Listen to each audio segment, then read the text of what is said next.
Chapter 781. Just as the submarine was about to collide with the rock wall, Zhou Shuan used her last strength to store a rock in front of her into her spatial storage. Boom! The submarine passed through a narrow passage and entered a dark and icy underground river. The surrounding temperature plummeted, the threat of magma temporarily disappeared, but a new danger followed. The river's current was extremely swift, pushing the submarine forward at breakneck speed.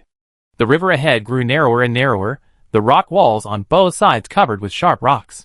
Zhou Shuan's consciousness finally gave way, everything went black, and she slumped into her seat. "Wan Wan!" Qi Mingyu's voice was almost a shout from his throat.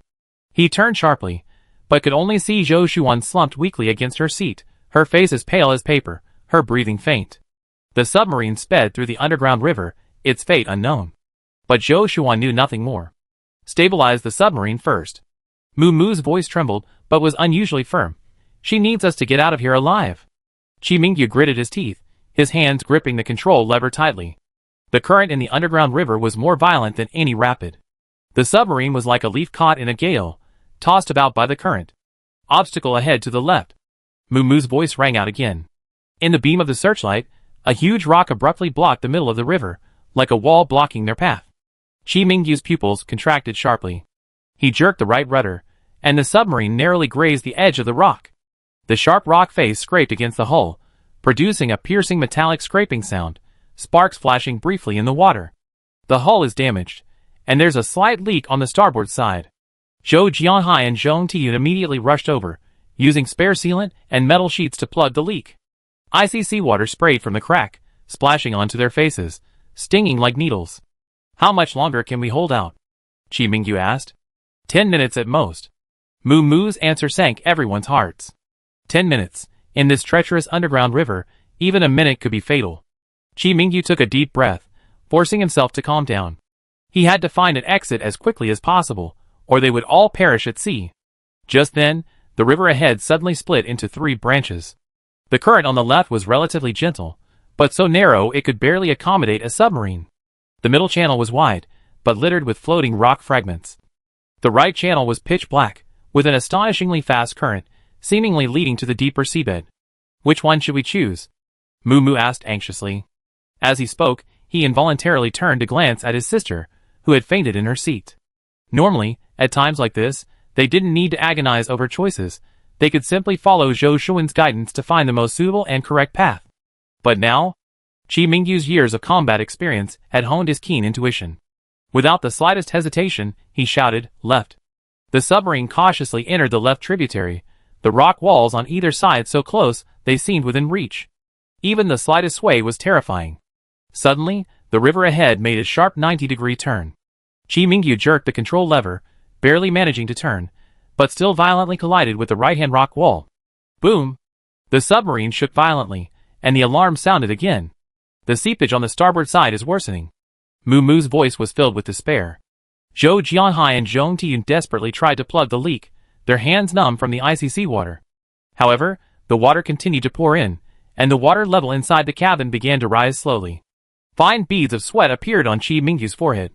He knew their time was running out. Just then, Zhou Shuan's fingers twitched slightly. Her lips moved, as if she were saying something. "Wan Wan! You're awake?" Zhong Tiyun turned around in surprise. Zhou Shuan slowly opened her eyes, her vision blurry, as she saw her parents' anxious faces. She spoke with difficulty, her voice almost inaudible. Ahead, there's an exit." Qi Mingyu immediately turned the submarine searchlight to its strongest setting. Sure enough, several hundred meters ahead, a faint light seemed to be seeping in from the end of the dark river. "Full speed ahead," Qi Mingyu shouted. The submarine shot towards the glimmer of light like an arrow, the resistance of the water causing a dull rumble to its hull. However, just as they were about to emerge from the underground river, a massive curtain of water suddenly appeared ahead. It was the boundary between the underground river and the open sea, where water cascaded down from a great height, forming an underwater waterfall. Below the waterfall lay a bottomless, enormous trench. "If we fall in, we're finished," Mu Mu cried out in terror. Qi Mingyu's mind raced. He knew the submarine's power was insufficient to go upstream. The only way out was to find a calmer section at the edge of the waterfall and force their way through. "Hard to starboard. Search for a calmer current," he decisively ordered. The submarine struggled along the edge of the waterfall, desperately searching for a way out. Each approach was met with a powerful current pushing it further into the abyss. Just when everyone thought they were doomed, Zhou Shuan suddenly reached out and pointed to her right. There. Her voice trailed off. Qi Mingyu immediately turned and, sure enough, found a narrow crevice in the rocks on his right, where the current was relatively calm. Without hesitation, he steered the submarine into the crevice, the hull scraping against the rock walls with a screeching sound. A few seconds later, the submarine burst out of the underground river and entered a relatively open area of sea. Everyone breathed a long sigh of relief, their tense nerves finally relaxing for a moment. However, the crisis was not entirely over. Water was still seeping from the submarine's starboard side, and the water level inside had risen to ankle deep. Worse still, their location was completely unknown. They were surrounded by the pitch-black depths of the sea, with no landmarks in sight. We need to find a place to dock and repair the submarine, Qi Mingyu said in a deep voice. Even if it can't be repaired, they must transfer to the submarine in Zhou Shuan's space. This one absolutely cannot continue. Zhou Shuan struggled to sit up, closed her eyes, and tried to sense her surroundings. A few minutes later, she opened her eyes and pointed northeast. 10 kilometers away, there's a seabed plain. Qi Mingyu immediately adjusted the course, and the submarine slowly headed northeast. The atmosphere inside the cabin remained heavy. But there was good news. The rate of water seepage on the starboard side is slowing down. Mu's voice was filled with relief. The sealant is finally starting to work. Zhou Jianghai and Zhong Tiyun slumped to the ground, their hands already numb and without feeling. The cold seawater had condensed into a thin layer of white frost on their sleeves, a shocking sight. Chapter 782. The submarine moved slowly forward in the deep sea, each tiny tremor of the propeller seeming to push the hull to its limits. The air inside remained stifling, a damp, salty smell mixed with a metallic stench, making it difficult to breathe. Zhou Shuan leaned back in her seat, her face still pale, but her breathing was more steady than before. She closed her eyes, the lingering pain from forcibly gripping the rock wall still haunting her, the feeling of being torn apart as if by 1,000 knives still lingered in her mind. Wanwan, can you hold on? Qi Mingyu asked in a low voice while piloting the submarine. His voice was full of worry, yet he deliberately remained calm to avoid making the others more anxious. I'm fine.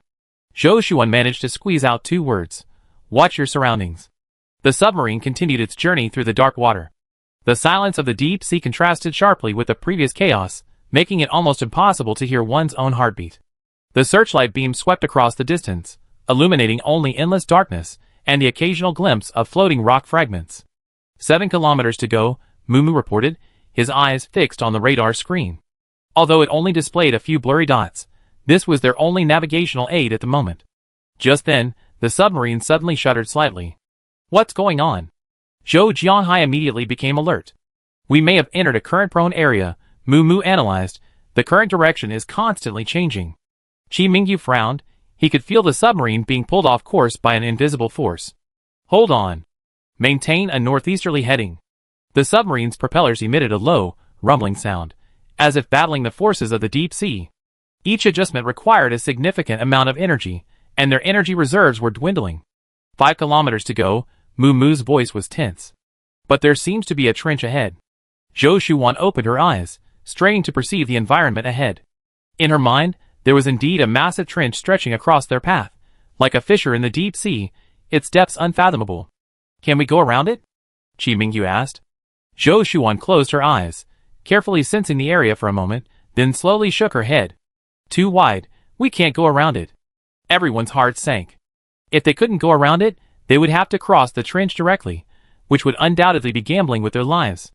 3 kilometers to go, Mu's voice grew increasingly tense.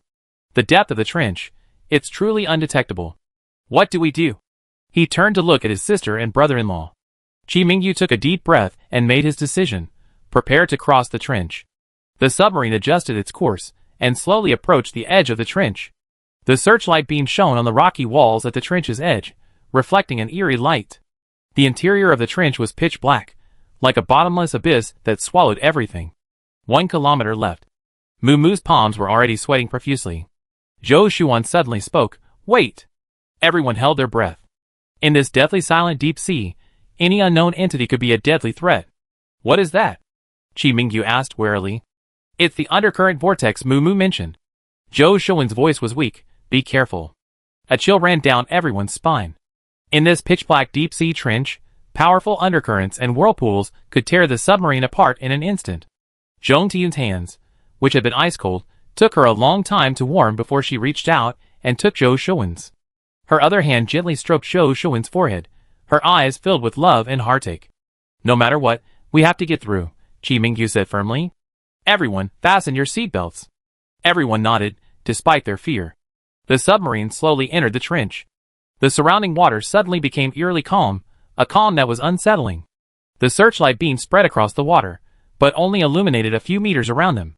The submarine slowly entered the trench. The surrounding water was eerily calm, a calm that was unsettling. The temperature is still dropping. Moo stared at the instrument panel. It's almost 5 degrees lower than outside. Qi Mingyu frowned slightly. The water temperature has plummeted. It's probably due to the undercurrents and whirlpools. Everyone, be careful.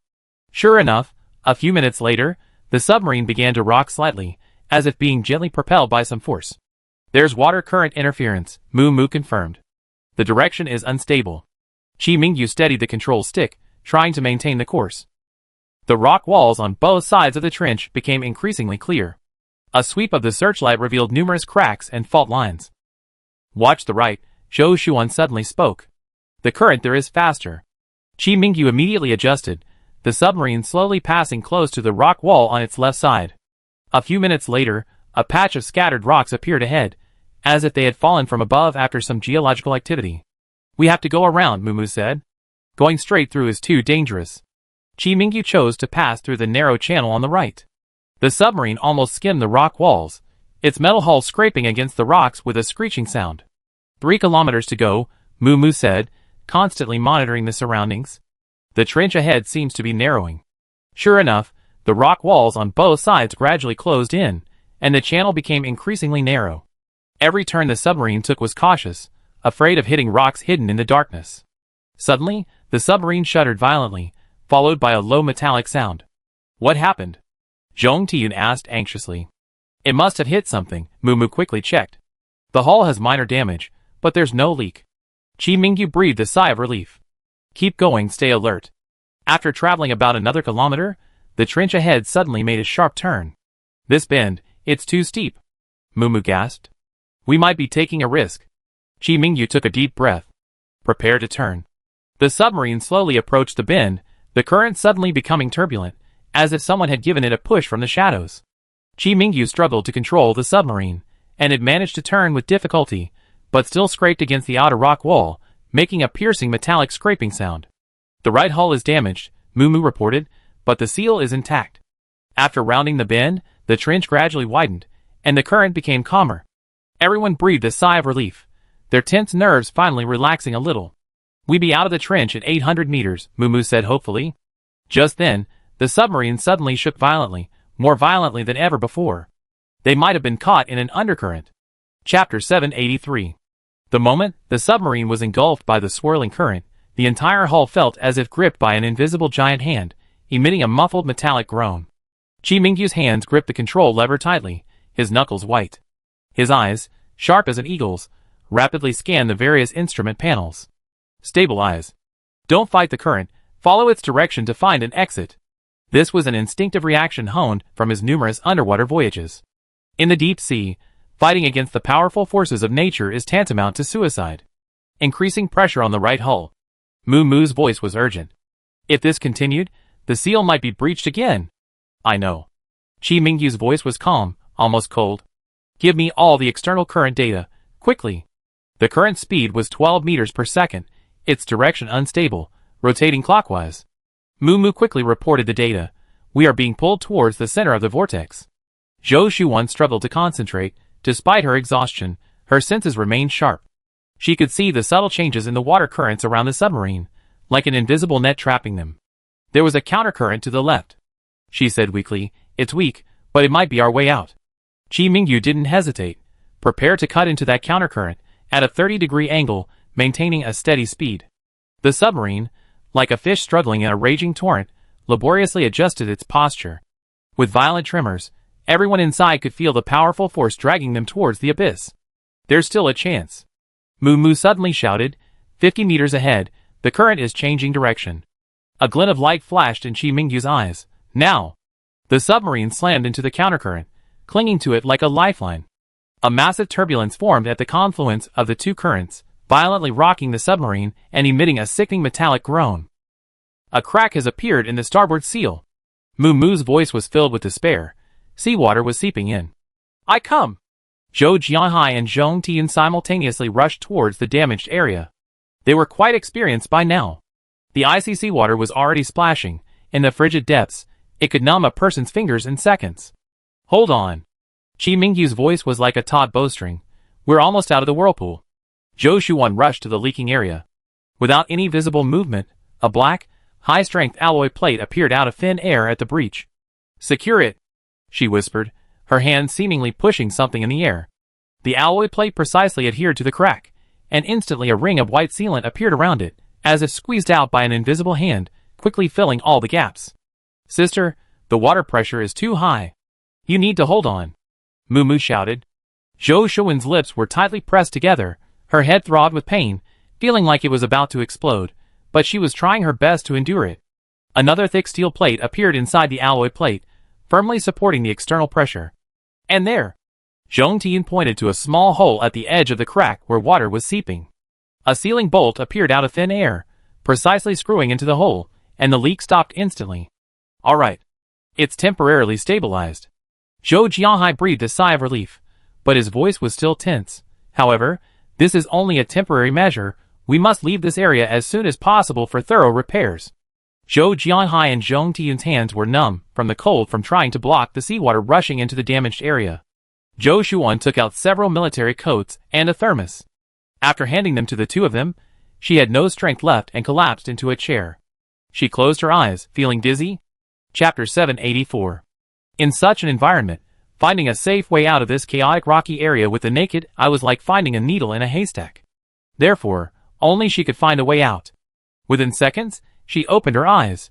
There was a narrow passage to the left. About 15 meters wide, enough for us to pass through. Wan! Zhong Tian looked at her worriedly. Qi Mingyu turned his head and quickly glanced at her, a fleeting concern in his eyes. But he said nothing, only immediately adjusting course with Moo Moo, the submarine cautiously heading towards the narrow passage. The rocks on both sides rose like high walls. Any mistake could lead to catastrophic consequences. 300 meters left. Zhou Shuan's voice trembled slightly. There are several protruding rocks in the middle of the passage. We need to be careful to avoid them. Okay. Qi Mingyu took a deep breath, his hands as steady as a rock. The submarine, like a highly skilled dancer, nimbly weaved through the narrow space, narrowly avoiding the protruding rocks. Just 100 meters to leave the trench. Moo Moo's voice was filled with hope. Just then, the entire trench suddenly shook violently, more intensely than ever before. What happened? Zhong Tian asked in panic. It might be an earthquake in the distance, Moo Moo analyzed. There's fault activity at the bottom of the trench. Rocks began to slide down the rock walls, and the water flow in the trench became extremely turbulent. The submarine struggled forward in this environment. Hold on, Qi Mingyu shouted. We're almost out. After several more agonizing minutes, light finally appeared ahead. The end of the trench was in sight. Qi Mingyu increased thrust, and the submarine burst out of the trench like a bird breaking free of its cage, entering open water. Everyone breathed a sigh of relief, but their nerves weren't completely relaxed. Water was still seeping from the starboard side. Moo Moo reported, we must transfer to the new submarine. This one can't take us to the surface. We need to find a suitable place to dock and connect the two submarines, Qi Mingyu said. There's a relatively flat seabed about 2 kilometers ahead. Zhou Shuan spoke first, before Moo Moo could even look for it. The current speed is stable at 0.8 meters per second, suitable for docking. Okay, let's head there. Qi Mingyu decisively ordered, simultaneously slowing the submarine's speed. The submarine moved slowly through the open water. The surrounding environment was much calmer than before. A few minutes later, the submarine reached the target area. Qi Mingyu adjusted the submarine's attitude, hovering it smoothly about 50 meters above the seabed. Zhou Shuan took a deep breath, placed her hand on the bulkhead, and closed her eyes. The next moment, ripples appeared in the water ahead of the submarine, and a brand new submarine materialized out of thin air, silently hovering in the water. Qi Mingyu turned to look at Zhou Shuan, his eyes revealing worry. Can you control it? Zhou Shuan smiled weakly at him, her voice faint but firm. Yes. Supported by Zhong Tiyun and Zhou Jiahai, she stood there, carefully controlling the docking of their submarine with her own. Qi Mingyu also piloted their submarine. The two submarines slowly approached. With a slight vibration, the docking rings successfully locked, and the sealed passage was established. Mu checked the pressure in the passageway and, after confirming it was stable, notified everyone that they could evacuate. Zhou Shuwen's temples were covered in beads of sweat. She was completely exhausted. The submarine would be immediately stored in Zhou Shuwen's personal space. Anything else would be dealt with after they surfaced. Therefore, Qi Mingyu didn't need to transmit important submarine navigation data. He stood up from the front, walked to Zhou Shuwen, and firmly embraced her. "Mom, let me help." Qi Mingyu tightened his arms, pulling Zhou Shuwen into his embrace. After such a long and harrowing ordeal, he finally had time to see Zhou Shuwen's face clearly. Her body was as light as a feather, yet trembling slightly. Her forehead was icy cold, and beads of sweat slid down her cheeks. He looked down at her, and noticed that her lips were almost transparently pale, and her breathing was so shallow it was barely perceptible. "Wan, hang in there, it'll be over soon." His voice was deep and gentle, a stark contrast to his calm demeanor while piloting the submarine. The docking tunnel was dimly lit, with normal air circulation. Qi Mingyu carried Zhou Shuwen at the front, his steps steady yet cautious, afraid the jolting would make her more uncomfortable. They passed through the tunnel and entered the new submarine. The interior layout was similar to the old submarine. Qi Mingyu gently placed Zhou Shuwen on a chair. Zhong Tiyun immediately brought a blanket to cover her, and then held a glass of warm water to her lips. "Drink some water," Zhong Tiyun said softly. Zhou Shuwen took a few difficult sips, then shook her head, leaned back in her chair, and closed her eyes. Her hands were still trembling slightly, and her temples throbbed with pain. It was because she had been using the space for so long with such exertion. Qi Mingyu stood before her, gazing at her pale face, his heart filled with self-reproach. Throughout the journey, she had nearly exhausted herself protecting everyone. He fastened her seatbelt and whispered comfortingly, "We be surfacing soon. Don't use your spatial ability anymore, just rest." Zhou Shuwen's eyelashes trembled. Her parents and Mu were nearby. Qi Mingyu resisted the urge to lean down and kiss her, only gripping her hand tightly before releasing it and striding to the control panel. Mu had already begun checking the systems. "All equipment is normal, we can prepare to surface." Zhou Shuwen lay half reclined, storing the previous submarine in her spatial storage. Qi Mingyu operated the control panel, and the new submarine slowly started, beginning its steady ascent. It was estimated to reach the surface in 20 minutes. The submarine slowly rose, the surrounding seawater gradually changing from a deep, almost black, inky blue to a clear, turquoise green. The soft lights on the bulkhead illuminated each slightly tired yet taut face. "Depth 800 meters, Mu reported, staring at the instrument panel. "Water temperature 14 degrees Celsius, external pressure stable." Qi Mingyu nodded slightly. The submarine continued to ascend. 500 meters, Mu reported again. "No abnormal currents, external environment stable." It seemed the underwater earthquake hadn't affected the surface. The submarine continued to ascend, the seawater grew lighter, and the sunlight intensified. Suddenly, a slight tremor occurred, and the submarine broke the surface, splashing up a huge wave. "We did it!" Everyone cheered. The sea was deathly silent, as always. No ships, no seabirds, no signs of human activity. Only the boundless sea, gleaming blindingly in the sunlight. Chapter 785. Zhou Shuwen leaned back in her seat, her face as pale as paper, her breathing so shallow it was almost imperceptible. Prolonged use of her spatial abilities had severely depleted her mental energy. Each breath felt like the last drop of her strength. Finally, they reached the surface. Mu let out a long sigh, her voice filled with the relief of surviving a close call. Qi Mingyu didn't speak, but quickly adjusted the submarine's attitude, stabilizing it on the surface. His gaze remained fixed on Zhou Shuwen, his eyes filled with worry. Suddenly, Zhou Shuwen opened her eyes. A resolute glint flashed in her eyes, and she gently pushed through the air with her hands. The next moment, ripples spread across the sea, and a massive cruise ship appeared out of thin air, floating silently on the water. However, the next second, Zhou Shuwen's body went limp, and she completely lost consciousness, collapsing back into her seat. "Wan!" Zhong Tiyun exclaimed, rushing forward. Qi Mingyu had already stood up and scooped Zhou Shuwen into his arms. Her body was as light as a feather, yet slightly cold. She had completely lost consciousness, not even having had time to store the damaged submarine back into her spatial storage. Moo Moo, forget about the submarine. Chi Mingyu said in a deep voice, check on Wanwan's condition first. Moo Moo immediately stepped forward and knelt down to take Zhou Shuwen's pulse. His fingers gently rested on her wrist, his brow furrowed. Everyone held their breath, awaiting the diagnosis. After a moment, Moo Moo breathed a sigh of relief. She's just exhausted her mental energy and needs to rest. She'd probably be asleep for a few days, and she'd be fine when she wakes up. Hearing this news, everyone breathed a sigh of relief, but their hearts were still filled with mixed emotions. They were both grateful for Zhou Shuwen's spatial abilities, which allowed them to safely retrieve countless minerals and volcanic ash from the deep sea and return to the surface, and worried about her overexertion and declining health. Chi Mingyu held Zhou Shuwen tightly, his gaze never leaving her face. The cruise ship floated quietly on the sea breeze whistling through the empty hull. Holding the unconscious Zhou Shuwen, Chi Mingyu took a deep breath. Moo Moo, we need to board the cruise ship first, then figure out how to retrieve the submarine.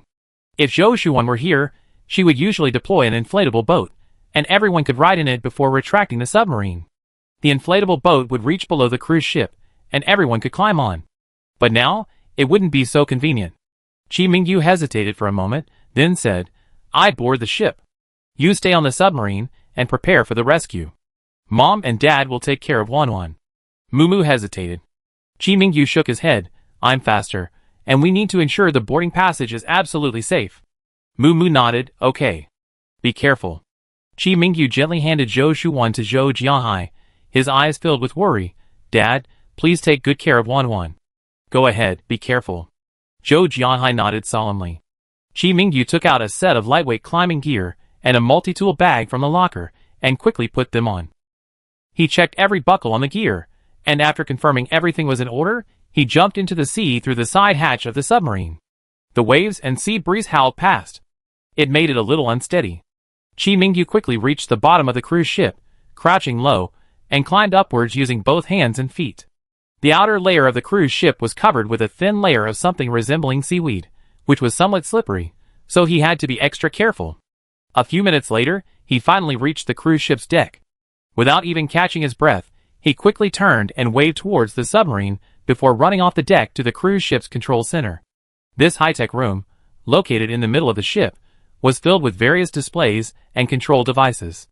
After a few minutes of fumbling around, he finally found the commands to open the boarding passage and activate the submarine recovery system.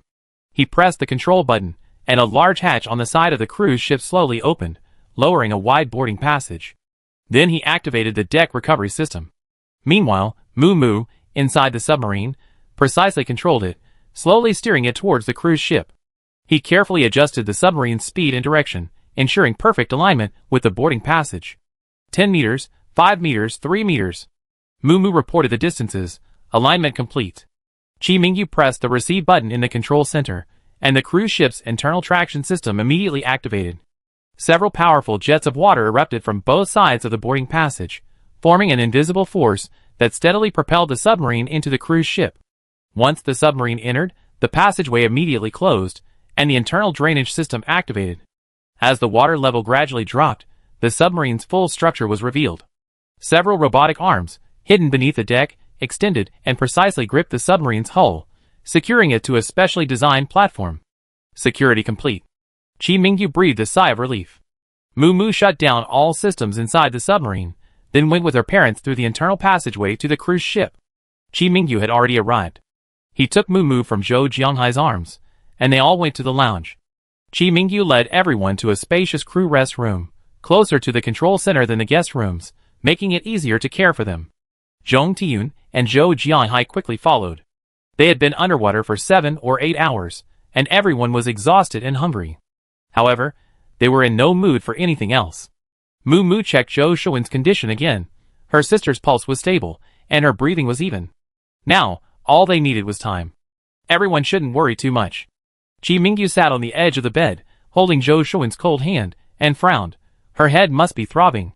Is there any way to relieve it? Moo Moo thought for a moment and said, Then I give my sister a simple massage to help relieve her headache. Shuwen always gets a splitting headache after overusing her spatial abilities. Chi Mingyu nodded and moved aside. Moo Moo sat on the edge of the bed, gently placing her hands on Zhou Shuwen's temples, massaging with just the right amount of pressure. This massage can help her relax her nerves, relieve pain, and allow her to sleep more soundly. Chi Mingyu carefully observed Mumu's every movement, silently noting the acupoints and pressure applied. "I try," he said softly after a moment. Mumu nodded, stepping aside. "Remember, the pressure must be gentle, mainly massaging the temples, and a few acupoints on the neck." Chi Mingyu sat by the bed, mimicking Mumu's movements, gently massaging Zhou Shuan. He had studied traditional Chinese medicine before, so his massage was very professional. Zhong Tiyun watched this scene, a hint of relief flashing in her eyes. Zhong Tiyun knew everyone was tired, and seeing that her daughter was temporarily alright, she went out to prepare food for everyone. "You're all tired, I go prepare some food." Zhong Tiyun stood up. Zhou Shuan had already considered that if she weren't there, or was unconscious, all the supplies would be on her, affecting everyone's ability to even get food. Chapter 786. So, whenever they were on a submarine, a cruise ship, or carrying out other operations, she would always prepare extra supplies, enough for everyone to eat for a week. Each person also had their own backpack containing food, first aid supplies, and other emergency necessities. Zhong Tiyun found the food she had stockpiled in the freezer on the cruise ship. There were over a dozen frozen fish, a bag of steamed buns, several kilograms of rice, and some pork. Time was of the essence, the faster the better. Zhong Tiyun cooked a simple fish soup and heated up several large steamed buns. In the apocalypse, such food was considered a luxury. She carried the food back to the lounge and found Chi Mingyu still massaging Zhou Shuan, while Zhou Jianhai and Mumu stood guard beside her. "Eat something first," Zhong Tiyun said softly. One needs to rest, and we can't follow either." Chi Mingyu then stopped massaging and gently covered Zhou Shuan with a blanket. He took the fish soup and steamed buns Zhong Tiyun offered and ate them in small bites. He ate slowly, seemingly forcing himself to replenish his energy so he could better care for Zhou Shuan. Zhou Jianhai and Mumu also ate silently. The lounge was quiet, with only the soft sounds of chewing. Outside the window, the waves gently lapped against the ship's hull, making a rhythmic sound, like a lullaby. After eating, Mumu cleared the dishes and said to Chi Mingyu, "Brother-in-law, why don't you go and rest for a while? I watch over my sister." Chi Mingyu shook his head. "I'm fine. You go and check the cruise ship to see if there's anything that needs repair."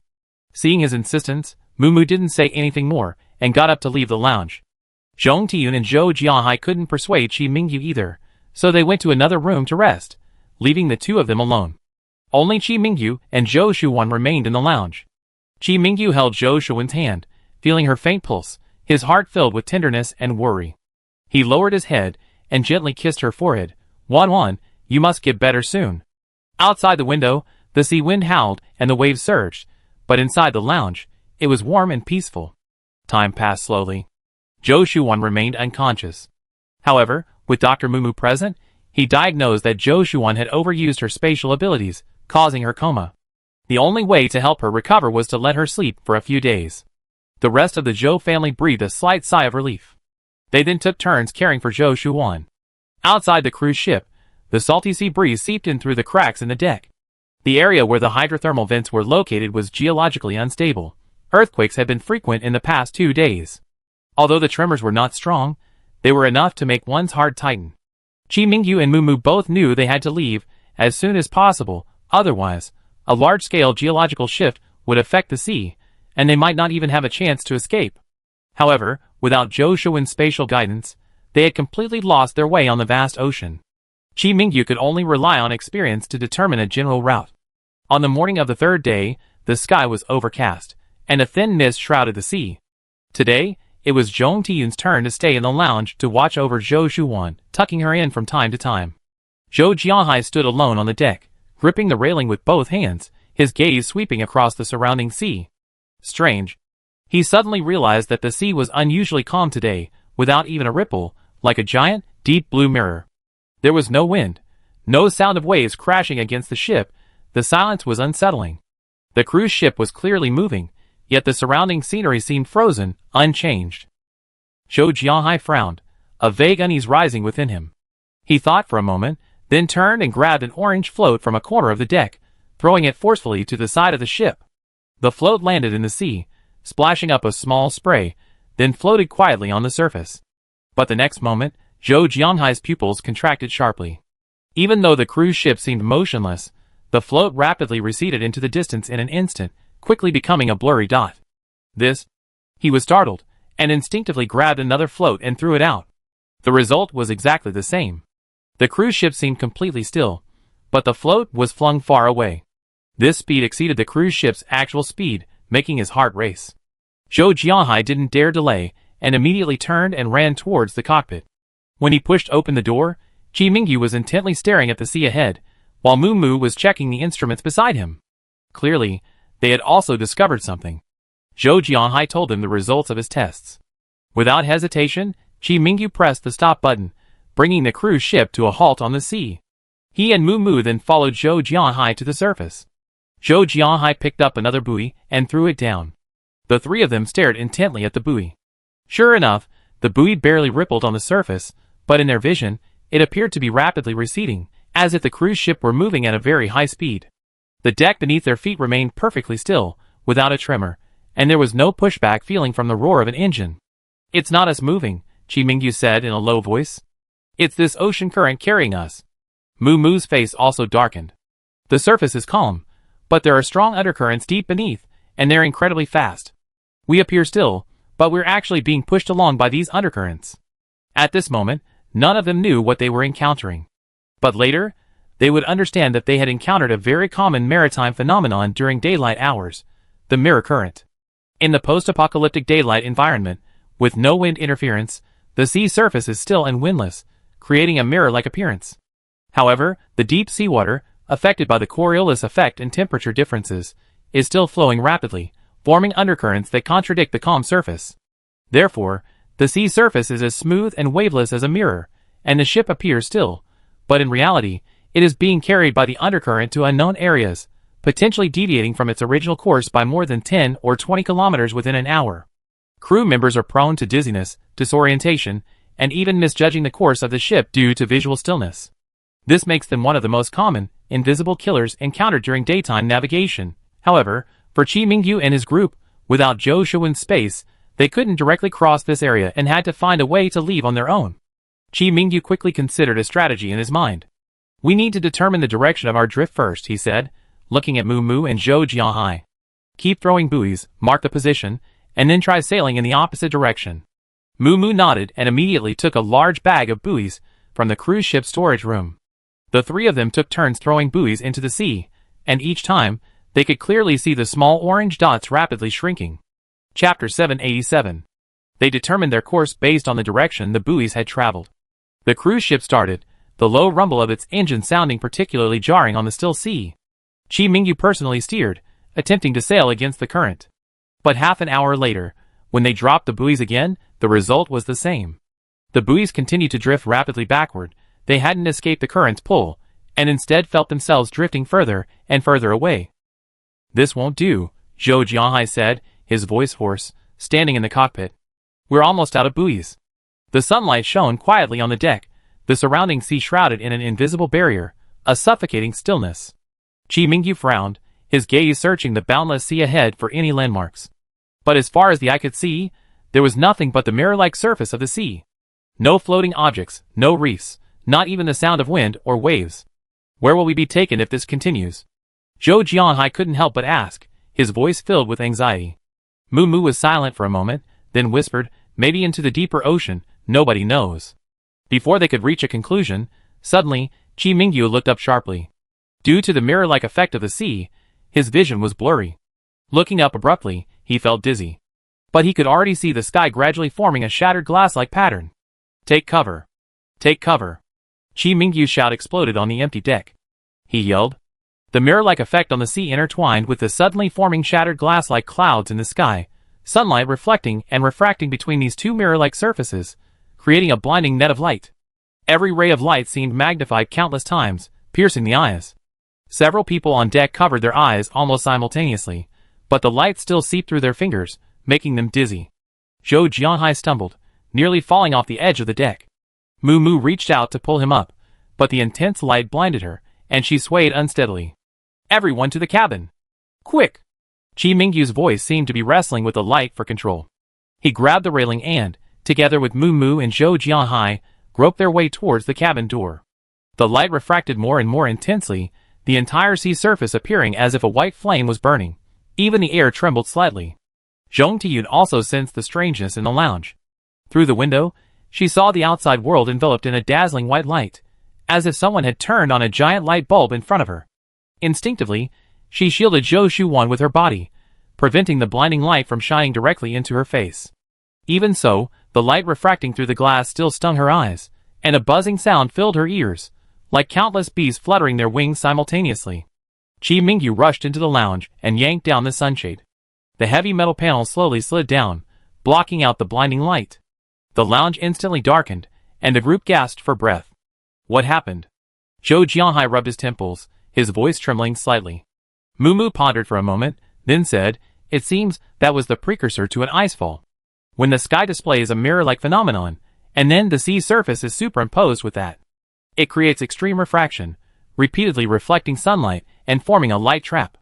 In this environment, people will experience dizziness within minutes, and in severe cases, it can even cause blindness."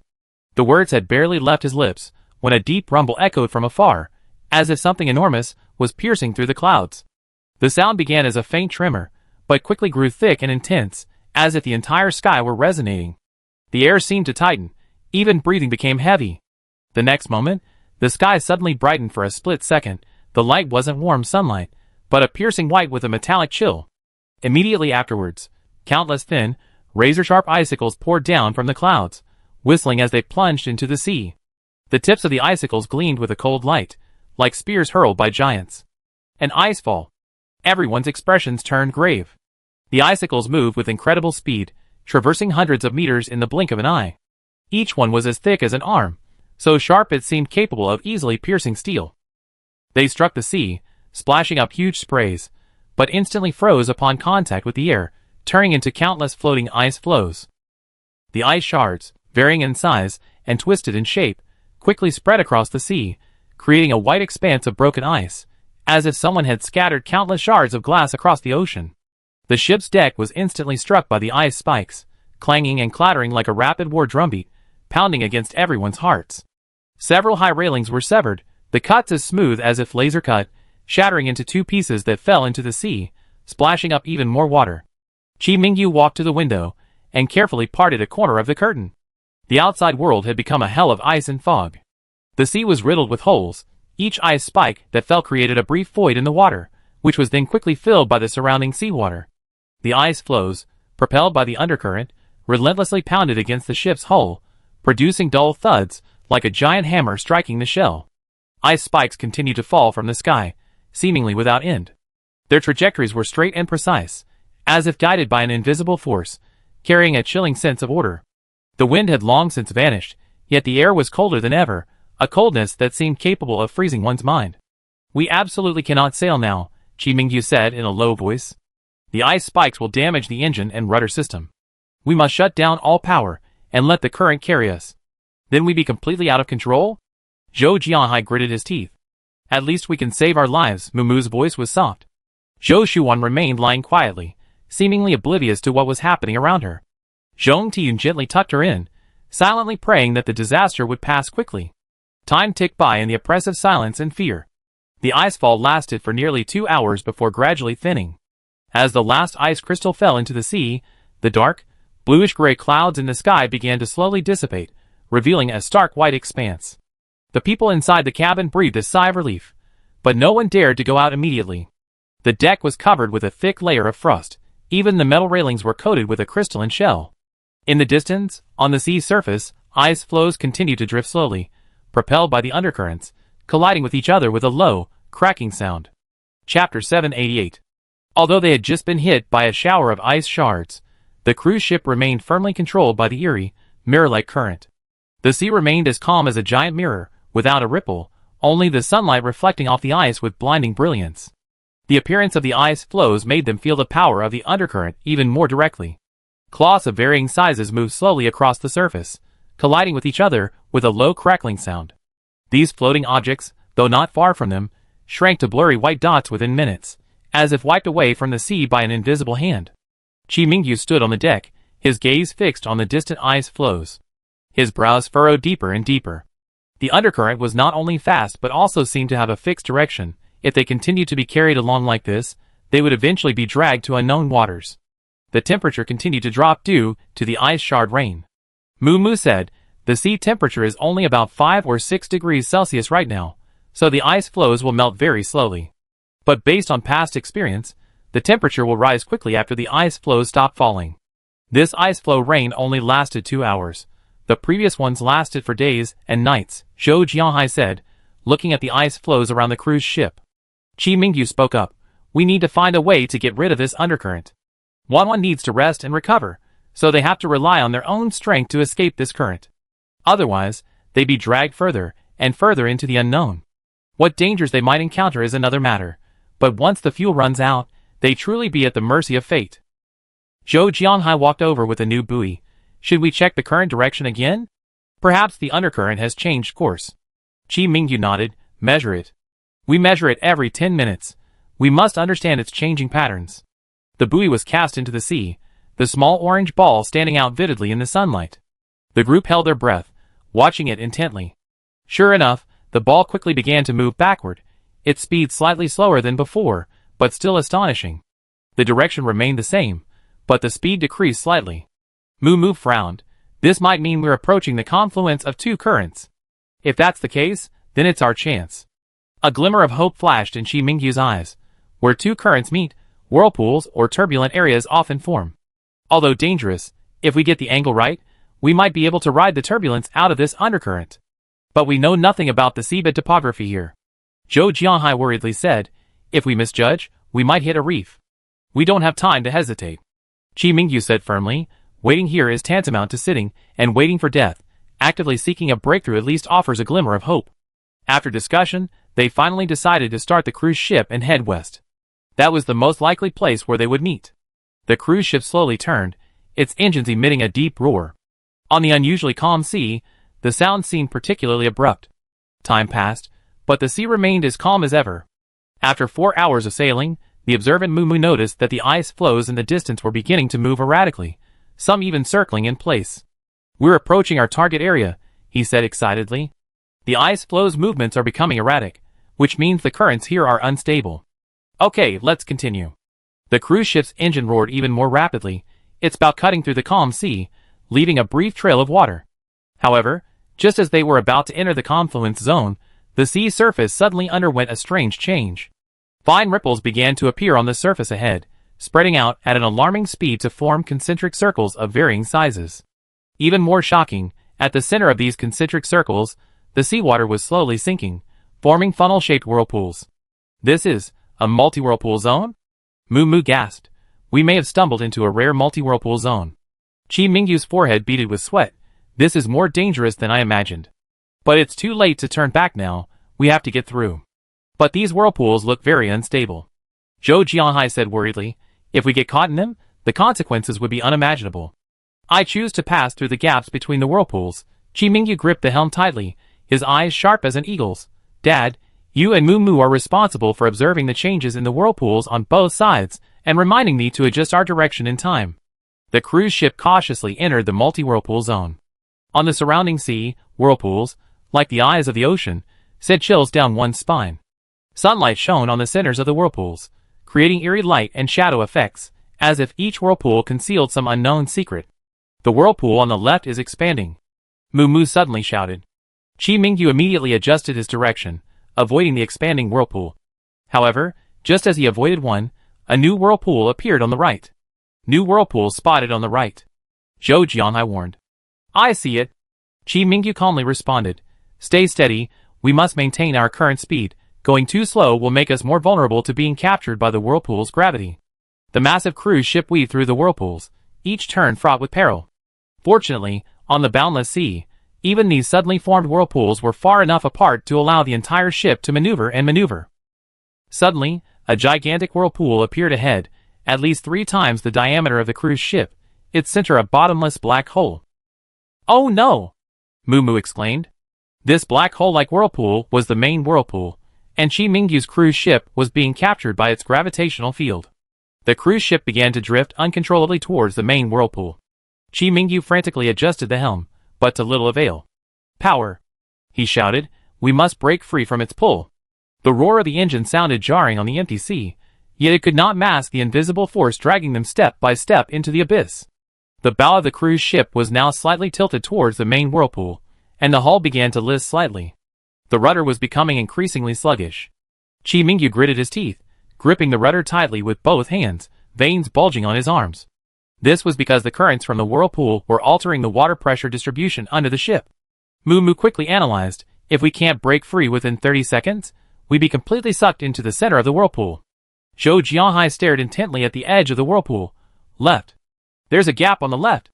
Without hesitation, Chi Mingyu slammed the rudder all the way to the left. The cruise ship emitted a piercing metallic groan, as its hull almost grazed the edge of the whirlpool. Chapter 789. A huge splash of water hit the deck, instantly freezing into a thin layer of ice in the cold air. Give it another push. Zhou Jianhai shouted. Chi Mingyu pushed the accelerator to full throttle, the engine roaring. Just at this critical moment, the cruise ship finally broke free from the main whirlpool's pull and plunged into a relatively calm area of water. The three of them breathed a sigh of relief, but their expressions remained grave.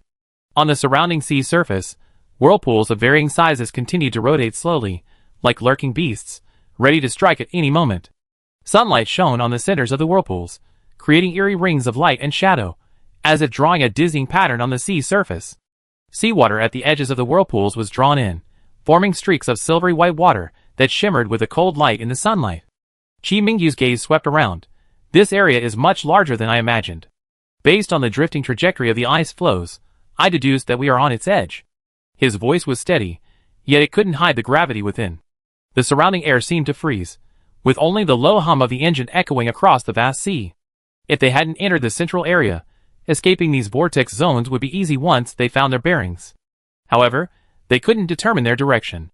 The sun in the sky had lost its guiding function. The Earth's magnetic field had been chaotic since the massive earthquake. Without the guidance of the sun and the magnetic field, they were like blind people groping their way forward in boundless darkness.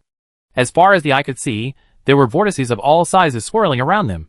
It seemed that one wrong move, and they would drag the cruise ship down with them to the bottom of the sea. Even more terrifying was the sight of a black whirlpool slowly moving in the distance, devouring everything in its path. A massive ice floe was caught in it, instantly torn to pieces, and disappeared into the bottomless center of the whirlpool. We have to find a way to orient ourselves. Muu's voice broke the silence. Zhou Jianhai stared at the surrounding whirlpool, his brow furrowed. But in this godforsaken place, we can't even tell which way is which, let alone find a way out. Chi Mingyu took a deep breath, forcing himself to calm down. His gaze searched the sea surface carefully, trying to find anything that could serve as a reference point. Suddenly, he noticed a thin, white band of water in the distance, flowing in a different direction than the other currents. Look over there, he pointed to the band of water. Its direction seemed different from the others. It's very likely that's where the two currents they were looking for meet. If that's the case, that might be their way out. If they can successfully reach that point in their cruise ship, they might be able to navigate the turbulent currents and escape this whirlpool zone. Zhou Jianhai was pleased. That waterway doesn't look too far from us. As long as we carefully avoid the whirlpools along the way, we definitely reach it safely. Chi Mingyu nodded firmly. This is our only option right now. Rather than sitting here waiting to die, we might as well take a gamble. He adjusted his course and slowly steered towards the white waterway. Each time he approached a whirlpool, he had to carefully adjust his course to avoid its powerful gravitational pull. Sometimes, a whirlpool was expanding, or a new whirlpool would appear out of nowhere. The cruise ship weaved through the whirlpools, and Chi Mingyu, with his superb piloting skills, averted danger time and again. Each turn was like dancing on a nice edge. He had to avoid the whirlpool's pull while maintaining enough speed to avoid being caught by the undercurrents.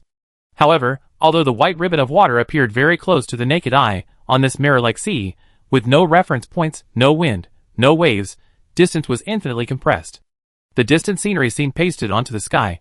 No matter how long the cruise ship sailed forward, the white ribbon of water seemed to remain stationary, as if forever unreachable. But in reality, the boundless sea can deceive the eye. At sea, this visual illusion is called horizon compression. When the sea is perfectly calm, human vision loses its sense of perspective, making distant objects appear much closer than they actually are. Experienced sailors know that in such situations, the distance perceived by the naked eye is often only 1/3, or even less, of the actual distance. The distance, seemingly so close, could actually be days and nights' journey away. As time passed, they gradually realized that the white ribbon of water was not stationary. This was truly unfortunate news. It was moving slowly, and its direction was consistently slightly off their course. If they didn't adjust their course repeatedly in time, they might very well miss their target. And they also needed to repeatedly dodge the whirlpools that were truly within reach. This required the utmost concentration and focus from everyone on board. Over time, it became exhausting. Staring intently at the whirlpools also caused dizziness. Zhou Jianhai couldn't help but curse. This is really weird.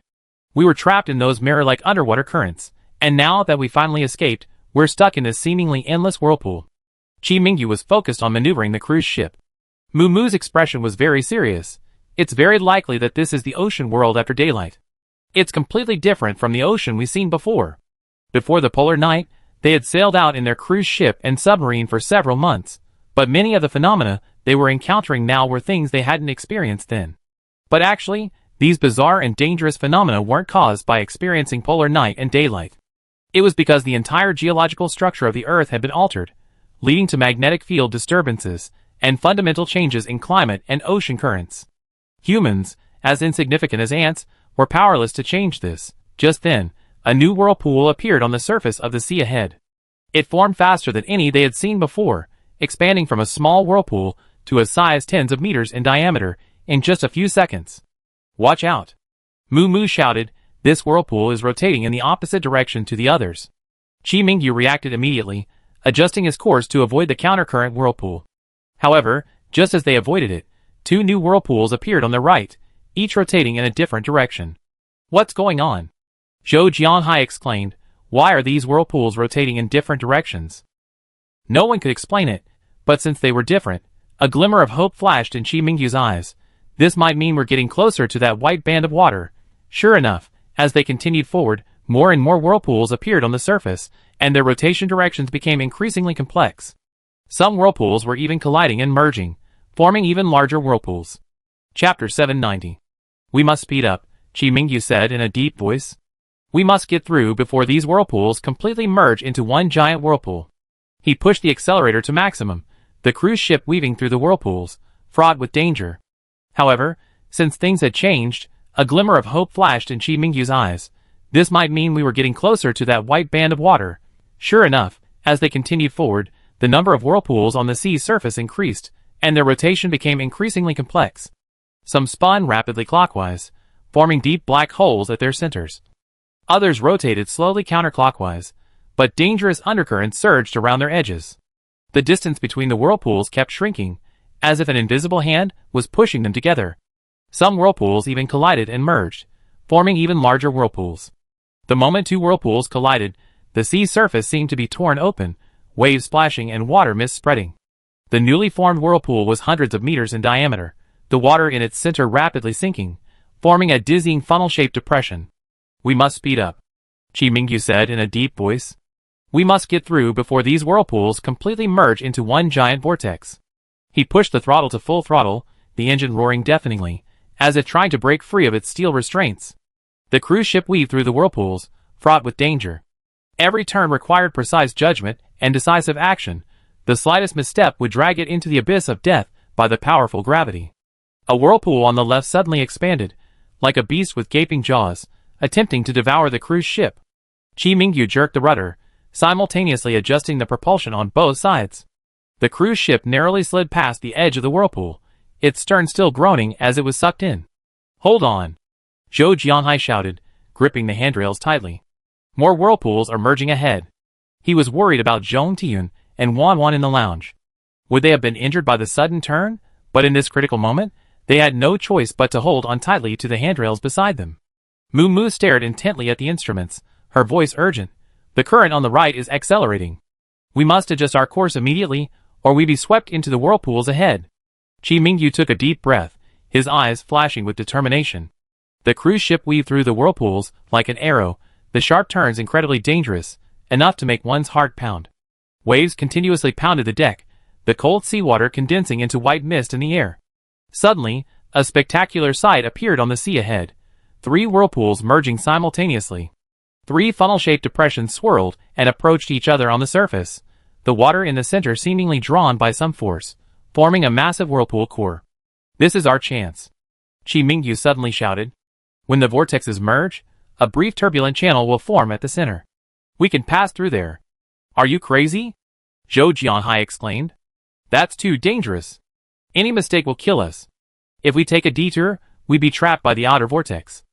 Chi Mingyu calmly analyzed. This is the only shortcut. Mumu gritted her teeth. We have to take this gamble. Ready! Chi Mingyu's voice was as firm as steel. Time seemed to freeze at that moment. Every second felt like an eternity. Under Chi Mingyu's control, the cruise ship, like a nimble seagull, darted through the surging waves. Now! Mumu shouted. Chi Mingyu pushed the throttle to its limit, and the cruise ship shot towards the forming turbulent channel like an arrow. Instantly, the ship was lifted by a powerful force, then violently pulled down by another, as if torn in two. Hold on. Chi Mingyu's voice was muffled by the violent shaking. Items inside the ship fell, making a jarring crash. In the lounge, Zhong Tiyun tightly held the still unconscious Zhou Shuwan, their bodies swaying violently with the ship's rocking. Wan, hold on. In the cockpit, Chi Mingyu was intently maneuvering the helm. His eyes were fixed on the front. Every tiny adjustment could determine their life or death.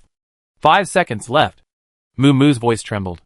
Suddenly, the current on the right side of the channel increased sharply, a new whirlpool forming, trying to pull them out of the channel.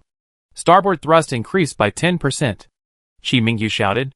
Mumu executed the command swiftly, her fingers flying across the control panel. The cruise ship struggled to maintain its course, like a pedestrian walking in a storm, constantly on the verge of being knocked down. Success? Zhou Jianhai suddenly shouted. They had finally broken through the turbulent channel and entered relatively calm waters. However, before they could even catch their breath, a new crisis arose. Ahead, a massive wall of water was rapidly forming on the sea. It wasn't the undulation of ordinary waves, but a towering water barrier. The wall, tens of meters high, rose abruptly from the sea, its top churning with murky white spray, dancing wildly like cotton torn by a gale. The surface of the wall wasn't smooth water, but countless twisted streaks, as if an unseen giant hand was churning within it, kneading the deep blue and inky black seawater into a chaotic mass. Even more terrifying was its width. As far as the eye could see, the wall of water stretched across the entire sea from left to right. Like a moving city wall, it forcefully divided the azure sea in two, the two sides resembling two completely different worlds. One side was the dangerous, whirlpool-filled waters they had just escaped. The other side was shrouded in the wall of water, leaving only a chilling unknown. The sea breeze, carrying the scent of the wall of water, rushed towards them. It wasn't the usual salty dampness of seawater, but rather a cold, oppressive feeling, as if even the air itself had been compressed and solidified by this colossal wall. In the distance, several icebergs larger than cruise ships were swept up by the wall of water, tumbling across its surface like scraps of paper, instantly swallowed by its depths, disappearing completely into the murky waters without even a sound of cracking. The scene was reminiscent of a giant beast devouring its prey, leaving not even bones behind. What is that? Zhou Jianhai's voice trembled, his hands gripping the cockpit armrests tightly, his knuckles turning white from the force. In his life, whether on ocean voyages before the polar night or adrift at sea after the apocalypse, he had never seen such a terrifying sight. This wasn't a naturally formed water flow. It was clearly a death barrier capable of easily crushing everything. Chi Mingyu and Mumu's faces instantly turned pale, their breathing unconsciously becoming shallower. They didn't know it was a fault line, but from the shape of that water wall, they understood its lethality. Chapter 791. Two drastically different ocean currents converge here. The violent collision of fast and slow currents, warm and cold water, tears a wound in the sea surface, forming this seemingly still, yet internally powerful, natural barrier. The fate of those icebergs earlier is the best proof. Any ship attempting to pass would likely be torn apart like a toy by the turbulent currents within the wall, leaving not even wreckage. We have no choice. We must get through. Chi Mingyu's voice carried a barely perceptible tension, yet was exceptionally resolute. His gaze swept across the sea behind him. The previously scattered whirlpools were rapidly merging, forming a faintly connected band of whirlpools, like a giant net, closing in on them. If they turned back, in less than 10 minutes, the cruise ship would be captured by the whirlpool's gravity, resulting in a fate worse than crashing into the wall of water. At this point, there was no room for retreat. Mumu stared intently at the water wall so close at hand, his eyes unblinking. However, he slowly noticed that while the water flow on the surface of the wall was chaotic, about a third of the way down the left side, there was an area where the waves were less turbulent, and the water patterns there were less distorted, perhaps a weak point in the water's collision. But that area was far too narrow, barely wide enough for a cruise ship to pass through. A slight deviation would result in being swept away by the turbulent currents beside it. Brother-in-law, to the left of the water wall, at about a 30-degree angle, Moo suddenly spoke up. The water flow there is slower. It might be the only way to break through. Chi Mingyu immediately followed his gaze, and indeed found a relatively calm area on the chaotic water wall. He took a deep breath and pushed the accelerator pedal halfway. He dared not go too fast, lest he disturb the turbulent currents around the water wall, nor dared he go too slow, lest the whirlpools behind him catch up. The cruise ship slowly turned, heading towards that weak point.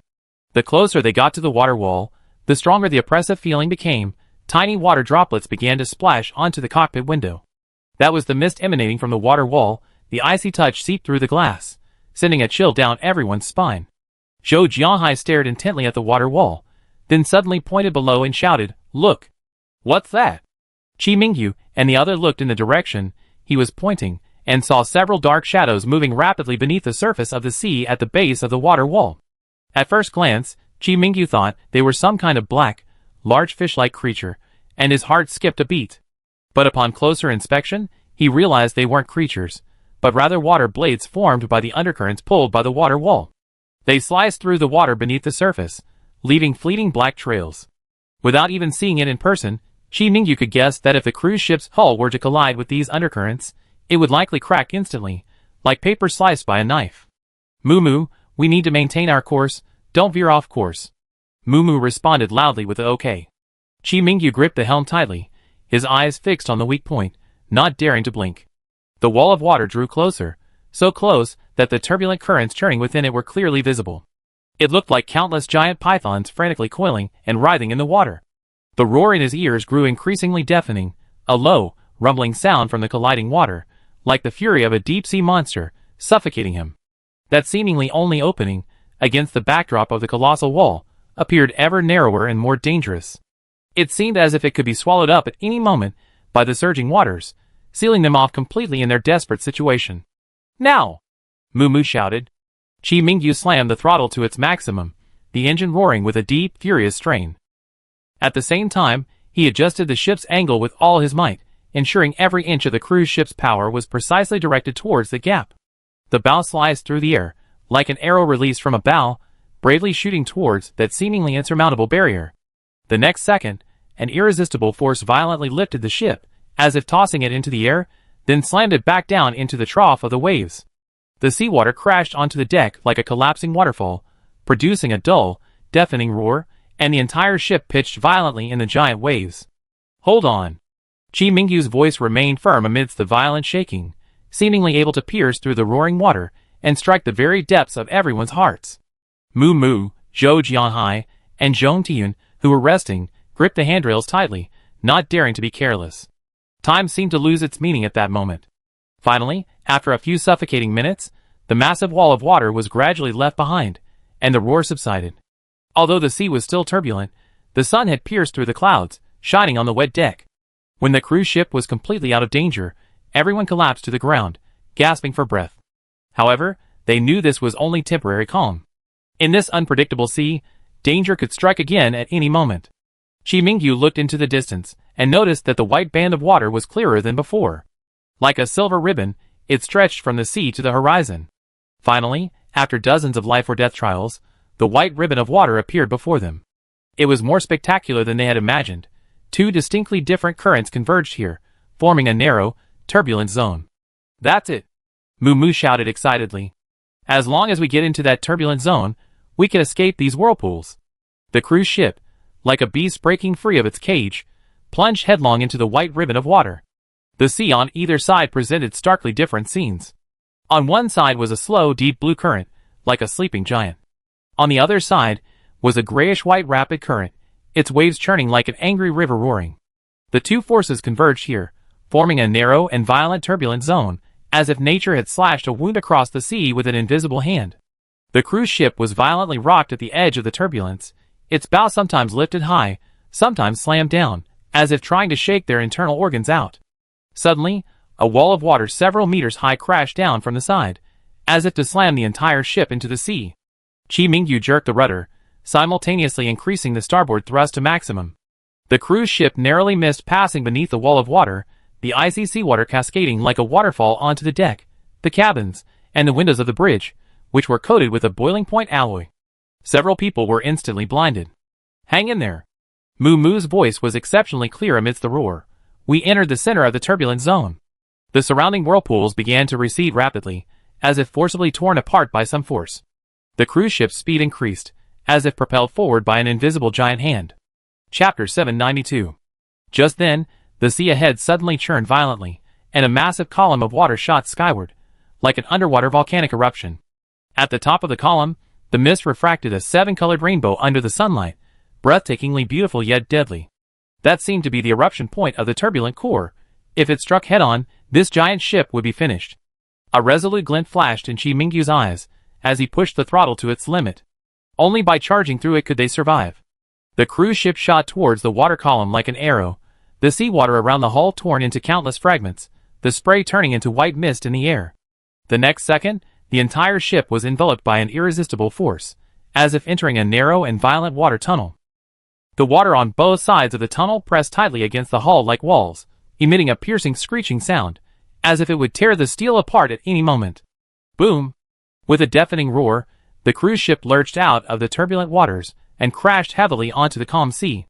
The surrounding waters instantly returned to tranquility, as if the entire ordeal had been nothing but a nightmare. Sunlight streamed through the portholes, casting a warm glow on the deck. The cruise ship floated silently on the sea, the surrounding waters, like a giant blue mirror, reflecting the drifting clouds in the sky.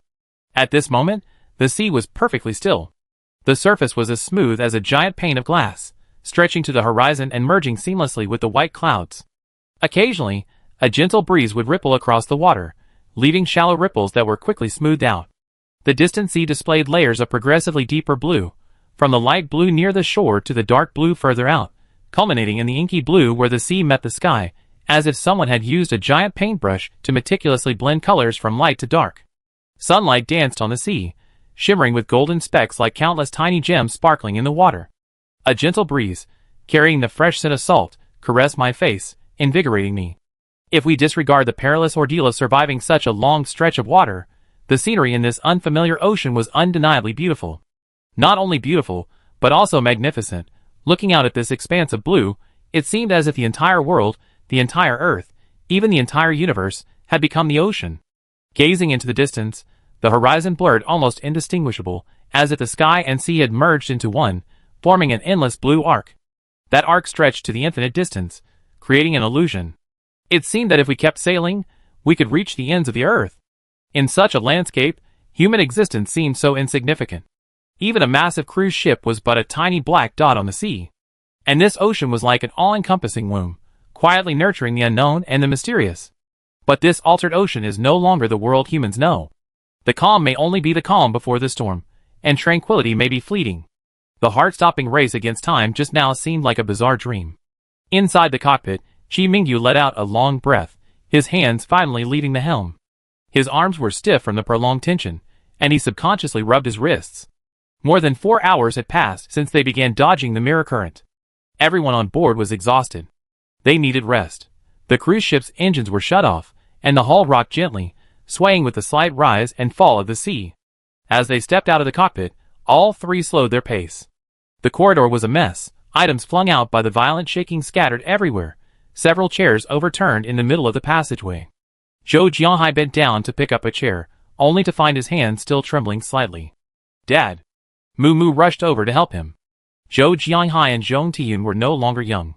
After the harrowing events of the past few hours, their bodies were starting to give way. "Let's go see Wanwan and your mother first." Zhou Jianghai's steps were unsteady, but he insisted on going to the lounge. "Okay. Dad, I help you too." Chi Mingyu went over to support Zhou Jianhai on the other side. The three walked towards the lounge. The lounge door opened, and Zhong Tiyun was sitting on the edge of the bed, gently holding Zhou Shuwen's hand. "How is she?" Zhou Jianhai asked anxiously. "Still not awake." Zhong Tiyun looked up. The rest room was also in disarray. In the critical moment, Zhong Tiyun had used bandages to tie Zhou Shuwen's body to the bed.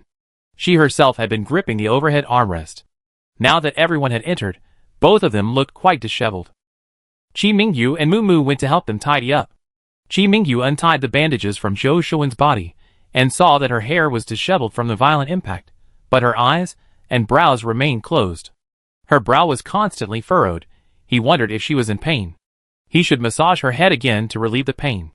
Zhong Tian asked from the other end, Moo Moo, you said your sister hasn't woken up yet? Shouldn't she get some nutrition? Moo Moo nodded, okay. We have 4 fluids. He went to the ship's freezer, opened the door, and inside were neatly arranged emergency medicines and medical supplies. Several bottles of clear 4 fluids lay quietly in the corner. These were also emergency supplies Zhou Shuan had prepared beforehand, along with a few bottles of 4 fluids just in case. Unexpectedly, they came in handy. Luckily, my sister prepared these in advance. Otherwise, we would have had to feed her liquid food, which would be too painful. Moo Moo took out a bottle of 4 fluid and the matching set, skillfully connecting it to Zhou Shuan. The clear liquid flowed slowly along the tube, like a tiny river of life, gently flowing into her body. When she wakes up, we prepare some easily digestible food for her. Okay, we also have rice and noodles in our freezer, not much, but enough to make rice soup. Zhong Tian nodded hurriedly. When Wanwan wakes up, she doesn't know if she'd be able to retrieve things from her spatial storage. Therefore, some of the easily digestible and nutritious food left outside should be reserved for Zhou Shuan when she wakes up. The others had no objections. However, after hearing Zhong Tian's speculation, the others became somewhat worried. Although Zhou Shuan had used her spatial abilities to collect and sense things before, she had experienced similar headaches and fatigue, but never as severe as this. If they followed Zhong Tian's line of thinking, what if her spatial abilities were damaged, and she could no longer freely open them? The consequences of such contemplation were terrifying. The group only briefly considered the possibility before daring not to think further. With Zhou Shuan's spatial abilities, they hadn't suffered too much hardship since the apocalypse. This was also why they dared to search for hydrothermal vent minerals alone during the daytime. Chapter 793. Don't overthink it. Chi Mingyu broke the silence first, gently tidying Zhou Shuan's blanket. Let her rest first, we talk about it when she wakes up. Zhong Tian nodded, wiping the tears from her eyes. Everyone must be hungry, I go cook. You all take good care of Wanwan. But before she could even get up, Moo Moo hurriedly said, Mom, you and Dad are still here. I go cook. Just something simple to fill our stomachs. Okay. Moo Moo also made a pot of fish soup, and heated up some steamed buns. Seeing there were still some vegetables left, she quickly stir-fried some pickled mustard greens. Now that everyone was living at sea, they especially missed the vegetables from land. They hadn't felt it before, but when the food was served, the group, who hadn't eaten for several hours, all felt incredibly hungry. They devoured the food. After the meal, Chi Mingyu stayed in the rest room to watch over Zhou Shuan and continue monitoring her for drip. Zhong Tian, Zhou Jianhai, and Moo Moo took the opportunity to rest. The day had no night, the sun hung high in the sky, making them completely lose track of time. Concept. But the area they were currently in was safe. The calm sea showed no unusual signs. Such tranquility was extremely rare on the post-apocalyptic ocean, and they had to seize every second to recover their strength. Zhou Jianhai and the others wanted Chi Mingyu to rest first. He had been in charge of steering the boat, and was the most exhausted. He was also the one who led everyone to escape death several times. But Chi Mingyu was worried about Zhou Shuan, so he persuaded the others to go back to their rooms and rest, and then take turns in a few hours. Everyone agreed. After everyone left, Chi Mingyu sat by Zhou Shuan's bedside, his gaze gently falling on her pale face. He gently massaged Zhou Shuan's temples, hoping to ease her discomfort. After an unknown amount of time, his eyelids began to grow heavy. Just as he was about to fall asleep, the door to the lounge was gently pushed open. Brother-in-law, you go and rest, I take over, Moo Moo said softly. Chi Mingyu glanced at his watch, for hours had already passed. He nodded. Okay, I go get some sleep for a few hours. Call me anytime if anything happens. Don't worry. Chi Mingyu then left the lounge, returned to his room, and collapsed onto the bed, falling into a deep sleep. Several hours of intense tension and concentration had left his body utterly exhausted. Time passed unnoticed. The calm sea remained unchanged, and the sunlight continued to shine on the lonely cruise ship. 7 or 8 hours later, everyone gradually woke up, feeling much better. Is Wanwan still not awake? Zhong Tian asked anxiously. Moo Moo shook her head, still sleeping, but the condition is stable. 2 bottles of 4 fluids have been finished, we continue tomorrow. Okay. Zhong Tiyun was slightly relieved. Let's check the cruise ship's condition first, Chi Mingyu suggested, and then we can discuss the next steps. Everyone nodded in agreement, and began to split up. Chi Mingyu and Mu Mu went to the deck and engine room, while Zhong Tiyun and Zhou Jianhai tidied up the clutter in the cabins. There were several obvious scratches and dents on the cruise ship's hull, marks left from navigating the turbulent waters earlier. Fortunately, these damages were not serious, and did not affect the overall operation of the cruise ship. The drainage system is working properly. The water on the deck has been drained, Mu Mu said. Okay. Chi Mingyu nodded. Let's go check the fuel situation. The two went to the engine room and checked the fuel reserves. The result made their faces darken. Less than a fifth remained. Mu Mu's voice was grave. The previous several life-or-death battles had consumed too much fuel. Chi Mingyu frowned and calculated. At the current cruising speed, they could only travel for a day and a night at most. If they encountered danger along the way and needed to detour or accelerate, fuel consumption would be even greater. If the fuel runs out, we'd be adrift at sea. That would greatly increase the danger. Mu's words made the air in the engine room even heavier. Chi Mingyu was silent for a moment, then raised his hand and patted his shoulder. Don't panic, we still have time. His gaze swept across the various data on the instrument panel, his mind racing to calculate possible routes and fuel consumption. From now on, we must strictly control our speed and minimize unnecessary maneuvers. Chi Mingyu said in a deep voice. Maintain low-speed cruising during the day, and only operate necessary equipment at night to conserve fuel as much as possible. Mu Mu nodded. Okay, I refer to the manual again to see if I can adjust the engine parameters to maximize fuel efficiency. Chi Mingyu nodded slowly. Because Zhou Shuan was there, they stored all the fuel stored on the cruise ship in their spatial storage. Fuel is extremely precious, especially after they lost the oil fields. But in reality, the mothership didn't provide enough fuel for their cruise ships and submarines. Because motherships are also very scarce. The Zhou family didn't complain at the time. The fuel the mothership is currently using was secretly placed there by Zhou Shuan. Captain Shang had also mentioned before that once things stabilize, they need to send people to quickly find and develop new oil fields. Otherwise, they would surely be trapped and die at sea. The two returned to the deck and informed Zhong Tiyun and Zhou Jianhai about the fuel situation. Upon hearing this, Zhong Tiyun's expression turned worried. Then won't we soon lose power? Chi Mingyu gazed at the boundless sea, his tone firm. We won't start the boat anymore. We just wait here for Wanwan to wake up. The current sea area is still safe. Zhong Tiyun breathed a sigh of relief and nodded. Okay. As long as Wanwan wakes up safely, waiting a few more days is fine. Zhou Jianhai echoed. Yes, safety first. Once Wanwan wakes up, if the space really can't be used temporarily, we figure out a way to solve the fuel problem. Having made the decision, everyone settled down with peace of mind. Mu Mu, meanwhile, used this time to meticulously check the engine, drainage system, and other systems with her father, ensuring they could set sail at any time. Peaceful times are always fleeting. The following night, although the sky remained as bright as day, the sea was unusually calm. Even the sound of waves lapping against the ship was gentle. Mu Mu awoke with a start, his heart pounding. He rolled out of bed and instinctively went to the window to check the situation outside. Just then, his pupils contracted sharply. Dozens of meters away, a massive wall of water was rapidly forming on the sea, rushing towards them like a moving fortress. Oh no! Mu Mu cried out, rushing to the next room. Brother-in-law. Get up.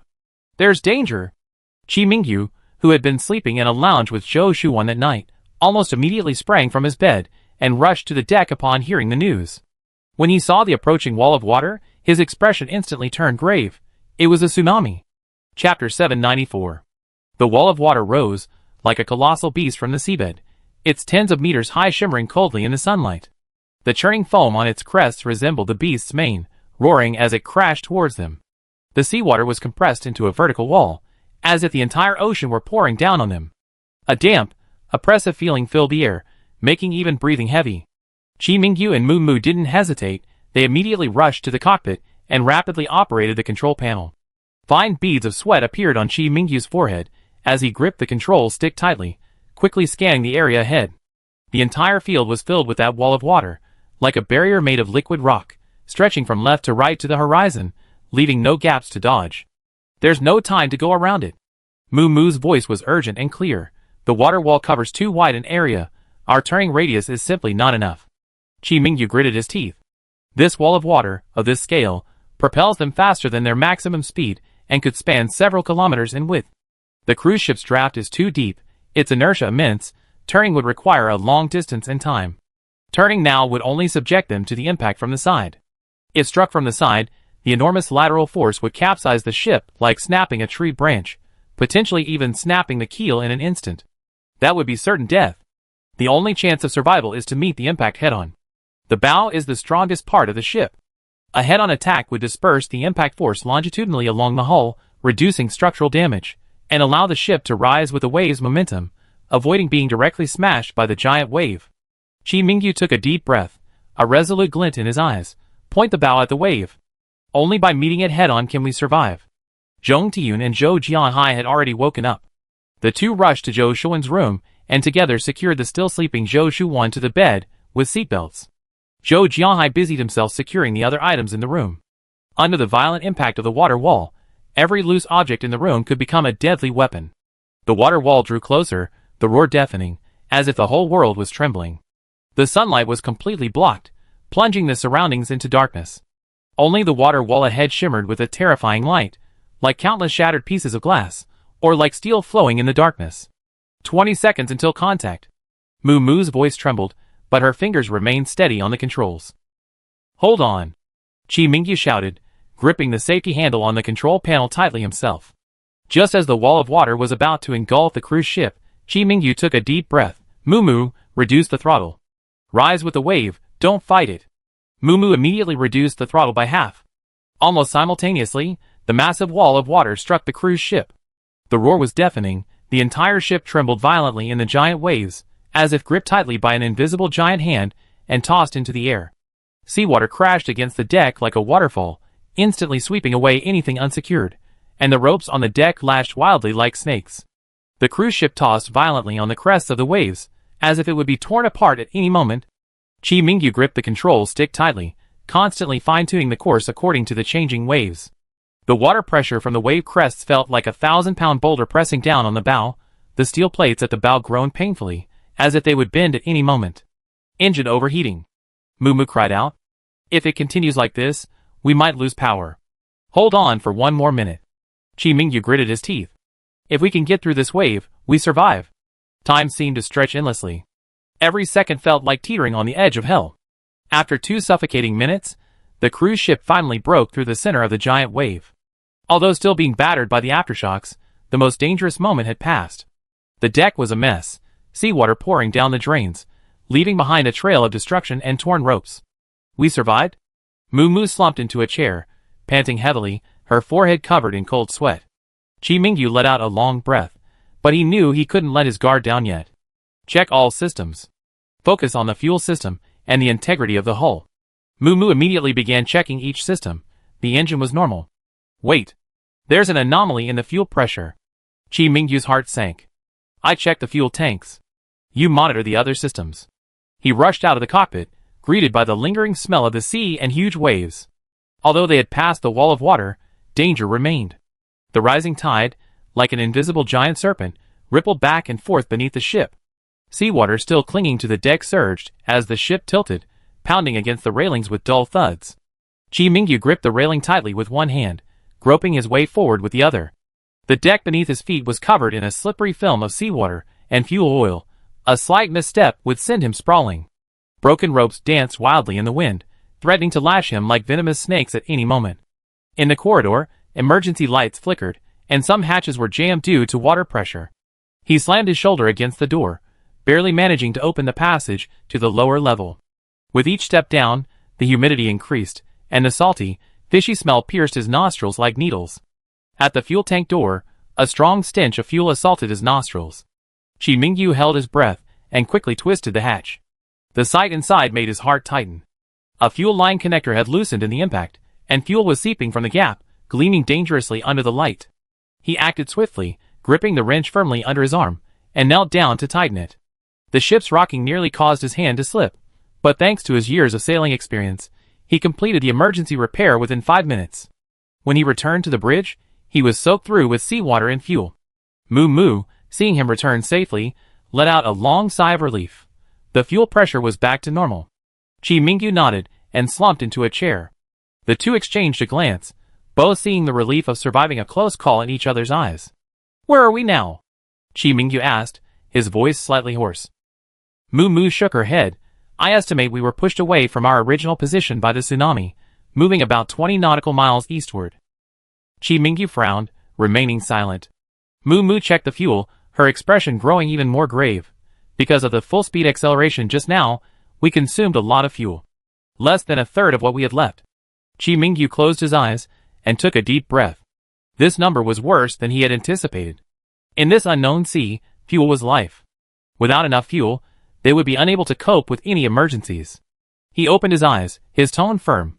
We need to find a relatively safe area to anchor and conduct a thorough inspection and repairs. Okay. Mu Mu nodded. Chapter 795. Just as he was about to speak, Zhou Jianhai stumbled over. Mu Mu, Xiaoyu, Wanwan's not doing well. She suddenly developed a fever, and her breathing is rapid. He and Zhong Tiyu knew nothing about pathology, so they rushed over to have Mu Mu go check on her. Chi Mingyu and Mu Mu exchanged a glance. Mu Mu immediately stood up. I go see her right now. Dad, you stay here and help my brother-in-law control the cruise ship. Okay. Zhou Jianhai replied somewhat flusteredly, awkwardly sitting in the passenger seat. Chi Mingyu turned to look at Mu Mu's departing figure. He knew that the most appropriate course of action was for Mu Mu, being a doctor, to examine Wanwan's condition, while he, being more skilled at driving, should stay here and guide everyone through the crisis. However, emotionally, he wished he were the one to go now. He knew that Wanwan's sudden high fever was definitely related to her overuse of the spatial ability. Their escape from the seabed was incredibly dangerous. Wanwan had given it her all. He turned his head, silently gripping the control stick. The air in the lounge, affected by the impact on the deck and cabins, was damp. Water droplets clung to the bulkheads, and the emergency lights flickered like fireflies trembling in the wind and rain. The moment Mu Mu pushed open the door, his heart clenched. Zhou Shuan lay quietly on the bed, her face flushed, her breathing rapid and shallow, fine beads of sweat glistening wetly in the light. Zhong Tiyun was anxiously wiping her face with a damp towel. Hearing the noise, she turned to look at him. Mu Mu, come quick, what happened to your sister? Sister? Mu Mu rushed over and reached out to touch her forehead. The moment his fingertips touched her skin, he was startled by the burning temperature. What's wrong with her? Zhong Tiyun stood anxiously beside him, her voice trembling. Mu Mu quickly checked Zhou Shuan's pulse and breathing, his brow furrowed. Rapid and erratic pulse, rapid breathing, very high temperature. It seems like an acute febrile reaction. However, the ship's equipment was limited, and he couldn't immediately determine the cause of his sister's high fever. His gaze lingered for a moment on his sister's pale yet flushed face, and he already had a guess. She had overused the space while underwater, putting immense strain on her mind and body, and after being unconscious for a day or two, she developed a high fever. It's probably because she overexerted herself mentally and physically when she used the space before, and now it's showing signs of wear and tear, Mu Mu explained softly. But conditions on the ship are limited. I can't do a detailed examination. I can only try to lower her temperature and replenish fluids. Zhong Tiyun's eyes were full of worry, and she unconsciously tightened her grip on Zhou Shuan's pale, cold hand. She didn't understand pathology, so she could only cooperate fully. Okay, Mu Mu, what do you think we should do? Mu Mu took a thermometer from the medical kit and confirmed that Zhou Shuan's temperature had exceeded 39 degrees Celsius. A temperature above 39 degrees Celsius is very dangerous for adults. He asked his mother to continue wiping Zhou Shuan's forehead, neck, and limbs with a damp towel, trying to lower her temperature physically. He himself needed to immediately prepare the rehydration solution for intravenous infusion. As the foreneedle gently pierced the back of Zhou Shuan's hand, clear liquid slowly dripped down the foretube. Mu Mu watched the steady drip rate and breathed a slight sigh of relief. Just then, a deep rumble came from afar, like the roar of some colossal beast in the deep sea. Zhong Tiyun's expression changed drastically. That sound, it can't be again. Before she could finish speaking, the entire cruise ship shuddered violently, as if lifted from the seabed by an invisible giant hand, and then slammed back down. The bulkheads emitted a piercing metallic groan, and the pipes in the ceiling rattled and banged, as if they might break and collapse at any moment. Mu Mu grabbed the bed railing tightly to steady himself. A terrifying thought flashed through his mind. The second water wall impact. Mom, you must hold on tight. Protect my sister? I'm going out to check. He rushed out of the room, heading straight for the bridge. In the corridor, seawater surged down the sloping deck, the ankle-deep water churning beneath his feet, each step feeling like a struggle against an undercurrent. The emergency lights flickered, casting grotesque shadows on the walls. Inside the cockpit, Chi Mingyu gripped the control stick tightly, veins bulging on his forehead. Ahead, a wall of water, even larger than the first, was approaching at an alarming speed, the foam churning on its crests gleaming coldly in the dim light. "How can it be so fast?" Moo Moo exclaimed. "This is the second wave of the tsunami." Chi Mingyu gritted his teeth, higher and faster than the first. Moo Moo's gaze fell on the ship's status monitoring screen, her face instantly turning deathly pale. The gap near the fuel tank, left by the violent impact, was now being widened by the relentless pounding of the seawater, the red warning lights flashing frantically on the screen. "I go plug the gap." Moo Moo rushed out almost instinctively. "Watch out." Chi Mingyu only managed to shout 2 words before Moo Moo's figure disappeared through the cockpit door. The lower deck was now knee-deep in seawater. At the fuel tank door, the metal plates creaked painfully under the water pressure, seawater gushing from the cracks, mingling with a pungent smell of fuel. Moo Moo gritted his teeth, pressing the waterproof sheet against the crack and frantically tightening the bolts with a wrench. The ship's violent rocking caused him to lose his balance, completely unable to control himself, but his hands never loosened their grip. He tightened the last bolt, and turned to leave, when suddenly a tremendous force struck from the side. A second wall of water crashed into the cruise ship prematurely. The seawater, like a liquid mountain, instantly engulfed the lower deck. Moo Moo felt a white blur before his eyes, the roar of water filling his ears. His body was violently lifted and hurled into the air. He didn't even have time to utter a cry before being swept off the deck and disappeared into the churning waves. Inside the cockpit, Chi Mingyu's face was deathly pale, yet he remained completely focused on steering the cruise ship. They had to dodge this second wall of water. The impact of the second wall was far more violent than the first. The bow was lifted several meters high by the giant waves, only to slam back down. Seawater poured down the deck like a waterfall, the entire ship tossing and turning wildly between the crests and troughs of the waves. "Hold on!" Chi Mingyu roared. His gaze was fixed on the front, the waves crashing down like countless walls of water, lifting the bow again and again, only to slam it down once more. 10 degrees to starboard," he growled. Zhou Jianhai frantically pushed the helm, his forehead covered in cold sweat. 10 degrees to starboard. Every turn felt like dancing on a knife's edge. If the angle was even slightly off, the ship would be capsized by the horizontal waves. Chi Mingyu's hands were white from the force of his movements. At such a critical moment of life and death, he had no energy to think about anything else, and he didn't even notice that Moo Moo had already been swallowed by the sea. Chapter 796. In the lounge, Zhong Tiyun gripped the headboard tightly, the 4-drip bottle shaking violently above her head. Just now, she seemed to have heard a short, startled cry, as if coming from the direction of the deck. But the sound was swallowed up by the roar of the water and the vibrations of the ship, so fast it seemed like an illusion. "I must have misheard," she murmured to herself, but her heart pounded wildly in her chest. Anxiety surged up like a tide, making her restless. She glanced at Zhou Shuan on the bed, hesitated for a moment, then mustered all her strength to secure the 4-drip bottle, and, supporting herself against the wall, slowly made her way to the door. In the corridor, the emergency lights flickered, and the damp air, carrying a salty, fishy smell, assaulted her senses. The seawater had receded to her ankles, but the deck beneath her feet was slippery as if oiled. "Moo Moo!" she called out, her voice sounding particularly weak in the empty corridor. There was no response. She gritted her teeth and continued walking forward.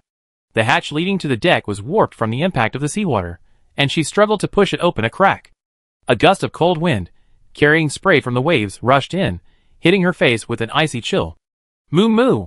she called from the doorway, but only the roar of the waves and the groan of the ship answered her.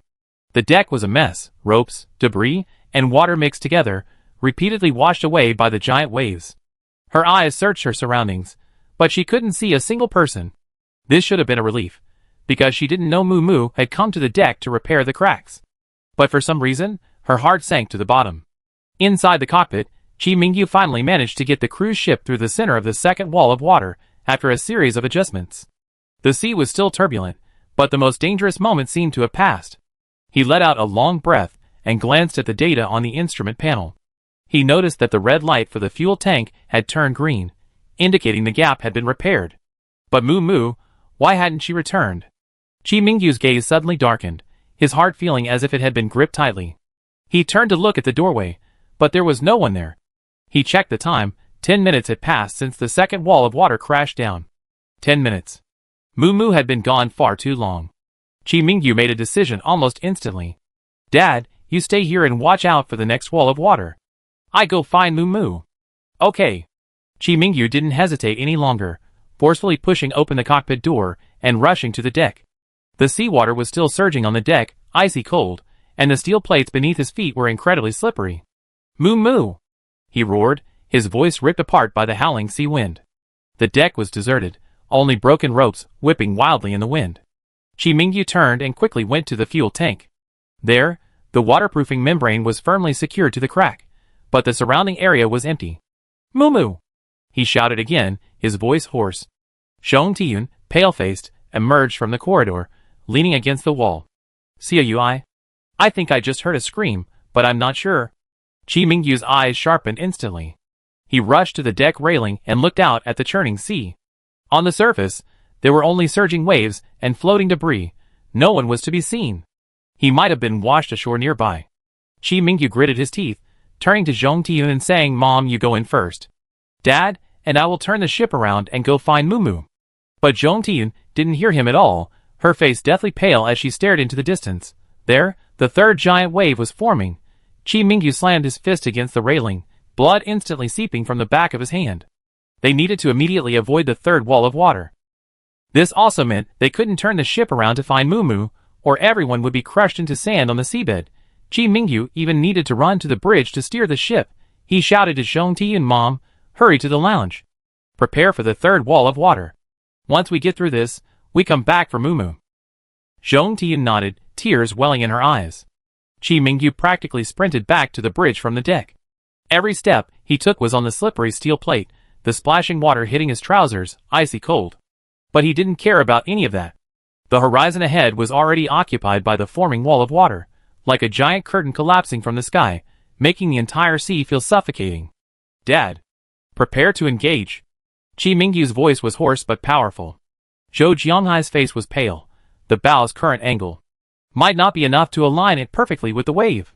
This time, the water wall was forming slightly off-center, directly facing the side of the ship. Try your best. Chi Mingyu growled. Even a little off is better than facing the waves sideways. He quickly scanned the instrument panel. The green light indicating the fuel tank repair was complete was still on, but the ship's attitude indicator was swinging wildly, indicating the ship was being pushed towards a dangerous angle by the undercurrent. Keep the engines at full speed. Chi Mingyu ordered. Reduce the throttle by half when the water wall gets close, and lift up with the wave. Understood. Zhou Jianghai's hands trembled, but his movements were incredibly swift. Soon, the third wall of water, like a liquid mountain, crashed down on the cruise ship with a deafening roar. The ship, already misaligned with the wave, was struck at an angle by this immense force, instantly tilting the entire vessel to one side. Grab on. Chi Mingyu roared from the cockpit, gripping the control levers tightly, trying to pull the ship back from the brink of capsizing. Seawater poured into the deck like a waterfall, instantly covering the cockpit windows with a white spray, obscuring everything. Zhou Jianghai was violently thrown to the control panel, his shoulders slamming heavily against the metal frame, causing him to grimace in pain. But he gritted his teeth, steadying himself, desperately cooperating with Chi Mingyu to adjust the course. The ship tilted at an increasingly steep angle, the seawater on the deck like a roaring river, sweeping away everything unsecured. The broken ropes whistled wildly through the air. In the lounge, Zhong Tiyun practically tumbled back to the bed. Her knees scraped bloody marks on the slippery deck, but she paid no heed to the pain. Wan! She cried, throwing herself upon her daughter and pulling her tightly to her sides. The ship tilted more and more violently. The tables, chairs, and cabinets in the lounge began to slide, screeching as they did so. Zhong Tiyun braced her back against the bedside table, holding Zhou Shuan close, like a mother protecting her cub. Wan, don't be afraid. Don't be afraid, she cried through gritted teeth, her voice almost drowned out by the violent tremors. Seawater cascaded down the deck like a waterfall, lifting the ship several meters above the water before slamming it back down.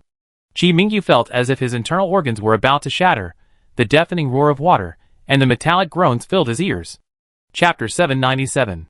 He gritted his teeth, his hands constantly fine-tuning the control stick, trying to align the bow with the waves and mitigate the impact. Finally, amidst the continuous rocking and roaring, the force of the water wall gradually weakened. The sea finally regained some calm, but the cruise ship was badly damaged. The railing on one side of the hull had been swept away by the giant waves, and the deck was littered with twisted metal and broken ropes. Several hatches were deformed by the water pressure, emitting a teeth-grinding creak. Inside the cockpit, Chi Mingyu and Zhou Jianhai slumped into their chairs, panting heavily. The instrument panels around them were cracked, and red warning lights flashed incessantly. Chi Mingyu looked around. The hull was damaged in many places. The communication system was malfunctioning, and worse, the drainage system was broken, and seawater was flooding in. His face instantly turned grave. "Dad, we need to start the emergency drainage pumps immediately. Close the valves in the flooded compartments." He frantically tapped on the instrument panel, but the pumps had limited power, and the water was entering too quickly. "I go to the lower deck and manually drain the water." Chi Mingyu didn't hesitate any longer, grabbed his toolbox, and rushed out of the cockpit. "Be careful," Zhou Jianhai warned. Just now, Moo fell into the sea while she was getting repairs. Zhou Jianhai closed his eyes, a shiver running through him. But he immediately opened his eyes, focusing even more intently on the instrument panel. Now he was the only one among them who could sit here and check the surroundings. He had to be extra careful. They couldn't afford any more accidents or oversights. Chi Mingyu nodded solemnly. In the corridor, the seawater was already above his knees. The ship was still rocking violently. He stumbled his way to the lower deck and found the situation was worse than he had anticipated. The drain outlets were clogged with floating debris, and the water level was rising rapidly. The lights in the lower cabins flickered, and the seawater had already reached Chi Mingyu's knees. The icy seawater, mixed with oil, splashed all over his face, but he didn't bother wiping it away, his hands flying across the floor. He had to speed things up, or the ship would sink. His wrench whirred rapidly, prying open the drain grates one by one. The clogged debris was a horrifying sight. Broken ropes, shattered wooden crates, and various unidentified fragments were tangled together, firmly blocking the drain outlets. Chi Mingyu used all his strength to clear these obstacles, and seawater immediately gushed out, the water level beginning to slowly recede. He had no time to rest, and continued moving to the next drain outlet. At each outlet, he cleared the blockages as quickly as possible while checking the valves for any issues. Suddenly, one valve jammed and couldn't be fully closed. Chi Mingyu quickly retrieved spare parts from his toolbox, loosened the valve with a wrench, and carefully adjusted it with a screwdriver. After several minutes of tense work, the valve was finally completely closed, and the rate of seawater backflow slowed significantly. Chi Mingyu wiped the seawater and sweat from his face, and continued cleaning the last drain outlet. 15 minutes later, the water level in the lower cabin finally stabilized. Chi Mingyu leaned against the slippery wall, breathing heavily. His hands were white and wrinkled from being soaked in seawater, and the cuts at his knuckles were still bleeding, but he knew the ship was safe for now. He looked up. That was the cruise ship's rest area. He wondered how Mom and Wanwan were doing after such a violent impact and capsizing, but now, he had to check the rest of the ship's damage as quickly as possible. He clenched his still numb fist, and strode up the stairs. Back on the upper deck, Chi Mingyu truly grasped the severity of the ship's tilt. The seawater in the corridor had stopped flowing, but it was all concentrated on the left side, forming a distinct waterline. The emergency lights on the walls were still on, but the light was projected obliquely onto the floor, making the entire space appear distorted. Although the ship's tilt had improved somewhat, it was still nearly 10 degrees greater than normal. This angle might not seem like much under normal circumstances, but for a damaged cruise ship, it was bad news. Chi Mingyu quickly headed towards the bridge. Passing the lounge, he stopped and gently pushed open the door. Zhong Tiyun was sitting on the edge of the bed, holding the unconscious Zhou Shuwan in her arms. Seeing Chi Mingyu, she immediately stood up anxiously. "Xiaoyu, are you all right?" "I'm fine." Chi Mingyu waved his hand, his gaze falling on Zhou Shuwan. "How's Wanwan?" "Mom, were you hurt?" Zhong Tiyun hurriedly said. Her fever has subsided a bit, but she hasn't woken up yet. "Moo he." She quickly shut her mouth again. Chi Mingyu's expression held a hint of regret, but his tone was firm. "Mom, don't worry. No more water walls have formed in the last 10 minutes or so. It seems we probably weathered the crisis. So we can turn around and go find Moo immediately." Zhong Tiyun's eyes were filled with tears, and she nodded repeatedly. That's great. Mom, you and Wanwan stay here. Try to stay close to the center of the ship." Chi Mingyu instructed. "The ship is tilting a bit. Try not to go near the sides." Zhong Tiyun nodded, her eyes full of worry. "You be careful too." Inside the cockpit, Zhou Jianhai was intently observing the sea. Seeing Chi Mingyu enter, he immediately asked, "How's the drainage?" "It's temporarily stable," Chi Mingyu replied briefly, his gaze sweeping across the instrument panel. "But the ship is listing nearly 10 degrees. Zhou Jianhai sighed. "I noticed that too. This is because water ingress has caused an imbalance in the ship's weight, coupled with damage to the starboard side structure. What consequences will this listing have?" Chi Mingyu frowned. "The most direct consequence is unstable navigation. In this state, if we encounter large waves, the ship could easily capsize. Moreover, the listing will affect the efficiency of the remaining drainage system, and may even cause the repaired drainage outlets to become clogged again." Zhou Jianhai listened, remained silent for a moment, and then turned to look out the window. No wall of water had formed in the distance. "Dad, let's turn the ship around and go find Mumu." "Okay." Chi Mingyu took a deep breath and adjusted the course. Meanwhile, unseen by the others, the effects of the listing were quietly intensifying. In the lower decks, some equipment that wasn't fully secured began to slowly slide, threatening the already fragile hull structure. On deck, while the water level on the port side had stopped rising, the stress on the starboard side was steadily increasing, causing the metal frames to creak alarmingly. Although it was daytime, the sun never sets. However, due to the recent violent water walls, a fog was gradually spreading over the sea. Although the fog wasn't thick, it greatly increased the difficulty of their search. Especially on the turbulent sea, the chances of seeing objects on the dark blue surface with the naked eye were slim. Chapter 798. Zhou Shuan remained unconscious, her face as pale as paper, her breathing barely a whisper. On the sea wind howled, and the waves rolled. Chi Mingyu gripped the control stick steadily, his gaze frequently sweeping across the sea, his brow furrowed. Zhou Jianhai and Zhong Tiyun stood at the ship's railing, their binoculars tightly clutched, repeatedly scanning the distance. "Mumu!" Zhong Tiyun called out with all her might, her voice hoarse, yet still piercing through the wind. Her hands gripped the railing tightly, her knuckles white, her eyes bloodshot from gazing into the distance for so long. Only the roar of the waves, and the groaning of the ship as it tossed and turned on the sea answered her. Chi Mingyu pressed the cruise ship's horn button, the piercing sound echoing across the empty sea. No matter how much they called out or searched, the sea remained a churning, deep blue, occasionally dotted with pieces of wood and rope torn by the waves, but there was no sign of Mumu. Chi Mingyu decided to retrace their steps again. The cruise ship slowly turned around, carefully searching along its previous course. They searched this area 3 times. Each time they approached a floating object, Zhong Tiyun's heart pounded, but the result was always disappointing. It was just a wooden box soaked in seawater, or a broken cable. Mist gradually spread from the sea surface, like an invisible veil, obscuring their vision. Even with binoculars, they could only see the nearby waves. The distant sea had long since blurred into a grayish-white expanse. "Mumu." Zhong Tiyun's voice trembled, almost carried away by the wind. Her throat ached as if it had been rubbed with sandpaper, but she still refused to stop. Zhou Jianhai put down his binoculars and rubbed his sore eyes. "Tiyun, take a break. Your throat will hurt from shouting like that." "I can't stop." Zhong Tiyun shook her head, tears blurring her vision. "If I stop, what if Mumu is nearby? What if he can't hear us?" Zhou Jianhai remained silent, offering no further advice. He couldn't imagine that Mumu, who had survived countless disasters and grown up safely, would be caught in this tragedy. His eyes were red as he stared unblinkingly at the sea, hoping to see that familiar figure appear. However, time relentlessly passed. Several hours went by, and the sea remained silent. Waves crashed against the ship's side, the splashing water icy cold, but unable to wash away the anxiety in their hearts. Zhong Tiyun's legs began to tremble slightly. The prolonged disaster and the suppressed fear had pushed her body to its limit. She gritted her teeth and turned to go to the rest room. In the rest room, Zhou Shuan lay quietly. The fore fluid was almost gone, and her complexion was slightly better than before, but her eyes remained tightly closed. Wan. Zhong Tiyun gently sat down beside the bed, holding her daughter's cold hand. Tears welled up again, sliding down her cheeks and dripping onto the sheets, spreading into dark puddle patterns. "Wan, please wake up." Her voice choked with sobs. Mumu is gone. "It's been 5 or 6 hours. Mommy is so scared. Please wake up and help Mommy, okay?"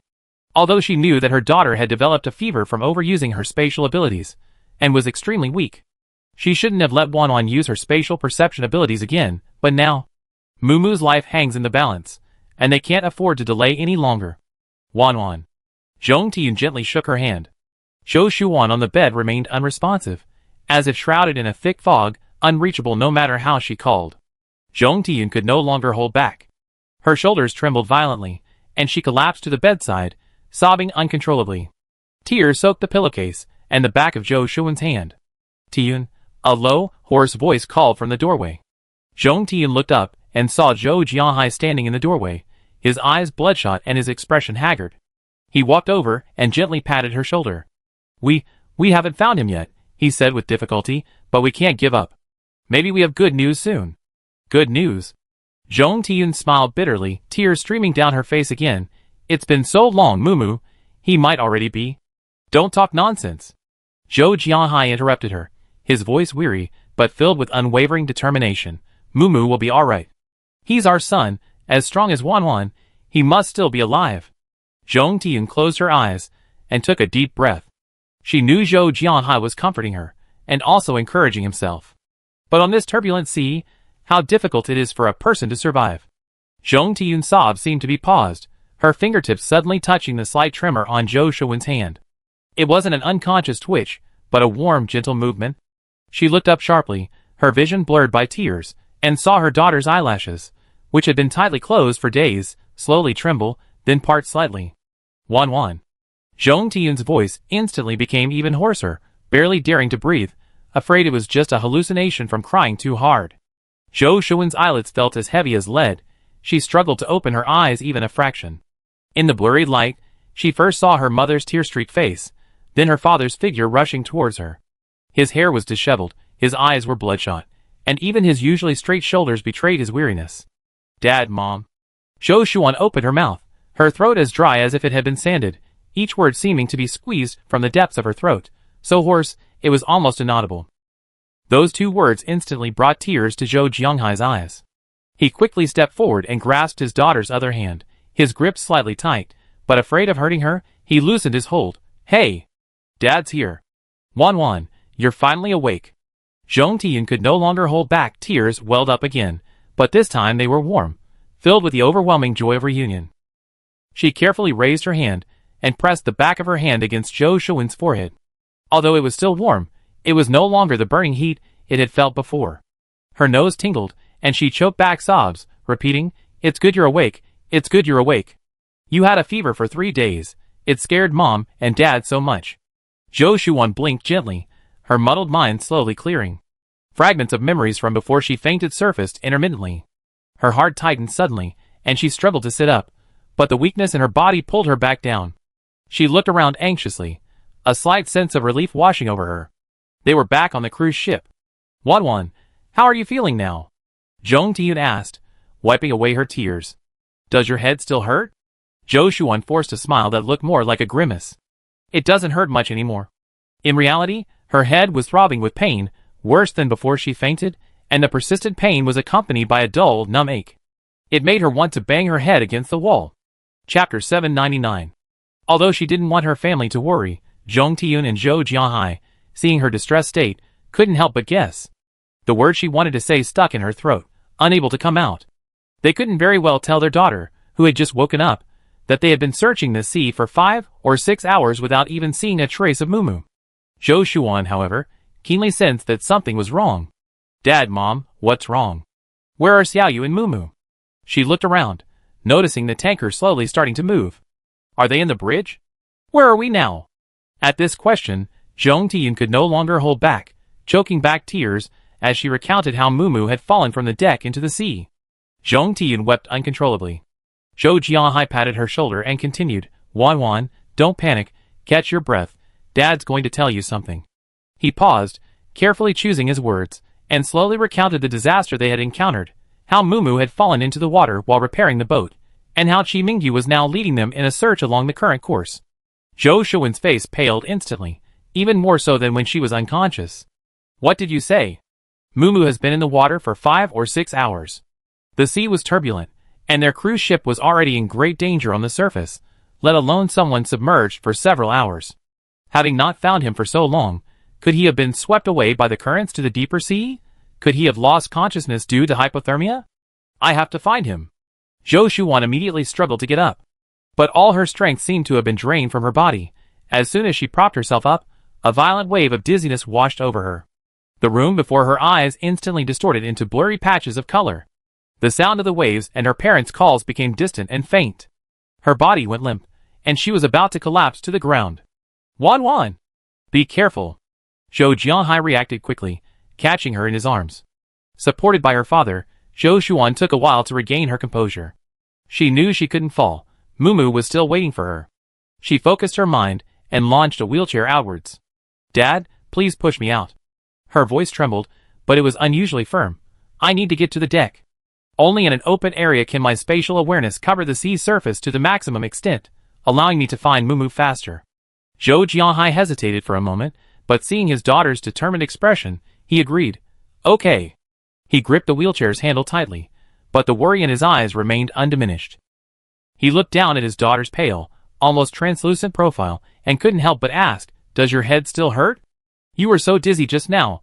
Why don't you rest for a while? Zhou Shuan shook her head. Dad, saving Mumu is the priority. Zhong Tian wiped away her tears. Wan, we go to the deck with you. If you feel unwell, just let us know. Zhou Shuan nodded. The two of them then pushed her onto the outer deck. Pushing open the deck door, a biting sea breeze rushed in, whipping Zhou Shuan's clothes. Her gaze swept anxiously across the boundless sea.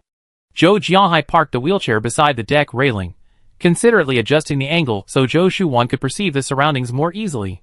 Zhong Tian quickly returned to the cabin, and soon came out with a thick cloak. She carefully draped it over Zhou Shuan's shoulders, making sure to tie the collar tightly. It's windy at sea, don't catch a cold. You can't afford to get sick again. Zhou Shuan thanked him softly, her hand slowly resting on the cool railing. The instant she closed her eyes, she concentrated all her energy, activating her spatial awareness. But a few seconds later, a violent wave of dizziness suddenly struck, even stronger than in the cabin. Her vision went completely black, the sound of the waves seemed to turn into a shrill roar, and her stomach churned, a wave of nausea rising in her throat. Zhou Shuan's body trembled uncontrollably. She could feel her consciousness sinking, as if she were about to plunge into endless darkness. Wan, how are you? Zhou Jianhai noticed his daughter's abnormality, and hurriedly leaned down to ask, his voice filled with anxiety. Zhong Tian also rushed over nervously, reaching out to support her shoulders. I'm nothing, Zhou Shuan managed to say with difficulty. She closed her eyes, forcing herself to stay awake, slowly perceiving everything on the sea. 1 second, 2 seconds, 3 seconds, time seemed to stand still at that moment. Fine beads of cold sweat trickled down Zhou Shuan's forehead, dripping onto her cloak. Zhong Tian and Zhou Jianhai, who were waiting nearby, couldn't bear the torment any longer, and were about to advise her to go back and rest when Zhou Shuan suddenly opened her eyes, a glint of light flashing in them. She raised a finger, trembling, pointing northeast, her voice hoarse but unusually clear. Go that way, Mumu is in that direction. Hearing this, Zhou Jianhai's eyes instantly lit up. He gripped his daughter's hand tightly, then, afraid of hurting her, quickly released it, and turned to run towards the cockpit. In the cockpit, Qi Mingyu was gripping the control lever tightly, his eyes fixed intently on the sea ahead. Ever since Mumu fell into the water, he had remained in this position, his eyes bloodshot. When he heard Zhou Jianhai say that Zhou Shuan had woken up, his heart skipped a beat, and he was so excited he almost lost control.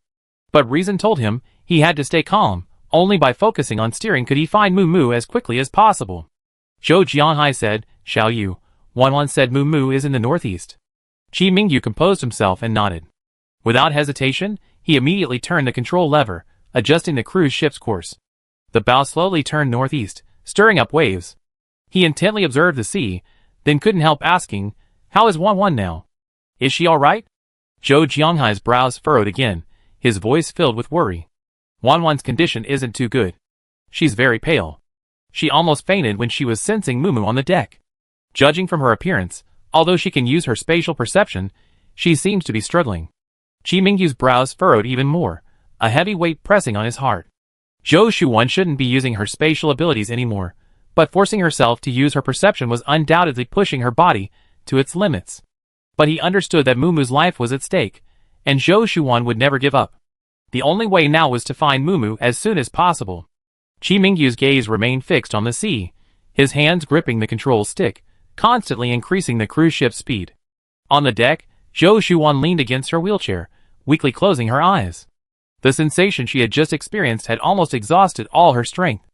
At this moment, she felt weak all over and didn't even have the strength to lift her hand. Chapter 800. Zhong Tian squatted beside her, gently wiping the cold sweat from her forehead, and said with heartache, "Wan, rest for a while. Once you have a direction, finding Mumu will be easier." Zhou Shuan shook her head, her voice weak. "No. I have to keep sensing. What if Mumu's location changes? We won't be able to find him." Zhong Tian wanted to persuade her further, but Zhou Shuan's determined gaze stopped her. She could only sigh helplessly, get up, and go to the cabin to pour a glass of warm water, carefully feeding it to Zhou Shuan. The warm water slid down her throat, bringing a touch of warmth, but Zhou Shuan felt the chill in her body growing heavier, even her teeth began to chatter slightly. For the next half hour, Zhou Shuan would force herself to sense the cold every 10 minutes. Each time she sensed it, intense dizziness and nausea would arrive, as expected, but each time she gritted her teeth and endured it. She would promptly inform Zhou Jianhai and Zhong Tian of Mumu's location changes, and then the two would take turns running to the bridge to relay the message to Qi Mingyu. The sea breeze, carrying a salty, fishy smell, pounded against the deck repeatedly. Although Zhou Shuan had her senses, Mumu was very far away from them.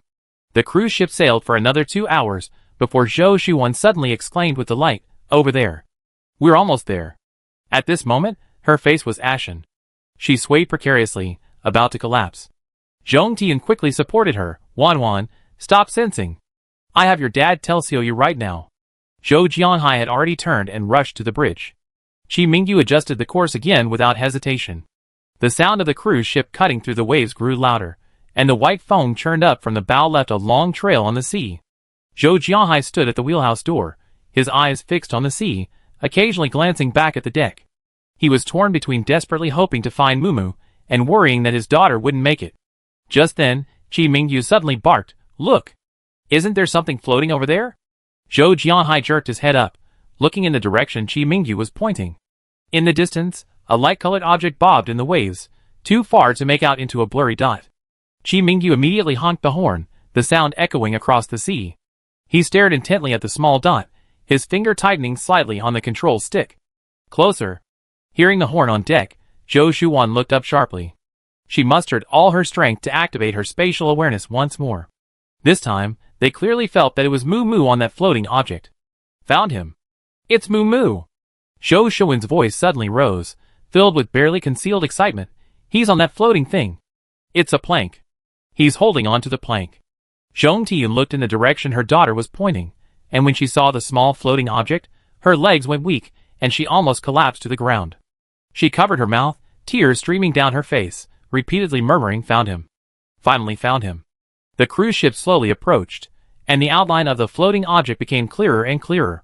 It was a rectangular plank about half a person's length long, and Mumu was lying on it, his arms tightly gripping the edge, his wet black hair plastered to his face, completely still. "Mumu!" Zhou Jianhai shouted towards the sea from the railing of the bridge, his voice filled with anxiety. Qi Mingyu immediately lowered the lifeboat. After intensive training, Zhou Jianhai now had a basic understanding of how to operate the cruise ship, so he took over the control. Qi Mingyu jumped into the lifeboat and paddled vigorously towards the plank. Chapter 801. Zhong Tian and Zhou Shuan waited on the deck. The sea was still quite rough, and the lifeboat rocked violently in the waves.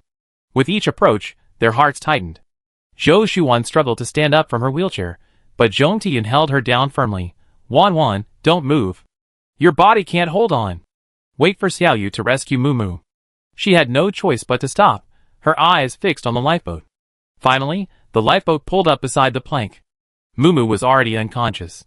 He lay motionless on the plank, his eyes closed, his face as pale as Zhou Shuan's, devoid of any color. His lips were cracked and peeling, with a ring of white salt around the edges, clearly from being in the sea for too long. His arms were still wrapped around the edge of the plank, his knuckles taut and white, even his fingernails were embedded with sea sand and plank fragments. Even unconscious, his hands hadn't let go of the plank. Only a very slight rise and fall of his chest indicated he was still breathing, otherwise, he was eerily quiet.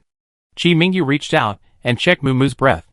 A wave of relief washed over him, and he shouted towards the cruise ship, "He's still breathing. He's alive."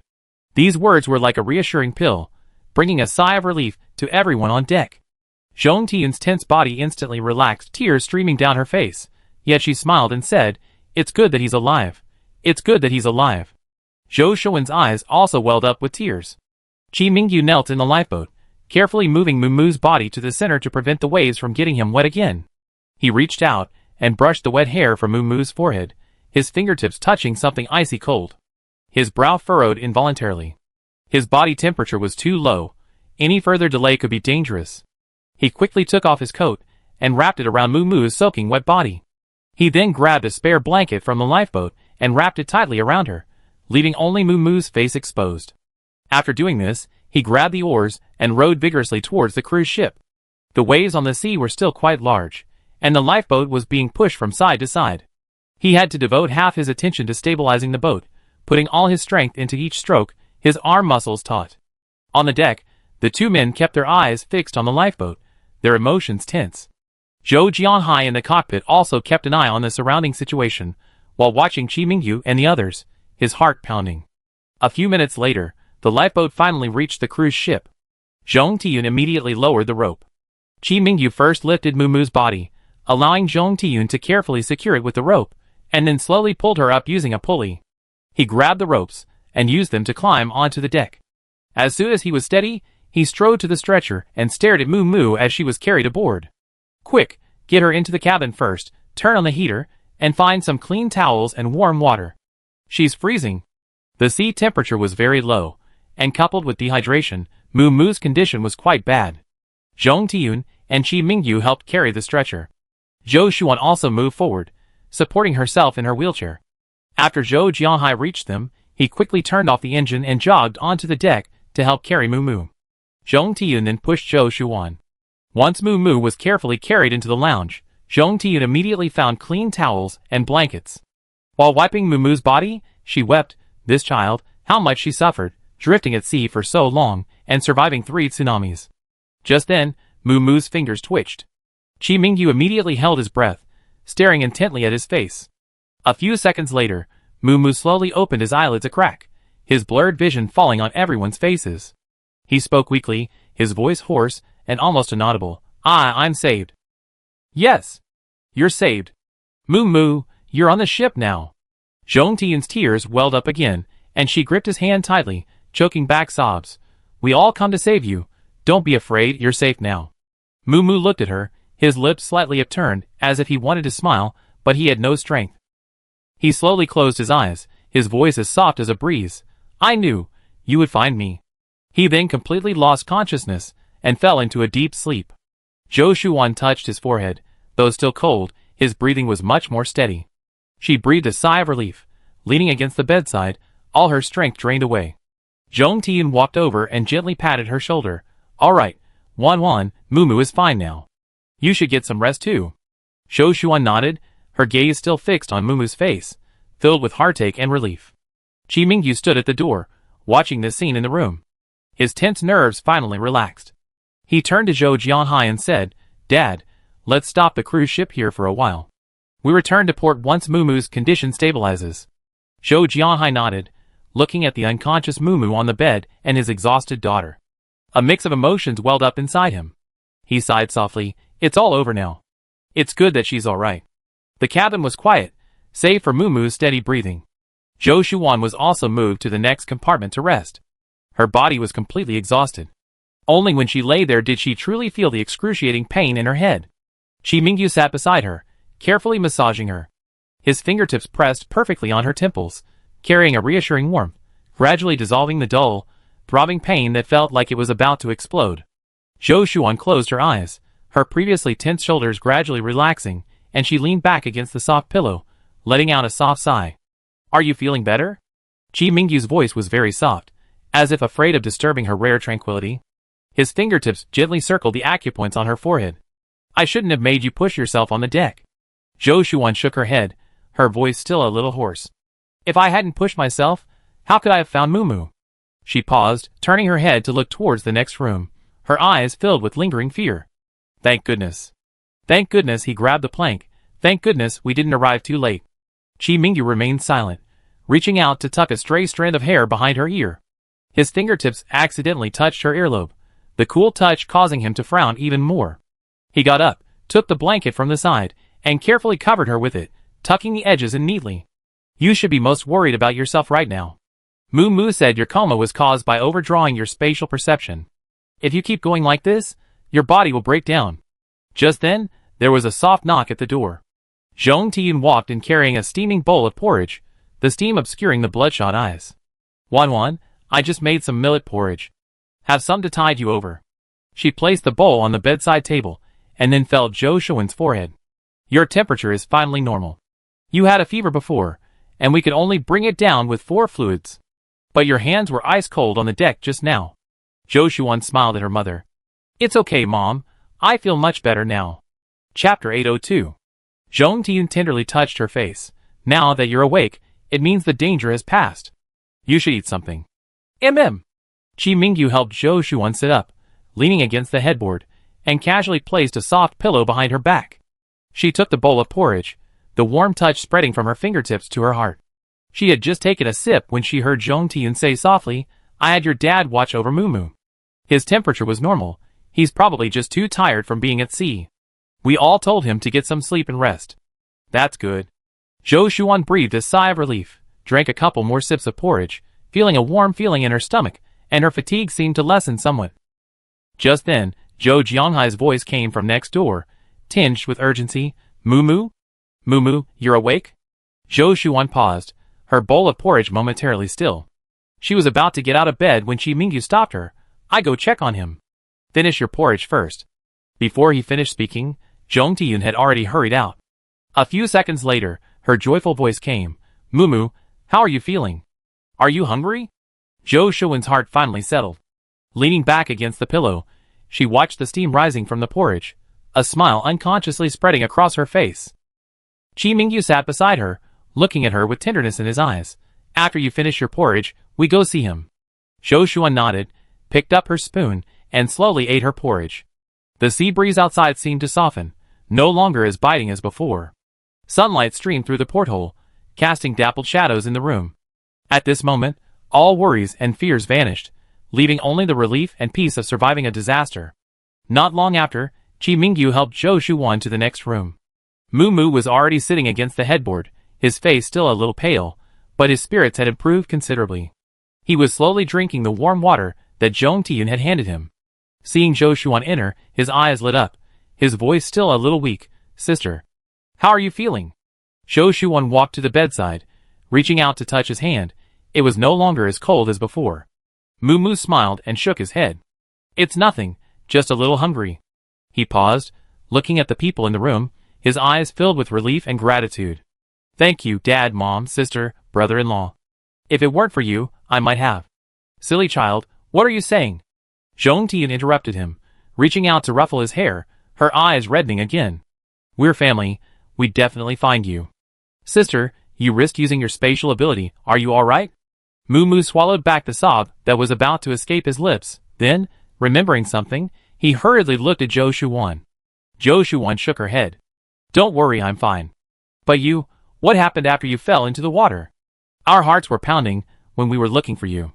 Hearing this, Moo Moo smiled bitterly, and told everyone about how he had fallen into the sea. The ship was rocking violently, and walls of water were crashing onto the deck. I had just reached the deck when the tsunami swept me down. Luckily, a plank came down with me as I fell into the sea, and I grabbed it without thinking. Later, there were 2 more tsunamis, with huge waves that slammed me straight into the sea. Moo Moo's voice lowered. At that moment, my mind went blank. I only thought that I couldn't let go of the plank, because if I let go, I would really be doomed. Luckily, I held on tightly, and when the waves subsided, the plank brought me back up. But by then, I couldn't see the ship anymore. The waves were surging incredibly fast, carrying me to the other side, far away from our cruise ship. There was no one around, and I couldn't hear the cruise ship, so I could only cling to the plank to conserve my strength. Everyone who heard this felt a wave of lingering fear. Thankfully, everyone is safe and sound now. Zhong Tiyun looked at her daughter, whose spirits had improved considerably, and then at her son, whom she had just found again. She felt incredibly lucky. When the two were alone, Qi Mingyu asked Zhou Shuan what had happened during her several days of unconsciousness. Zhou Shuan had been forcing herself to remain nonchalant until she finally relaxed. She looked at Qi Mingyu with a bitter smile. Brother Yu, I probably won't be able to use my spatial abilities for a long time. What? Qi Mingyu was shocked. Zhou Shuan explained, before, I forcibly used the spatial collection function to open the underwater passage, which far exceeded my capacity. So afterwards, I was unconscious and had a fever. This was a stress response from my body after being overburdened. Today, I forcibly used my spatial perception to find Mumu. Actually, when you went on the yacht to look for him, I already realized I couldn't open my spatial abilities.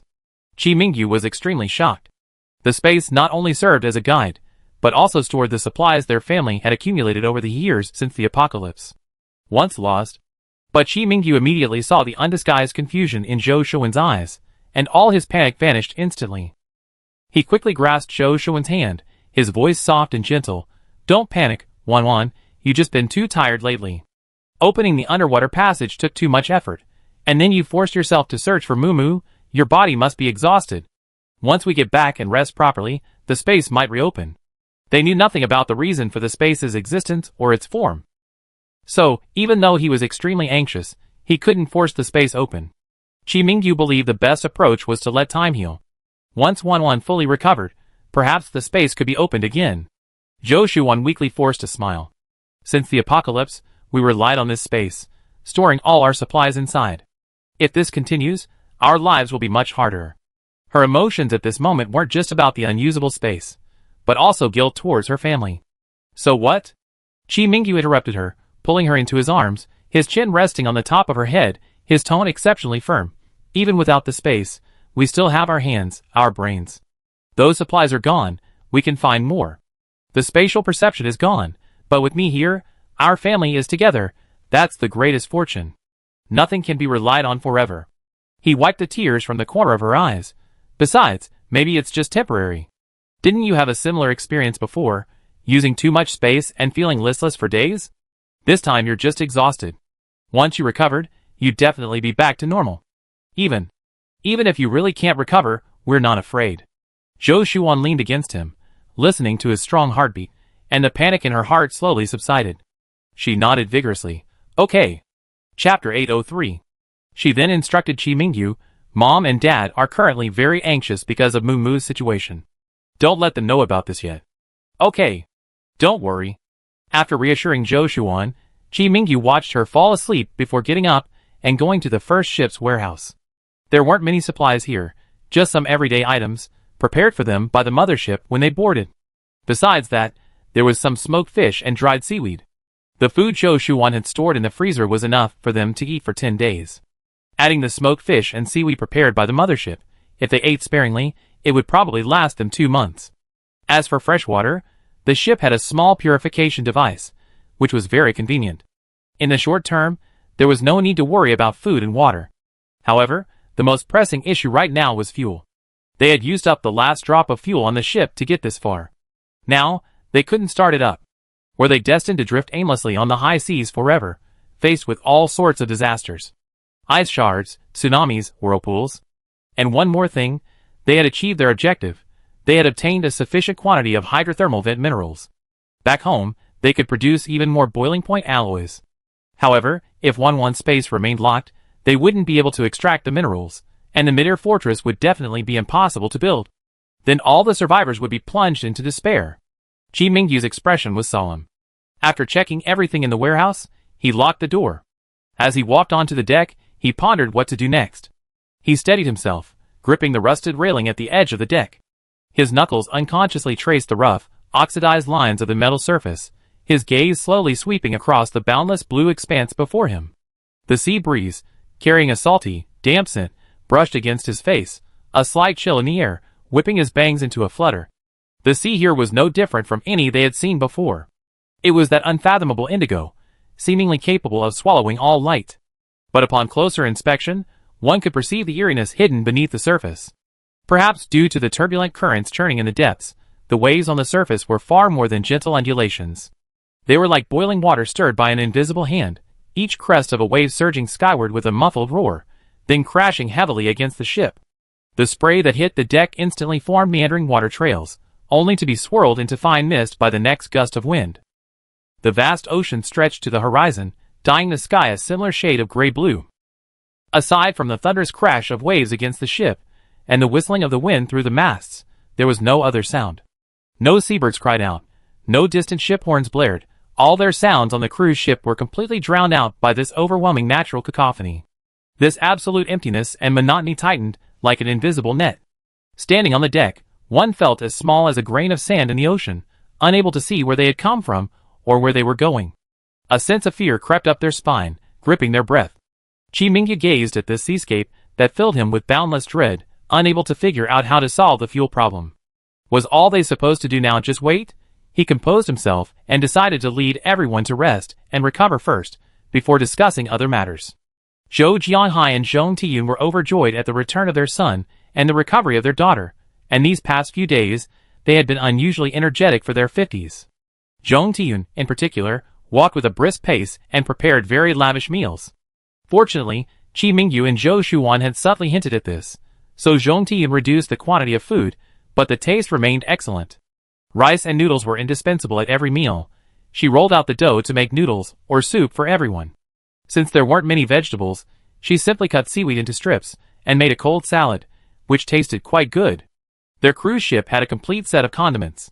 These were left by Zhou Shuan earlier, all in whole bottles, enough to last a long time. The only drawback was probably the high humidity at sea. The condiments became damp after opening, but this didn't affect their taste. For people in the post-apocalyptic world, these were incredibly rare and delicious. Besides noodles, Zhong Tiyun also makes noodle soup for everyone, both sweet and savory, which everyone enjoys. She also makes pancakes, rolls 2 slices of smoked fish around them, and that's another breakfast. Then, there's rice, which she mixes with common ingredients like smoked fish, seaweed, vegetables, pork, and potatoes, creating a fresh taste every day. Mu Mu and Zhou Shuan's conditions are both improving. Especially Mu Mu, who developed dehydration after floating on the sea, recovered almost completely after 2 days of rest. Zhou Shuan's recovery is slower, her headache hasn't completely subsided, but with Chi Mingyu's careful massage, it's much less severe than before. Zhou Shuan and Chi Mingyu hadn't told anyone about her spatial ability. However, worried that using it again would worsen her headaches, Zhong Tiyun and the others hadn't asked Zhou Shuan to retrieve supplies from her space for the past few days. A week later, Mu Mu had fully recovered. He was the first to notice something was wrong with his sister and brother-in-law. He already knew they were running low on fuel before falling into the sea, and then the cruise ship had searched for him for several hours before sailing for another 2 hours to reach this area. Fuel was definitely running low. So, he thought it was normal that they had been drifting in this area for the past few days. Once he recovered, he specifically went to check the fuel tank and found it almost empty. Seeing his brother-in-law's unhurried demeanor, he quietly called Chi Mingyu to the cockpit to ask him what their next move was. Chi Mingyu knew he was a grown man now, and didn't hide anything, directly telling him that Zhou Shuan couldn't access her space temporarily. Mu Mu was also very shocked. Their family had relied on the space for so many years, never considering what would happen if it became unusable one day. He gripped the cold metal armrest of the cockpit, his knuckles white, and it took him a long time to find his voice. Then, putting aside the supplies, the minerals from the hydrothermal vents are still inside? We can't take them out to build a mid-air fortress? Chi Mingyu patted his shoulder, his voice a few decibels deeper than usual. The minerals are still there, just not yet. Your sister's headache hasn't subsided. I can't let her risk trying to open the space again. What we need to do now is, first, wait for your sister to recover, and second, find a way to get fuel. Without fuel, we can't even stay afloat in the sea. As he spoke, his gaze fell again on the surging waves outside the window. Beneath that indigo surface, countless unknown dangers seemed to lurk, along with their only chance of survival. Chapter 804. Mu Mu took a deep breath, suppressing the panic in her heart. But, brother-in-law, there isn't a single island for thousands of miles around, let alone fuel. He suddenly remembered something and asked, how long will our supplies last? 2 months. Mu Mu frowned deeply. We need to use supplies sparingly from now on. Chi Mingyu nodded. Yes, I already told Mom a few days ago, and she's been cooking less these past few days. Mu Mu gazed at the indigo sea outside, then thought that even if they found fuel, without her sister's guidance, they wouldn't be able to find their way home. Thinking this, a wave of guilt washed over Mu Mu. It's all my fault. If my sister hadn't pushed herself to the limit to find me, overworking herself, this wouldn't have happened. I put us all in danger. Chi Mingyu immediately pressed Mu Mu's shoulder. That's not right. In that situation, if it were me, if it were Mom and Dad, we would have done everything we could to find you. You're our family, nothing is more important than you. He gently patted Moo-Moo's stiff back, his tone softening. Wan just needs to rest now. It's not your fault. Don't take all the blame on yourself. Moo-Moo pursed her lips, her Adam's apple bobbing several times before she finally spoke in a hoarse voice. But I... Before she could finish, she was interrupted by a sudden jolt. The cruise ship lurched violently, the instrument panel in the cockpit emitted a piercing buzz, and the already surging waves outside the window instantly rose higher, like a gray-blue wall pressing down on the ship. Chi Mingyu's face paled. He immediately rushed to the control panel, his fingers flying across the various data points, his eyes fixed on the sea. Oh no, it's a tsunami. This was the fourth tsunami they had experienced. Chi Mingyu grabbed Moo-Moo's arm and shouted, "Go tell Mom and Wan to stay in their rooms and not come out." Moo-Moo's face turned deathly pale. She nodded heavily, and turned to run towards the cabin. Chi Mingyu stared intently at the approaching giant waves outside the window, his heart pounding. He tried to start the engine and maneuver the cruise ship to avoid the tsunami, but found that the fuel gauge was completely stuck, already pointing to zero. Damn it! Chi Mingyu slammed his fist on the control panel. The fuel-depleted cruise ship was like a small, drifting boat, completely at the mercy of the waves. The giant waves, with overwhelming force, roared towards them. The cruise ship was tossed about on the crest of a wave, hovered briefly in the air, and then crashed back down, its hull groaning under the strain. Chi Mingyu gripped the control lever tightly, struggling to maintain his balance amidst the violent rocking. He gritted his teeth, veins bulging on his forehead. He turned towards the lounge area, where all his beloved family members were, waiting for him to bring them home. Hold on. Chi Mingyu silently told himself, I must hold on. He took a deep breath, forcing himself to calm down. Meanwhile, Moo-Moo rushed towards the lounge area as fast as he could. The emergency lights in the corridor flickered with the turbulence, and unsecured life jackets and cans rolled on the floor. He tripped on the steps, his forehead hitting the metal door frame, blood instantly seeping out. He didn't even bother to wipe his face, grabbing a broken steel pipe as he scrambled to his feet and staggered towards his family's room. Meanwhile, Zhou Jianhai, Zhong Tiyun, and Zhou Shuan could already see the wall of water several meters high through the porthole. They had dealt with similar situations several times before. They had been in this area for a week without any other disasters. They thought this area was safe, but they never expected the tsunami to strike so quickly. Really, there's nowhere safe, she muttered, immediately pulling Zhou Shuan to a corner of the room, using the heavy mattress against the wall, her back pressed tightly against it to protect her. Zhou Jianhai stuffed the emergency kit and flashlight onto his back, then, together with the mother and daughter, gripped the emergency handrails above their heads. By this time, the cruise ship was already rocking violently. Zhou Shuan's headache worsened. She pressed her right hand tightly to her temple, yet still managed to ask, Dad, Mom, where are Xiaoyu and Moo-Moo? Just as she finished speaking, Moo-Moo burst through the door, blood blurring his vision from his forehead, and cried out urgently, A tsunami is coming. Quick, grab the handrail. Moo-Moo! The three of them cried out in alarm, when they saw the bloodied and mangled face on his forehead. Moo-Moo waved his hand, I'm fine, just a few scrapes. Dad, Mom, sister, you three be careful. I go help brother-in-law stabilize the boat. That's too dangerous, Moo-Moo. Zhong Tiyun shouted. But Moo-Moo had already turned and rushed out of the lounge. Zhong Tiyun watched his retreating figure with worry. Zhou Jianhai comforted him, Tiyun, Moo-Moo is grown up now. This is his responsibility. Taking care of ourselves is the greatest help we can give them. Zhong Tiyun nodded, her lips trembling. As Moo-Moo rushed into the cockpit, a gust of cold, salty wind assaulted his face. The port side window was blurred by the spray, but it didn't crack even slightly. This was thanks to the mothership's pre-departure modifications and reinforcement of the glass with a boiling point alloy. Otherwise, ordinary glass windows certainly wouldn't have withstood the powerful impact of the water wall.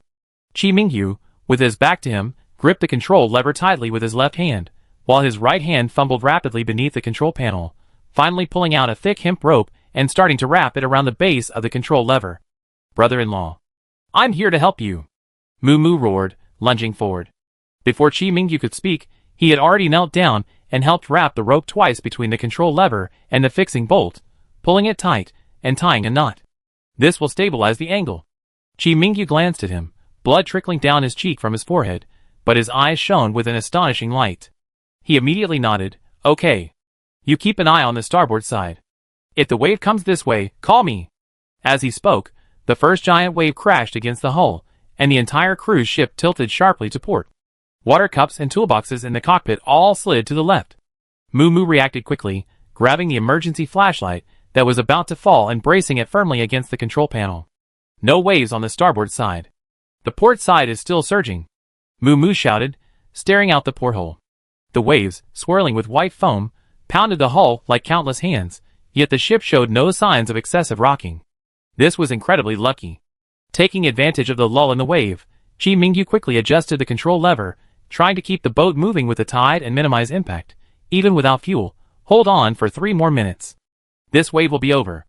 Moo Moo gritted his teeth and nodded, blood dripping from his forehead onto his gloves. But he didn't bother wiping it away, his gaze fixed on the sea.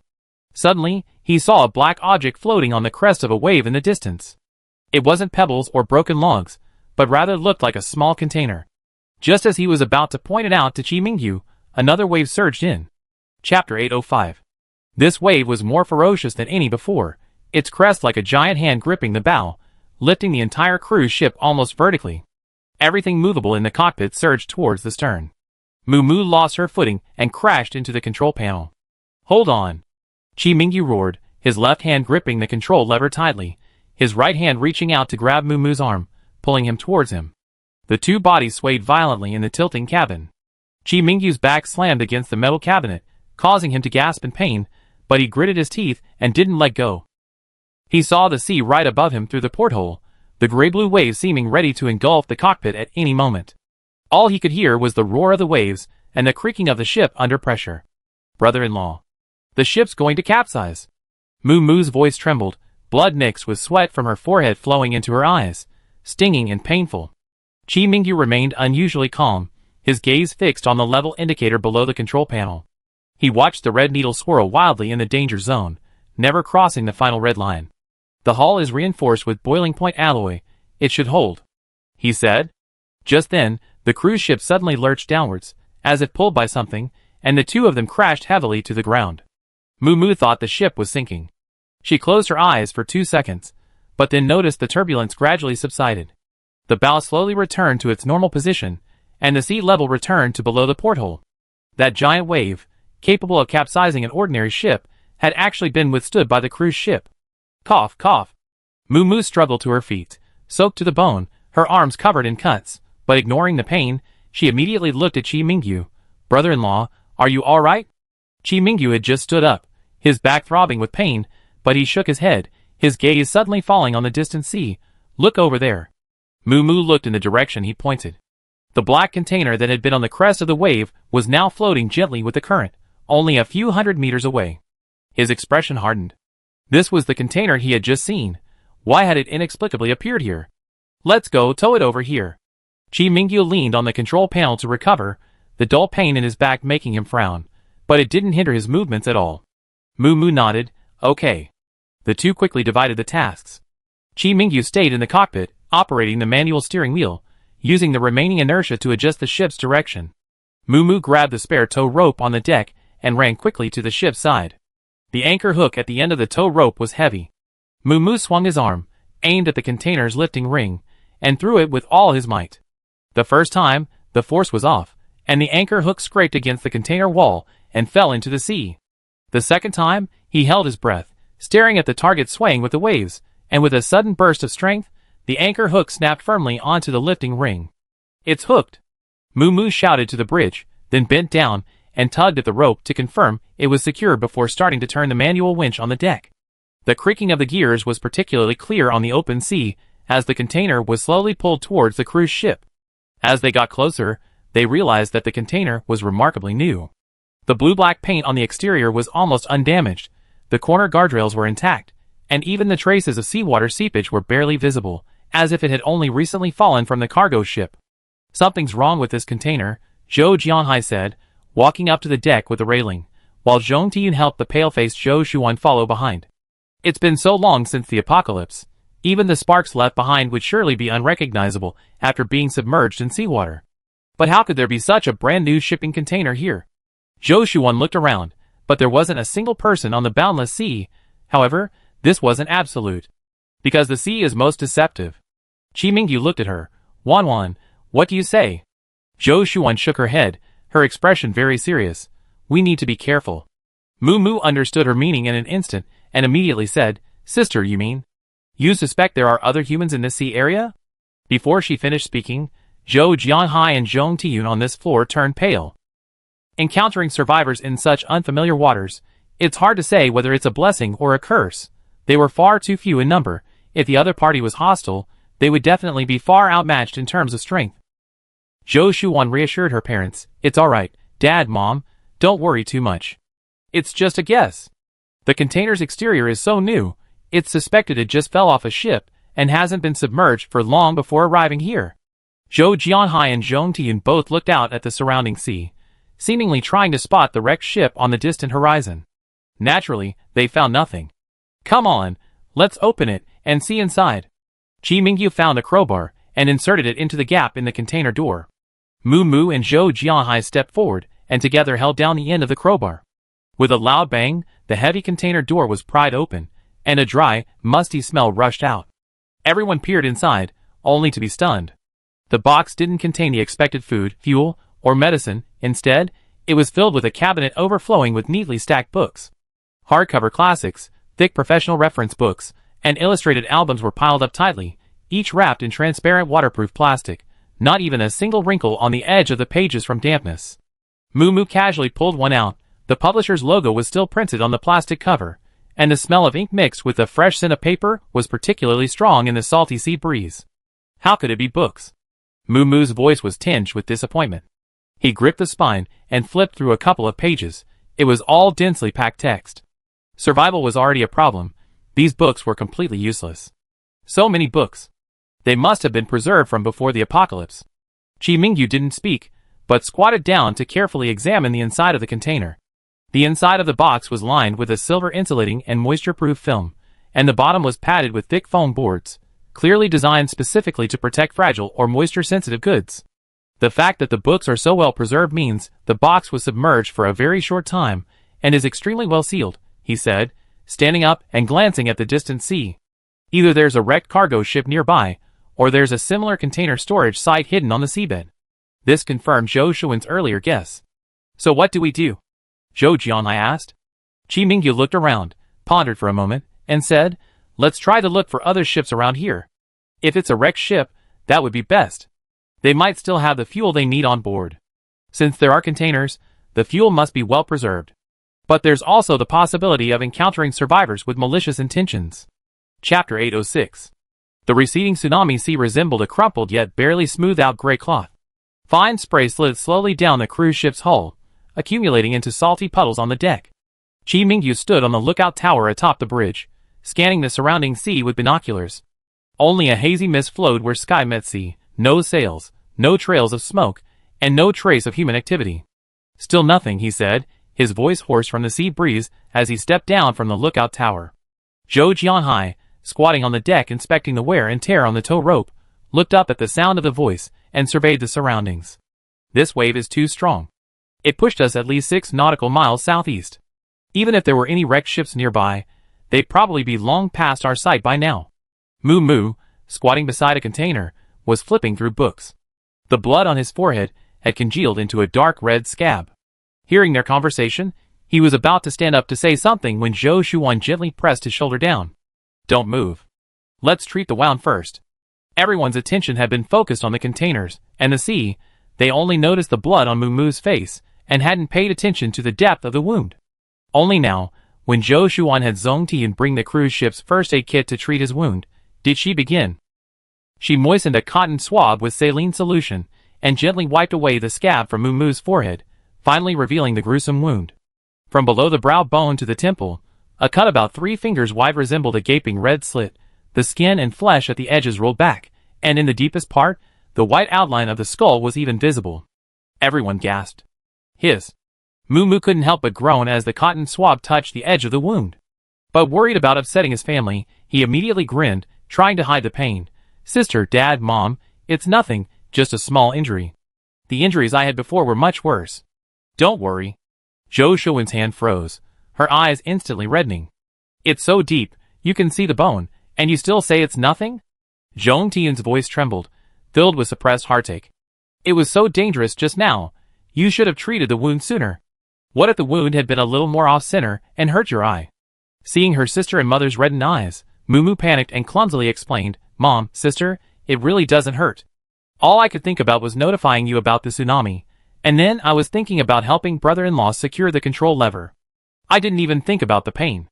Zhong Tiyun wiped her eyes and complained, You always been stubborn, always bearing everything yourself. If Wanwan hadn't remembered to treat your wound, I don't know how long you would have kept it a secret. Mumu just grinned. Zhou Shuan treated Mumu's wound, wrapping it tightly with layers of gauze, and then applying waterproof tape. Don't get it wet these next few days, and don't do anything too strenuous. I change your dressing every day. Mumu nodded obediently, like a well-behaved schoolchild. After treating Mumu's wounds, everyone considered their next step. Actually, after checking their surroundings, they found no signs of a wrecked ship or human activity. At this point, they should take a submarine to the seabed to check for any signs of stacked containers. However, the submarine they had used before was now severely damaged and needed proper repairs before it could be used again. Since Zhou Shuan's space was locked, they couldn't use the second submarine. Therefore, they couldn't go to the seabed either. In reality, they were trapped here, unable to go anywhere. Qi Mingyu thought for a while, and then said, Actually, the diving suits in our submarine are all normal. I can wear them and dive into the sea. Before he could finish speaking, Zhong Tiyun strongly objected. No, it's too dangerous.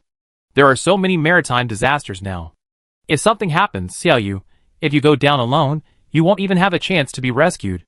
Mom, I know it's dangerous, but this is the only way right now, Qi Mingyu patiently explained. The oxygen supply system and pressure-resistant layer of the diving suit are normal. I only dive to 200 meters, which is the depth at which the containers might float. If there's anything unusual, I surface immediately. Mumu sat on a wooden crate on the deck, her forehead wrapped tightly in gauze, only her strikingly bright eyes visible. Hearing this, he struggled to stand up. Brother-in-law, I go down with you. But Zhou Shuan pressed him down without hesitation. Don't move. Your wound was just treated, the pressure of the deep sea could tear it open again. But brother-in-law is going down alone. Mumu's voice held the stubbornness unique to young people. I go with you, at least I have company. No. Qi Mingyu also refused outright. He turned his gaze to Zhou Shuan. Actually, they didn't even need to weigh the options carefully. Zhou Shuan knew what they should do. Right now, her spatial dimension was blocked, and the supplies on the cruise ship were gradually dwindling. If they could find more containers, they could collect more supplies, helping them survive longer. Zhou Shuan looked up, her eyes filled with reluctance and determination. The spare oxygen cylinder for the diving suit is in the port-side storage compartment. I go get it. Zhong Tiyun wanted to say something, but Zhou Shuan gently tugged at her sleeve. Looking at the resolve in her daughter's eyes, she simply wiped her face and turned to rummage through the cabin for an emergency light. Then take this with you. It's dark in the deep sea, don't hit any rocks. Qi Mingyu knew his mother-in-law genuinely loved and cared for him, as if he were her own son. So he smiled at Zhong Tiyun. Mom, don't worry. His tone was very gentle. Zhong Tiyun hesitated for a moment, then reached out and hugged him. Be careful. Qi Mingyu nodded emphatically. Half an hour later, Qi Mingyu stood by the gangway of the cruise ship, his diving suit helmet fastened, the anti-fog coating on his mask reflecting Zhou Shuan's worried face. Be careful. She reached out to adjust the buckle of his wetsuit, her fingertips touching the cold metal, making her heart skip a beat. If you feel uncomfortable, don't force yourself. Qi Mingyu nodded, gently patted her head, and said softly, Don't worry, I'll be back in a bit. You and Mumu, be aware of your surroundings. The sea is extremely unsafe now. Any unforeseen disaster could happen at any moment. His dive into the sea was dangerous, and those of them remaining on the surface also needed to be careful. Zhou Shuan nodded. Okay. We be careful together. She took a step back, watching Qi Mingyu leap into the sea, the splashing waves carrying a chilling coldness. Zhou Shuan silently prayed and waited. After Qi Mingyu entered the sea, he instantly felt the seawater like a giant sheet of ice, instantly enveloping him. As the depth increased, the sunlight was gradually swallowed up, the surrounding light changed from azure to dark green, and finally, it all disappeared into a thick blackness. Chapter 807. The beam of the emergency light spread across the water, illuminating only a 3-meter radius ahead. In the remaining space, only fine sand particles floated in the light and shadow, like crushed stars. At a depth of 50 meters, the seawater began to thicken. Chi Mingyu adjusted his breathing, the steady sound of his own heartbeat coming through his earpiece. He turned his body, the beam sweeping across his surroundings. The seabed here was a flat, sandy terrain. Without seaweed or shellfish, the desolation was evident even underwater. Continuing his descent to 100 meters, the water pressure began to compress his wetsuit, the pressure regulator in his helmet hissing softly. He stopped at the edge of a trench. The beam of the emergency light pierced down the trench wall, revealing a pile of broken planks and plastic bottles at the bottom, likely trash left behind by passing ships. There were no containers, not even the glint of metal. He used his flippers to swim southeast along the trench. That was their previous assessment of the tsunami's direction. If a large number of containers were to sink, they should all be in that direction. The silence on the seabed was more suffocating than they had imagined. There was no sound of waves, no sound of fish swimming, only the faint creaking of the joints of the diving suits. It was quieter than operating a submarine. Suddenly, the beam of the emergency light illuminated a dark shape. Chi Mingyu's heart skipped a beat, and he immediately stopped. After a few seconds, the dark shape slowly unfolded under the turbulence of the seawater. It turned out to be a huge black plastic bag. At first glance, it looked like a fish swimming in the sea. He didn't know how he got here. Could it have come from the same place as that shipping container? He circled the huge black plastic bag, but it was empty. There was nothing else around besides the bag. Time was tight, so Chi Mingyu continued swimming forward. At a depth of over 140 meters, the seawater was bone-chillingly cold. Even with the insulation of his diving suit, he could feel the chill seeping into his joints. The sandy seabed was riddled with holes of all sizes. He continued descending, and when he could clearly feel the surroundings getting colder, he checked his depth gauge. He had reached 200 meters. According to the plan, this was the limit of his dive.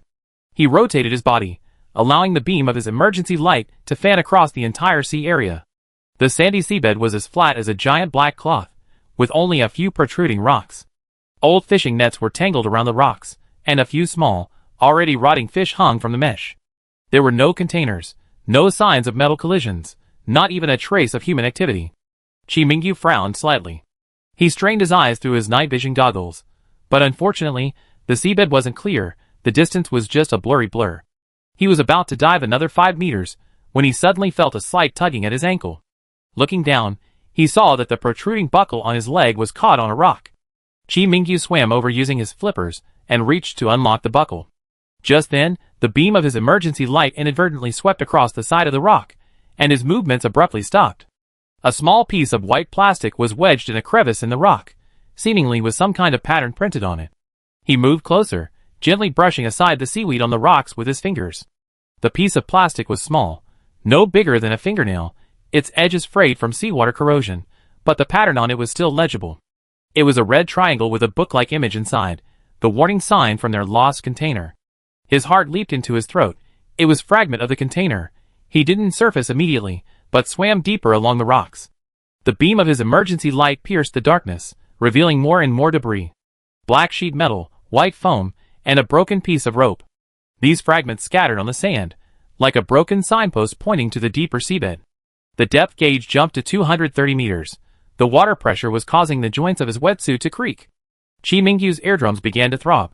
He gritted his teeth, pressed the decompression valve on his helmet, and continued forward. Suddenly, the beam of his emergency light illuminated a blurry shadow. The shadow was much larger than the previous plastic bag, lying silently on the sand ahead. His heart began to race, as he slowly swam towards it. As he drew closer, the shadow's outline became clearer. It wasn't a rock, but the shell of half a shipping container. A large dent was ripped into its side, the sheet metal twisted and rolled up, the inside empty except for a few small fish darting among the wreckage. Chi Mingyu swam around the container wreckage, finding no trace of other containers, nor any remaining cargo. He reached out and touched the twisted sheet metal, feeling a chill on his fingertips. The black paint on the sheet metal had peeled off, revealing rusted metal underneath. It seemed only this one container had sunk. The others had likely been carried away by ocean currents. Just then, the alarm in his helmet suddenly went off. His oxygen supply was down to 30%. Time to surface. He took one last look at the dark seabed. The beam of his emergency light swept across only endless sand and scattered debris. But it wasn't entirely fruitless. Chi Mingyu adjusted his direction and began to slowly ascend. As the depth decreased, the surrounding light gradually brightened, changing from inky black to deep blue, then to light blue. Just as his ascent stabilized, Chi Mingyu suddenly heard a faint rustling sound above him. The sound pierced the seawater, carrying a sharp, vibrating vibration, mingling with the creaking of his wetsuit and his own heartbeat, making it exceptionally jarring. He jerked his head up. The beam of his emergency light swept upwards. Suddenly, countless slender black shadows plummeted from the gradually brightening light blue seawater. These shadows, with a sharp downward momentum, resembled inverted icicles, drawing fleeting glints of cold light in the beam of light. What is that? Chi Mingyu's heart clenched, and he instinctively shifted his body, swinging his flippers. Just as he dodged, a black shadow, as thick as an arm, grazed his shoulder armor. A tiny tear appeared in the outer fabric of his wetsuit, and icy seawater instantly seeped in. He looked down and saw that the shadow was actually a completely transparent icicle. Its tip was as sharp as a knife, maintaining its straight posture even after falling into the deep sea, finally embedding itself in the sand below with a thud, kicking up a cloud of fine dust. An icicle rain? The thought had barely formed when even more icicles rained down from above. They plummeted straight down from the sky above the sea, making a crackling sound as they pierced through the water at different depths due to pressure changes. Chapter 808. Several icicles grazed his calves and side, cracking the waterproof coating of his wetsuit. A biting chill seeped into the cracks, making him shiver involuntarily. Chi Mingyu's mind went blank for a moment, then was overwhelmed by immense panic. The icicles came from the sky, so what about the cruise ship on the sea? Wan, Moo, Mom and Dad, they were exposed to this rain of icicles. No, he had to get up there immediately. Chi Mingyu didn't hesitate any longer, suddenly increasing his ascent speed. His flippers swung powerfully, and his body shot upwards like an arrow. But the higher he went, the denser the icicles became. The light in the shallow water was brighter, and he could clearly see countless icicles falling like a torrential rain, some a meter long and as thick as a bowl, their force enough to pierce through thick ship planks. He could only dodge left and right, the beam of his emergency light flickering wildly in the chaos. Once, an icicle as thick as his forearm almost grazed his mask. Frost flowers were even visible on the transparent ice, and the chill seeped through the mask's anti-fog coating, causing a thin layer of frost to form on his eyelashes. Bang! Suddenly, an icicle slammed heavily into his mask. The violent impact reverberated through the mask, and Chi Mingyu felt a sudden white light before his eyes, followed by a dizzying spin. The mask's anti-fog coating shattered instantly, countless tiny cracks spreading out like a spiderweb. Icy seawater rushed in through the cracks, and he couldn't dodge in time, instantly choking and experiencing a stinging pain in his nose and throat. He instinctively reached out to cover his mask, forgetting that he was still rapidly rising. Losing his balance, he spun in the water, crashing into a falling icicle. This icicle was thinner than the previous ones, but exceptionally sharp, its tip ripping through his wetsuit's elbow. The icy seawater seeped into the wound, causing his arm muscles to convulse violently. Cough, cough. Chi Mingyu coughed, his vision blurred by the water-filled mask. He could barely open his eyes, looking at the surface through the shattered lens. The icicles were still dense there, the outline of the cruise ship appearing and disappearing in the rolling waves, like a leaf about to be swallowed. What happened to Wan and the others? This thought pierced his heart like a needle, temporarily making him forget the broken mask and the pain in his arm. He gritted his teeth, immediately pulled off his wetsuit, held his breath, and with all his might, swung his legs upwards. He was getting closer and closer to the surface when suddenly, another icicle hurtled towards his chest. Chi Mingyu dodged to the side, an ice shard grazing his ribs, tearing a long gash in his sea-soaked clothes. But he dared not slow down, not even dared to look down to check his wound. He could only stare at the sea, charging forward like a dying beast. 30 meters, 20 meters, 10 meters. The light on the sea grew brighter, and the sound of the ice shards crashing down became clearer. Chi Mingyu could see ice fragments scattered on the cruise ship's deck, wondering if Zhou Shuan and the others had already taken refuge in the cabins. Just as he was about to break the surface, an ice shard as thick as a bucket suddenly fell from above, aimed directly at his head. Chi Mingyu's pupils constricted, his body jerking backward. The ice shard grazed his hair and crashed into the sea, splashing water onto his face. The sea surface was freezing due to the icy rain. The temperature was extremely low. Chi Mingyu, dressed only lightly, shivered uncontrollably. But he ignored it, pushing himself upwards again. Splash. Chi Mingyu finally broke through the surface, the icy air mixed with ice shards hitting his face. He greedily inhaled. The scene on the cruise ship was far more devastating than he had imagined. The canvas on the deck was torn to shreds by the icicles, and the steel cables securing the containers were snapped in several pieces. 2 icicles were even embedded in the metal deck, their transparent tips protruding. "Wan! Moo!" He roared towards the cruise ship. The deafening sound of the icicles pounding down filled the air. His voice seemed to be sucked into a black hole. It was completely inaudible elsewhere. Chi Mingyu shouted again, his voice quickly becoming hoarse. But his gaze instantly locked onto the crane frame in the middle of the cruise ship. There, leaning against a 3-meter square boiling point alloy barrier, it became the only shield for the 2 slender figures. The barrier's metal surface was riddled with dents from icicles, the deepest part even forming a fist-sized crater. Moo crouched inside the barrier, tightly protecting Zhou Shuwan in his arms, one hand gripping the edge of the barrier tightly, the other holding a stainless steel tray he retrieved from a medical kit, shielding their heads as a double layer of protection. Zhou Shuwan also reached out to help hold the tray. This worked. The tray was now covered in tiny marks, clearly having withstood numerous impacts. "Sister, look! It's brother-in-law." Moo's voice, clear and bright like a young boy's, was clearly audible even through the wind and rain. Zhou Shuwan also peered out. Her eyes met Chi Mingyu's, whose head was just above the surface. Chi Mingyu's heart felt like it was being gripped tightly by a hand. He clearly saw that Zhou Shuwan's face was deathly pale, and blood seeped from her forearm. Dark red blood dripped from her fingertips onto Moo's sleeve.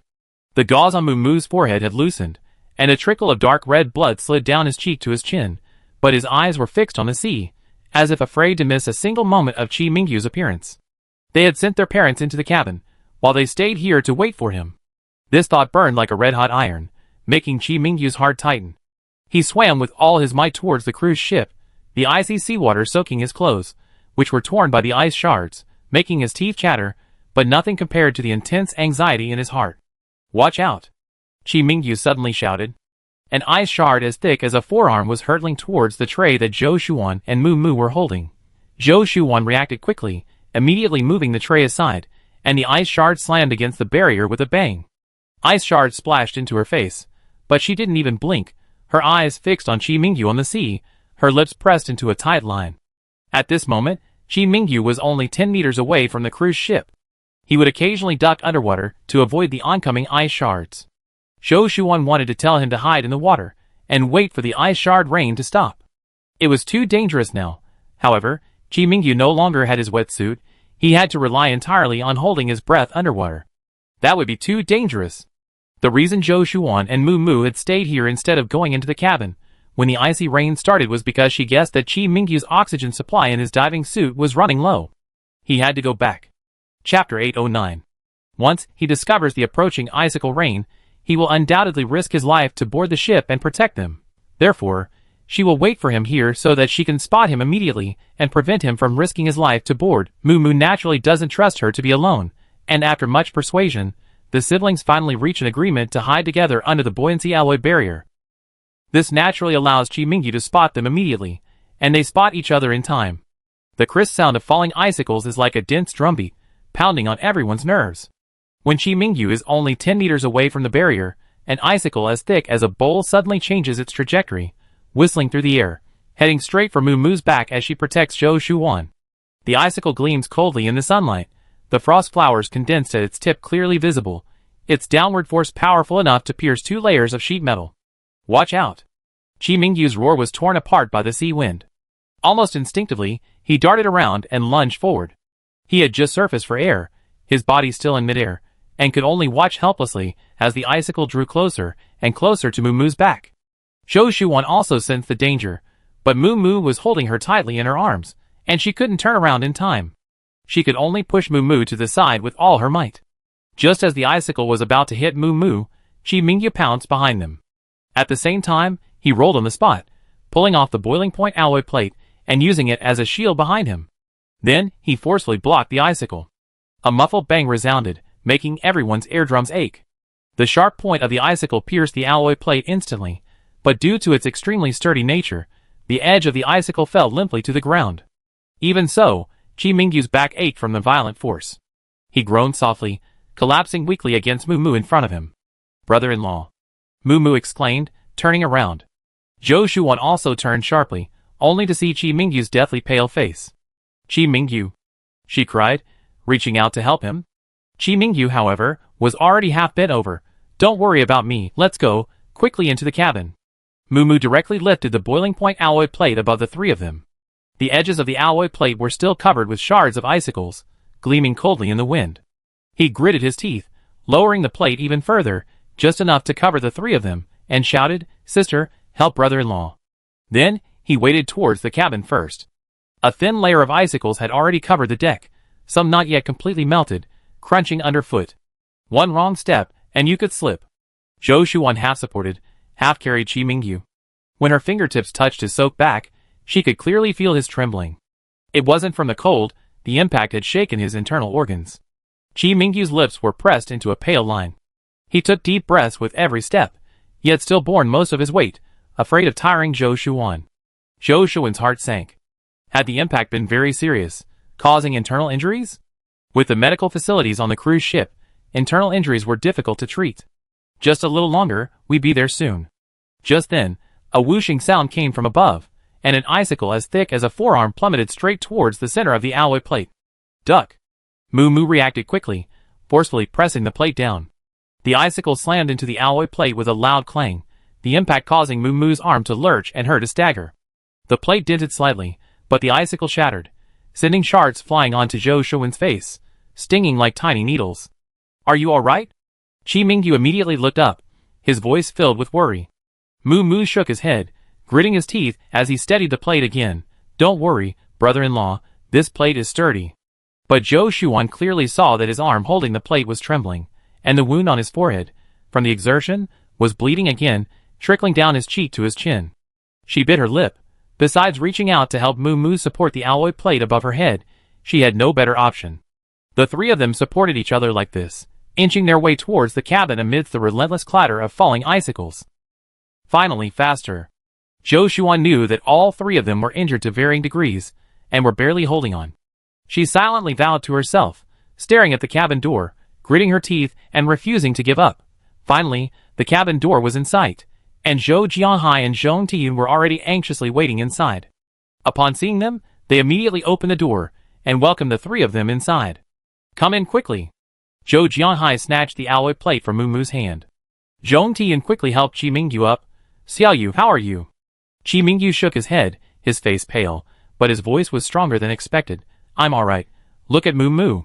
His wound on his forehead is reopened."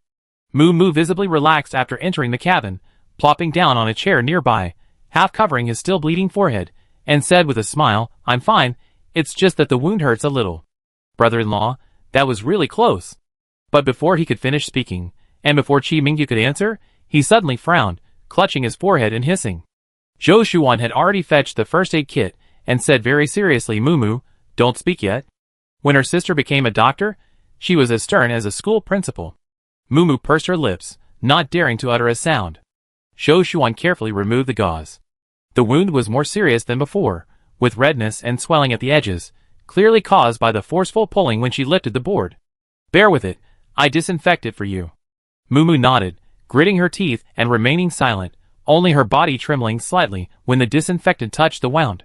After treating the wound on her forehead, Moo then turned to treat Zhou Shuan's arm wound. Moo's forehead wound was the most serious, so she treated him first. Zhou Shuan's arm was injured by an icicle. The wound wasn't large, just a small cut, but it was quite deep. That's why her arm was bleeding so much. Even just now, it was still bleeding. Moo frowned, carefully disinfecting and bandaging the wound on her arm, and instructed, "Sister, let Mom and brother-in-law help you with your washing these next few days. You have to be careful, don't get it wet." Zhong Tian quickly nodded in agreement. "Yes, Wan, Mom will help you with anything." Moo, you two, look at your injuries, they're quite serious." She and Zhou Jianhai had been watching closely, and naturally noticed that their son's arm and forehead wounds were not light, and needed to heal slowly.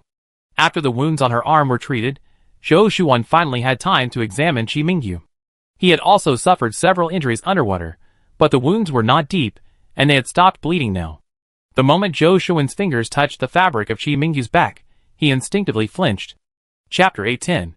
Relax, let me check the impact point. Zhou Shuan's voice was extremely soft. She took off her clothes, revealing a clear bruise below his shoulder blade. As she pressed on it, Qi Mingyu's Adam's apple bobbed, but he didn't utter a sound. Her heart clenched. She simply took out the infrared thermometer from the first aid kit and scanned the bruise. The temperature was 2 degrees higher than the surrounding skin, a sign of soft tissue contusion, but thankfully no bones or internal organs were damaged. Luckily, no internal organs were injured, but you need to apply cold compresses to reduce the swelling, otherwise it will hurt even more tomorrow, Zhou Shuan said, going to the kitchen to find ice packs. There was still some frozen bottled water in the ship's refrigerator. She wrapped 2 bottles in a towel and was about to hand them over when she heard Zhong Tiyun exclaim in surprise, "Oh dear, why is the tap not working?" Everyone's eyes instantly turned to her. Zhong Tiyun was turning on the faucet, turning the switch several times, but only a gurgling sound came from the pipe. Not a drop of water came out. Zhou Jianghai frowned and went over to check.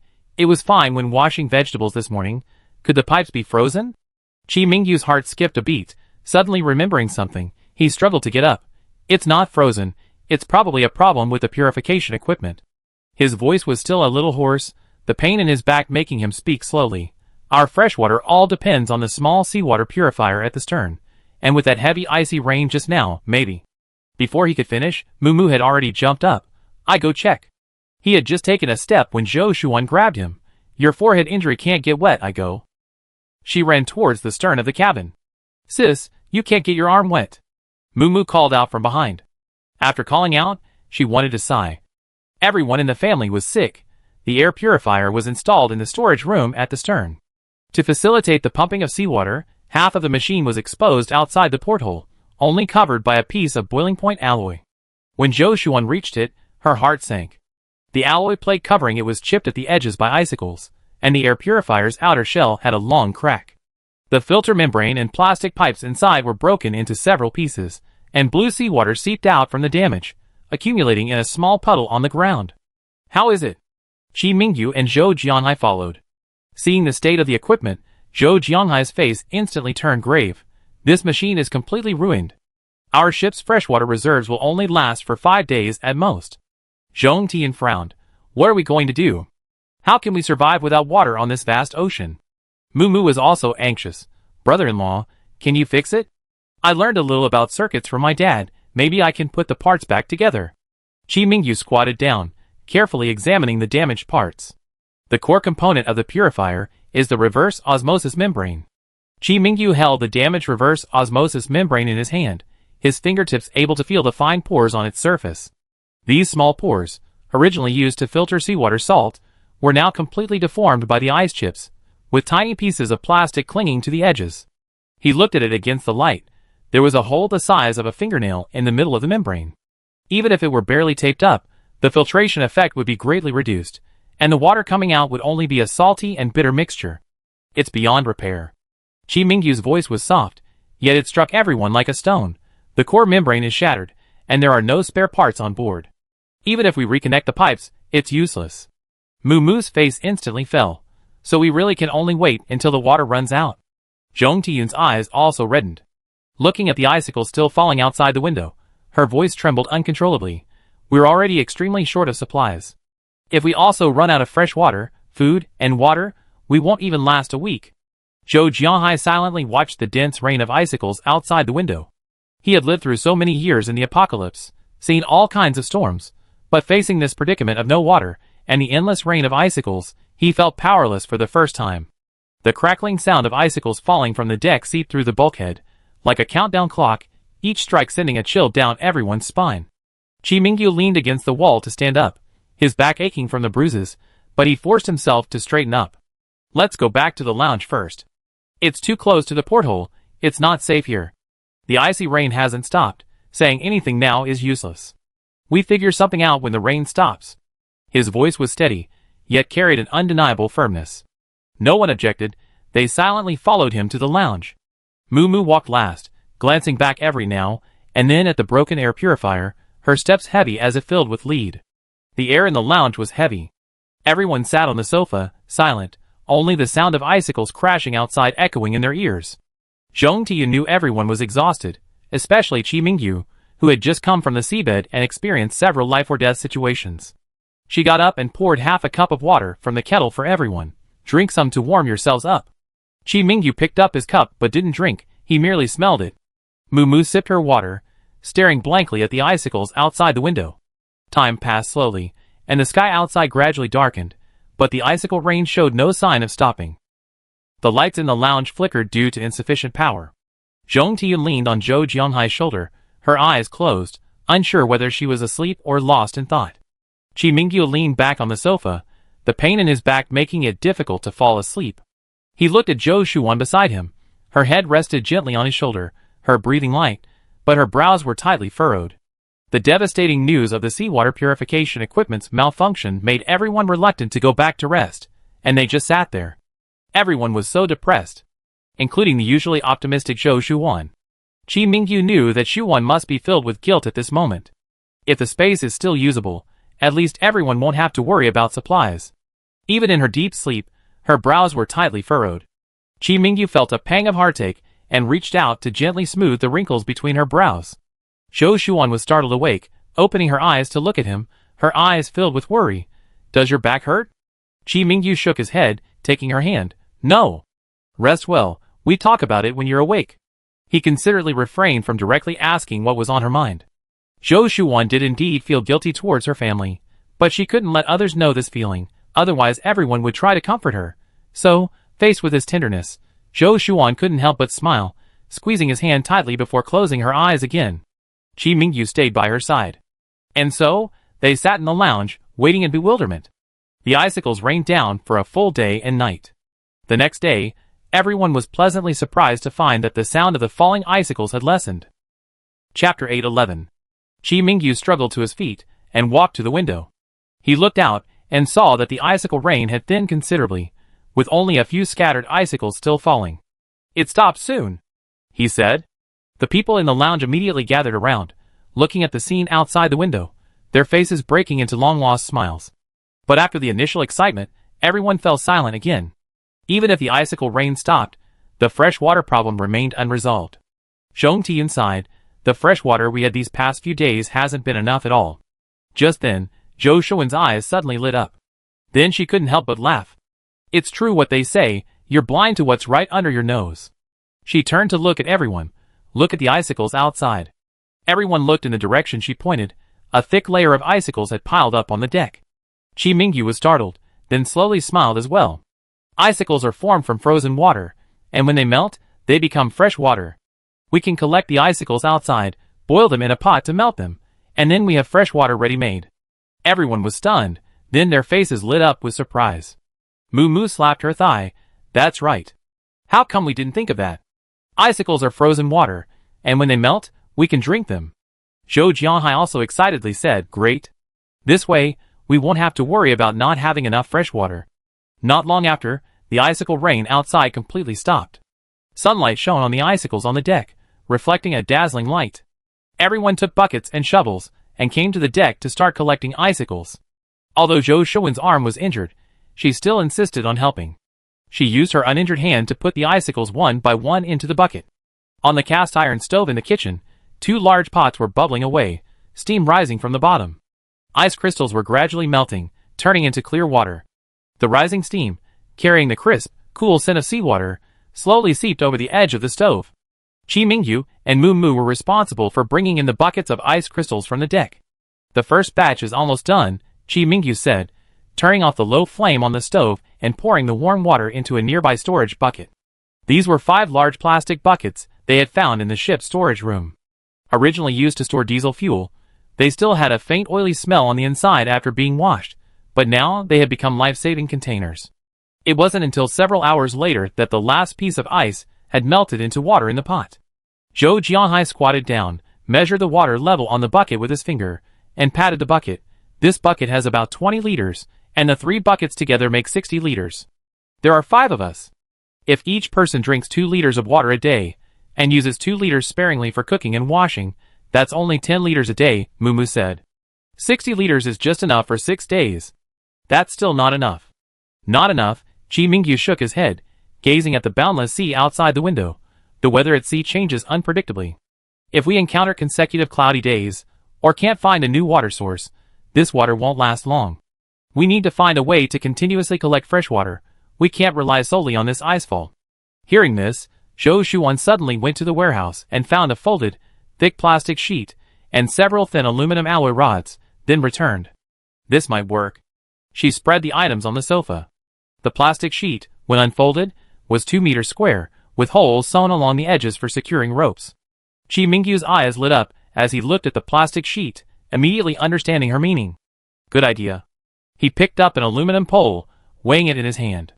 We can use this to build a slanted frame, so the lowest point of the plastic sheet faces the water tank, thus collecting dew and rainwater. Everyone got to work immediately. Chi Mingyu and Zhou Jianhai secured the aluminum pole to both sides of the boat's hull with ropes, forming a triangular support, and then firmly laid the plastic sheet on the frame. They weighed down the edges with several stones, ensuring the lowest point of the plastic sheet hung directly above an empty water tank. Will this really collect water? Zhong Tiyun asked from the side.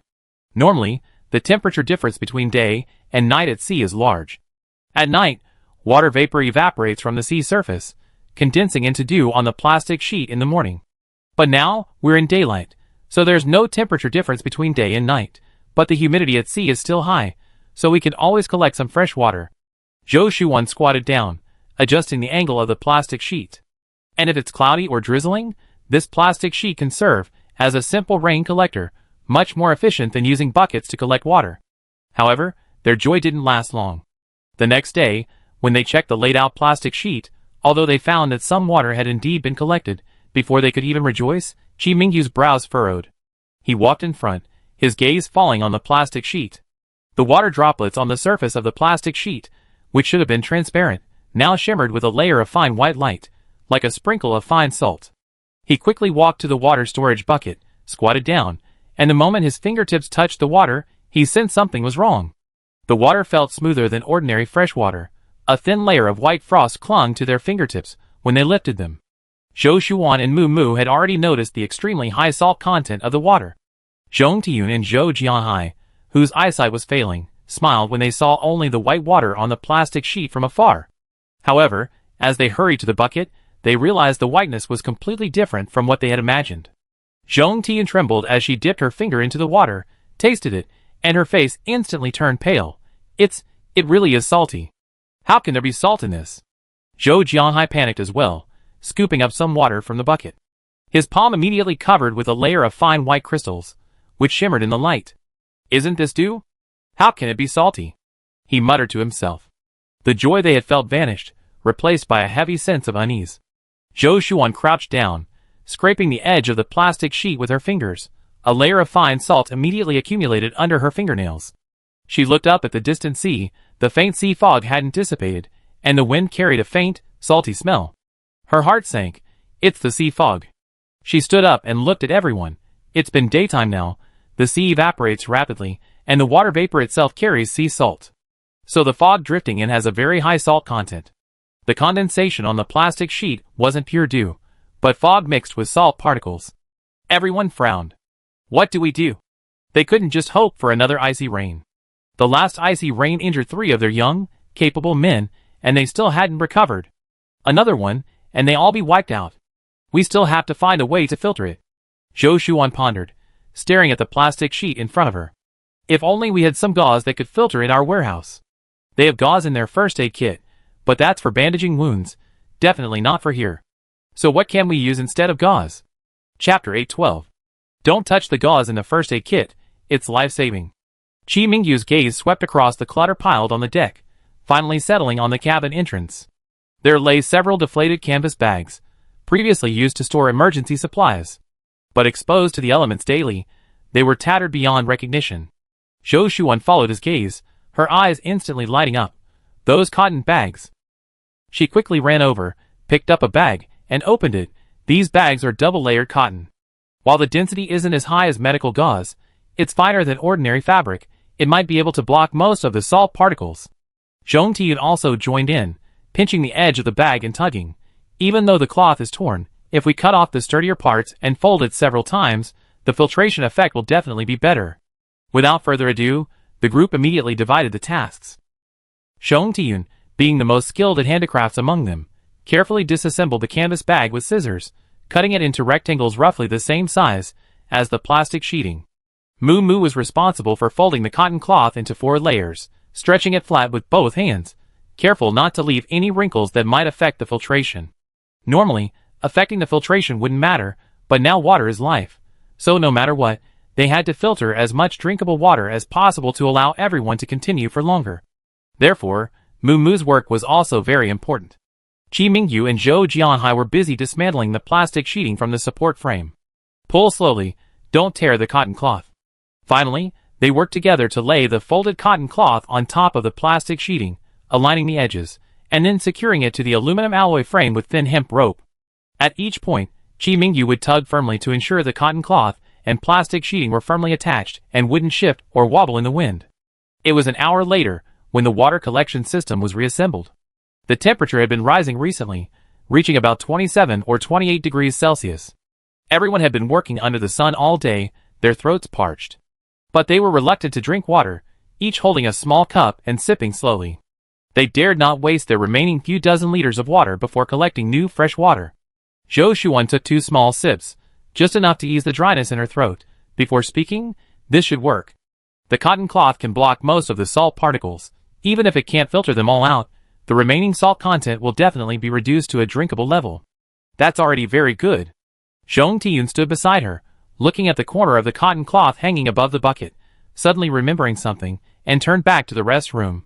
When she came out, she was holding an empty plastic bottle, the bottom cut off, the opening facing down, just enough to fit into the bucket opening. Place the bottle opening towards the lowest point of the cotton cloth so the water won't splash out and be wasted when it flows into the bucket, she said, securing the plastic bottle. This was the best they could do. Whether it would work or not would depend on testing for 2 or 3 days. Moo Moo looked up at the sun in the sky. If that still doesn't work, then we can only hope for rain. Just don't let it be shard rain, Zhou Jianhai said in a somber tone. Chi Mingyu turned to look around, knowing everyone was experiencing the greatest calamity since the apocalypse. Everyone was in a bad mood. He said, "It's almost noon. No one has had time to eat this morning. Wan and I will cook. You all go and rest in the break room for a while. Moo Moo, keep an eye on your surroundings."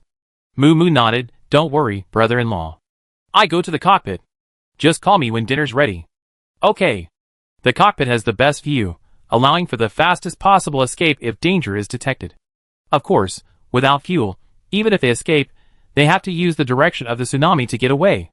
Chi Mingyu sighed, watching Moo Moo's departing figure. Zhong Tiyun and Zhou Jianhai didn't return to the lounge. Instead, they followed Zhou Shuan and Chi Mingyu to the kitchen. "Let's go, let's cook together, and we eat standing up." Zhou Shuan and Chi Mingyu didn't object. Because, in their current situation of scarce supplies and fresh water, they were trying to be as economical as possible with their cooking. Today, they planned to fry a few pieces of smoked fish with only a small amount of oil. Zhong Tiyun took the lead, dabbing a little oil into the pan and placing 5 roughly the same size pieces of smoked fish inside. Flipping them over, the 5 pieces of smoked fish were ready in no time. The air was filled with a rich aroma of fish. Only then did they realize they were hungry. However, even if they were starving, they had to eat sparingly. Right now, each of them only had a small piece of smoked fish for lunch. In the morning, it was a bowl of porridge, and in the evening, it was a meal of potatoes, sweet potatoes, and seaweed strips. Each meal was enough to make them half full. This was difficult for the Zhou family, who were used to eating their fill in the apocalypse, to endure. But no one uttered the word hungry. Chi Mingyu helped to pick out the smoked fish and place it on 5 clean plates. Each piece was steaming hot, golden brown, with slightly curled edges, the smoky aroma mixed with the fragrance of oil, making one's appetite very whetted. "Moo Moo is still in the cockpit, I go take it to him," Zhou Shuan said, reaching for one of the plates. Chi Mingyu quickly said, "I'm going on duty later, Wan you eat first, I take it to Moo Moo after I'm done." "Okay." After everyone finished lunch, they gathered in the cockpit to discuss their next steps. They had been here for almost a week now, without leaving this area of water. This area of water didn't actually have many rotting fish carcasses, nor did it have that unbearable fishy stench from before. Just imagine how difficult it would be to survive in such conditions. Moo Moo once remarked to her sister and brother-in-law, "We can't possibly go down and fish out those rotting fish to eat when we're starving, can we? It's better this way. If we don't see them, we don't have to think about them." In a post-apocalyptic world of extreme scarcity, what's a little rotten meat? As long as they can survive. Zhou Shuan had seen far too many people eat carrion, human flesh, and even dirt in her previous life. In this life, they had also encountered that cannibalistic gang. That couldn't even be considered living. I dived to the bottom of the sea, but I didn't find any containers. But there must have been a shipwreck here, which explains the presence of some containers. Chi Mingyu had already told everyone about finding half a container shell on the seabed. At the time, everyone was badly injured, and after hearing him say that the seabed was empty, they didn't have the strength to be disappointed. Sadness and disappointment both require strength. So, it's unrealistic for us to keep waiting here for rescue. Zhong Tiyun analyzed. Mumu looked at everyone. Our submarine is also unusable. So, if we want to leave this area, we have to use inflatable boats and paddle out by hand. Everyone was taken aback. They did indeed have 2 small inflatable boats in their inventory, which the mothership had placed there as a precaution. Chapter 813. Zhou Shuan frowned, remaining silent. Chi Mingyu's suggestion was clearly very risky. They would encounter many dangers along the way.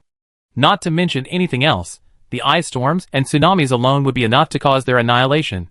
Zhou Jianhai and Zhong Tiyun also said that this method was too risky. They had been in the deep sea area for nearly 2 months. How could they possibly get out of this area by rowing alone? Chi Mingyu nodded. I know, this method is too risky, but so far, we have no better way. Being trapped here forever is not as good as taking the initiative.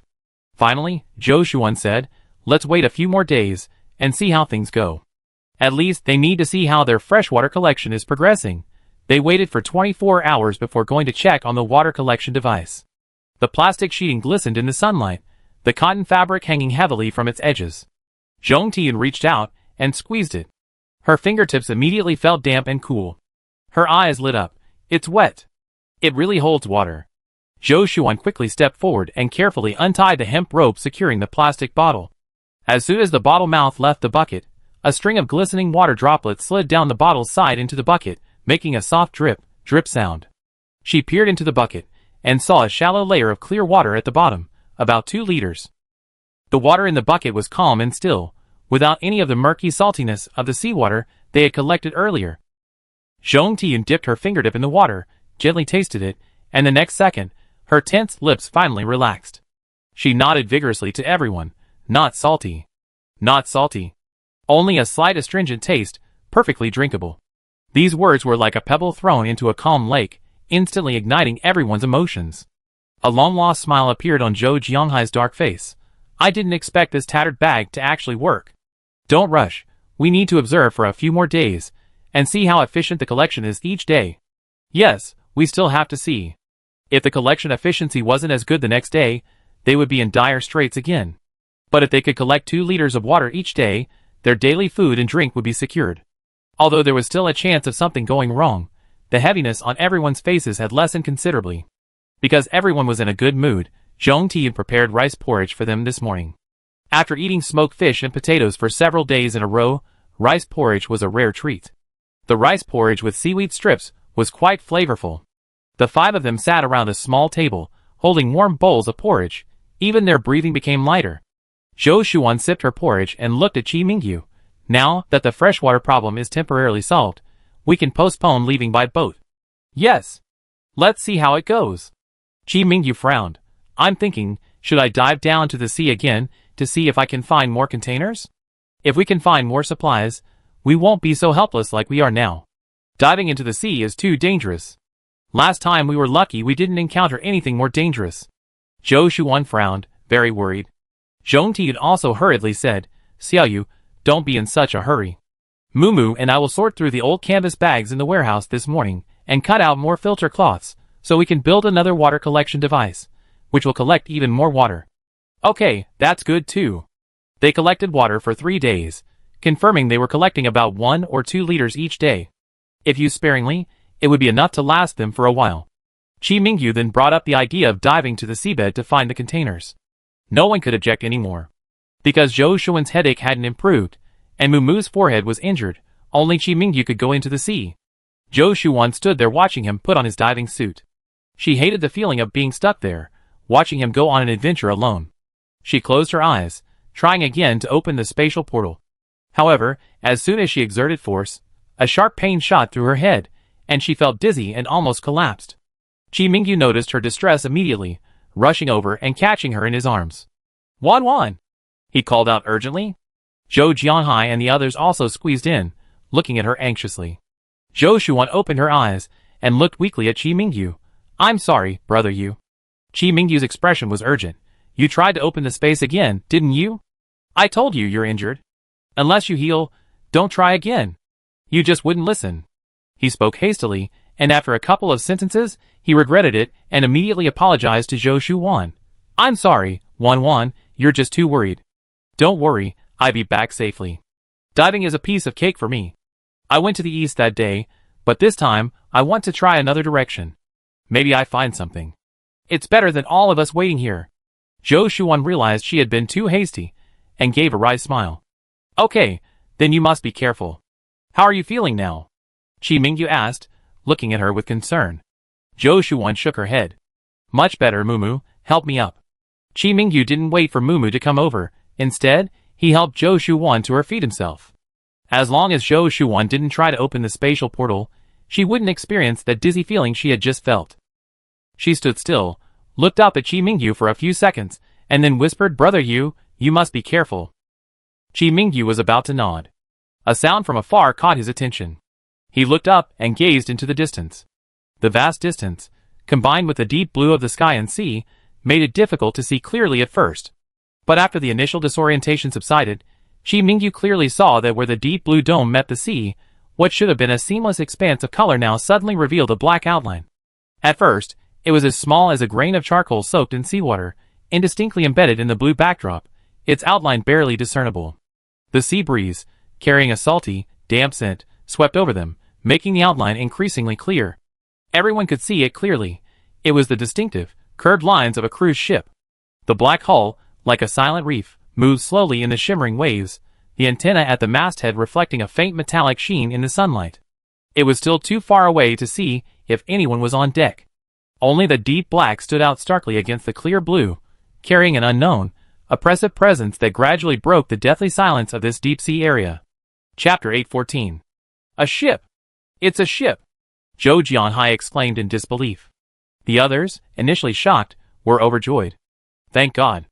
This ship is here to save us, right? We can finally leave this hellhole. Zhong Tiyun's eyes were already brimming with tears. However, Zhou Shuan and Qi Mingyu exchanged a glance, their expressions shifting from joy to doubt. How could a cruise ship suddenly appear in such deep and unfamiliar waters? Were they well-intentioned or malicious? Or were they simply passing by? Wan, take Mom and Dad to the rest area to hide. Qi Mingyu's voice instantly became decisive. He pushed Zhou Shuan towards the cabin, then turned to Mumu. Mumu, you come with me. Let's go to the deck and deal with things. Watch my hand signals, and act accordingly if anything seems amiss. Mumu immediately nodded. Okay. He wanted Zhou Shuan to take his parents to hide, because women are extremely vulnerable in a post-apocalyptic world. They become a kind of property that can be plundered and seized at will. Qi Mingyu didn't want the visitors to harbor ill intentions upon seeing Zhou Shuan. And Zhou Jianhai and Zhong Tiyun were already old. If danger arose, they wouldn't be able to escape properly. Zhou Shuan met Qi Mingyu's gaze, and immediately understood his meaning. She gritted her teeth and nodded, okay. Be careful. She turned to Mumu, go and prepare the weapons in the cockpit. Their cruise ship had been fitted with torpedoes, and equipped with some weapons before departure. These weapons had always been kept in the cockpit for easy access. Mumu nodded immediately. After Zhou Shuan led her parents into the lounge, Qi Mingyu, with the weapon Mumu had given him tucked into his waistband, stood on the deck gazing into the distance. The distance between the two ships gradually shortened with the push of the waves, and the outline of the cruise ship became increasingly clear. The mottled hull was covered with traces of sea wind erosion. Even the edges of the deck showed gaps in the peeling rust, like a giant beast weathered by the sea, silently approaching. Are those survivors over there? A slightly hoarse male voice carried through the sea breeze, not loud, but enough to penetrate the noise of the waves, landing steadily in Qi Mingyu and Mumu's ears. We are sea wanderers, passing by. Qi Mingyu's fingers tightened slightly on the gunwale, as his gaze swept across the other ship's deck. There weren't many people on the other deck, only a dozen or so scattered around, but from inside the cabins, he could vaguely make out the figures of 70 or 80 people. A sharp glint flashed in Qi Mingyu's eyes. But a friendly smile remained on his face, as he called out to the others, we're just passing through. The men exchanged glances. Mumu stepped forward from behind, and gave Qi Mingyu a meaningful look. Qi Mingyu understood. Although most of the men wore faded, even tattered, clothes, many with their trousers rolled up to their knees, what truly alarmed him was the weapons many of them carried. Some were old pistols with their barrels wrapped in cloth, while others carried gleaming long knives.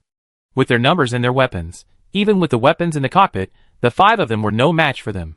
Just then, the other boat finally stopped less than 20 meters away, the waves between them creating a fine spray. The middle-aged man at the head of the group stepped forward. He was about 47 or 48 years old, his face etched with the fine lines of the sea, a gentle smile playing on his lips, a stark contrast to the wary or fierce expressions of those behind him. He wore a fairly intact dark blue coat, the sleeves rolled up to reveal his muscular forearms, making him look like a seasoned captain who made his living at sea. "Brother, don't be nervous," the middle-aged man spoke first, his voice gentler than when he had called out earlier. "We've been fishing in these waters for over half a year now, and we never seen your boat before, so we came to ask how you got here." Most of the men behind him stood silently, only a few young men with fierce expressions, their eyes scanning Chi Mingyu's boat like hawks, seemingly assessing something. Chi Mingyu took a deep breath and called out, "We encountered a tsunami, and our ship was swept off course. We leave in a bit." The middle-aged leader opposite him waved his hand, his smile widening, his voice carried on the sea breeze. "Brother, don't be in such a hurry to leave. We've been in these waters for too long, and we haven't heard a thing about the outside world. Since you're from out there, why don't you stay and rest for a while, and tell us about the situation outside, so we can have some idea of what's going on?"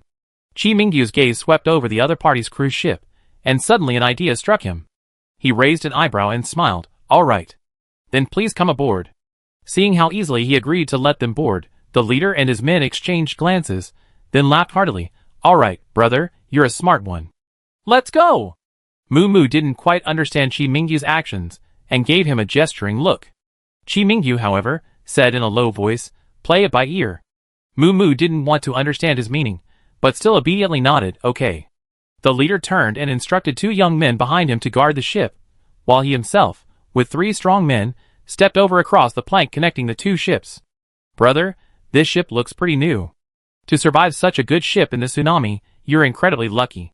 The middle-aged leader's gaze swept around the cabin as soon as he stepped onto the deck, finally landing on the weapon at Chi Mingyu's waist, but he only glanced at it briefly before looking away. Chi Mingyu led them to a small table in the middle of the deck, laughing as they walked. "It's all luck. The hull has been pounded by reefs in several places. We're lucky to even be afloat."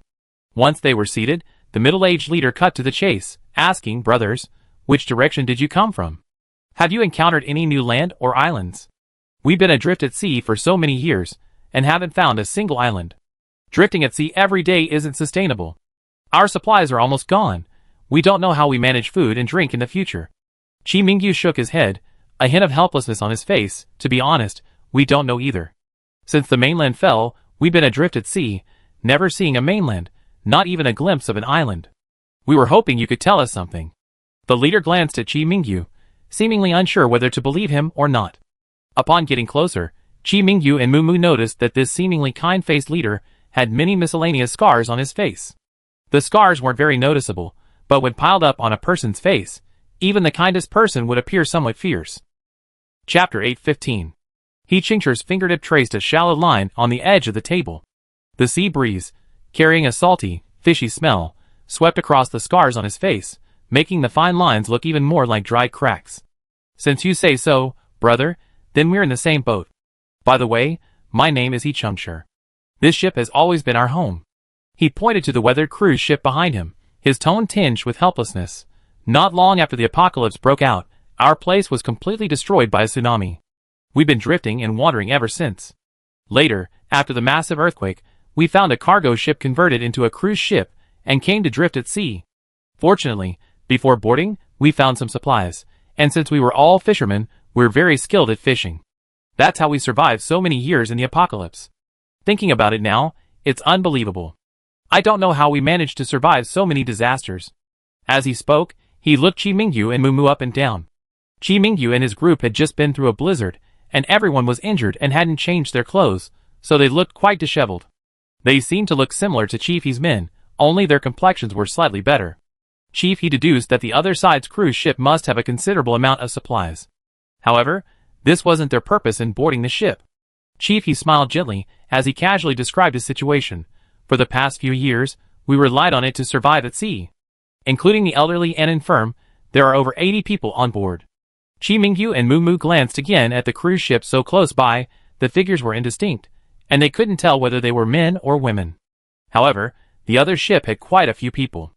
Soon, the other ship's gaze, like a hook, landed on Chi Mingyu. Brother, this ship looks so spacious, it should be carrying quite a few survivors, right? How come only you and this young man are on deck? Chi Mingyu's expression was calm, a perfectly timed smile playing on his lips. We don't have many people, just a few, but 2 small teams went out to seek rescue. They haven't returned yet. He Chang'e raised an eyebrow, his surprise genuine. They're in small boats? Like this? Going out is very dangerous. Chi Ming smiled wryly. There's no other way. We can't just stay here waiting for rescue forever. He then changed the subject, his gaze falling on the other party's cruise ship. Speaking of which, Chief He, I'm curious about something. The apocalypse has been over for so long, the oil fields at sea are long gone. Where has your ship gotten its fuel to drift for so long? Upon hearing this, He Chang'e's smile froze for a moment, though only for a fleeting instant, but Chi Mingyu caught it precisely. He Chang'e quickly regained his gentle expression, and said with a smile, You don't know, we were lucky. Before the apocalypse, there was a batch of containers filled with fuel at the port. We seized a lot of them, and have been using them sparingly. We rarely use large ships unless absolutely necessary. We use small boats to find supplies, which saves a lot of fuel. Now, we don't have many fuel containers left, and we're worried about it. Chi Mingyu knew that He Chang'e was lying. The other party had no space. Only a batch of containerized fuel couldn't possibly sustain them at sea for so many years. But Chi Mingyu didn't expose him.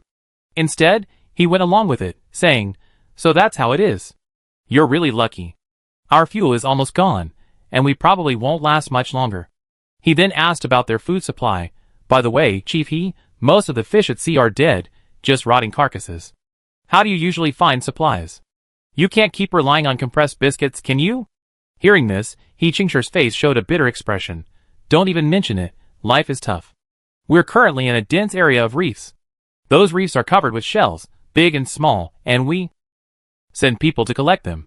Crack the clam shells, grind them into powder, and mix them with the remaining compressed biscuits and smoked fish, barely enough to fill our stomachs. Chi Mingyu wasn't too surprised, nodding in agreement. Yes, supplies at sea are so scarce now, we only sometimes collect clam shells to grind into powder to fill our stomachs. Chief, he was the most gentle and unpretentious leader Chi Mingyu had encountered in the apocalypse. He pulled a small, dark-colored object from his pocket and handed it to Chi Mingyu. This is what we eat. It doesn't taste great, but at least it won't starve us. Chi Mingyu took the object. It was rough to the touch and had a faint fishy smell. He squeezed it, feeling the granular texture. It did indeed resemble a mixture of clam shell powder and biscuits. He chuckled and shook his head. This stuff isn't very tasty. You bet, He Chang'e said, putting away the food, his voice weary. Eating this every day, smoked fish every day, alternating between compressed biscuits and shell powder, it makes my stomach feel heavy, but I don't feel full at all. If I could find some fresh fish, even dried fish, it would be better than this. Yes, but there's no living creature left in the sea. Finding food other than clams is practically impossible. He Chang'e then tentatively suggested, Our reef area is particularly large, with tons of clams. We've been collecting for over a year, and have only managed to gather a small portion. Brother Chi, why don't you come with me? Your fuel is running low, coming with us might help you last a little longer. This sounded like a recruitment pitch. Hearing this, Moo abruptly looked up at Chi Mingyu, his eyes filled with wariness. He knew this was likely a trap. Once they went to the reef area with He Chang'e, facing a superior number of opponents, they would have no chance of resistance. Chi Mingyu didn't immediately refuse. Instead, he lowered his head as if in deep thought for a moment, then nodded in agreement. Okay. Moo's Adam's apple bobbed violently. The words he was about to say were abruptly cut off by Chi Mingyu's gaze. That gaze was as calm as the unfathomable depths of the sea, yet it concealed an undeniable determination. It was to convince him, and also to make him wait. Moo slowly relaxed her clenched fist, taking half a step back behind Chi Mingyu, her gaze still fixed on He Chang'e's gentle face. Since we're going to the reef area with Chief He, our cruise ship must go with us. Chi Mingyu turned to He Chang'e, his tone as natural as a casual conversation. But our fuel is running low. I wonder if Chief He could lend us some fuel. We're willing to exchange other supplies for it. In the post-apocalyptic world, Trade isn't just about words, it requires a corresponding exchange price. Chief He seemed very interested. What will you exchange it for? Their cruise ship didn't actually have many rare items, only enough food for a family for 2 months, and a small amount of fresh water collected daily. But there was also coal and weapons. Chapter 816. The cruise ship currently uses solar power, a significant advantage during the daytime. However, when they left the mothership, it had still loaded them with 2 tons of coal as a precaution.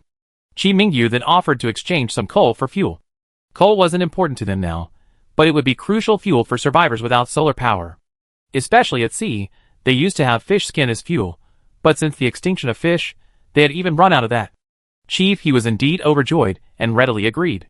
Chi Mingyu, however, thought to himself that the other side probably owned an offshore oil field, so they weren't too concerned about fuel. He Chengshur patted his chest and laughed heartily. We're all just trying to make a living in this apocalypse. What's a little favor? We have a few barrels of spare fuel left on board. We have someone deliver them to you right away. He turned and winked at his attendant, who immediately ran back to his cruise ship. A small canister of fuel was quickly delivered, enough for their 2-hour journey. Thank you, Chief He, Chi Mingyu said gratefully, taking the fuel canister and gesturing for Moo Moo to refuel. He stayed behind to speak with Chief He. Chief He didn't stay either. He waved to his men, and the group quickly returned along the wooden planks, disappearing behind the cabin doors of the weathered cruise ship. Not long after, a wisp of pale gray smoke rose from the ship's smokestack. The engine emitted a deep rumble, and it slowly turned, heading southeast. On the deck, He Chengshur stood at the stern, waving to Chi Mingyu, signaling them to follow. Chi Mingyu turned and walked towards the bridge. Just as he stepped onto the stairs, he heard the door to the lounge open softly. Zhou Shuan and her parents came out, followed by Zhou Jianhai, his brows furrowed. Clearly, they had overheard most of what was happening inside. Zhong Tian's face was pale. Xiaoyu, are we really going to go with them? The people on that ship. I feel something's off about them. We can't trust them easily. Zhou Jianhai also said in a low voice. I saw it through the window just now. The people on that ship had strange eyes, staring at our ship like hungry wolves. And that Chief He, his smile was so fake. How can a leader in the apocalypse be so amiable? They had experienced the wickedness of people in the post-apocalyptic world. They weren't naive. Therefore, when Chief He and his group boarded the Zhou family's cruise ship, everyone realized they had ulterior motives. But why were they being so polite? She wondered. Is it to seize the boat? Zhou Shuan murmured to herself. However, without hearing anyone else's answer, she quickly dismissed the thought. If their only goal was to seize the boat, they would have launched a surprise attack long ago. They must have realized they were running low on fuel, which was why they had been anchored here for so long. So what was their purpose? Chi Mingyu stopped and looked at the 3 of them. He knew their concerns. Any survivor would be wary of such a group of unknown people. He took out the dark, unappetizing food He Chengshur had given him earlier and handed it to Zhou Shuan. Look at this. Zhou Shuan took it, her fingertips immediately coated with a layer of fine powder, the smell of the sea wafting out. She pinched it, the granular texture making her fingertips ache. Is this a mixture of clam shell powder and biscuit powder? But where would they get so many clam shells in the apocalypse? Enough to feed them for over a year. Moo Moo pondered. If there were a large reef on the seabed, that would be understandable. That means they have submarines, allowing them to freely dive down and collect reefs? Chi Mingyu nodded. Perhaps because they have submarines, or perhaps because the seabed where they're anchored is very shallow, shallow enough for them to freely dig for clam shells. But this raises another question. Zhou Shuan was already looking at him. You suspect their fuel source. Chi Mingyu smiled at her. Yes, I initially suspected they had an offshore oil field. But if their fuel is? Did they get it directly from the seabed? Zhong Tian was a little confused. You mean?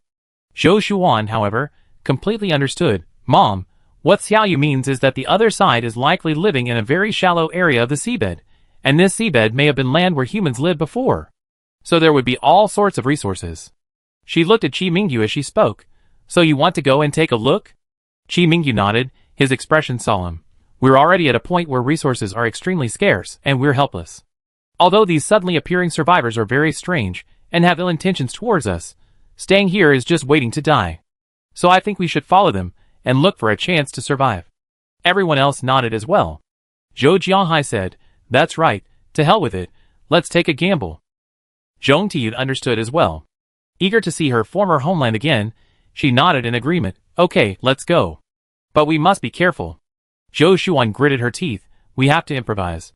They had at least 70 or 80 people on their ship, plus those at their base, so there must be 200 or 300. Facing such a large force, their chances of victory were slim. However, as Qi Mingyu said, staying here was tantamount to waiting to die. They might as well fight to the death. Qi Mingyu and Mu Mu started the cruise ship. The roar of the engine came from the bottom of the ship, a muffled metallic thud, like a sleeping beast slowly awakening. Mu Mu stood in the co-pilot's seat, watching Chief He's ship ahead. Brother-in-law, do you think they're equipped with weapons of mass destruction? Qi Mingyu shook his head, turning the helm half a degree to maintain a safe distance of about 100 meters between the cruise ship and the enemy. It's hard to say, but the fact that they survived this long means they're all extraordinary. Keep a close eye on the dashboard, especially the fuel gauge. He paused, then added, check the lifeboat cables again, make sure they can be lowered at any moment. Mu Mu responded and turned to walk towards the hatch. She had barely opened it a crack when Zhou Shuan slipped in, to avoid being spotted by the ships ahead. Her gaze fell on the fuel gauge on the bridge. The needle was almost at the empty mark. Is there really only 2 hours worth of fuel left? Yes, Qi Mingyu replied. He Chengshire only gave us this much, because he calculated that we have no choice but to follow him. There's no turning back. Zhou Shuan took a pistol from the bridge, tested it, and then tucked it into her waistband. Qi Mingyu had been watching her the whole time. He knew in his heart that this operation was extremely dangerous. Chapter 817. So, he considered several times asking them to simply lower them into the lifeboat, and return to pick them up after he and Mu Mu had dealt with their situation. However, he swallowed his words each time. Firstly, given Wanwan's temperament, she definitely wouldn't accept. Secondly, a lifeboat would be too dangerous on such a sea. He was worried something might go wrong. Zhou Shuan didn't see his hesitation, but instead asked thoughtfully, Brother you said the seabed where they live is really very shallow, so doesn't that mean there's a place even bigger than our island? Sea level rise is a recent phenomenon. Before that, didn't that mean they always been living on land? The landscape has changed a lot since the apocalypse, Qi Mingyu explained, regaining his composure. Tsunamis and earthquakes have overturned many coastlines. Former landmasses may have sunk to the seabed, and the seabed may have risen to form islands. The reef area they mentioned might just be the wreckage of sunken cities, with reinforced concrete piled up into reefs. Until we see the whole picture, it's impossible to say for sure. The roar of the engine, like the panting of a weary beast, gradually softened from a howl to a low groan. Qi Mingyu gripped the helm, his eyes fixed on the stern of He Qingshire's model cruise ship ahead, until the ship slowly came to a stop before gently releasing the throttle. The inertia of their own cruise ship propelled it forward a few meters before it finally came to a steady stop about 100 meters to the side and aft of He Qingshire's vessel. The crunching sound of the hull scraping against the shallow sand served as a reminder that they had reached the end of this unfamiliar sea. They had been sailing for 2 hours, but those 2 hours were not entirely peaceful. Less than 40 minutes after departure, the first gust of wind and waves struck without warning. Zhou Shuan had just returned to the rest area and hadn't even locked the door when the sea outside instantly churned into an inky black. Giant waves crashed onto the deck like small mountains. The ship tilted violently, the instruments in the cockpit swung wildly, and Mu Mu clung tightly to the cabin door handle, her voice distorted as she was thrown against the bulkhead. Brother-in-law. Hold on.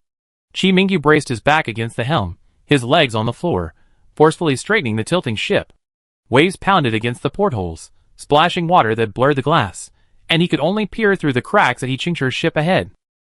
That old cruise ship, like a stubborn piece of broken wood, rose and fell in the waves, but never veered off course. Don't panic.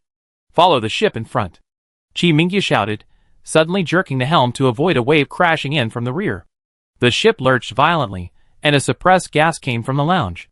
Having barely weathered the storm, the sea had only been calm for half an hour when a second gust of wind and waves arrived. This time the waves were even rougher, accompanied by a howling wind that tore the canvas of He Qingshire's ship with a loud rustling sound.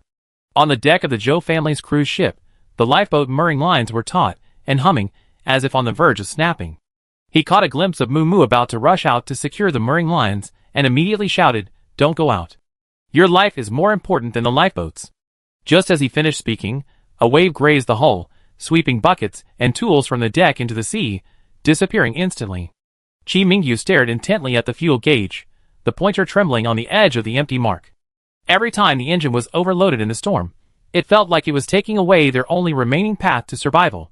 He gritted his teeth, adjusting the boat's speed, trying to let the hull rise and fall with the waves rather than fight them head-on. This was an instinct he honed through years of sailing. Rather than battling nature, it was better to go with the flow.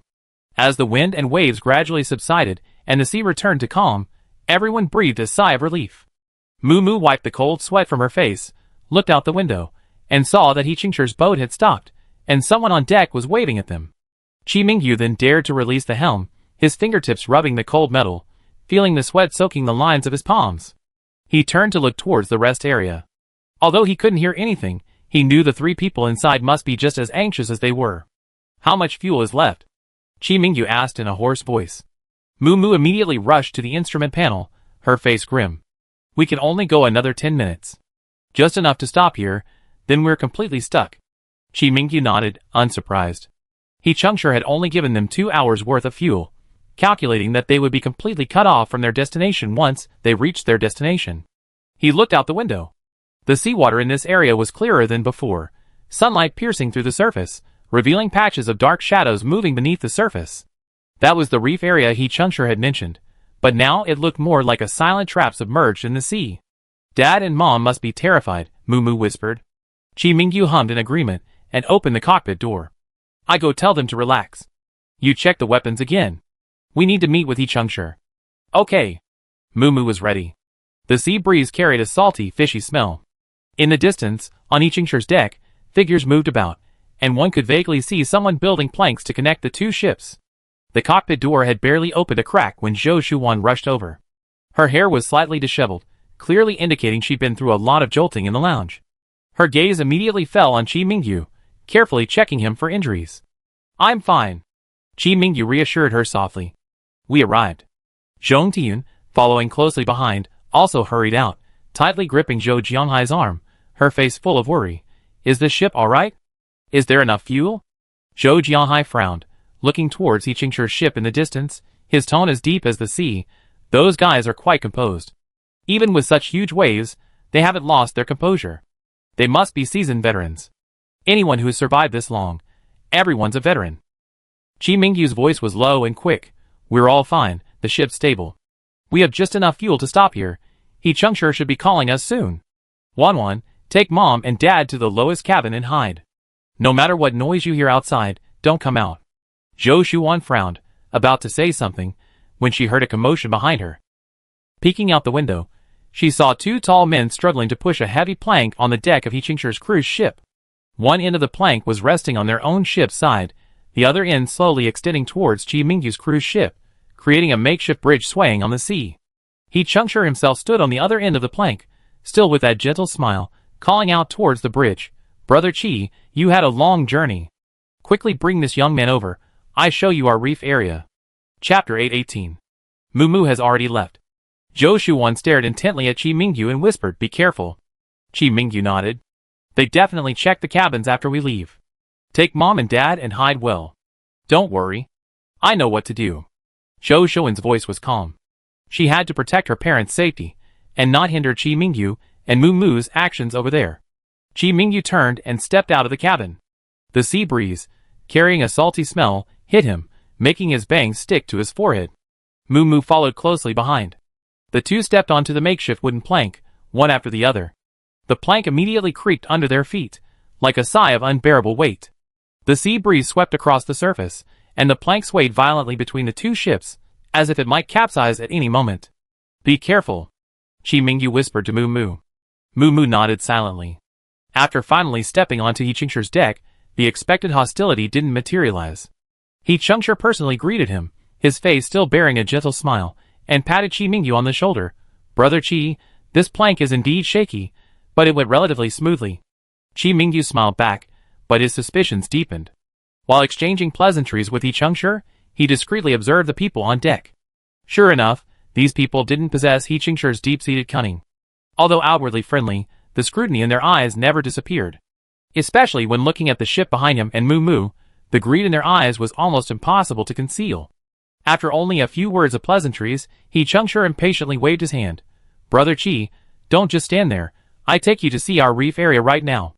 I guarantee you'll be amazed, and you have to marvel at the wonders of nature." He turned and pointed to several small boats at the stern. These boats, welded from old sheet metal, were covered in rust but kept impeccably clean, clearly indicating frequent use. Chi Mingyu and Moo Moo exchanged a glance and nodded. He Changshur then had someone lead them to the small boats. Once the two boarded, they discovered that their seating arrangements were already in place. They were seated in the very center of the boat, with empty seats on either side. He Changshur boarded a smaller boat in front, where 2 bodyguards with pistols stood at the bow, and 6 burly men followed at the stern, each with an axe at their waist.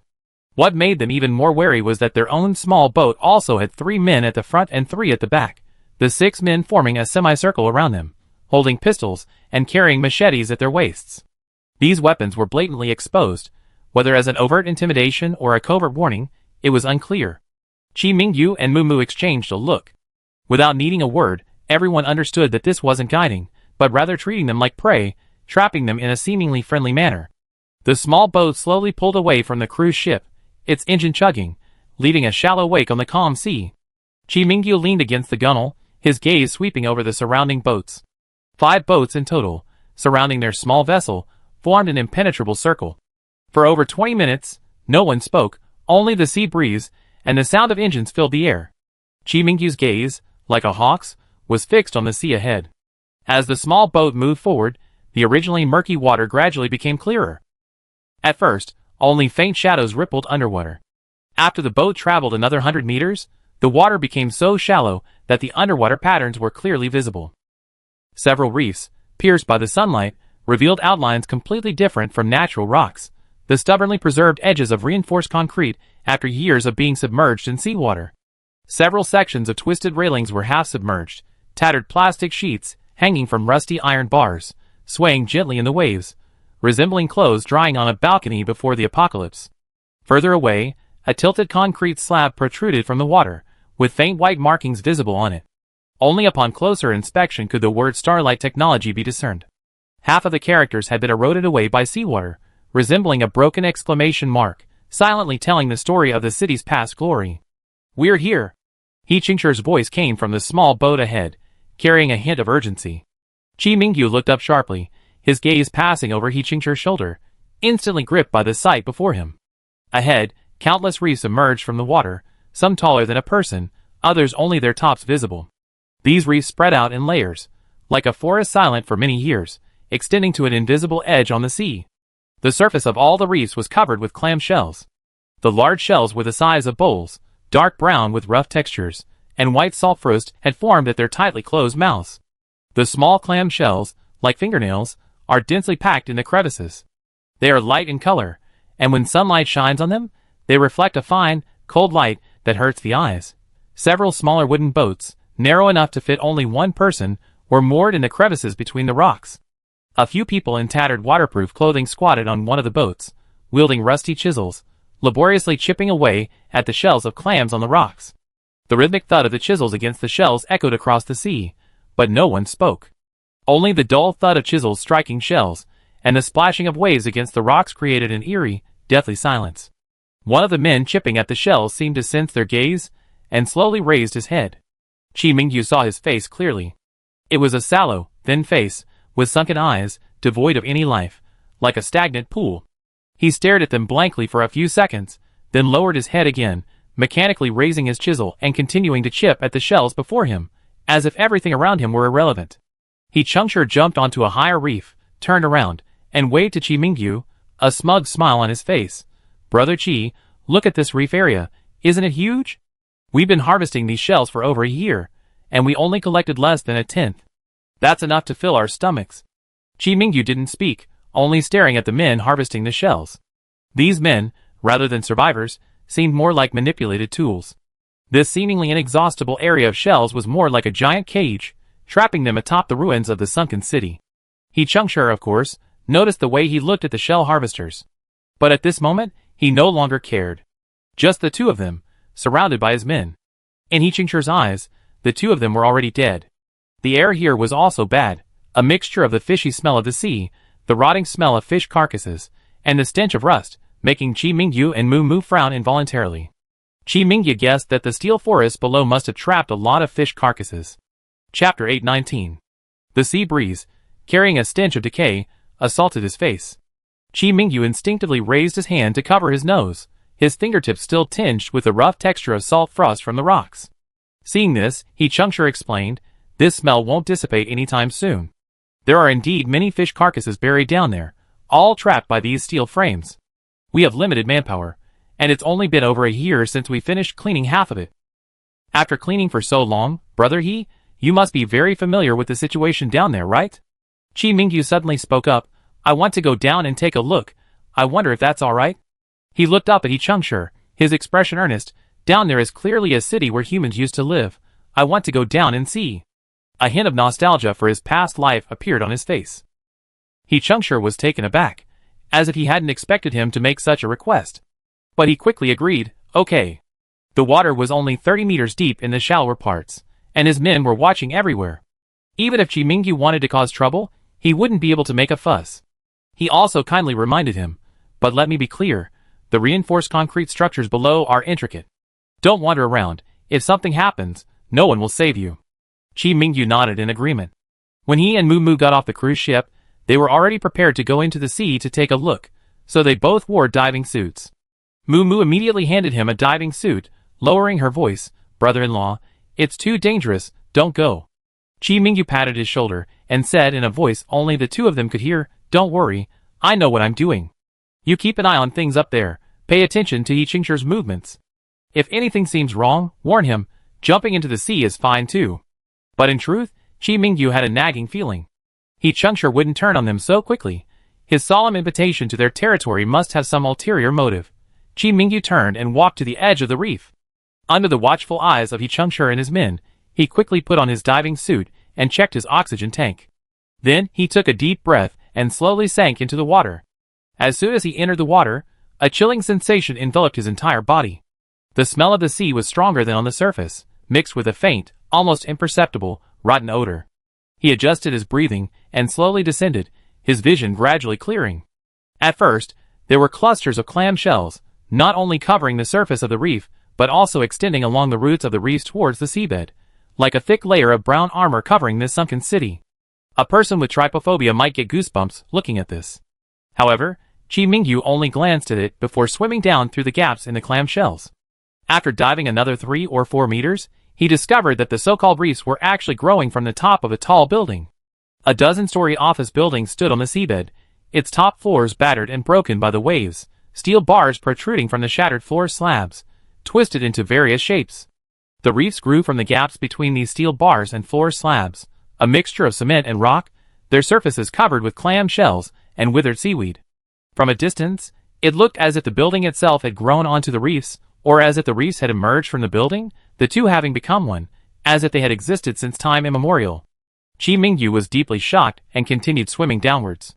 Most of the office building's windows were shattered. He swam through one window, and the scene inside sent a chill down his spine.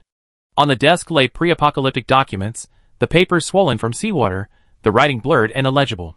An office chair lay overturned on the floor, its wheels still rolling, as if its owner had left in such a hurry that they hadn't even had time to write it. The water dispenser in the corner was rusted, a few drops of condensed water clinging to the spout, as if water would spill at any moment. He swam out through another window, and found himself on a wide street. The shops lining the street were still there, some with completely shattered windows, shelves toppled over, a few clothes, faded from seawater, hanging on them. They were t-shirts and jeans, common in pre-apocalyptic times, the fabric fragile and easily crumbled. A convenience store sign still glowed faintly. It was a fluorescent glow. It was unclear whether the sign's material reacted with the seawater or something else entirely. Only half of the words "open 24 hours" on the sign remained, the other half had been struck by a falling concrete slab, twisted and deformed. The convenience store door was open, and several bottles of mineral water sat on the shelves inside, their surfaces covered in seaweed, the labels illegible. Chi Mingyu swam to the middle of the street, and suddenly saw a car. The door was open, and a skeleton sat in the driver's seat, its fingers gripping the steering wheel tightly, as if still controlling the vehicle. A few strands of seaweed clung to the skeleton, and its hair had long since fallen out, leaving only a bald skull. Chi Mingyu's heart sank. This must be the person who was driving on the day the tsunami struck, right?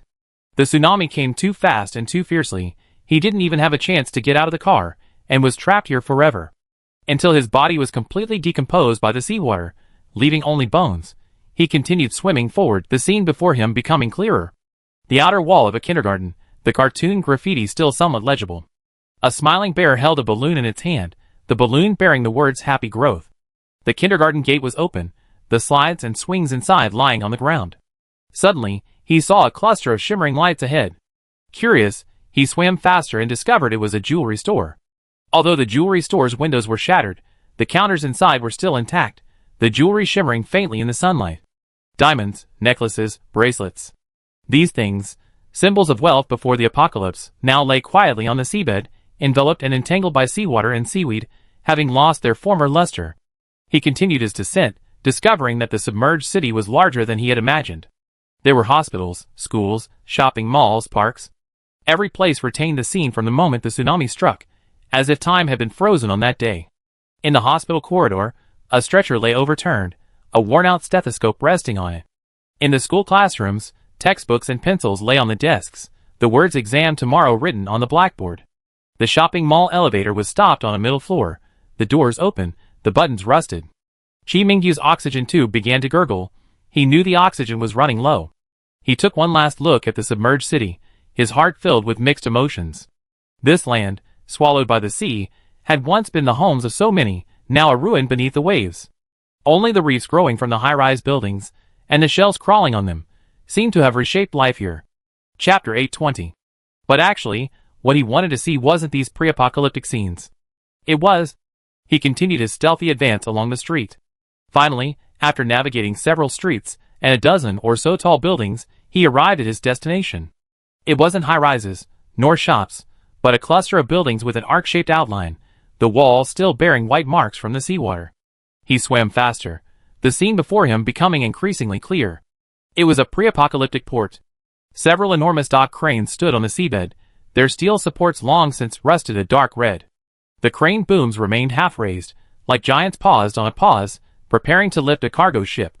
The crane bases were deeply embedded in the mud and sand, several broken steel cables scattered around, with strands of fishing nets tangled in them, the mesh clogged with seaweed and clam shells, long since rendered useless for fishing. Several wrecked cargo ships were moored at the dock. One of them was listing, its deck containers overturned, some deformed, others open, mostly empty. However, there were a few cans of food, their metal shells corroded with small holes, the food inside long since spoiled, all a horribly black color. Chi Mingyu's fingers traced the ship's listing deck, his fingertips touching a deep scratch. It wasn't seawater corrosion, but a dent left from the collision of containers, the edges still bearing the gleam of metal, indicating these marks were recent. His guess grew clearer. He swam towards the dock's cargo area, where the ground was paved with thick cement slabs, some cracked, but still showing signs of its former neatness. Hundreds of empty container bases lay scattered on the concrete slab, each with clearly visible mounting holes, and half-rusted bolts still embedded in them. Clearly, this place had once been densely packed with containers, but now they had all been removed. In a crevice of one of the bases, Chi Mingyu found a few drops of dark liquid. He rubbed them with his fingertip. The liquid was very viscous. Bringing it close to his nose, a familiar smell of diesel fuel mixed with the salty tang of seawater wafted out. This was exactly the evidence he was looking for. The reason He Qingche's men could sail for so long at sea, even generously providing their cruise ships with 2 hours of fuel, was thanks to the storage in these container warehouses.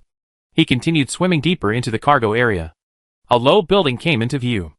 Although the word storage area on the wall were mostly covered by seaweed, they were still legible. The building's door was open. Several empty oil drums remained on the shelves inside, marked number 0 diesel. However, they were all empty. Chi Mingyu continued searching. He guessed that if the oil reserves here were plentiful, the safest place was actually the seabed. The sea was fraught with danger. No matter how many ships He Qingche had, storing numerous oil drums and tanks was extremely dangerous. Therefore, a secret storage base must be hidden on the seabed. But before Chi Mingyu could pinpoint the exact location, several figures suddenly swam in from afar. Those were He Qingche's men. The figures swam very fast.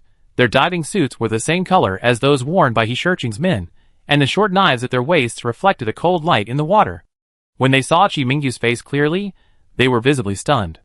The burly man leading the group even stopped what he was doing, his eyes filled with disbelief. This cargo area was more than half an hour's dive distance from the reef area. Even those of them familiar with the route would have to consciously memorize the directions to find it. How had this kid managed to find his way here? The leader reached out to push Chi Mingyu's shoulder, signaling him to surface, his gesture full of threat. Chi Mingyu dodged to the side, his gaze sweeping over the diving knives at the men's waists. The scabbards weren't covered in seaweed, but rather fresh diesel fuel stains, exactly the same as what he had seen in the storage area. He didn't argue, but simply took a deep look at the ruins behind the burly man, then nodded to the group and turned to swim towards the surface. Seeing this, the burly man immediately gave a signal to his men, who then followed Chi Mingyu in a fan formation. Like escorting a prisoner, they were clearly afraid he might try anything else. Fortunately, the journey went smoothly. When light appeared overhead, Chi Mingyu could clearly hear Mumu's calls from the sea. He quickened his pace to surface, and as soon as his head emerged, Mumu reached out and pulled him onto the rocks, her voice filled with anxiety. "Brother-in-law, you're finally up. I was so worried." Chi Mingyu patted her hand to indicate he was alright, but his gaze drifted to Yichengshi not far away. At this moment, his men who had escorted him had also come ashore, and were whispering something in Yichengshi's ear, their fingers occasionally pointing towards the harbor. The smile on Yichengshi's face gradually froze, and his previously gentle eyes instantly sharpened. "Brother Chi, you're quite capable," Yichengshi said, walking over and crunching on the rocks. His tone was unreadable. "I told you I show you the reef area, but you explored the whole thing. What? Don't you like the clamshells on the rocks? Or do you prefer the wrecked ships on the seabed?" Chi Mingyu feigned innocence. "Chiefy, you jest. I was just curious about the underwater streets, and I swam along until I reached the port over there. Besides, there's nothing special there except a few wrecked ships and empty containers.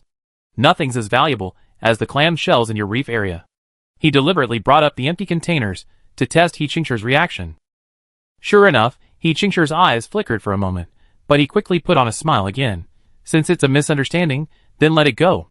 However, there are many undercurrents in that area, so don't wander around recklessly next time. I won't be able to explain myself if something happens." Although he said this, Chi Mingyu could sense that Yichengshi's men had quietly surrounded him, their hands on the weapons at their waists. It seemed that Yichengshi already intended to kill him, but was still hesitating. He gestured to Mumu with his hand behind his back. That gesture was a prearranged code between the two. The index finger was bent and then straightened, meaning if the enemy moves, I will not move, I will act according to the situation. Mumu discreetly sheathed the dagger in her sleeve, a sheepish grin spreading across her face as she moved closer to Chi Mingyu to smooth things over. "Chief, don't take it to heart. My brother-in-law was just missing his old life on land, and his curiosity got the better of him. It was definitely not intentional." Yichengshi's gaze swept over their clasped hands, his Adam's apple bobbing slightly. He suddenly raised his hand and patted Chi Mingyu's shoulder, the force almost pressing him into the rocks. "Since it's a misunderstanding, let's not talk about it anymore. Come on, let's go back to my ship and have some hot soup, then we can talk about serious matters, about your cruise ship." Chapter 821. The sea breeze, carrying a salty, fishy smell, swept over the rocks. Yichengshi's palm still pressed firmly on Chi Mingyu's shoulder, but his smile was like an iceberg on the sea, gentle on the surface, but beneath lay a chilling coldness. Chi Mingyu straightened up, his tone relaxed to just the right degree. "Chief, you're too kind. However, our companions will be returning, so it's inconvenient for us to stay here any longer." "What's the rush?" Yichengshi stepped aside, blocking his path, his fingers stroking the hilt of his sword. His gaze suddenly drifted to the distant horizon, as if recalling something. "Speaking of which, 2 months ago, my men saw a cruise ship at sea. It had the breaking waves markings on its hull, and it looked somewhat similar to yours, Brother Chi." Chi Mingyu's heart tightened, but his face remained calm. "There are many cruise ships at sea that look alike. Chief, you probably mistaken one for another." "Mistaken one?" Yichengshi suddenly laughed, a hint of barely perceptible greed in his laughter. "My men wouldn't mistake a helicopter." These words were like a pebble thrown into still water. Chi Mingyu's pupils contracted sharply. A helicopter? 2 months ago, they had indeed used a helicopter to search for seabed minerals. Before Chi Mingyu could reply, Yichengshi stepped forward, his voice low but clear. "That helicopter, it was from your cruise ship, wasn't it?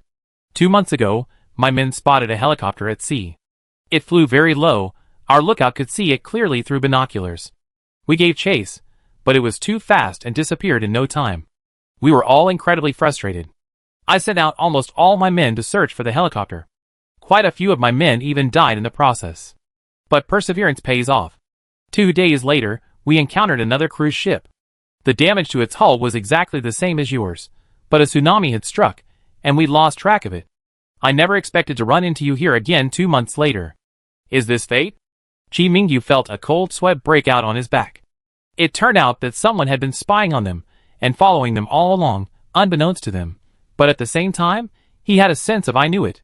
Since their initial contact, leader he had feigned gentleness, even eagerly trying to lead them to his territory, as if he wanted something but was hesitant to act rashly. So, what he wanted was the helicopter. It seemed he had secretly sent people to scout the cruise ship beforehand, only revealing himself after failing to find the helicopter. As for why he went to such lengths to find the helicopter, the reason was simple. With the helicopter, they could not only escape quickly, but also, the aerial reconnaissance covered the entire sea area, even revealing more land that hadn't been submerged. This was his true purpose in inviting them here. What does Chief he want the helicopter for? Chi Mingyu asked calmly. What for? He Chengshire sneered, to escape, of course. With the helicopter, I can fly higher, and see how much land is left in this world, see where there's any way to survive. His voice grew increasingly agitated, and his men surrounded him, their guns all pointed at Chi Mingyu and Mu Mu. Mu Mu instinctively stepped in front of Chi Mingyu, but Chi Mingyu pulled him aside. He knew it wasn't time to turn hostile. He Chengshire hadn't gained control of the helicopter yet, and wouldn't kill them easily. But Chief how can you be so sure the helicopter is in our hands? Chi Mingyu's tone was calm, yet it resonated deep within. As you can see, our fuel is extremely low, and helicopters are very fuel-intensive. You must have searched our ship, and there's no sign of the helicopter. He Chengshire sneered, of course, my men didn't find the helicopter on your ship, but guess what? You have irrefutable evidence that the helicopter was on board.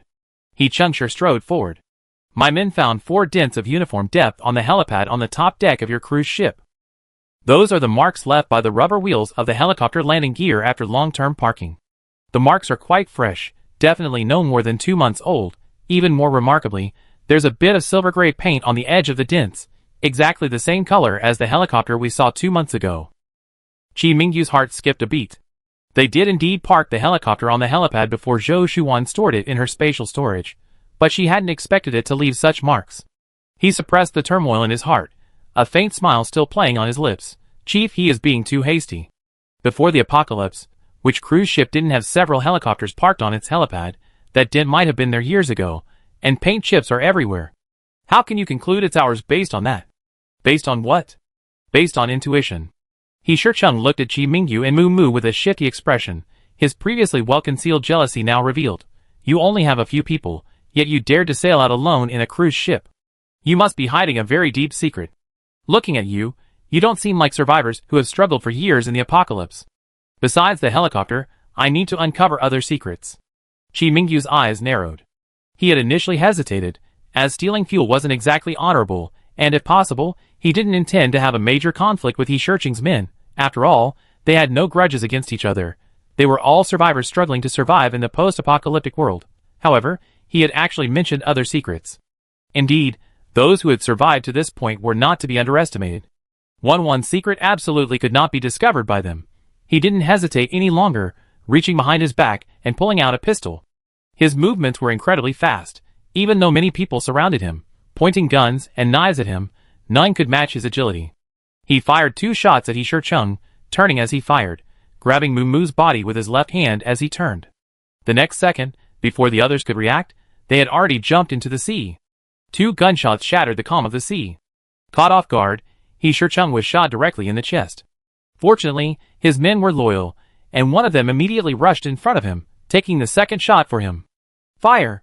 Don't let them get away. Jump into the sea. Chase them. The shouts were desperate, the gunshots rang out, and the angry curses echoed, along with the sputtering of the small boats. Everything around was in chaos. Chapter 822. He Chengshire was careless. He had only intended to feign being a mild-mannered leader, so he never expected Chi Mingyu to fire a shot without warning.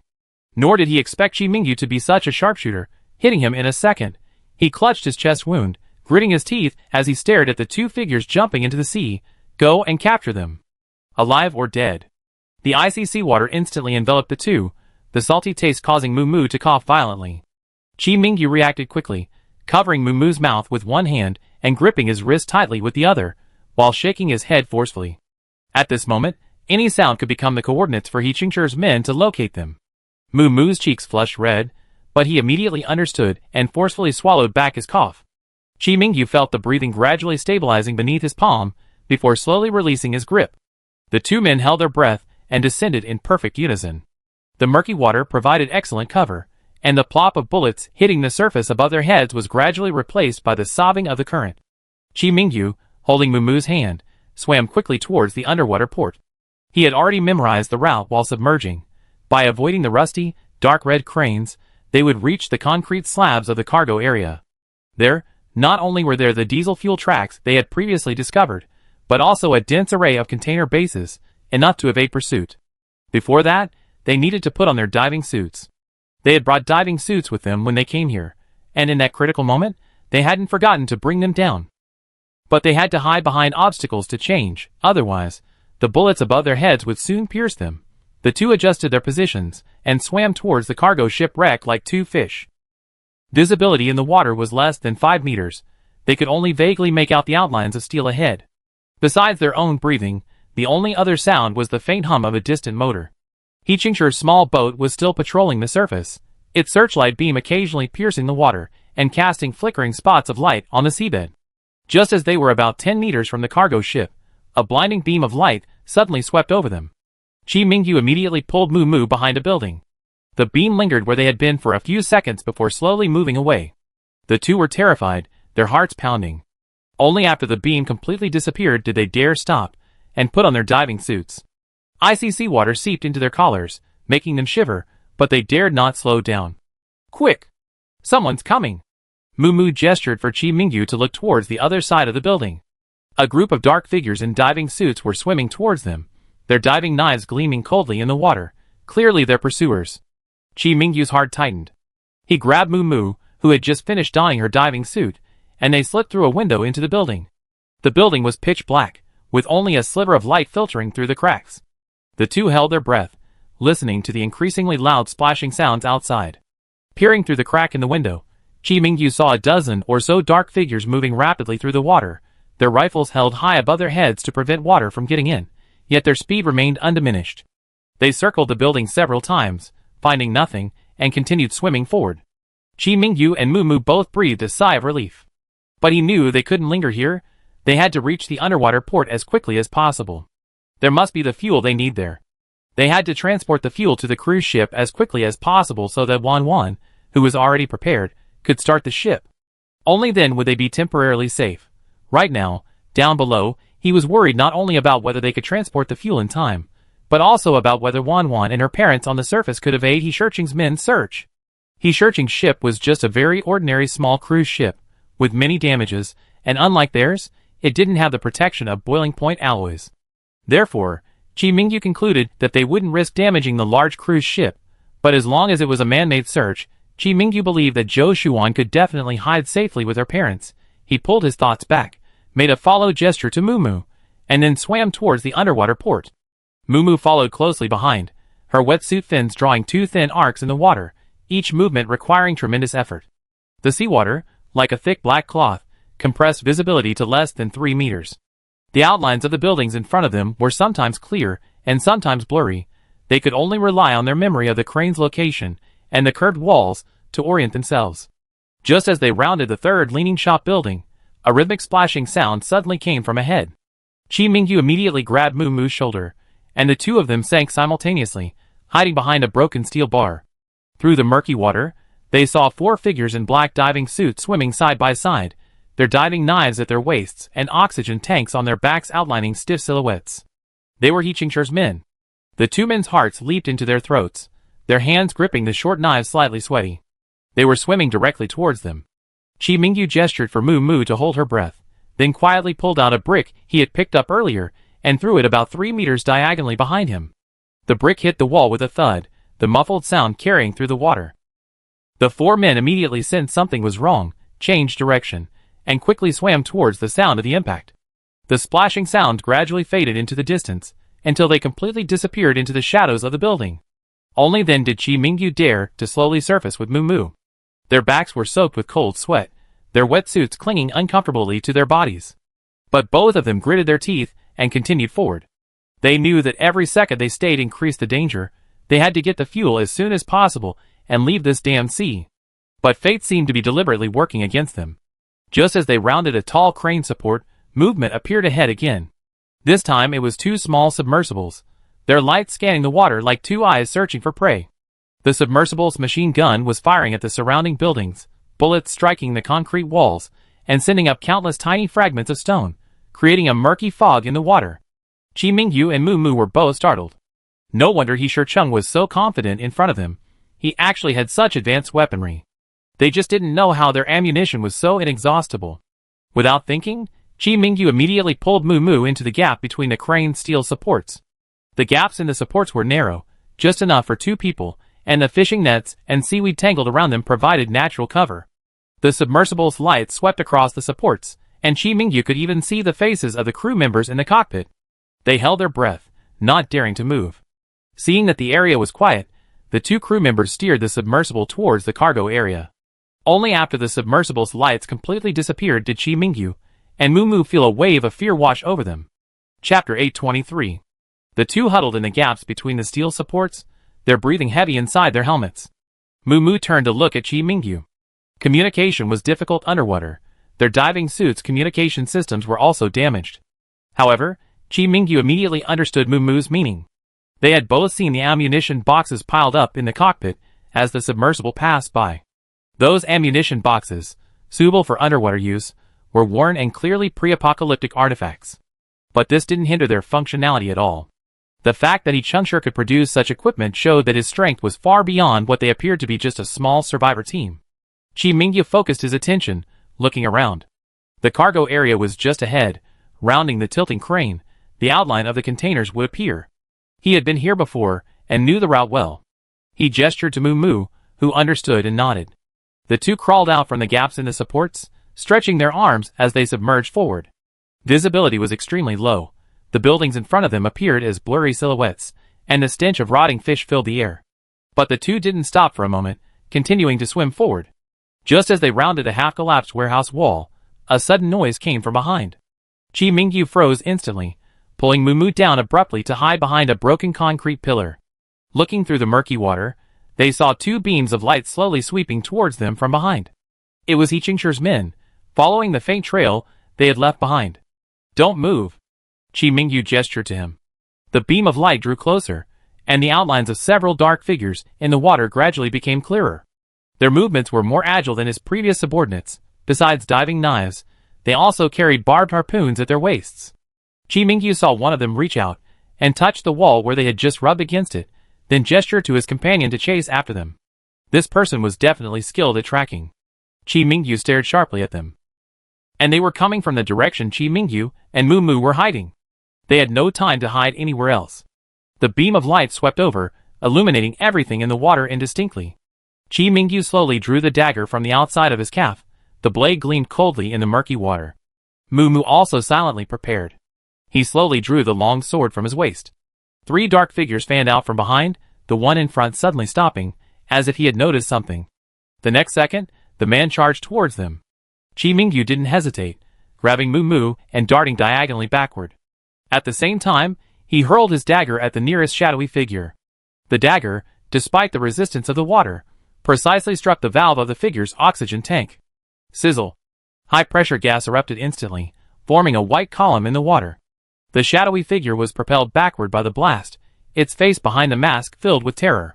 The other two shadowy figures reacted swiftly, immediately raising their harpoons and thrusting them towards Chi Mingyu. Mu Mu reacted quickly, grabbing a rusty iron plate beside her and smashing it against the harpoons. With a crisp clang, the harpoon was deflected and crashed onto the seabed. Taking advantage of the moment, Chi Mingyu lunged at the shadowy figure on the left, his left hand gripping the wrist holding the flashlight tightly, while his right hand twisted sharply upwards. With a crack, the shadowy figure's wrist was twisted backwards, the flashlight slipping from his grasp and spinning in the water as it sank to the seabed. Before the figure could utter a sound, Chi Mingyu had already snatched the rifle from his waist, slamming the butt against the figure's helmet. The visor instantly cracked with spiderweb-like patterns, and the figure's movement slowed immediately. Just then, the shadowy figure on the right thrust forward with a diving knife. Chi Mingyu dodged to the side, simultaneously swinging his rifle horizontally. the barrel striking the figure precisely at the elbow joint. The figure cried out in pain, the diving knife slipping from his grasp. Chi Mingyu caught it easily, the blade already pressed against the figure's neck. Ugh! The figure groaned from inside the helmet, reaching out to resist, but Chi Mingyu's knee pinned his chest, rendering him immobile. A sharp dagger mercilessly pierced the collar of the diving suit, severing the artery in the neck. Blood spread rapidly in the water, like a dark red stain. The shadowy figure instantly lost strength and slowly sank to the seabed. On the other side, Moo Moo was locked in combat with a shadowy figure being propelled by the airflow from the oxygen tank. Although the airflow interfered with the shadowy figure, it still wildly stabbed with its harpoon. Moo Moo seized the opportunity, forcefully grabbing the figure's oxygen tube and slamming it violently against a concrete pillar. With a muffled thud, the shadowy figure's helmet shattered completely, seawater instantly flooding in. It convulsed a few times in the water, and then fell still. Seeing its companions fall one after another, the last shadowy figure turned to escape. How could Chi Mingyu give it the chance? He threw the dagger in his hand again, this time accurately piercing the figure's calf. The shadowy figure staggered to a stop. Chi Mingyu had caught up, pressing his left hand against the back of the man's neck, forcing his face against the wall, while his right hand drew a spare dagger from the man's waist and plunged it into his back without hesitation. The shadowy figure's body shuddered violently, then went limp. Chi Mingyu withdrew the dagger, letting the corpse float with the current. All of this was silent, still, yet so breathtaking. Chi Mingyu turned to look at Moo Moo, who was breathing heavily, her wetsuit stained with blood, but her eyes held a resolute nod. The two didn't linger, quickly moving away. Behind them, the corpses of three shadowy figures were slowly rising to the surface. Chi Mingyu glanced in the direction of the corpses, his eyes cold. The fight, though seemingly long, had only lasted 2 minutes, yet it had exhausted most of their strength. But they both knew that this was only the beginning. He Qingchu's men were still arriving in droves. They had to get the fuel and escape this deep-sea prison before more people arrived. He gestured for Moo Moo to speed up, and the two dived back into the water, their flippers flailing even more powerfully, swimming quickly towards the cargo area. The corpses behind them were gradually carried away by the current, leaving only a spreading dark red patch that dissipated into the endless darkness. After swimming for about 7 or 8 minutes, a row of huge outlines finally appeared ahead. They were stacked containers, their surfaces covered with thick oyster shells and seaweed. Some of the containers were rusted and deformed, leaning precariously against concrete bases. But Chi Mingyu had already checked these containers, they were all empty. He was certain that the real oil storage location must be nearby. Time was of the essence, and he and Moo Moo immediately began searching the surrounding area. They searched the containers, and then felt the concrete surface of the seabed. Suddenly Moo Moo made a sound. Chapter 824. Chi Mingyu turned his head. He saw Moo Moo excitedly moving aside several empty containers, revealing the bottom row. He waved to Chi Mingyu. Chi Mingyu quickly swam over and moved the containers, only to find they were all packed full of items. Through his diving helmet, he could clearly smell the familiar odor of gasoline. Moo Moo smiled excitedly at him. Their mission was complete. However, Chi Mingyu carefully counted again. There were only 3 containers filled with fuel. The fuel in these 3 containers wouldn't last them long. Chi Mingyu trusted his intuition. The containers here were just to avoid detection. The real, large-scale fuel storage must be hidden somewhere concealed here. It had to be extremely well hidden, so well hidden that anyone who glanced at it would simply glance past it without arousing any suspicion. Chi Mingyu's gaze suddenly fixed on a cracked section of concrete. Wrapped in plastic sheeting, discarded bricks, and seaweed, a section of rusted metal railing was vaguely visible. He swam over, crouched down, and used his dagger to push aside the seaweed. Beneath the railing, a hidden crack appeared in the ground, filled with silt mixed with some black grime. A thought struck Chi Mingyu. He gestured for Moo Moo to help him move the bricks. The two gritted their teeth and used the buoyancy of the water to push the bricks aside. Once the debris was cleared away, a square manhole cover was revealed. A faded, indistinct marking was welded to the edge of the manhole cover. But Chi Mingyu already guessed that this was the pre-apocalyptic port gas station facility. No wonder He Shicheng was so generous. They'd been guarding a gas station all along. Chi Mingyu pried open the manhole cover with his dagger, and an even stronger smell of diesel wafted out. Below the manhole cover wasn't a pipe, but a steep metal staircase leading down into the dark underground. The two looked down with flashlights. At the top of the staircase was a cylindrical oil tank half submerged in the sea. The tank was at least 10 meters in diameter, and the top pipeline was broken in the water, but its enormous size clearly indicated a massive fuel reserve. This was He Shirching's Real fuel reserve. Moo Moo's eyes lit up. Chi Mingyu stepped onto the staircase first. The metal steps groaned slightly under the water pressure, yet remained stable. Moo Moo followed closely behind. The two descended to the bottom of the tank and checked its seal. It was perfectly preserved. Several oil pipes of varying thicknesses lay scattered on the ground, one end connected to the tank's outlet, the other casually tossed aside. The valves at the interface were still stained with fresh oil, clearly having been used recently. He Qingshur's men first used these pipes to pump fuel from the tanks into oil drums in the container, then loaded the full drums onto a small boat and transported them away. But there were only 2 of them. Even if they found the tanks, they couldn't move the drums entirely by manpower like He Qingshur did. Chi Mingyu had actually planned ahead.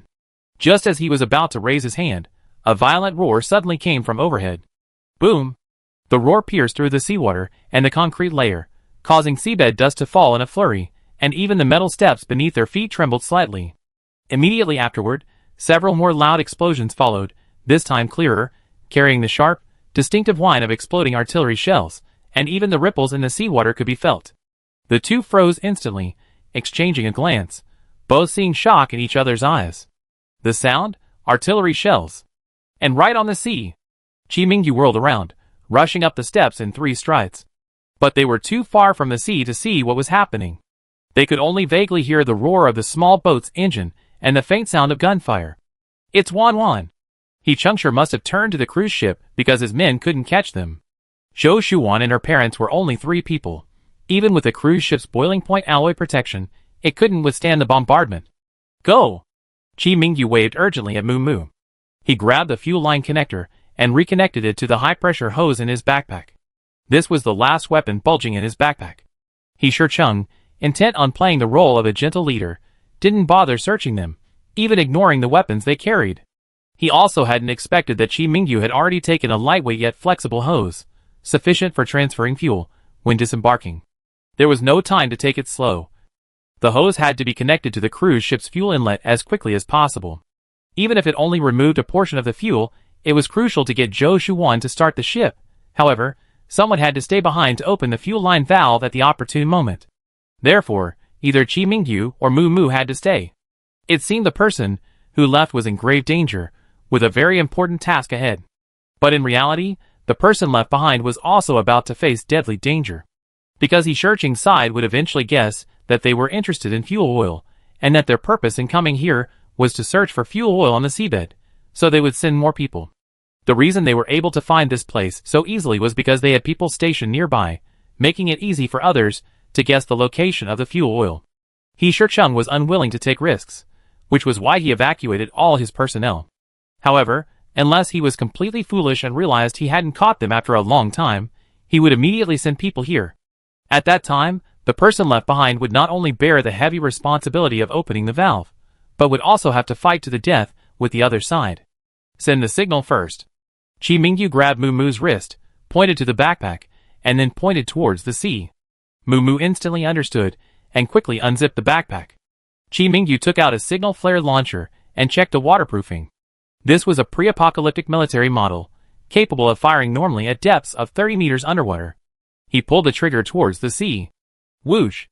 A red signal flare pierced the water, exploding in a blinding red light in the sky above the sea. The red light pierced through the smoke, standing out starkly against the gray sky. Chi Mingyu stared intently at the blurry red light overhead. If Zhou Shuwan could see the signal in time, she could adjust the cruise ship's position and shorten the distance to the oil rig. Otherwise, the hose might not be long enough.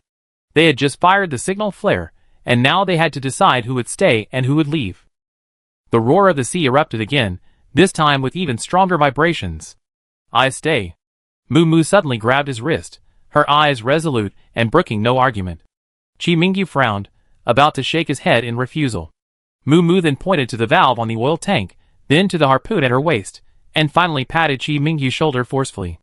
The meaning is clear, he will guard the valve, and Chi Mingyu will go to the cruise ship to provide support. With Chi Mingyu's skills, he is more likely to break through the blockade on the sea than he is. Chapter 825. Chi Mingyu's Adam's apple bobbed, and his grip on Moo Moo's wrist tightened involuntarily. In the murky seawater, Moo Moo pushed him hard. Another deafening roar echoed from the surface, the metal steps trembling even more violently than before. There was no time for further argument. Chi Mingyu abruptly released his grip, pointing to a few steel bars piled up in the corner of the oil tank, indicating that they should be used to block the entrance and buy time. Mu nodded vigorously, grabbed 2 steel bars, and dragged them towards the manhole cover. Chi Mingyu gave him one last look, then turned and swam upstream along the steps. Once he was out, he saw that the manhole cover was firmly shut. But he had no time to waste. He floated upwards, his gaze fixed on only one target, the sea. The higher he went, the stronger the smell of gunpowder in the seawater became. Occasionally, splinters of wood and oil drifted overhead, and a few muffled screams were crushed by the water pressure and seeped into his helmet. Suddenly, a blinding beam of light swept down from above, accompanied by the rushing sound of water. It was He Qingche's men. They had clearly been drawn by the signal flare. 2 divers, harpoons in hand, were charging at him from both sides. Chi Mingyu didn't dodge. Just as the harpoons were about to pierce his chest, he twisted and leaped upwards. His right hand gripped the rifle at his waist, but down, and he slammed it down on the pursuing shadowy figure. With a dull thud, the butt struck the figure's helmet, instantly throwing him off balance and sending him sinking towards the seabed. The other man had already closed in. Chi Mingyu had circled behind him, his left arm tightening around the man's neck. The man struggled desperately, but couldn't break free. Slowly, he reluctantly opened his eyes wide and breathed his last. When Chi Mingyu released his arm, he slumped limply towards the seabed. Chi Mingyu didn't look back. His flippers swung with all their might, finally breaking through the surface. At the same time, a long, flexible hose extended outwards with him, looking like an enormous sea serpent at first glance. Fortunately, Chi Mingyu didn't encounter anyone else during this time, and surfacing was relatively easy. But as soon as his head emerged, a wave of scorching heat hit him. The scorching heat, carrying gunpowder smoke and the smell of burning, filled his nostrils. Chi Mingyu abruptly ripped off his helmet. Seawater streamed down his temples, and his vision was instantly captured by the chaos before him. He immediately saw his cruise ship, so close it was almost touching. But now, a whole half a person's height had been blasted into the side of the cruise ship, and thick black smoke billowed from the breach. The metal railings on the deck twisted into eerie arcs. Several corpses lay slumped against the ship's side, blood seeping into the sea through the deck's gaps, spreading dark red patches on the surface. Chi Mingyu's heart skipped a beat. He almost mistook them for Zhong Tiyun and Zhou Jiahai. He stared intently for a moment before calming down. They were He Shirqing's men. In the chaos, no one noticed a figure silently emerging from the seabed. Chi Mingyu tossed his helmet into the sea, and gripped the hose tightly with both hands. Using the cruise ship's shadow, he swam along the hull like a fish, his eyes fixed on the oil rig below deck. It was half covered by a canvas, the edges of which were blackened by gunfire, revealing the brass-colored valve underneath. Just 3 meters from the oil rig, he heard rapid footsteps on the deck of the cruise ship behind him. 2 enemies were patrolling the ship's side, guns drawn. Chi Mingyu immediately submerged, leaving only half his face above water to breathe. He saw Zhou Shuwan standing at the top of the cockpit, holding a modified sniper rifle aimed at the driver's seat of a small boat in the distance. The enemy's gunfire was particularly fierce.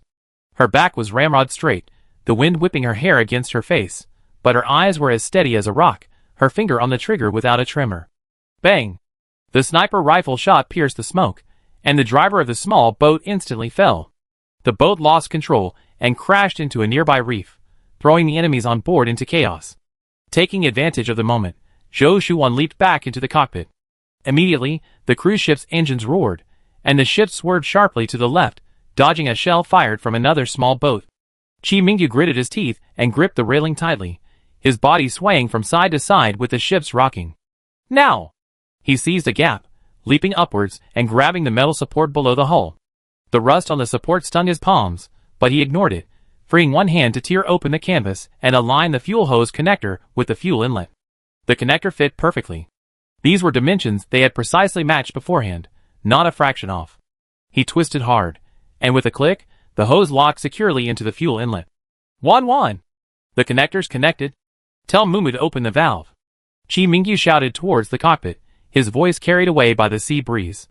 The cockpit window was immediately flung open, and Zhou Shuwan's face popped out. Her eyes lit up when she saw the fuel line on the hull. Her gaze towards Chi Mingyu was a mixture of surprise and delight. However, time was of the essence. She said nothing, only nodded vigorously, and then turned and fired 3 shots towards the seabed. This was their agreed-upon signal that fuel transfer is possible, the gunfire flashing brightly in the water. This was enough for Moo to see. However, the display was a bit too grand. Chi Mingyu's plan was actually to first feign following He Shicheng or someone else to gain his trust. Then, he would quietly refuel his own cruise ship. However, He Shicheng didn't give them any time to prepare. Before the helicopter even landed, he turned hostile. This left Chi Mingyu and his team in a very passive position, facing danger several times. Chi Mingyu stayed by the hose, afraid to leave. The distance from the seabed to here was about 40 or 50 meters, much closer than they had originally anticipated.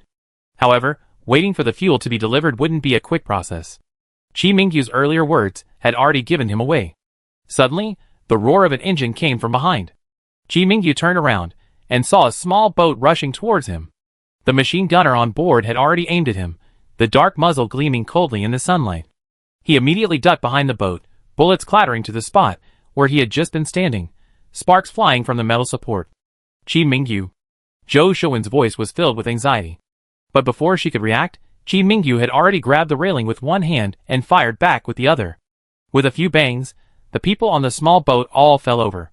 The small boat, unmanned, swirled through the sea like lightning before crashing into another reef, splashing up a large spray of water. Chapter 826. Before the splash subsided, He Qingshir's ferocious roar suddenly echoed from afar. They're connecting the oil pipeline. Cut it off. Whoever cuts that pipe gets 10 boxes of compressed biscuits. Damn it! They discovered us. The words had barely left his lips when 3 small boats, like hungry wolves, surrounded us from different directions.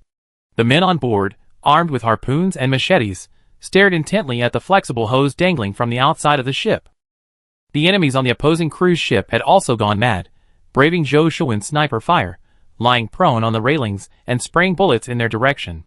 Bullets whizzed past Chi Mingyu's ears, carving countless bullet holes in the ship's metal hull. Chi Mingyu cowered behind his tripod, his rifle magazine already empty. Just as he was about to reload, a bullet grazed the back of his hand, and blood instantly gushed out.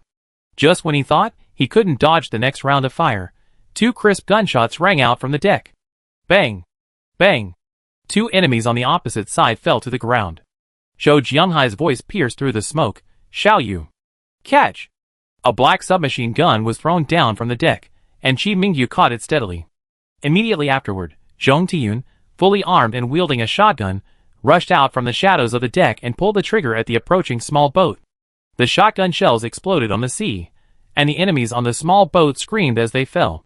The remaining men, terrified, quickly turned around. Impressive! Chi Mingyu shouted happily. Having not used firearms for a long time, Zhong Tiyun and Zhou Jianghai were still quite skilled. Xiao Yu, be careful! Zhong Tiyun fired once, and then quickly hid behind the iron plate on the deck. Tiyun, hold the right flank. Zhou Jianghai's voice was urgent, his rifle spitting fire, as he shot down enemies trying to climb onto the gunwale. Chi Mingyu gripped his submachine gun, feeling his blood boil. He leaned out halfway, and pulled the trigger on the nearest small boat. Bullets rained down, instantly mowing down the enemies on the boat. The remaining men jumped into the sea in panic, only to be hit one by Zhong Tiyun's shotgun, quickly turning the seawater dark red. There's another one! On the left! Zhong Tiyun shouted. Her shotgun ammunition was gone, so she immediately pulled a grenade from her waist, released the safety, and threw it. The grenade exploded beside the small boat, the resulting wave capsizing it. Those on board clung to the deck, struggling in the water. Chi Mingyu seized the opportunity to fire a few more shots, completely eliminating the threat. It was a battle of blood and flesh. But the trouble wasn't over yet. Seeing that the small boats couldn't break through, He Qingshir actually sent some divers to quietly approach the hose from the seabed, armed with cutting tools, intending to sever it. After waiting a few minutes, the fuel had been pumped up from the seabed. Chi Mingyu took the boiling point alloy shield that Zhou Jianghai had thrown down, using it for cover while scanning his surroundings. He immediately saw a dark figure swimming below, their target the middle of the hose. His heart sank. He was about to fire when he realized the bullets were less effective due to the buoyancy of the water. He shouted upwards, I'm going down. He needed to go down there personally and eliminate everyone near the hose. No! Too dangerous. Zhou Jianghai's roar rang out immediately.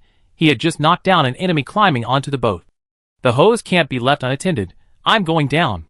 Before the words were even finished, Chi Mingyu had already grabbed his shield and lunged towards the surface, his body plunging into the water like an arrow. The icy seawater instantly enveloped him, the pain from his wounds diluted by the water pressure, leaving only a chilling clarity. He squinted at the underwater surface. 7 or 8 dark figures were crouching, surrounding the hose. The foremost diver had already raised his knife, the blade about to strike the hose wall. Chi Mingyu abruptly swung his flippers, charging from the side, his shield slamming into the diver's helmet. A muffled thud echoed underwater. The diver instantly lost his balance and sank to the bottom.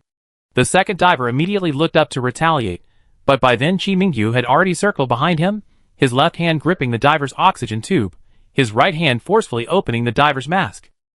Caught off guard, seawater rushed in instantly. The diver let out a desperate groan, his limbs convulsing as he sank to the bottom. Seeing their comrade killed, the other divers immediately split up to flank him.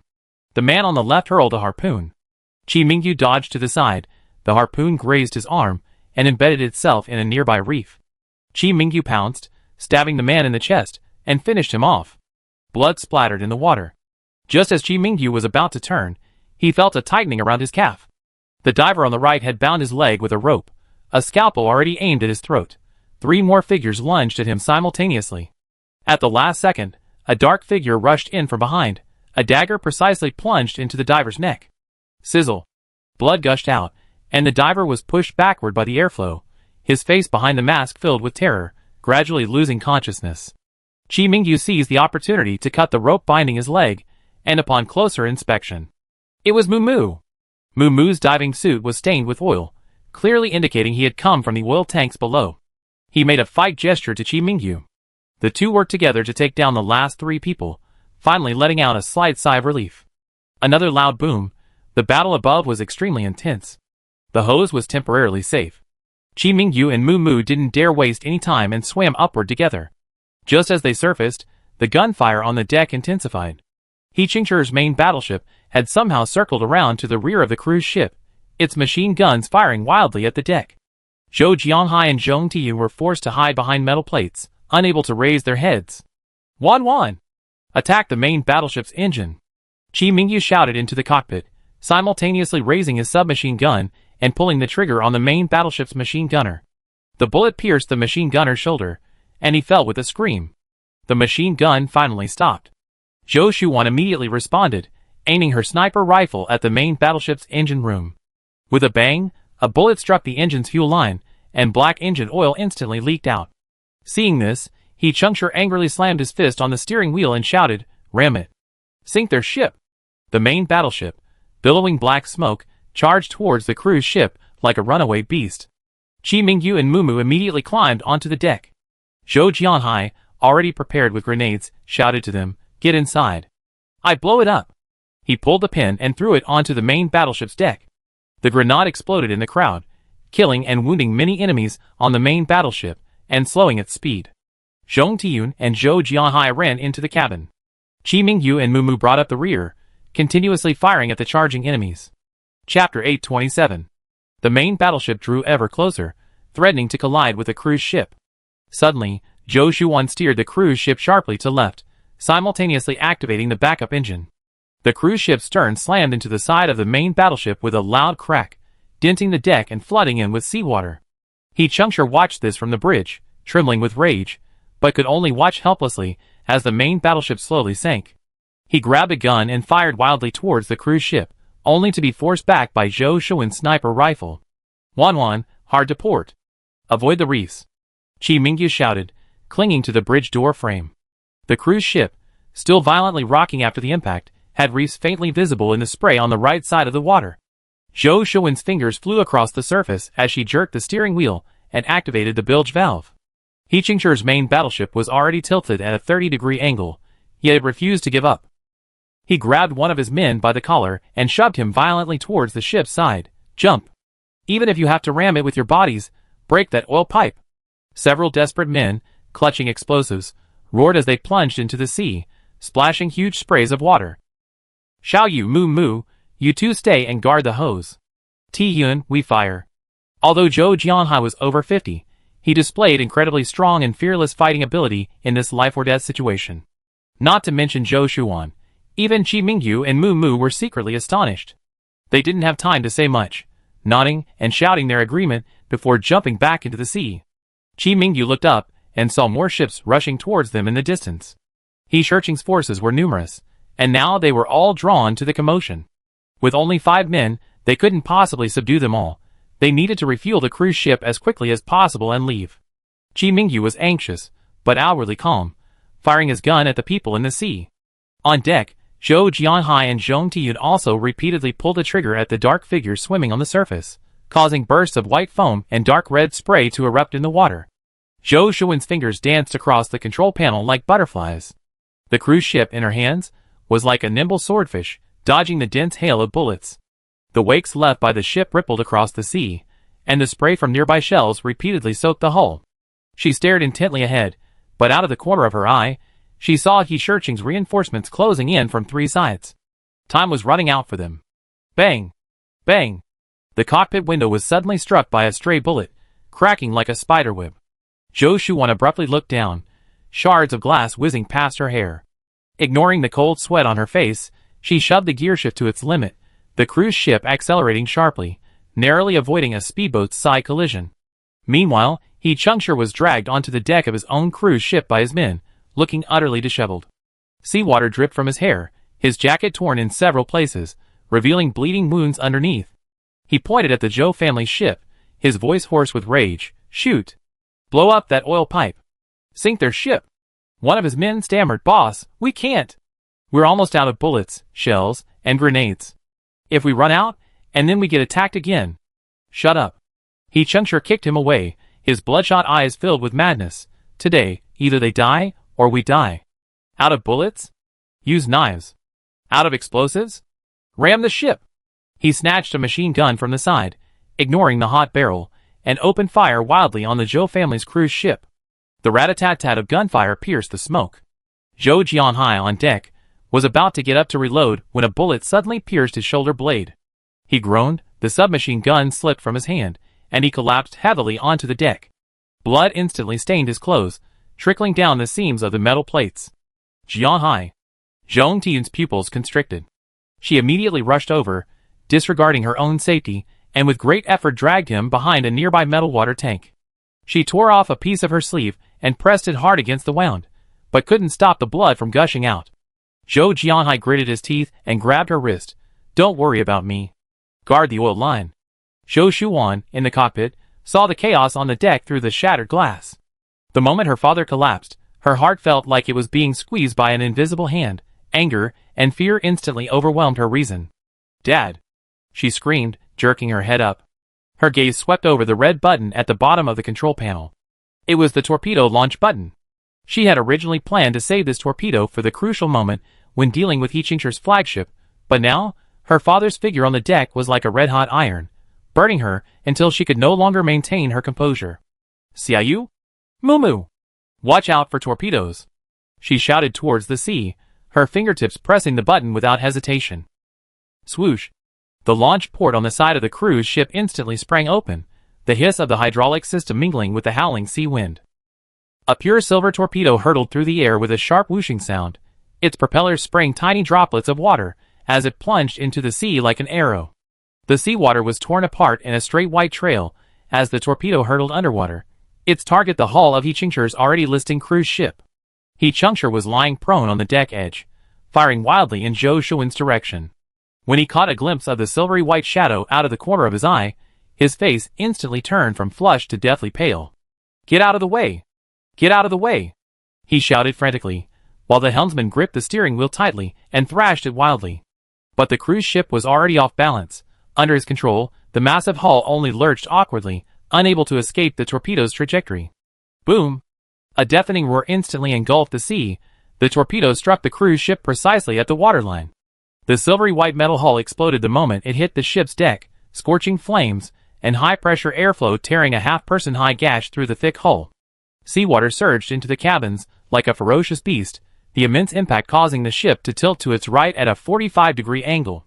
Manpower members, who hadn't even had time to regain their footing on deck, were thrown into the sea one after another like dumplings being dropped into a pot, the splashing water carrying broken guns and torn clothing.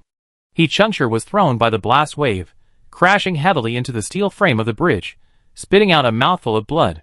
Before he could even get up, a second explosion followed. This time, It was a roar from the depths. It turned out that his cruise ship was moored very close to the underwater structure. The shockwave from the torpedo explosion traveled through the seawater, directly cracking the reinforced concrete roof of the structure. Chapter 828. First came a muffled rumble from the seabed, like the sudden growl of a lurking beast, shaking the water. The next second, an even more violent explosion ripped through the surface. A towering column of water carrying debris and flames shot up dozens of meters high, crashing back down, with a massive wave that resembled a black wall, sweeping outwards. In the murky water, twisted steel bars with sharp edges writhed and thrashed about in the waves. Countless planks and corpses floated on the surface, a truly horrific scene. He Qingshur's cruise ship, already on the verge of collapse, tilted precariously, and was struck again by the aftershocks of the underwater explosion, creaking and groaning mournfully. The railings at the edge of the deck snapped first, sending several bodies that couldn't hold on to anything tumbling into the sea. Immediately afterward, steel plates from the middeck began to crumble away, revealing flames and acrid black smoke billowing from the cabins. He Qingshur lay sprawled on the wreckage, his hair mostly singed, his face covered in soot and blood, helplessly watching his ship slowly swallowed by the sea. Qi Mingyu and Mu Mu were tossed back by the giant waves in the water. Fortunately, the instant they heard Zhou Shuan shout torpedo, Qi Mingyu had pulled Mu Mu towards the rocky outcrops on the right. The jagged rocks there provided some protection from the impact of the explosion. The two clung desperately to the crevices in the rocks, the force of the waves crashing against them almost numbing their fingers, the deafening roar filling their ears, their faces blurred. A violent blast wave reverberated around them, each tremor sending shards of rock crashing down onto their diving helmets with a dull thud. Qi Mingyu felt the air in his chest vibrate, his throat tighten, and he could barely speak. When the waves subsided slightly, Qi Mingyu finally managed to shout, "How long until we refuel?" His voice was almost drowned out by the ringing in his ears, so he could only gesture the refueling gesture to Mu Mu and repeat the question. Mu Mu paused for 2 seconds before reacting, immediately checking the time. They had calculated that refueling the cruise ship would actually take several hours. Only half an hour had passed. However, in those half hour, both sides had suffered heavy losses. Qi Mingyu's heart sank. More than 4 hours to go. He looked up at the cruise ship in the distance. Zhou Shuan was steering the ship, and Zhong Tiyun on the deck was holding a gun, warily watching the struggling enemies on the surface. Zhou Jianhai was leaning against the water tank, seemingly still unconscious. He immediately made a decision. This couldn't go on. Given the current situation, let alone refueling, it was uncertain whether their cruise ship could even withstand the next wave of attacks. He stared intently in Yi Qingshur's direction. Several small boats were approaching the sunken ship, billowing smoke, and Yi Qingshur's men were dragging him onto one of the boats. Kidnap him. Qi Mingyu suddenly grabbed Mu Mu's wrist and shouted into his ear. The sea breeze carried the sound of explosions, forcing him to get extremely close. Yi Qingshur is their leader. If we capture him, his men will fall apart. Mu Mu's eyes lit up instantly. He nodded vigorously and made a surprise attack gesture. The two exchanged a glance, simultaneously releasing the rocks and darting into the murky water like two eels. The silt kicked up by the explosion hadn't settled yet, providing perfect cover. They swam silently along the seabed rocks, avoiding floating debris, heading towards the small boat. Yi Qingshur was being helped onto the boat by two of his men, his chest wound causing him to grimace in pain. He didn't notice that two dark figures had already emerged from the shadows beneath the boat. Qi Mingyu was the first to reach the bottom of the small boat, his fingers gripping a seam in the hull, and he suddenly leaped upwards. His shoulder shoved aside one of the men pulling Yi Qingshur. The man cried out in surprise, and before he could turn around, Qi Mingyu delivered an elbow strike to his temple, sending him sprawling into the sea. Who? Yi Qingshur whirled around, his anger turning to astonishment the instant he saw Qi Mingyu. It's you? He reached for the gun at his waist, but Mu Mu had already flipped onto the small boat from the other side, the sharp tip of a dagger pressed firmly against his throat.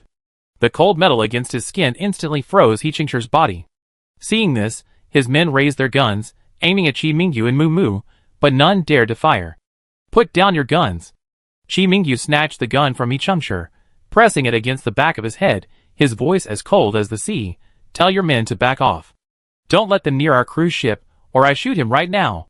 Yi Qingshur trembled with rage, but dared not struggle, only shouting at his men. Are you all crazy? Can't you see I'm here? Put down your guns. The men exchanged glances, hesitated for a few seconds, and finally slowly lowered their guns. Qi Mingyu grabbed Yi Qingshur by the collar, pressing the muzzle of his gun firmly against his temple, Tell them to move all the small boats back 500 meters. Otherwise, my gun doesn't have eyes.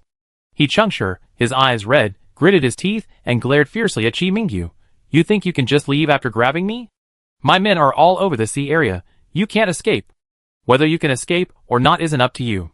Qi Mingyu was very calm, but the force with which he gripped He's shoulder was immense.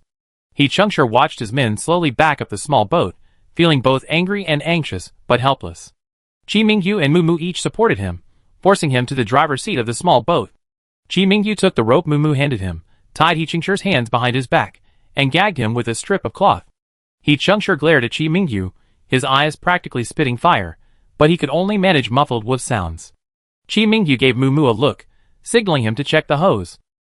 The battle had been so intense just now, they couldn't be sure the hose wasn't damaged. Mu nodded, then glared at the resentful He Changshi, warned Qi Mingyu to be careful, and jumped back into the sea. He Changshi's chest heaved violently, his mouth, gagged with cloth, emitted furious with sounds, his eyes, like poisoned knives, piercing Qi Mingyu and Mu. Qi Mingyu, however, had no time to pay attention to his hatred. His gaze was fixed on the distant sea. Although He Changshi's men had retreated 500 meters away, they were still lingering, their 20-odd small boats, fanned out like a pack of hungry wolves waiting for their chance. Qi Mingyu then looked at the cruise ship. Because He Changshi's men had all retreated outside, Zhou Shuan finally had a chance to run onto the deck.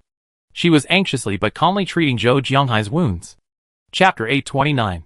From this angle, it was impossible to see the extent of Zhou Jianghai's wounds, only the area beneath his body was covered in crimson blood.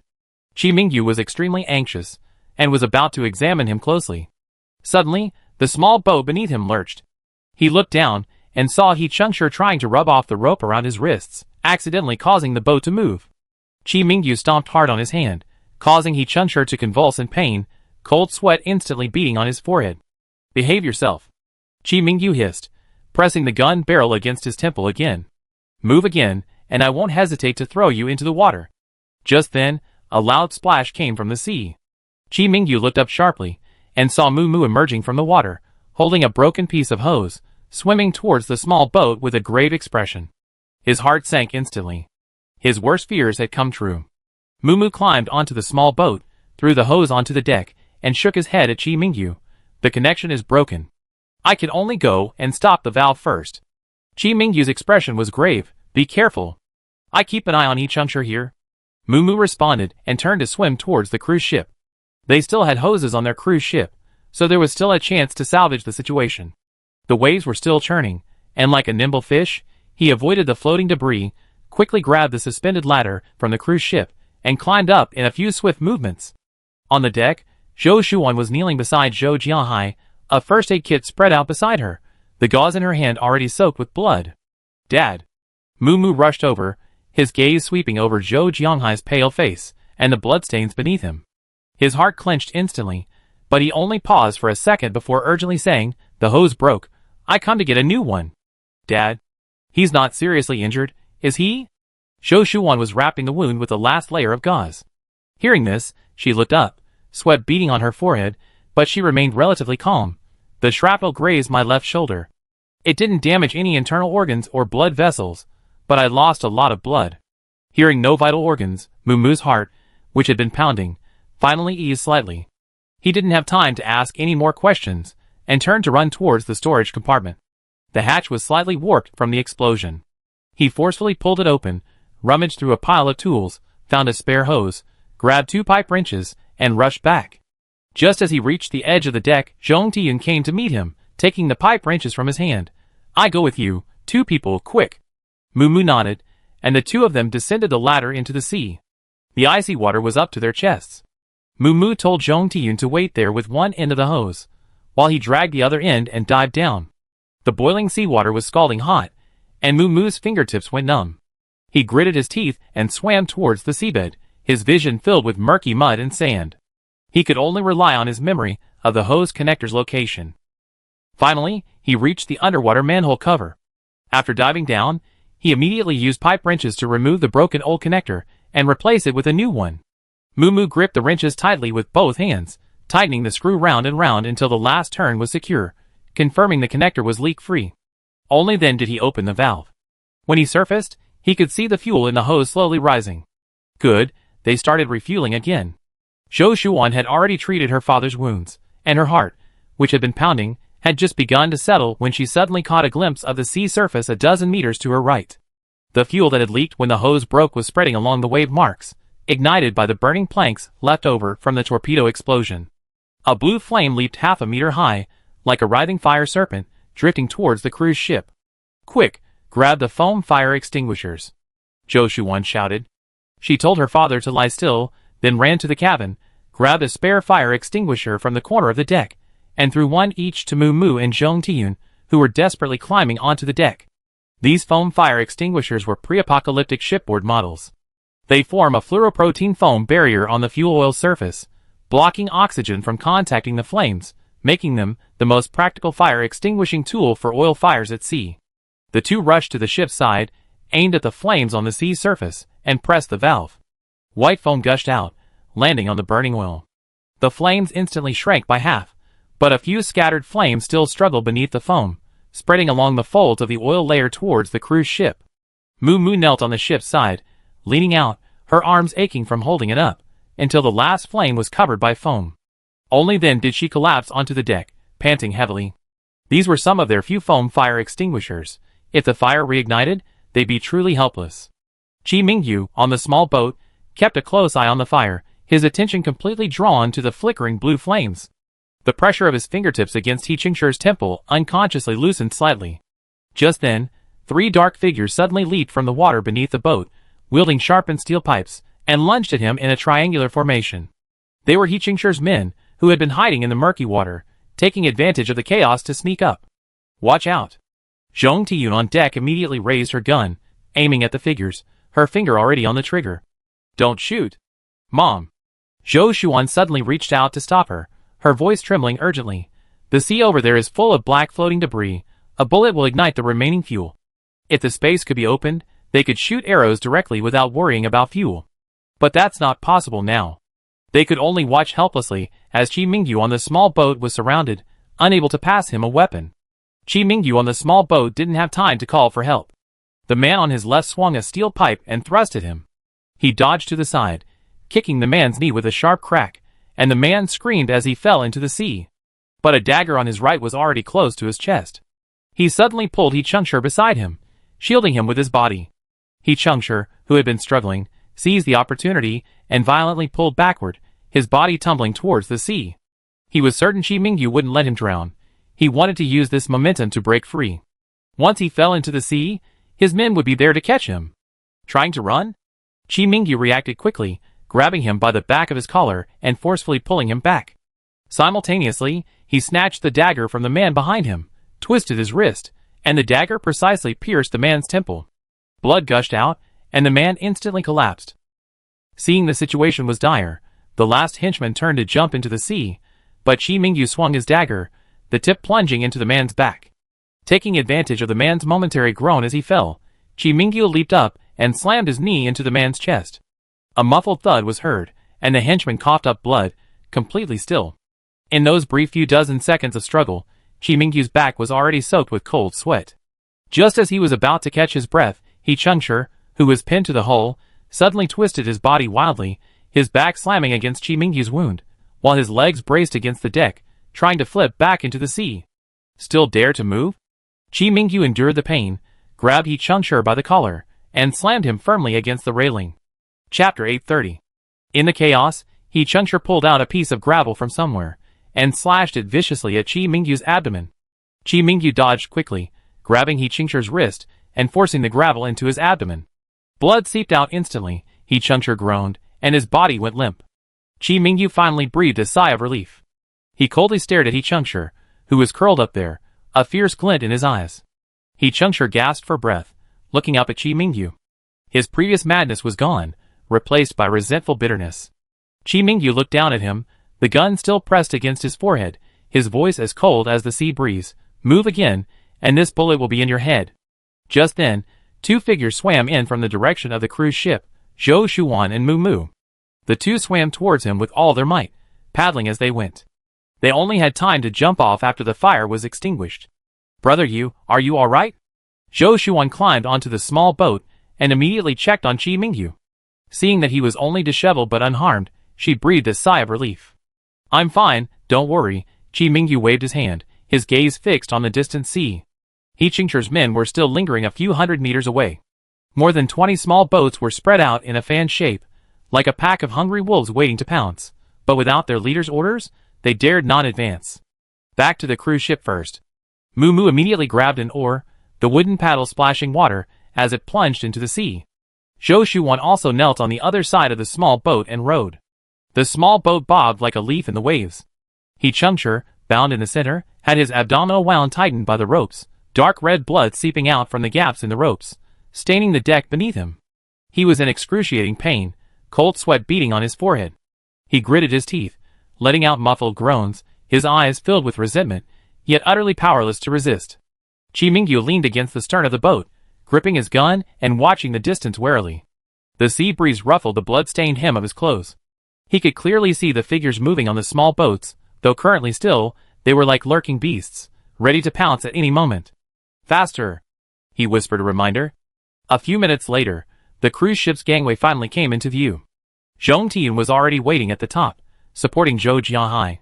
Seeing them approach, she immediately bent down and reached out. Quick! I pull you up. Qi Mingyu first grabbed the gangway handrail, using it for leverage to climb 2 steps. He turned and took the rope Moo Moo handed him, firmly holding on to He Chengshi. He Chengshi was now too weak to struggle, only able to let them drag him along. The wound on his abdomen was scraped against the edge of the gangway, causing him to shudder in pain, but he didn't even have the strength to resist. Moo Moo, stepping on the rungs of the suspension ladder, reached out and supported He Chengshi under his armpits, gritting her teeth as she lifted him upwards. Hold on. Don't fall. Zhou Shuan followed closely behind, climbing up the ladder and turning to help support He Chengshi's legs. The 3 of them together lifted him up. The suspension ladder swayed slightly under the weight, and He Chengshi's body scraped against the steel edge, making his wounds hurt even more. He couldn't help but let out a muffled thud, but Zhou Shuan gave him a cold glance. If you don't want to fall, behave yourself. Finally, they dragged He Chengshi onto the cruise ship's deck. Zhong Tian immediately handed over a thicker hemp rope. Qi Mingyu took it, bent down, and firmly tied He Chengshi's ankles to the iron pillar in the center of the deck, then wrapped it twice around his waist, ensuring he could barely turn his body. He Chengshi lay sprawled on the ground, blood from his abdomen soaking the deck beneath him. His face was ashen, only his eyes still gleaming with venom, as he stared intently at Qi Mingyu and the others. Because Zhou Shuan had already examined his wounds, not fatal, and his abdomen had plenty of flesh, delaying treatment wouldn't matter. Therefore, none of them were in a hurry to treat his wounds. After all, they couldn't open their spatial storage, and the only first aid supplies they had available were the small box they had brought out beforehand. They didn't even have enough for their own use, so why would they give it to the enemy?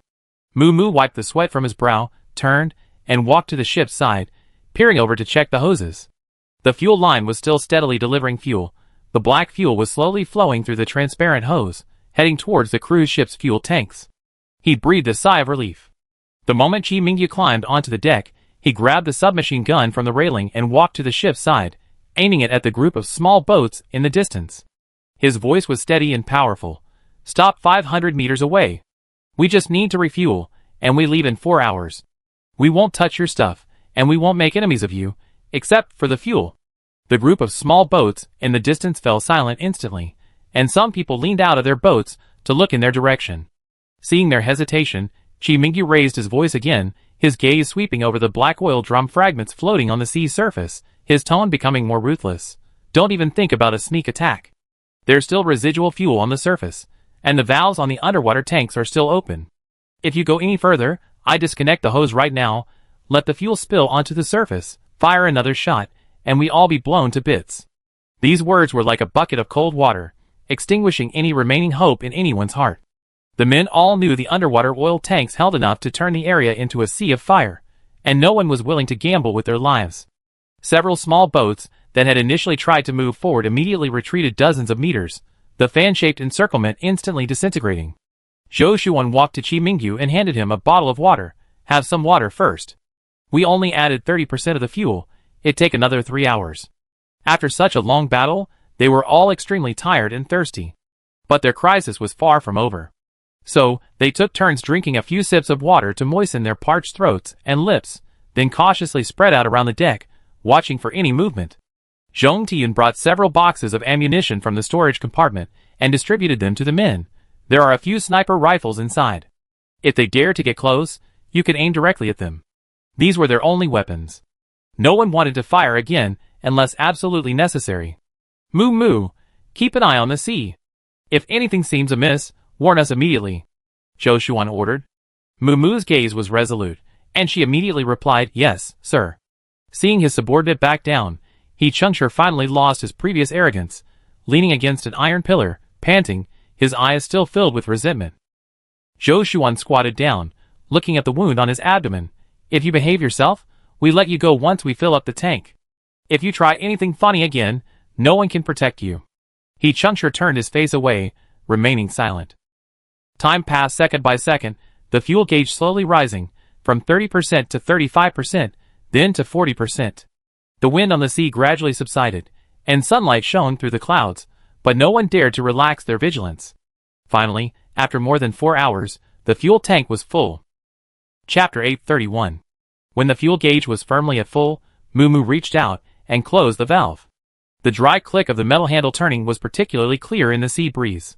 He bent down to check the connection, confirming there were no fuel leaks, before straightening up and wiping the sweat from his face. He continued to extend the hose into the container that had been prepared beforehand. Several containers from their inventory were also brought aboard, ready to be filled during this trip, for resupply along the way. But actually, being able to fill the entire cruise ship's fuel tanks at once was something none of them had anticipated. One full tank would be enough for them to sail at sea for 2 or 3 months. The others also showed expressions of relief. The sun shone brightly, the intense light reflecting off the sea so dazzling it was hard to open one's eyes. Qi Mingyu leaned against the ship's railing, his submachine gun constantly aimed at the group of small boats lingering in the distance. Zhong Tian helped out by the containers, while keeping an eye on He Chengshi's movements. He was currently looking down, seemingly lost in thought. When Zhou Shuan approached, she met He Chengshi's raised eyes. The wound on his abdomen was still slowly bleeding, dark red blood dripping down the gaps in the ropes, forming small puddles on the deck. His face was pale, but the resentment in his eyes was like poison needles, piercing Zhou Shuan's heart. Don't look at me like that. Zhou Shuan crouched down, her throat dry and hoarse from not drinking water for a long time. We don't plan on doing anything. Once these containers are full, we let you go back to your own ship. He Chengshi's Adam's apple bobbed, and he turned his face away, letting out a muffled hoarse groan, as if mocking her mercy. Looking at the countless corpses and carnage on the sea, and yet he says he's not planning anything, he's inviting trouble. Zhou Shuan didn't argue further, got up and returned to Moo Moo's side, helping him hold the swaying hose. Time passed exceptionally slowly in the mechanical repetition. For 2 hours, no one dared to stop. Even Zhou Jianhai, supporting his injured shoulder, helped hand over tools and wiped sweat. The small boat group in the distance hovered 500 meters away. Occasionally, a few tried to move forward, but were forced back by Qi Mingyu's gunfire. Everyone was on edge, knowing that as long as the fuel wasn't full, danger could strike at any moment. Finally, the last container's fuel was about to reach the mark.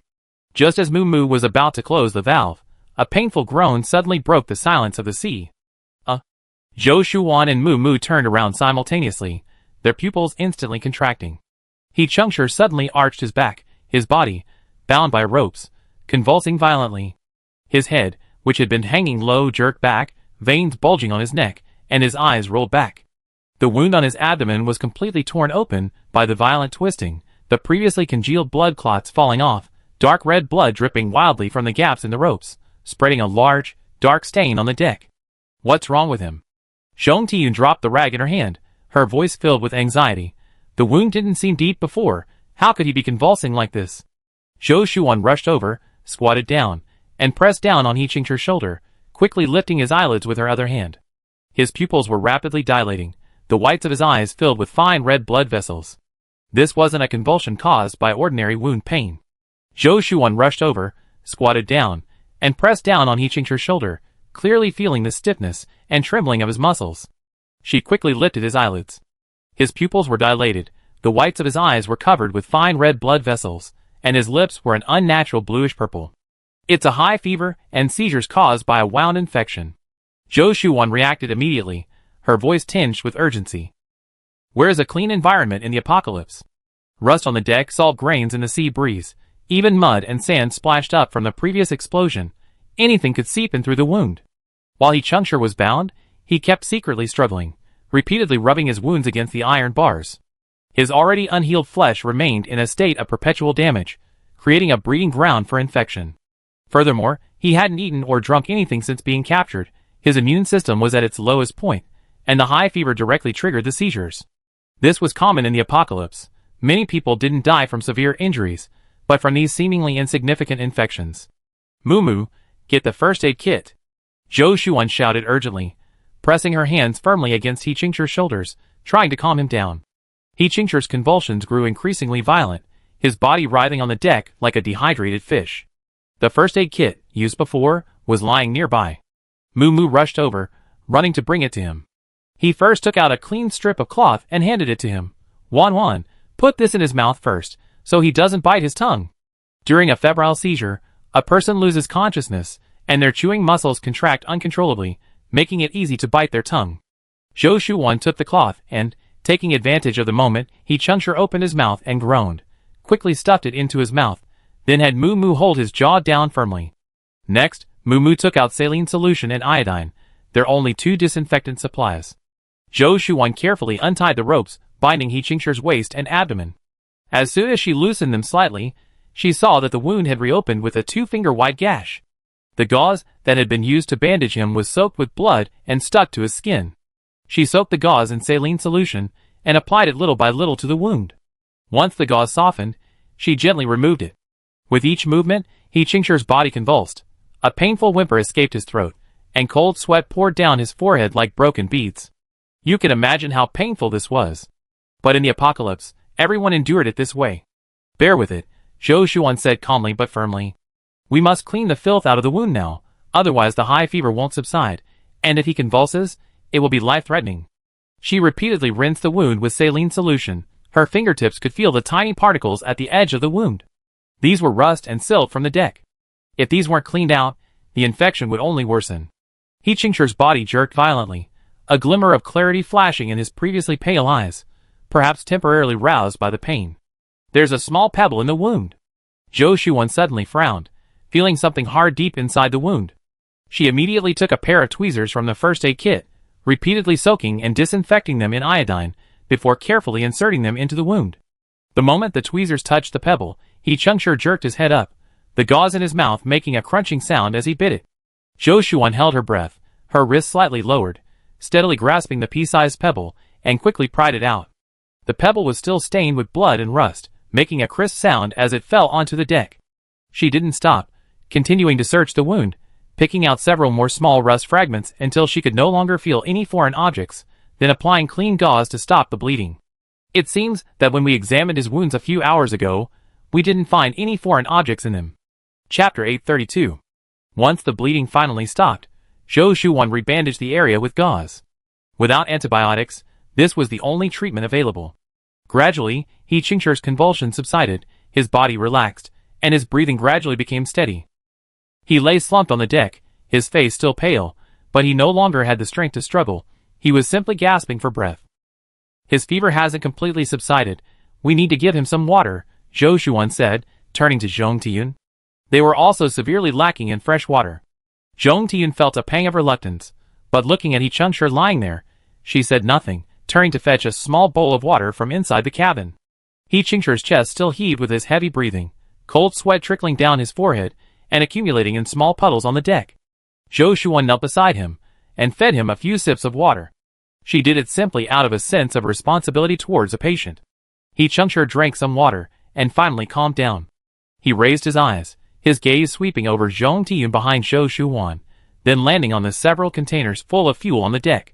The metal shells gleamed coldly in the setting sun, like huge stones weighing on his heart. Those were nearly a fifth of his base's fuel reserves, the culmination of 3 months of work by his men clearing out underwater gas stations, now belonging to someone else.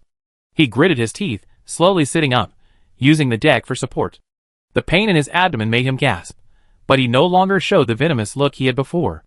Qi Mingyu and Moo had already gone to the bridge to prepare for departure. Now that the cruise ship had enough fuel, they needed to leave as soon as possible. Once the cruise ship's engines had warmed up, their roar echoed across the sea. The small boats that had been circling the perimeter began to stir again. Zhou Shuan pulled He Chengshi to a higher point on the deck. He Chengshi was utterly exhausted and could only sit there. Zhou Shuan knelt behind him, pointing her gun at his temple, ensuring everyone around could clearly see what was happening. Sure enough, the restless boats came to a standstill again.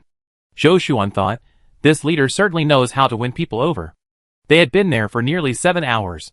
Because it was daytime, no one seemed to have noticed much time passing. But everyone was utterly exhausted, including themselves and those surrounding them. The cruise ship slowly pulled away from its berth, the waves whipped up by the propellers crashing against the rocks with a dull thud. The other small boats lagged far behind the cruise ship, not giving chase, but they didn't dare let it out of their sight either. Suddenly, a roar came from behind. Everyone turned to look and saw that He Chengshi's remaining 2 cruise ships had also set off, seemingly to give chase. However, they were hesitant and moving very slowly. We already sailed 5 nautical miles, Zhong Tiyun and Zhou Shuan said, keeping watch on the deck, observing their surroundings. Zhou Jianhai was also sitting there recovering from his injuries. Zhou Shuan nodded, put He Chengshi down, and climbed down from the high platform, sailing another 5 nautical miles, then we drop him off. Then we can leave. Finally, the cruise ship arrived at the agreed-upon drop point. The sea was calm. Qi Mingyu hurried over from the bridge, adjusting his holster as he walked, his eyes scanning the sea warily. Behind them, He Chengshi's 2 cruise ships were still lingering 3 nautical miles away, like 2 silent shadows. I go with you to the gangway, Qi Mingyu said, walking to Zhou Shuan's side. In case of any unexpected situations while letting him down, I can help hold them off. Zhou Shuan nodded, picked up her weapon, and then turned to He Chengshi. Let's go, we're here. He Chengshi didn't move, only staring blankly at the gaps in the deck. Judging by his expression, was he reluctant to leave? Only when Zhou Shuan spoke again, did he slowly raise his head, grabbing the railing beside him, and slowly getting up. Zhong Tiyun needed to observe her surroundings and didn't follow. The 3 had just reached the gangway when He Chengshi suddenly stopped. The sea breeze ruffled his sweaty hair. He turned to Qi Mingyu. Where's your helicopter? These words were like a pebble thrown into a calm lake. The deck instantly fell silent. Qi Mingyu's tone was unusually calm. A helicopter? We never had one. Impossible. He Chengshi's voice suddenly rose, his emotions instantly escalating. He took a step forward, the pain in his abdominal wound excruciating, cold sweat instantly beating on his forehead, but he seemed oblivious, his gaze fixed intently on Qi Mingyu's eyes. 2 months ago, right here in these waters, I saw a helicopter land on your ship with my own eyes. He spoke with increasing urgency, his chest heaving with rapid breathing, his voice filled with barely suppressed resentment.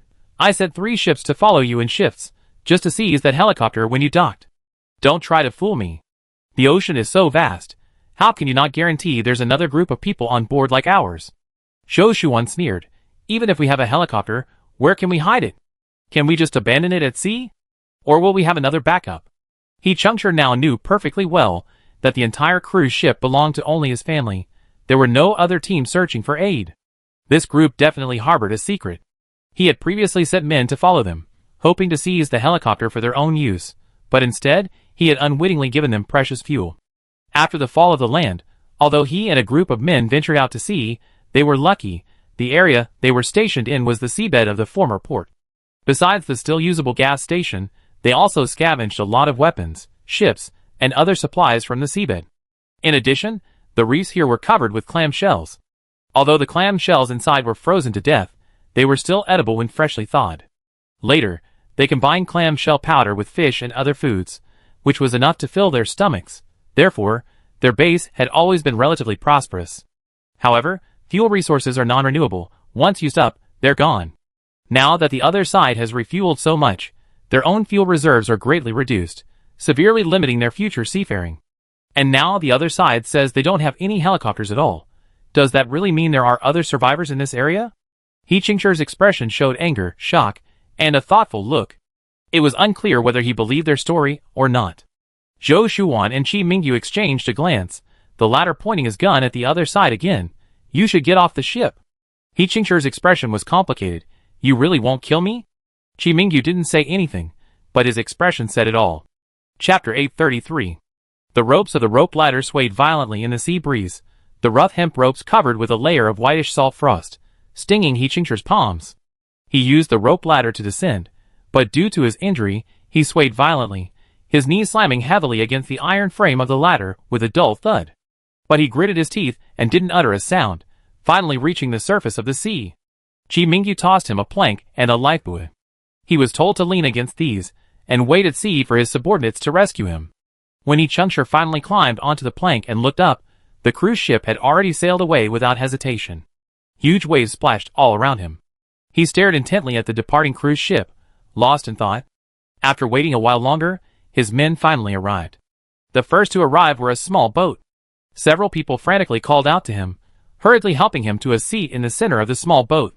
Someone immediately offered to rebandage his wounds. However, they didn't have the Zhou family's resources, so they could only try to ensure the bandages were clean and boiled. He Qingche closed his eyes and leaned against the boat wall, breathing slightly heavily. After a while, his gaze swept across the sea towards the cruise ship, his expression extremely complex. He remembered the scene he had inadvertently witnessed while tied up on the deck. This was something he hadn't noticed when he boarded the other side ship. Because this metal didn't look much different from ordinary steel, and he was focused on getting the helicopter, he hadn't paid attention to anything else. But this time, being held hostage there, lying on the ground, he personally experienced the difference in this metal. He recalled their previous fierce battle, during which their opponents used thin yet incredibly sturdy metal plates as shields. The enemy cruise ship was entirely covered in a special metal. This metal covered critical parts of the hull, leaving very few dents even from the icy rain, making it far stronger than their ordinary steel plates. In the apocalypse, resources were scarce, and this special metal was even more rare. When the icy rain struck, his men had searched abandoned underwater ports, finding only a few scraps, completely useless. But the Zhou family's cruise ship was covered in this metal for most of its hull. How could this be possible without powerful backing? Boss, what do we do now? Should we chase after them? One of his men leaned in, lowering his voice. His eyes were filled with resentment as he stared intently at the departing cruise ship, his fists clenched tightly. The other men echoed his sentiments, their voices filled with anger. Their losses were too great, over 40 brothers were gone, and their fuel had been stolen. They couldn't swallow this insult if they just let them go. But He Qingche suddenly raised his hand, stopping them. He leaned against the hull, took a deep breath, and winced in pain from his abdomen. His voice was hoarse as he said, "Don't chase them." "But boss," the subordinate cried out, "just let them go? So many of our brothers. What good would chasing them do?"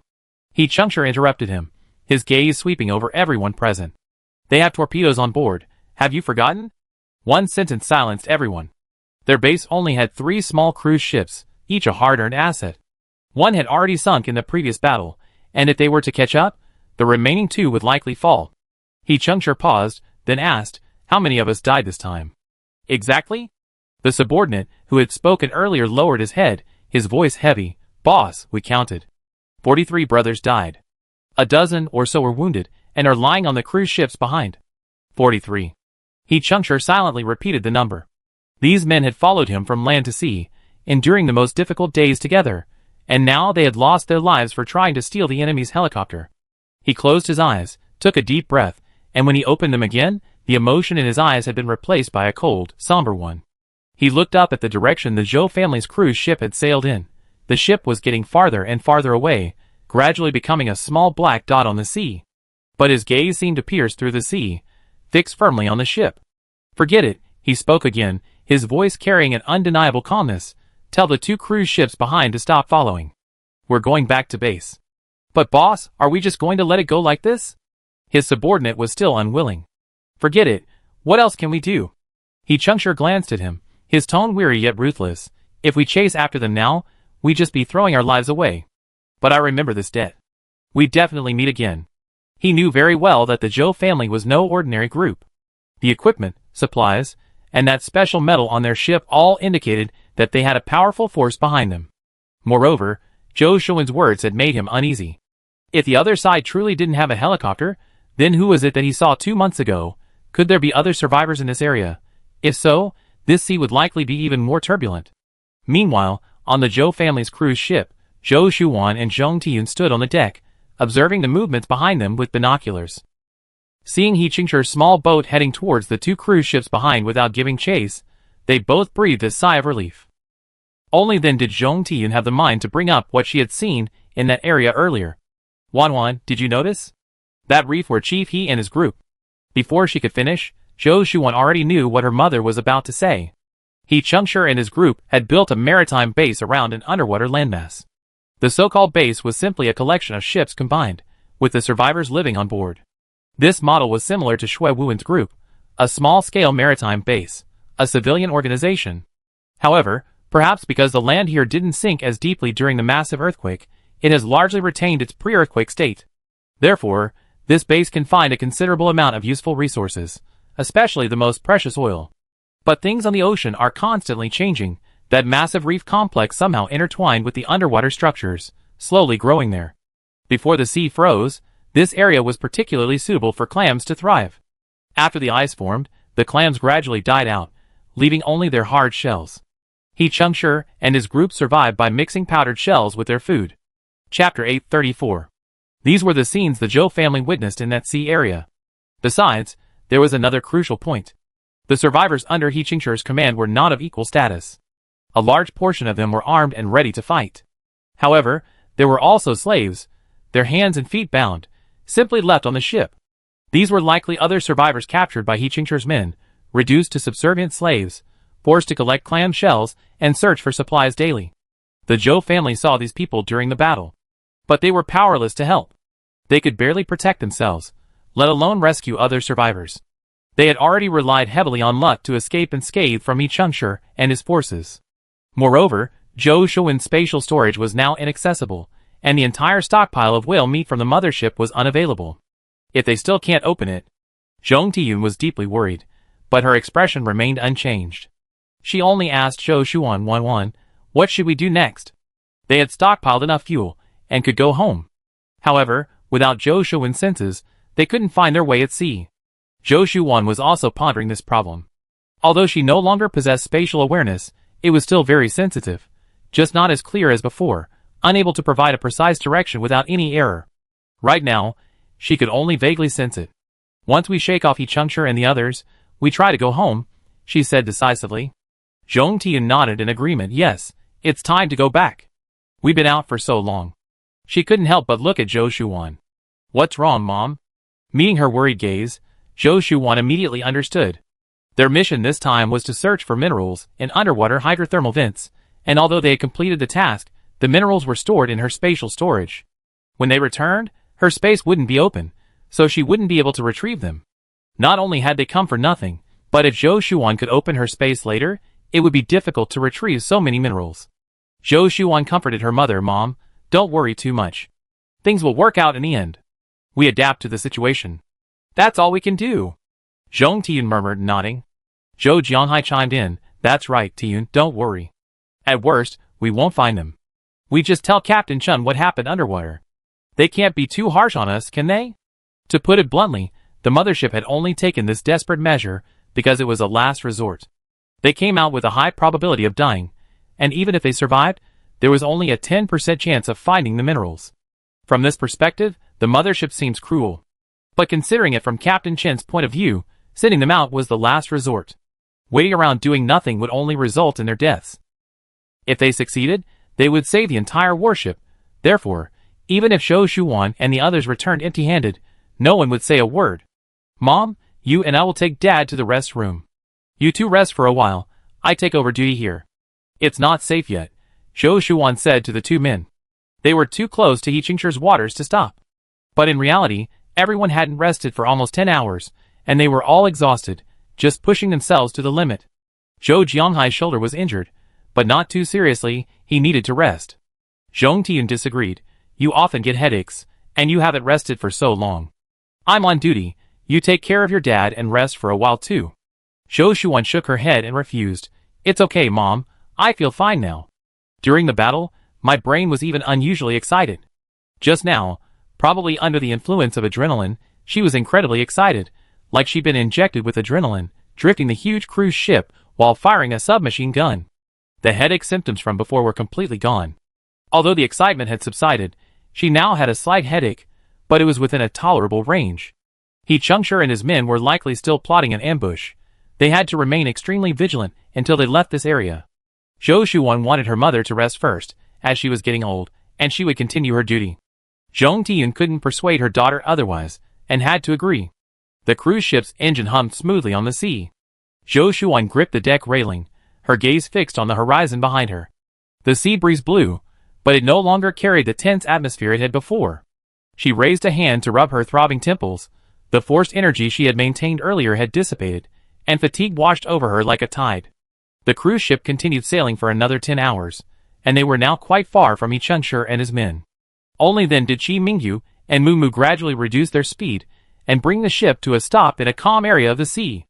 Zhong Tiyun, already well rested, emerged from the lounge, a coat draped over her shoulders. The weariness in her eyes had mostly faded. She took the binoculars Zhou Shuan offered, saying, "Wan Wan, you two go eat something and get some sleep. I keep watch here, don't worry." Zhou Shuan nodded. They were all exhausted, especially Qi Mingyu and Mu Mu, who had been sailing the cruise ship for over 10 hours without sleep. They met Zhou Shuan in the lounge, but didn't have the energy to greet her. Mu Mu raised his hand as a gesture of greeting, noticing several bowls of soup and stir-fried smoked fish on the table. He let out a long sigh, saying with a sigh, "It's so good to have Mom, she prepares everything so perfectly." He grabbed a bowl of hot soup and ate it in large mouthfuls. Qi Mingyu and Zhou Shuan couldn't help but laugh.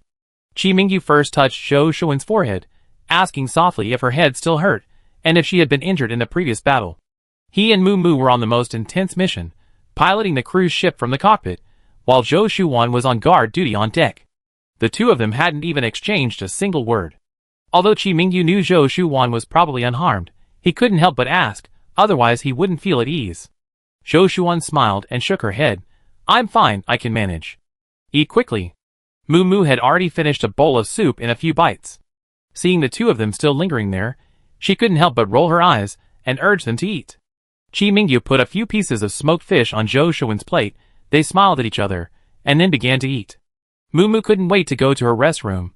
"I can't go on anymore. I can't even keep my eyes open. I'm going to sleep." Chapter 835. Qi Mingyu finally took a good look at Zhou Shuan. Seeing her haggard face and bloodshot eyes, he knew she was exhausted and felt a pang of heartache. "Your head must be hurting again, right? I massage it for you later. It'd make it easier for you to sleep." Even with extreme mental fatigue, prolonged sleep deprivation makes falling asleep incredibly difficult. The process can be agonizing. Zhou Shuan shook her head. "It's not that bad. You're tired too. Let's go to sleep together later." There was a clear hidden meaning in her words. There was no one else in the room. Qi Mingyu simply squeezed Zhou Shuan's hand, a flicker of light appearing on his tired face. Zhou Shuan paused, realizing he had misunderstood. She glared at him, annoyed. "You're exhausted? What's gotten into you?" Qi Mingyu looked innocent. "I didn't say anything." Zhou Shuan tapped his bowl with her chopsticks. "Eat quickly, then rest." Qi Mingyu smiled, slowly picking up a piece of smoked fish to eat. Although he did have some unspeakable thoughts, everyone was extremely tired after not sleeping for so long. He had the will, but not the strength. Zhou Shuan was even more exhausted than him. Her scalp throbbed. While Qi Mingyu was clearing away the dishes, she was already leaning against the bulkhead, dozing off. She vaguely felt someone supporting the back of her neck, warm fingers running through her hair. Her hair smelled of gunpowder. The man's deep voice vibrated against her ear, his sea-salty breath brushing against her temples. The folding bed in the rest pod groaned under the weight. Zhou Shuan sank into the soft bedding, feeling Qi Mingyu's cool fingers press on her temples. She let out a soft hum. "It's all right, sleep." Qi Mingyu's strong hands steadily massaged her temples, making circular motions around her head. His fingertips applied just the right amount of pressure, repeatedly pressing on the aching acupoints.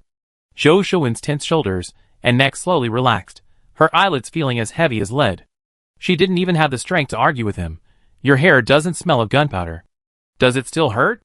Qi Mingyu's voice was extremely soft, his fingertips slowly tracing down her hair, deliberately lightening the pressure as he brushed past the protruding knuckles at the back of her neck. Zhou Shuan didn't open her eyes, only giving a muffled her voice barely audible. She had been on high alert on deck, her nerves constantly taut, but now, feeling comfortable from his massage, all the fatigue washed over her, even slowing the throbbing in her scalp. Unconsciously, she snuggled closer to his hand, like a kitten seeking warmth, pressing her most aching scalp against it. Qi Mingyu chuckled softly, his fingertips gently massaging that spot, his movements so tender compared to the way he had been just hours before, wielding a submachine gun and confronting He Qingche's fleet.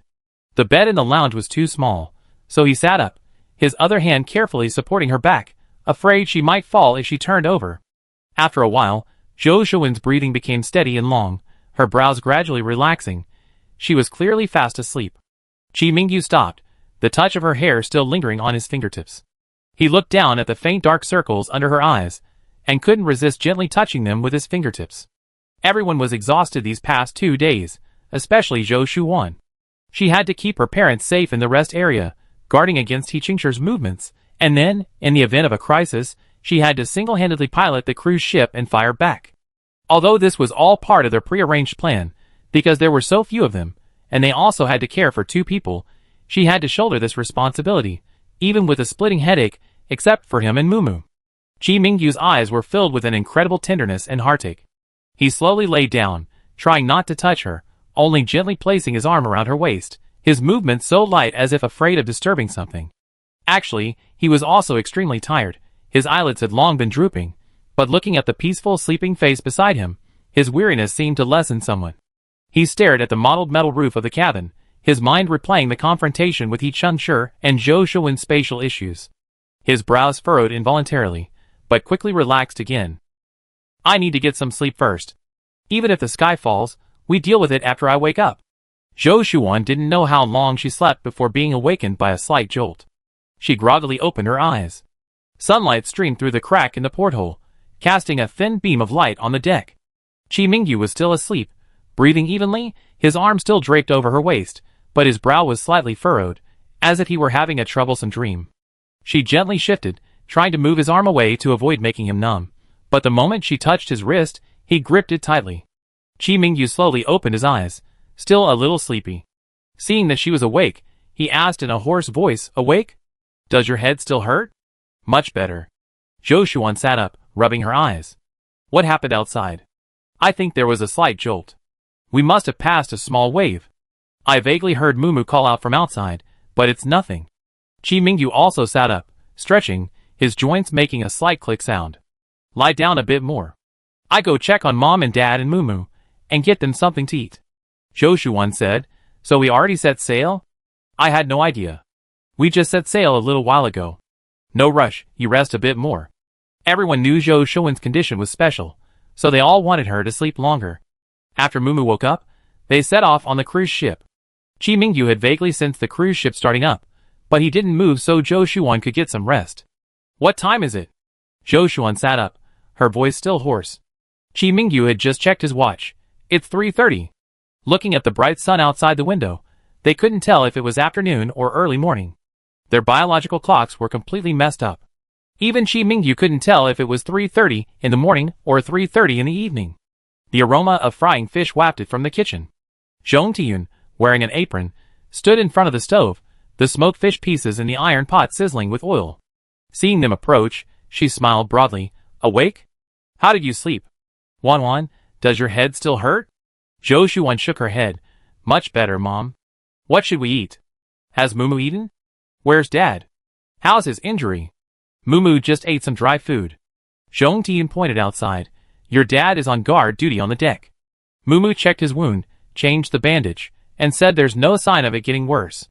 Chapter 836. Then I go see Dad first. Zhou Shuwen walked towards the deck. Zhou Jianhai was sitting there, gazing at the distant sea through binoculars. Sunlight fell on his slightly hunched back, making him look more energetic than the past 2 days. She walked over and called out, "Dad." He turned and smiled. "Wan's awake.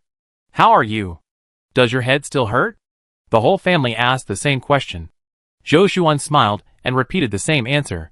She checked her father's wound again, finally feeling relieved. "Dad, the wound is prone to infection if it gets chilled. Go back to the cabin and lie down after dinner. We take over the watch. I know, Mumu and your mother are busy, so I wanted to keep an eye on things a little longer." Zhou Jianhai patted her hand.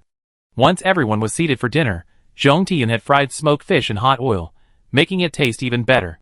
They had seaweed soup and 2 pieces of fried smoked fish each. The seaweed soup contained very little seaweed. The bowl was thin enough to clearly reflect one's image. Everyone was definitely hungry, but no one complained. After finishing their meal, They discussed their route. Zhou Shuan had a good sense of direction, much better than the others. They decided to follow her instructions. Since Zhou Shuan's spatial ability was currently blocked, and they had no solution, they unanimously agreed to slowly find their way back. They would discuss other matters when they were close to the mothership. This return journey would take at least 2 months. Perhaps Zhou Shuan's spatial ability would be unlocked by then. The return trip wasn't smooth, as the ice storms and tsunamis hadn't completely ended and could strike at any time. 2 weeks later, they had barely survived another tsunami. The sea was still murky after the tsunami, and the cruise ship tossed about like a leaf for most of the day before finally stabilizing. Zhou Shuan's fingertips still trembled as she walked into the lounge, supporting herself on the cabin wall. When the giant wave crashed over them, she thought the ship was going to capsize. Only when Qi Mingyu pressed her firmly against the deck railing did she dare open her eyes. As soon as the cabin door closed, she slid down against the door panel, her palms pressed against her chest, when she suddenly felt a familiar pull. It wasn't a sense of direction, but rather a feeling deep within her body, like a thin thread gently pulling her towards something. She clenched her fingers tightly, her heart pounding. It was the space. For the past few months, she hadn't even touched a trace of the space. She even worried that the space had long since vanished from her body, and that she might never be able to access it again. Although she had never told her family about this feeling, she was still afraid. It was precisely because of the existence of the space that she was able to provide her family with a relatively well-supplied life in the apocalypse. These past few days, her head had stopped hurting at all. She felt that the wound from forcibly using the space to cut open the underwater passage was slowly healing. She immediately climbed to the edge of the folding bed, closed her eyes, and tried to follow the pulling sensation downwards. Her fingertips felt like they were piercing through a thick layer of cotton, extremely astringent. The moment she touched the edge of the space, her temples began to throb. She gritted her teeth and didn't stop. She could still sail the ship even when her head was splitting with pain. What was this little pain? Once, twice, 3 times. With each attempt, the layer of cotton thinned a little, until the 5th time, she exerted sudden force, and heard a loud crash. Countless supplies rained down from midair, carrying a faint smell of dust, instantly filling the small rest area to capacity. Zhou Shuan had no time to dodge, and was engulfed by a large, soft mass, completely buried in the pile of supplies. Qi Mingyu had been watching Zhou Shuan's movements. She had said she was tired and wanted to go back to the rest area to rest. But he noticed something was wrong with her expression and followed her. He hadn't expected to hear that loud bang. Thinking she had an accident, he shouted and rushed over. "Wan!" The next second, the door was forcefully pulled open, and his figure, who had rushed in, froze, his eyes wide. The rest area, which had only been big enough for 2 bunk beds and a small table, now had barely any room to stand. Countless spice bottles rolled to his feet, spatulas were still clanging, and Zhou Shuan, with only half her head and one hand gripping the tent showing, moved slightly in the pile of supplies. Zhong Tiyun, Zhou Jianhai, and Mumu also rushed over, stunned by the sight at the doorway. Mumu exclaimed first, "Holy crap! Sis, you can open your space now?" The scene before them, what else could it be but an open space? Qi Mingyu then snapped out of his daze, quickly stepping forward and carefully removing the supplies covering Zhou Shuan, 3 or 4 tents, and a rolled-up quilt. When he pulled her out, Zhou Shuan's hair was disheveled, and she looked quite disheveled. Qi Mingyu couldn't help but laugh, using some force to drag her directly from the bed to the outside. The room was already piled high with supplies, leaving no room to even step. Wan, you can open your space now?" Qi Mingyu gripped her wrist, his fingertips tracing her reddened palm, his voice brimming with barely concealed excitement. Zhou Shuan nodded, about to speak, when Zhong Tiyun grabbed her hand, her voice trembling slightly. "It's good that it can be opened. It's good that it can be opened." Zhou Jianhai and Mumu stood to the side, also very excited. Zhou Jianhai's eyes even reddened slightly. "With these things, we won't have to worry about the journey back, and we have our minerals from the mothership too." Mumu was already squatting on the ground, hugging a bag of compressed biscuits and grinning. "Sis, your space is so generous. If I had known it could be opened, I wouldn't have had to eat that dry, hard smoked fish." He was about to open the packaging when Zhong Tiyun patted his hand. "Don't just eat. Put things away first. Don't block the rest room completely." Zhou Shuan looked at the lively scene before her, her heart throbbing with warmth, yet also feeling a little bittersweet. A little embarrassed, she explained, "I can open it, but it's very restricted. It took me ages to even manage to open a crack in the space." Then, unable to control the space, a large pile of supplies fell down. She had already tried again, but she couldn't open the space. After she shared this somewhat disheartening news with everyone, Qi Mingyu and the others weren't disappointed. They comforted Zhou Shuan, saying, if you can open it, it means there's nothing wrong with the space. Once your body recovers a bit more, maybe you'll be able to open and close it freely. Zhou Shuan nodded. She thought so too. I massage you every day from now on to relieve your headaches, Qi Mingyu said. That's right, sis, I massage you too, Mumu quickly chimed in. Now, their older sister was their bread and butter. Taking good care of her was the most important thing. Chapter 837. Zhou Shuan couldn't help but laugh, her eyes and brows warm with laughter. She looked at him reproachfully. You always have such a sharp tongue. If I really asked you to massage me, I'd probably be complaining of sore arms after 2 minutes. Mumu chuckled, rubbing the back of his head. He didn't argue, but squatted down and squeezed into the restroom. A pile of supplies half a person's height stood at the entrance. He had to squeeze in sideways.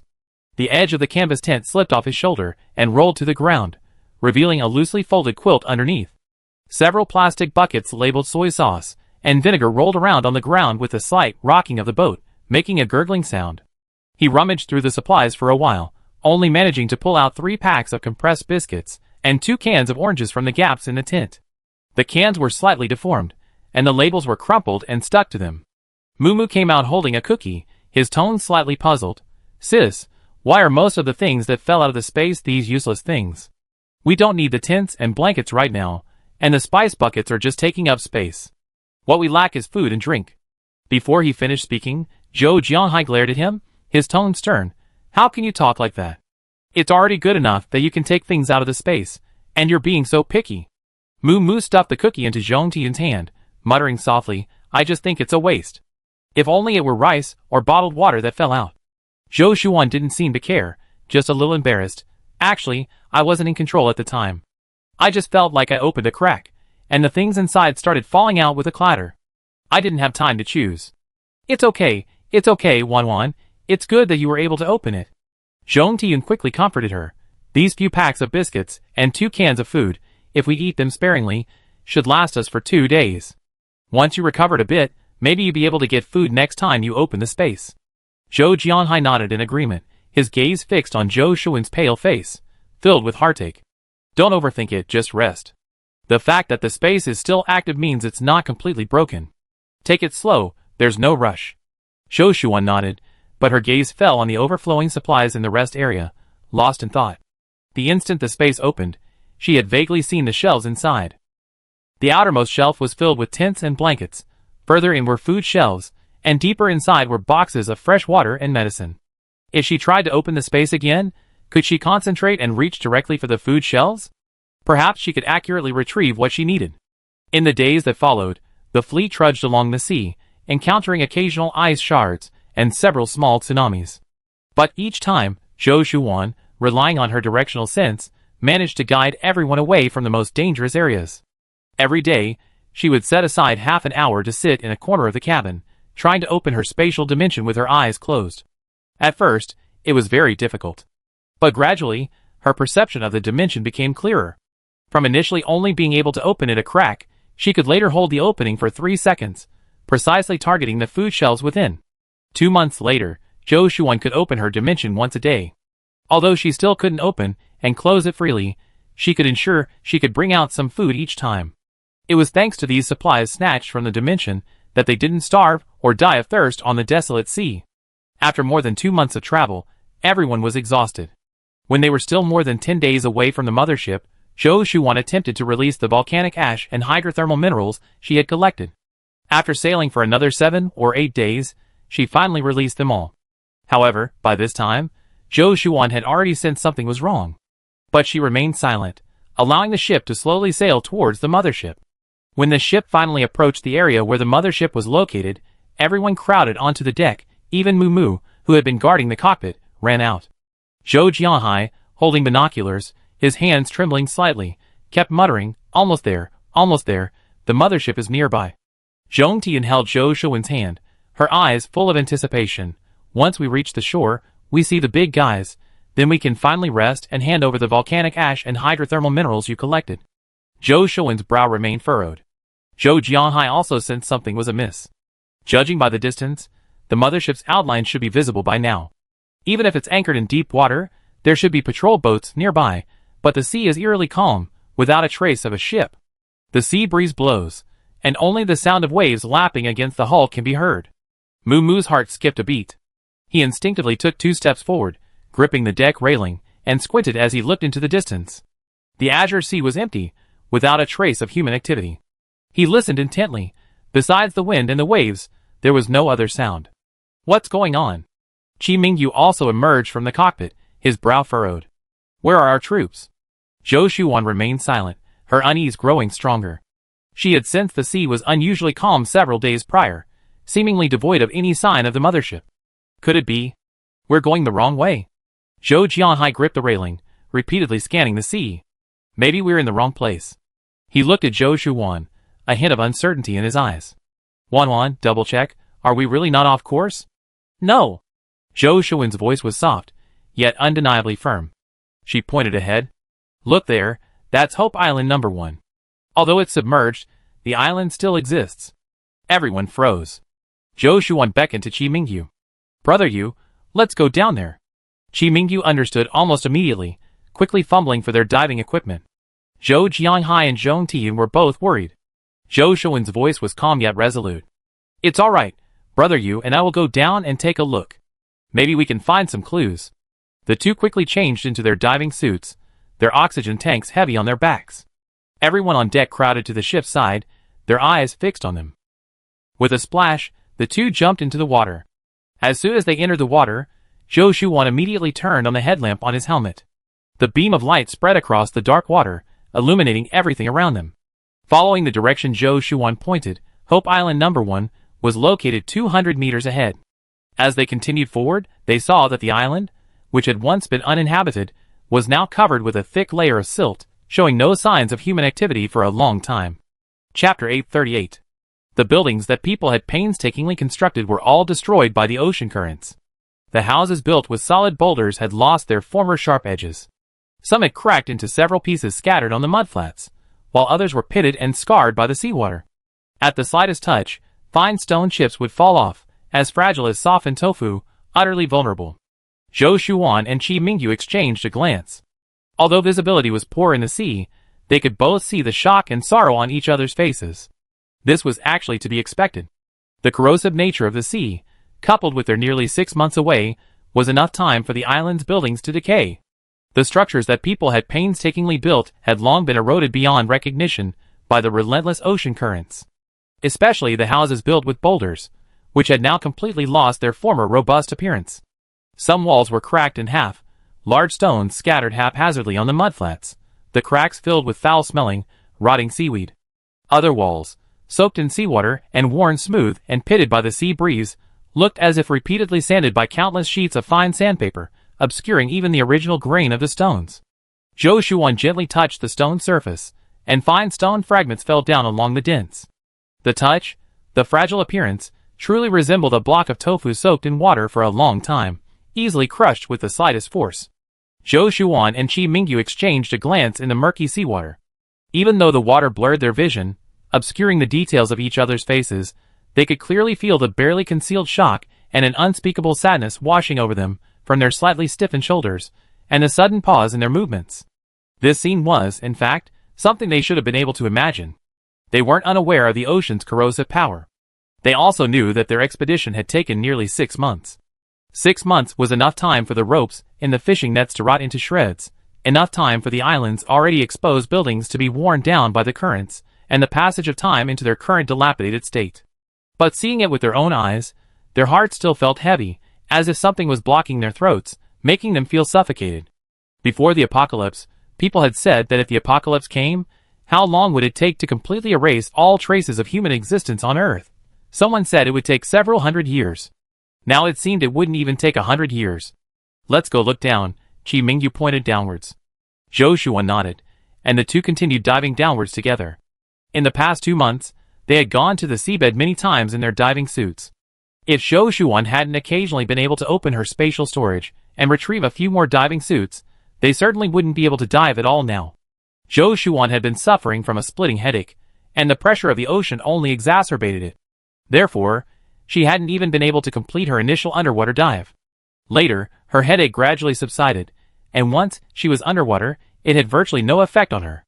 Only then did her family agree to let her enter the sea wearing a diving suit. As they descended deeper, the water became even more murky than near the shore, and sunlight filtering through the surface was reduced to faint patches. The two of them strained their eyes, stopping to carefully examine each dark shadow they encountered. But in reality, it was just a group of rocks. The two expanded their search area for another half hour, their initial tense, breathless movements gradually slowing. The seabed was so quiet that only the sound of the current and their own heartbeats could be heard. Within reach were only soft silt and seashells clinging to the rocks. Aside from scattered fragments of tarpaulin and sheet metal, nothing else was found. These scattered fragments of tarpaulin and sheet metal were evidence that people had once lived here. But the absence of wreckage was enough to prove that the mothership hadn't sunk, it had simply left. Chi Mingyu was the first to stop, turning to look at Zhou Shuan. Although the seawater blurred her vision, Zhou Shuan could clearly see his tense jawline gradually relax, and the heaviness in his eyes lessen. She suddenly realized something, and the tightness in her chest eased. Thank goodness, the mothership had simply left. Although she didn't know why they had left, as long as they hadn't been completely wiped out, there was always hope of finding them. Once they were on deck after emerging from the sea, Zhou Jianhai and the others, who had been waiting there, rushed over. How was it? What did you find? Chi Mingyu and Zhou Shuan both shook their heads heavily. Nothing. No shipwrecks or human remains. The mothership seems to have left on its own. The group, who had been on high alert, finally breathed a sigh of relief. That's great. Zhou Jianhai nodded repeatedly. As long as nothing went wrong, that's good. Zhou Shuan nodded as well, and told everyone what they had found on the island. When they heard that the buildings on the island had been corroded by seawater, the group was still surprised, even though they had somewhat expected it. So fast! Zhong Tian exclaimed in surprise.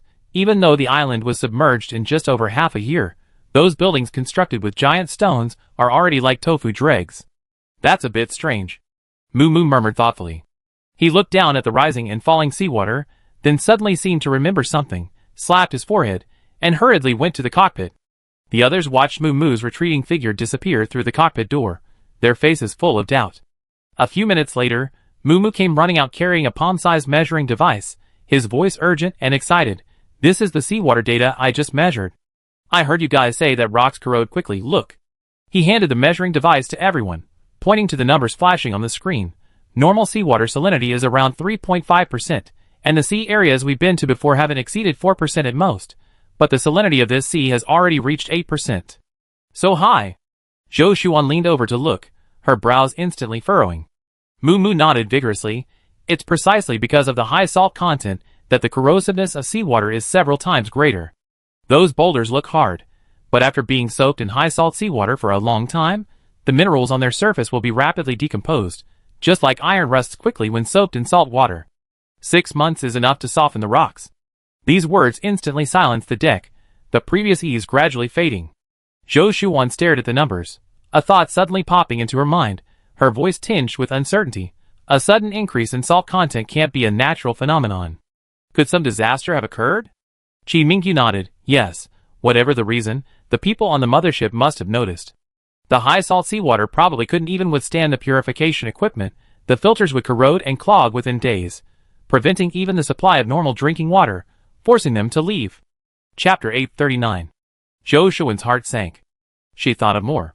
The two captains had decided to build a mid-air fortress on the island because it served as their only solid landmass. But now, knowing that seawater had such a high salinity that even solid boulders couldn't withstand it, the island's foundation was probably unsafe. Then the island? Is it really unusable? Zhou Jianhai also realized, his tone filled with regret. Zhou Shuan nodded slightly. Not only is it unusable, it's probably not safe either. With such high salt content, who knows what other extreme changes might occur? Perhaps before long, even the reefs on the island will be severely corroded, making even landing dangerous. Moo Moo added, moreover, the high salinity is bad for ships. If our hulls stay here for too long, the rust-proof coating on the hull will quickly fail. We need to leave this area as soon as possible, otherwise, if the ship has problems, it will be a huge problem. Chi Mingyu glanced at the solemn expressions on everyone's faces, and said in a deep voice, in that case, let's not consider staying here any longer. Use today to check the ships, double-check the fresh water and supplies, and set off first thing tomorrow morning. Leave this high salinity area first, and then slowly search for the mothership. Okay. Everyone went about their tasks. Zhou Shuan stood on the deck, gazing at the deep blue sea before her. Qi Mingyu, standing beside her, was also somewhat puzzled. If Captain Chen and the others were forced to leave, they should have managed to squeeze out some time to leave us some clues. How could they have left with nothing? Zhou Shuan pondered. Perhaps they left in too much of a hurry. Or maybe they didn't even know where they were escaping to. That's why they didn't leave a single word. In this vast ocean, without Zhou Shuan's navigational anomaly, once contact was lost, finding the other side would be extremely difficult. Zhou Shuan's spatial perception hasn't fully recovered yet. She previously relied on a vague sense of direction to bring her family back. Now, asking her to locate the mothership, which might have escaped to some unknown corner of the vast ocean, is simply asking too much. Qi Mingyu patted Zhou Shuan's shoulder. We have no other choice now but to search slowly. Zhou Shuan suddenly asked, Brother Yu, how's the temperature lately? Qi Mingyu was taken aback, then understood her meaning. Indeed, the temperature had been steadily rising recently, albeit slowly, but the change in perceived temperature was still clearly perceptible. It's probably already 30 degrees Celsius. I wonder if we have enough time to build the mid-air fortress. Zhou Shuan's expression was grave. And what exactly is this disaster that forced the entire warship to evacuate? Qi Mingyu shook his head. It's definitely related to the rapidly increasing salt content. Their curiosity didn't last long. Soon, they experienced firsthand the devastation. 2 days after they sailed past the island, Qi Mingyu and Zhou Jianhai were piloting the cruise ship. Mu Mu was patrolling the deck. Zhou Shuan and Zhong Tiyun were resting in the lounge. The 5 of them had to take turns resting and on duty to ensure the safety of the entire cruise ship. Suddenly Mu Mu ran to the bridge with a terrified expression. Did you see that? Look ahead. Qi Mingyu and Zhou Jianhai had already seen it. A layer of gray mist had risen from the previously clear sea. The fog wasn't the typical white, watery white of sea fog. Instead, it was a murky, pale brown, spreading towards the cruise ship at a visible speed. What's going on? Zhou Jianhai was the first to stand up, quickly walking to the porthole. He reached out to open it, but Mu Mu suddenly grabbed his wrist. The boy's face was deathly pale, his voice trembling. Don't open the window. There's definitely something wrong with this fog. He had never seen fog of such a strange color before. Even the dense fog containing blood-sucking insects before was white. Mu Mu, go tell Mom and Wan Wan to be careful. Do we have any gas masks? Let's get them, and put them on. Qi Mingyu, watching the brown fog drifting in from afar, already knew what was happening. The reason the salt content in the waters near the island was so high must be due to this strange fog. Therefore, it was easy to imagine how high the salt content of this fog was. Mu Mu nodded and hurried out. He quickly woke Zhong Tiyun and Zhou Shuan, giving each of them a gas mask. Then he put one on himself and went to the cockpit to deliver it to Qi Mingyu and the others. Zhou Shuan and Zhong Tiyun had been on duty all night and were still dizzy and disoriented. However, when she saw the thick brown fog outside through the crack in the window, she immediately snapped awake. Mom, put on your mask quickly, something's wrong outside. Zhong Tiyun also groggily squeezed over to look.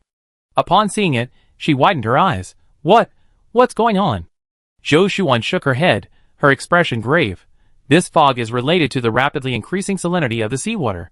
Before she could finish speaking, she immediately thought of something and hurriedly said, Mom, let's quickly close all the windows and doors tightly to prevent the fog from getting in.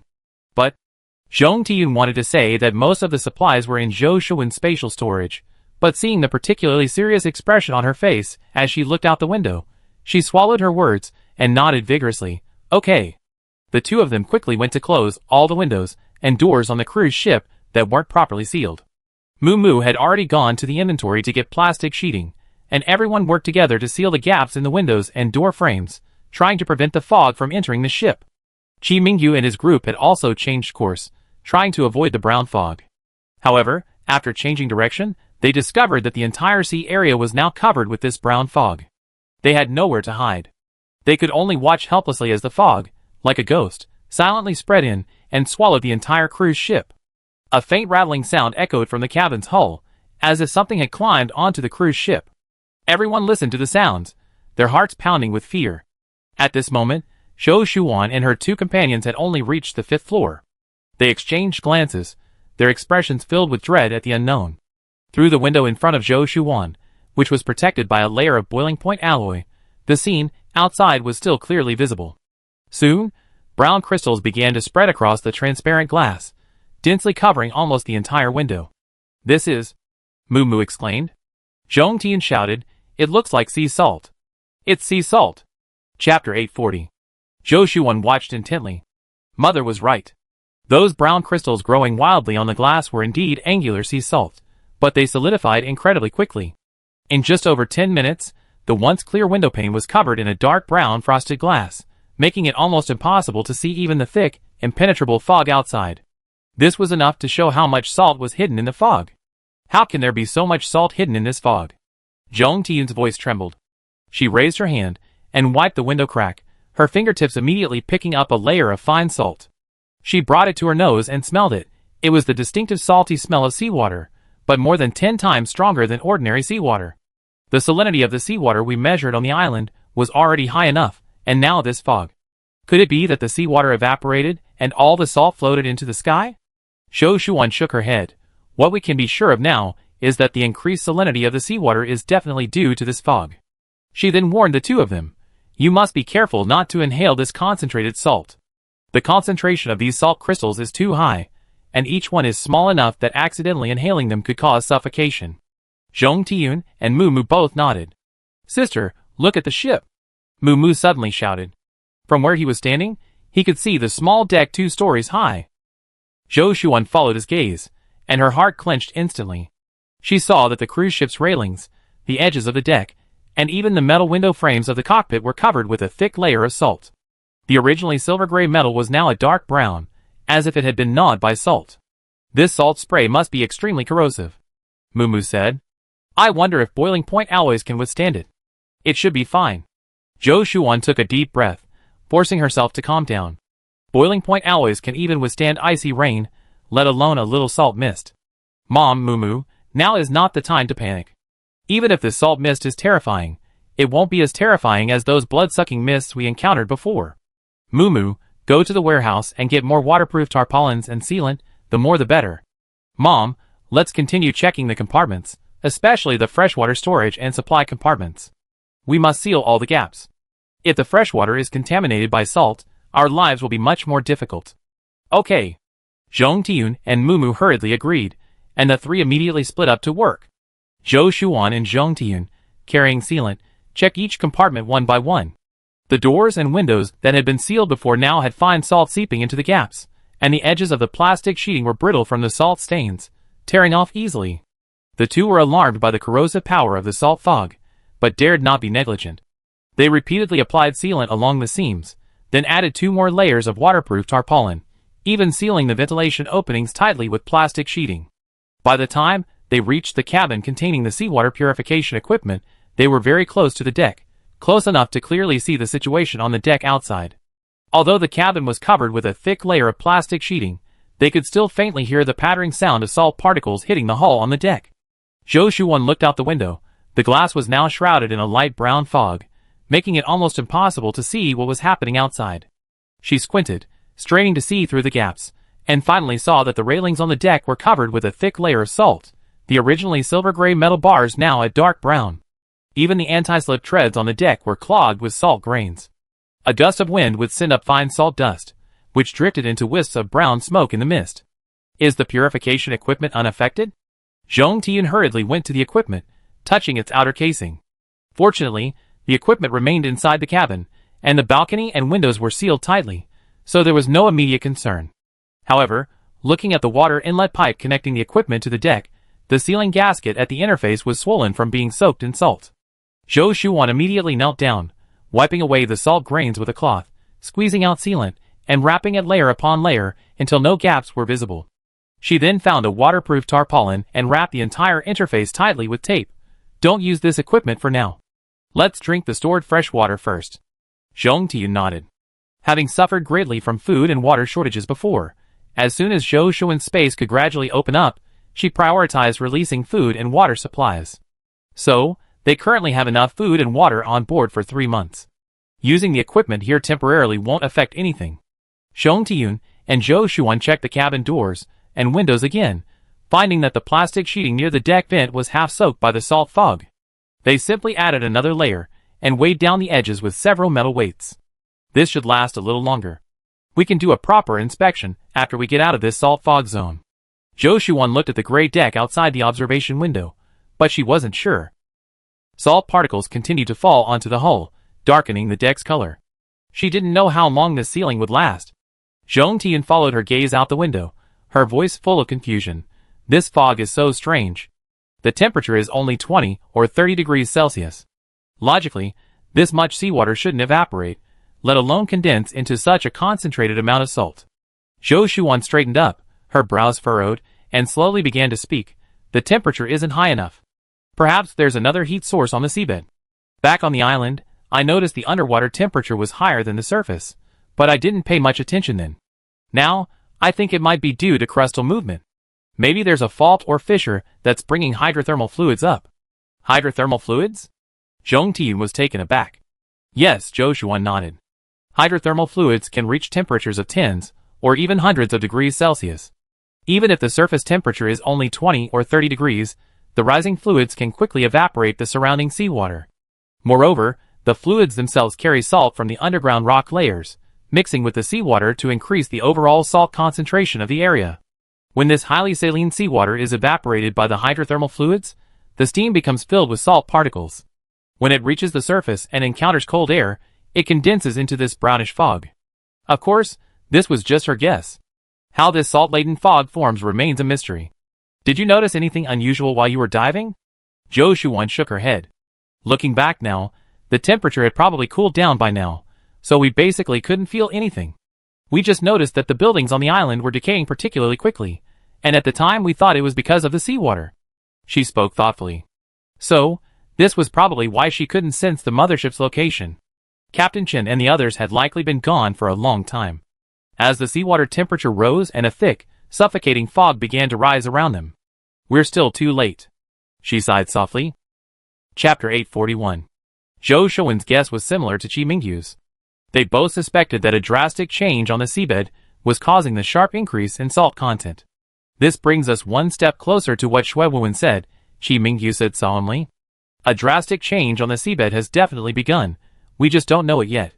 When humanity truly realizes that day has arrived, it will probably be when the sea boil phenomenon occurs. But at this moment, they couldn't afford to worry about the more distant drastic changes on the seabed. Looking at the sea surface, and ships swallowed by the brown fog, their only thought was to get the cruise ship out of this deadly fog zone as quickly as possible.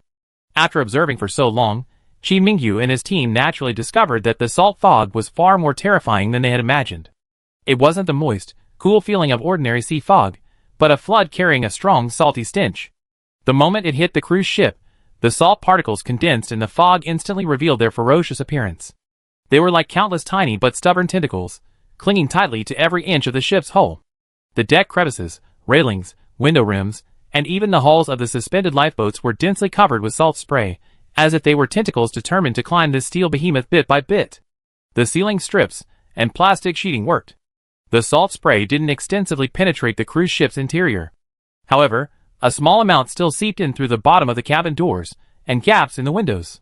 At first, she didn't notice, but when she removed her protective mask to drink water, Zhong Tian accidentally inhaled some air containing salt spray. In just an instant, she felt an unyielding saltiness in her breath. Her nasal mucosa felt like it was being scraped by tiny salt grains, dry and painful. Zhou Shuan rushed over almost immediately, holding a bottle of mineral water. She unscrewed the cap and held it to Zhong Tian's lips. Mom, rinse your mouth quickly, wash away the salt foam, and rinse your nasal passages with clean water too. Zhong Tian tilted her head back and rinsed her mouth with the water. The cool water flowed down her throat, slightly relieving the burning dryness. She coughed and nodded, then rinsed her nasal passages with water, soon producing countless tiny brown salt grains. Zhou Shuan turned to Mu Mu and instructed, wear your protective mask tightly. Even if you're thirsty, don't take it off. If you want water, ask me for a straw and pass it through the gap in the mask. Mu Mu nodded solemnly, and bent down to pat her mother's back. Meanwhile, Qi Mingyu and Zhou Jianhai were maneuvering the cruise ship, trying to escape the fog as quickly as possible. However, this brown fog was like a massive sandstorm, reducing visibility to less than 5 meters. Qi Mingyu and his team couldn't see anything ahead, and could only steer the cruise ship recklessly. Zhou Jianhai slammed his fist on the control panel, his voice filled with anxiety. If we keep going like this, we might hit a reef. That would be too dangerous. Wan. Qi Mingyu had barely uttered a word when the cockpit door behind him suddenly flung open. It was Zhou Shuan rushing over. She could also sense that the cruise ship was completely unstable in this thick fog, so she left Zhong Tiyun in Mumu's care and rushed over to direct the ship. Wan! Zhou Jianghai's face lit up with joy. Zhou Shuan, however, looked serious. With her current perception, this brown salt fog permeated the area for dozens of nautical miles. It would be difficult for them to pass through in a short time. Zhou Shuan strode to the control panel, pressing her palm against the cold glass as she gazed out the window. The brown mist, like solidified mud, blocked out even a sliver of sunlight. She closed her eyes, her senses, like a fine net, probing deep into the fog. A few seconds later, she snapped her eyes open, her voice low but exceptionally clear. We can't keep charging recklessly. There's a downward eddy about 12 or 13 meters ahead, entirely composed of this brown mist mixed with seawater. If the propeller gets caught in it, it definitely gets stuck in the salt. Qi Mingyu's hand on the control stick jerked, and he immediately released the throttle. The cruise ship slowly slowed down, and just as it stabilized, a soft hissing sound came from beneath the hull. Seawater near the edge of the eddy splashed onto the hull, and salt instantly condensed into a brown frust on the metal. Zhou Jianhai broke out in a cold sweat. What do we do? It's fog everywhere. We can't just wait here. Turn southwest, but not too sharply, just slowly. Zhou Shuan stared out the window, the movement of the dense fog gradually becoming clearer in her perception. There's a horizontal airflow about 15 meters to the southwest. It's weak, but it can push the boat, and it carries freshwater vapor, which can reduce the salt fog concentration by 40%. Let's follow the airflow first, and then we decide what to do when we find a clearer direction. Qi Mingyu immediately turned the control lever, and the cruise ship slowly shifted southwest. Zhou Shuan kept a close eye on the airflow trajectory in her perception, reporting the location every now and then. Suddenly, a faint vibration came from her perception, not the sound of the cruise ship's engine, but from the fog further away. Zhou Shuan abruptly stopped, holding her breath to carefully discern the situation. Her face instantly darkened. Oh no! There's a cruise ship 20 meters to the northwest. Its hull is almost falling apart from being corroded by the salt spray. We have to speed up and get out of here. If we get entangled in its wreckage, we'd be completely immobilized. Qi Mingyu hesitated. A cruise ship? Is it our cruise ship? Are there any survivors on board? Zhou Shuan couldn't perceive any clearer details. She shook her head, her voice tinged with helplessness. I can't sense anything clearly. The fog is too thick. I can only vaguely make out the outline of the ship. Half of the deck has collapsed, the railings are rusted to the point of breaking, and even the mast is crooked. It doesn't look like anyone is active. She paused, biting her lower lip as she added, there's no time to worry about that now. The ship's hull is already stuck in the whirlpool, and the hull could fall apart at any moment.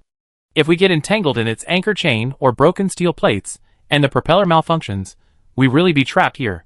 A struggle flashed in Qi Mingyu's eyes. He wanted to confirm if it was a ship abandoned by the mothership. Perhaps he could find traces of their departure on it. However, Zhou Shuan was also right. Their first priority was to break through this thick fog. He slammed the accelerator to the floor. Go! Let's get out of here first.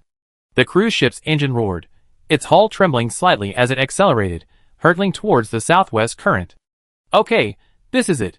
Watch out. Zhou Shuan's voice suddenly rose sharply. The cruise ship they had just seen had been completely disintegrated by the whirlpool. Countless rusted steel plates and broken anchor chains, like out-of-control blades, were hurtling towards their ship, enveloped in a thick salt mist. Zhou Shuan shouted almost instinctively, hard to port. Turn the ship to the side to avoid the wreckage. Qi Mingyu reacted with astonishing speed, his wrist jerking sharply on the control stick, causing the cruise ship to tilt violently as if it had been yanked. Chapter 842. Zhou Jianhai, not fully seated, stumbled and slumped onto the control panel, his eyes catching a glimpse of the window. A piece of ship plank, half a person's height, flew past, grazing the hull. The brown salt crust that had formed on it cascaded down, nearly hitting the cockpit window. Boom! Another deafening roar followed. The cruise ship's hull had been completely torn apart by the whirlpool. Waves carrying salt slammed against their stern, causing the entire ship to rock violently. Qi Mingyu gripped the control stick tightly until the cruise ship had completely emerged from the wreckage and gradually stabilized before he finally breathed a sigh of relief. Zhou Shuan gripped the handle tightly, closing her eyes to catch her breath for a while. She could sense the sharp steel plates in her mind's eye. The anchor chain had finally drifted away, but the thick, impenetrable brown mist still shrouded the surroundings, showing no sign of dissipating. Finally, we escaped. Zhou Jianhai wiped the sweat from his brow, about to catch his breath, but seeing Zhou Shuan's grave expression beside him, he immediately understood. His barely recovered face darkened again. Sure enough, they continued navigating the cruise ship forward, but it was like being trapped in a maze, endlessly circling within the thick fog. Everyone was growing increasingly impatient. From the moment they entered the salt fog zone until now, a full 10 hours had passed, and the visibility outside the windows had never exceeded 5 meters. The salt layer on the deck was piling up thicker and thicker. The railings, which were barely discernible before, were now pillars covered in a brownish salt crust, their original metallic color completely obscured. Zhong Tiyun and Mu Mu sealed off the rest of the area again. Seeing that the cruise ship still couldn't get through the salt fog zone, they couldn't contain their anxiety any longer, and went to the bridge together. Seeing the anxious expressions on their faces, Zhou Shuan knew exactly how they felt. She closed her eyes again, extending her senses. Within a radius of 50 nautical miles, a thick salt fog still shrouded everything, with no way to escape. Although the cabin was tightly sealed, wisps of fog still slowly seeped in from the seals. This fog had an extremely high salt content. Zhou Shuan casually waved away the fog in front of her eyes, and noticed that her hands were covered with crystallized salt. At first, these brownish crystals didn't bother her, but over time, her hands felt itchy and itchy. Looking closer, she saw that her hands were covered with a dense layer of small bumps. Wanwan, what happened to your hands? Zhong Tiyun was the first to notice the abnormality on her daughter's hands, and quickly went over to take her hand. Mu Mu also came closer, looking at the small bumps on her sister's hand. The bumps were now red and swollen, looking quite alarming. He clenched his fist, his voice muffled. The salt concentration in the salt spray is extremely high. Once sodium chloride comes into contact with the skin, it continuously penetrates the damaged skin surface, causing skin cells to dehydrate and become unbalanced, leading to local inflammation, which in turn causes dense bumps, accompanied by scratching and itching. Basically, it's like soaking your entire hand in a highly concentrated salt solution. He then looked at Zhou Shuan. Sister, you haven't opened your space today, have you? We discussed what supplies to take out today. You need to apply some ointment with anti-inflammatory properties to your hand so it heals faster. Zhou Shuan could only open her space once a day at the moment. She shook her head. Okay. They discussed what supplies to retrieve today. First was highly sealed protective gear, including the air-conditioned suits and cold-weather suits they had worn before. However, these suits were expensive. When they used air to convert it into oxygen for internal use, they would draw in outside air, inevitably causing salt particles from the salt spray to enter the respiratory system, thus affecting the entire suit. They didn't want to waste it like that. So, after discussing it, the family decided to first take out waterproof and corrosion-resistant coveralls, adding multiple filters to the face shields to filter out as much salt as possible. Then they took out some salt corrosion-resistant sealant, thickened waterproof tarpaulin, and tape to seal the gaps in the hatches and vents, minimizing salt spray seepage into the cabin. They didn't have salt corrosion-resistant materials. However, they had collected a lot of acid rain-resistant materials during the acid rain season. These would suffice. Then came various first aid supplies, especially anti-inflammatory and antibacterial ointments, which were indispensable. Also, there was salt-resistant rust remover, useful for cleaning the hull and railings later to prevent metal corrosion and breakage. Plenty of gaskets and rubber rings were also needed for timely replacement of equipment interface seals swollen from the salt spray. Finally, there was a large amount of supplies. They didn't know how long they would be adrift in such dense fog, so they needed plenty of fresh water and food. After the family discussed and decided, Zhou Shuan held her breath, opened her spatial storage, and quickly took out all the necessary supplies. She did this in a very short time, only 7 or 8 seconds. However, the reason she was so fast was because her current abilities only allowed her to open the space for this long. A cascade of supplies rained down from the sky. Those with experience quickly dodged to the side. Even Zhong Tiyun deftly spun around to avoid being hit by the thick, stacked acid-resistant rain suits. In the far corner were 2 water tanks Zhou Shuan had taken out. Each tank held 2 tons, so 2 tanks would hold 4 tons, enough for the 5 of them for a long time. Water, sealing rings, acid-resistant rain suits. Zhou Shuan had controlled the falling supplies well. Almost everything was falling precisely, and the quantity was generally sufficient. However, the food was a bit. Moo Moo squatted there, staring thoughtfully at the round, bulging object in his hand. Well, his sister had indeed taken out enough food. But it seemed she was just taking whatever was available, without any discernible pattern. For example, what he was holding now was breadfruit he had harvested on Hope Island No. 2. They had been stored in Zhou Shuan's spatial dimension, where time was completely frozen. Therefore, the small pile of breadfruit in front of him was incredibly fresh, each one a ripe yellow with a hint of green. Besides the breadfruit, there were also some bottles containing powder. Moo Moo didn't recognize what it was at first, until he opened the lid and a familiar, refreshing fragrance wafted out. He suddenly realized. It turned out to be cactus powder they had made or obtained by exchanging supplies with others. It was prepared like lotus root powder, very cooling and filling, though rather bitter. There were also some other miscellaneous foods. Moo Moo rummaged through them, finally standing up calmly. Come on, let's send all these supplies out, sort them, and put them away properly. It'd be enough for us for a long time. Zhou Shuan smiled. Chapter 843. The next second, the itching on her palms and the backs of her hands made her wince in discomfort. Moo Moo didn't say anything more, turned around, and rummaged through the first aid kit for an ointment containing anti-inflammatory ingredients. She quickly walked to Zhou Shuan's side, took her hand, and gently opened it.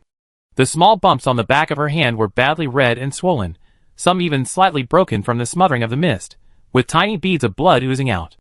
Moo Moo's movements were extremely gentle. She carefully applied a thin layer of ointment to the bumps with her fingertips, whispering as she did so, "Sister, don't rub this ointment off. Be careful when you change clothes later." The ointment had a cooling sensation when it touched her skin, instantly suppressing the itching. Zhou Shuan's tense shoulders relaxed slightly, and she nodded, "I know, you be careful too." Her wrist had also become red and swollen from the mist earlier. Moo Moo hummed in agreement, applied the ointment to her sister's hands, and then applied it to her own wrist. Zhong Tian had already come over with folded acid-resistant rain suits, distributing one to each person. "Everyone, hurry up and put these on. These suits aren't specifically for protecting against salt spray, but they're thicker than the regular protective suits we had before." She then picked up a face mask and carefully checked the filter layer several times. "I added 2 layers of gauze inside the mask. It's always good to have extra protection." The group didn't delay any longer and quickly changed. When the acid-resistant rain suit was zipped up all the way, the elastic bands at the collar and cuffs clung tightly to the skin. Although it was a little stuffy, it gave them a strange sense of security.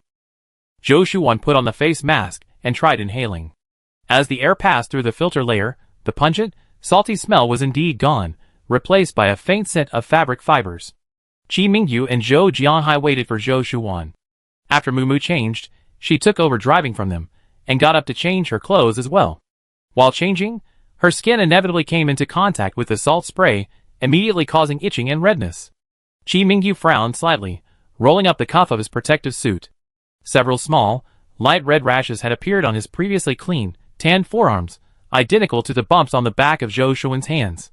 "Quickly apply the ointment." Moo Moo handed over the ointment. "We stocked up on quite a bit of this anti-inflammatory ointment. One for each of us, keep it in our pockets, and use it whenever needed." Everyone nodded. "That's a good idea." The feeling of this high-concentration salt spray corroding the skin was like a corrosive process, very uncomfortable. Everyone wanted to relieve their pain as soon as possible. The salt spray in the air was increasing. Zhou Shuan immediately spoke up. "We need to reseal all the sealed areas on the cruise ship." Zhong Tiyun and Moo Moo didn't dare delay, grabbing the waterproof tarpaulins, sealant, and tape piled in the corner and quickly heading towards the cabin door. "Seal the vents in the cockpit first," Zhong Tian shouted, her voice muffled through her mask. The vents were on the outside, meaning they had to go onto the deck to completely seal them. Qi Mingyu frowned, looking at Zhou Shuan. "Wan, I seal them, you steer." They had been out for nearly half a year, and apart from Zhong Tian, the other 4 had basically learned how to operate the cruise ship's navigation system. Zhou Jianhai wouldn't let Zhong Tian go out either. This was to protect women and the vulnerable. Zhou Shuan thought for a moment, and didn't refuse. She went over and sat in Qi Mingyu's pilot's seat, while Qi Mingyu picked up the waterproof tarpaulins and other supplies, and he and Moo Moo went outside. As soon as the cabin door opened, a strong, pungent odor filled the air. The deck was covered with a thick layer of brown salt, making it appear as if the entire deck had been corroded and rusted. Qi Mingyu warned Moo Moo, "Be careful." He then stepped out first. He was wearing acid rain boots, and with each step, the sols rubbed against the salt crust with a soft, rustling sound. Moo followed behind him, walking cautiously. The salt mist enveloped her, like being wrapped in a damp veil of salt. The fabric of her acid rain suit quickly absorbed moisture, clinging heavily to her arms. Moo couldn't help but raise her hand to wipe her mask, her palm touching a rough layer of granules. Within minutes, a thin layer of salt frost had condensed on the outside of her mask, blurring her vision to the point where she could barely make out Chi Mingyu's back. Chi Mingyu stopped in front of the ventilation shaft, bent down to examine it, and his brows furrowed instantly. The makeshift plastic sheeting had long been corroded by the salt spray, riddled with holes. Shreds of cloth hung from the edges of the vents, scattering salt particles with every gust of wind. The metal grills inside were covered in a layer of salt crust as thick as a fingernail, clogging the vents to a narrow slit. "We need to remove the salt crust first, otherwise the tarpaulin won't stick properly," he called to Moo. Moo quickly pulled a stiff bristled brush from her tool bag and handed it to him. Her fingertips touched Chi Mingyu's glove, and she noticed a small tear at the knuckles from a raised metal edge on the deck, through which light brown salt spray was seeping. "Brother-in-law, your glove is torn." Moo hurriedly pointed to the tear. "Change your gloves first. The salt spray will corrode your hands." Chi Mingyu glanced down, waved his hand, and said, "It's all right. Just use this for now. We deal with it after we clean this up. Don't waste time." He took the brush and bent down to scrub the salt crust on the vent. With a soft rustling sound, salt grains fell like fine sand, some seeping into the vent through the grill seams, others landing on the deck, merging with the existing salt crust to quickly form small mounds. "Hand over the tarpaulin and sealant." Chi Mingyu reached out, and Moo quickly unfolded the rolled-up waterproof tarpaulin and unscrewed the sealant cap, handing it to him.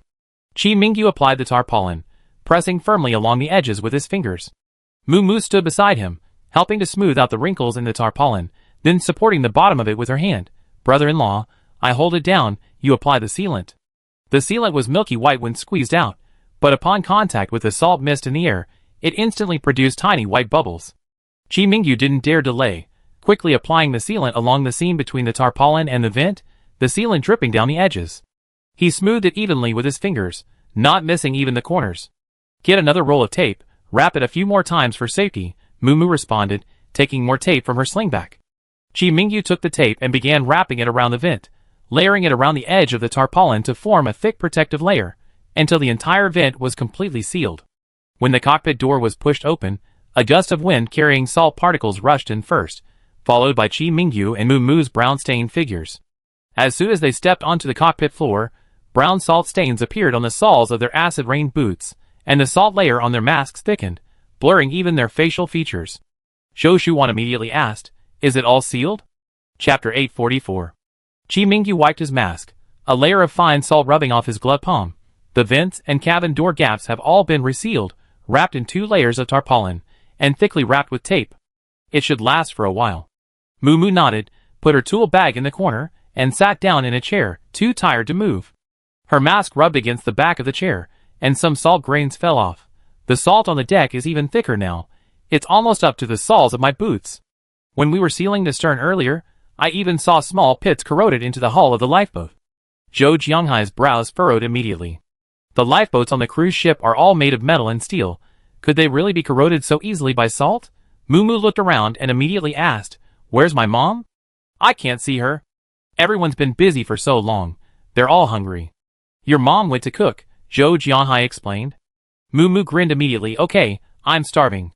Zhou Shuan looked at them and said directly, "Go wash up quickly and get 2 new protective suits." They were covered in brown salt crystals. Getting them on their skin would be unbearable. Moo nodded repeatedly, grabbed 2 protective suits, and went to the rest area with Chi Mingyu. The rest area and kitchen were right next to each other, and as soon as they walked in, they smelled a wonderful aroma filling the house. "It smells so good, this smell is." Moo poked her head in, and saw her mother frying breadfruit into pieces. Zhong Tiyun's heart skipped a beat, when she suddenly saw a brown head pop out. Fortunately, she had gained experience over the years, and quickly recovered. Looking at her son, whose body was covered in brown salt crystals, with a mixture of concern and amusement, she said, "Go take a shower with your brother-in-law. I feel better after that." "Mom, are we having fried breadfruit today?" Moo asked. "Yes. The air is thick with mist right now, so it's convenient to eat this," Zhong Tian said, flipping the breadfruit in the pan. After Chi Mingyu and Moo Moo quickly finished their hot showers, they found themselves with patches of skin inevitably smudged by the mist. Wherever the mist touched, without exception, they were covered in dense, itchy bumps. Chi Mingyu and Moo Moo took out ointment and applied it to each other before changing into new protective suits. Zhong Tian happened to be walking over with a plate containing a dozen or so golden, glistening breadfruit slices. The steam carrying their sweet aroma wafted through their masks, instantly masking the salty smell in the air. "Come on, let's eat this for lunch." Chi Mingyu took the plate. "Be careful, it's hot." I peeled the shells clean, leaving only the flesh. I didn't add anything while frying, just the little oil I had saved, and sprinkled some salt on top after it was done. Moo Moo muttered, "Now you don't even need to add salt, the air alone is enough." Zhong Tian suddenly became stern. "Moo Moo, that joke isn't funny at all." Moo Moo quickly shut up. Faced with the new salt fog disaster, everyone was under a lot of pressure. Moo Moo's joke at this time naturally challenged Zhong Tian's sensitive nerves. When the aroma of fried bread and fruit wafted into the cockpit, Zhou Shuan and Zhou Jianhai couldn't help but take a few deep breaths. I was so hungry. The breadfruit was fried until the crust was slightly charred, with a crispy edge. A gentle touch revealed a soft, fluffy interior, like freshly baked bread. The reason for eating breadfruit was its convenience. You could simply pick up a slice and slip it through the opening of the mask. It avoided contact with the steam in the air. Zhou Shuan carefully picked up a slice, blew on it through the gap in the mask, and then slowly brought it to the exposed opening. The moment the flesh touched her tongue, a sweet aroma filled the air. The crust was crisp and slightly oily, while the inside was soft like cotton, with a natural sweet aftertaste. These past few days, they've been eating smoked fish. The first time you tried it, you might find it fragrant and slightly fishy, quite delicious. However, after eating it for a while, it became unbearable. The smoky flavor of that smoked fish, requiring teeth to tear apart even a small piece, was unbearable regardless of the type. Therefore, suddenly eating this crispy on the outside, tender on the inside breadfruit was a rare comfort. Now there was no need to be too frugal.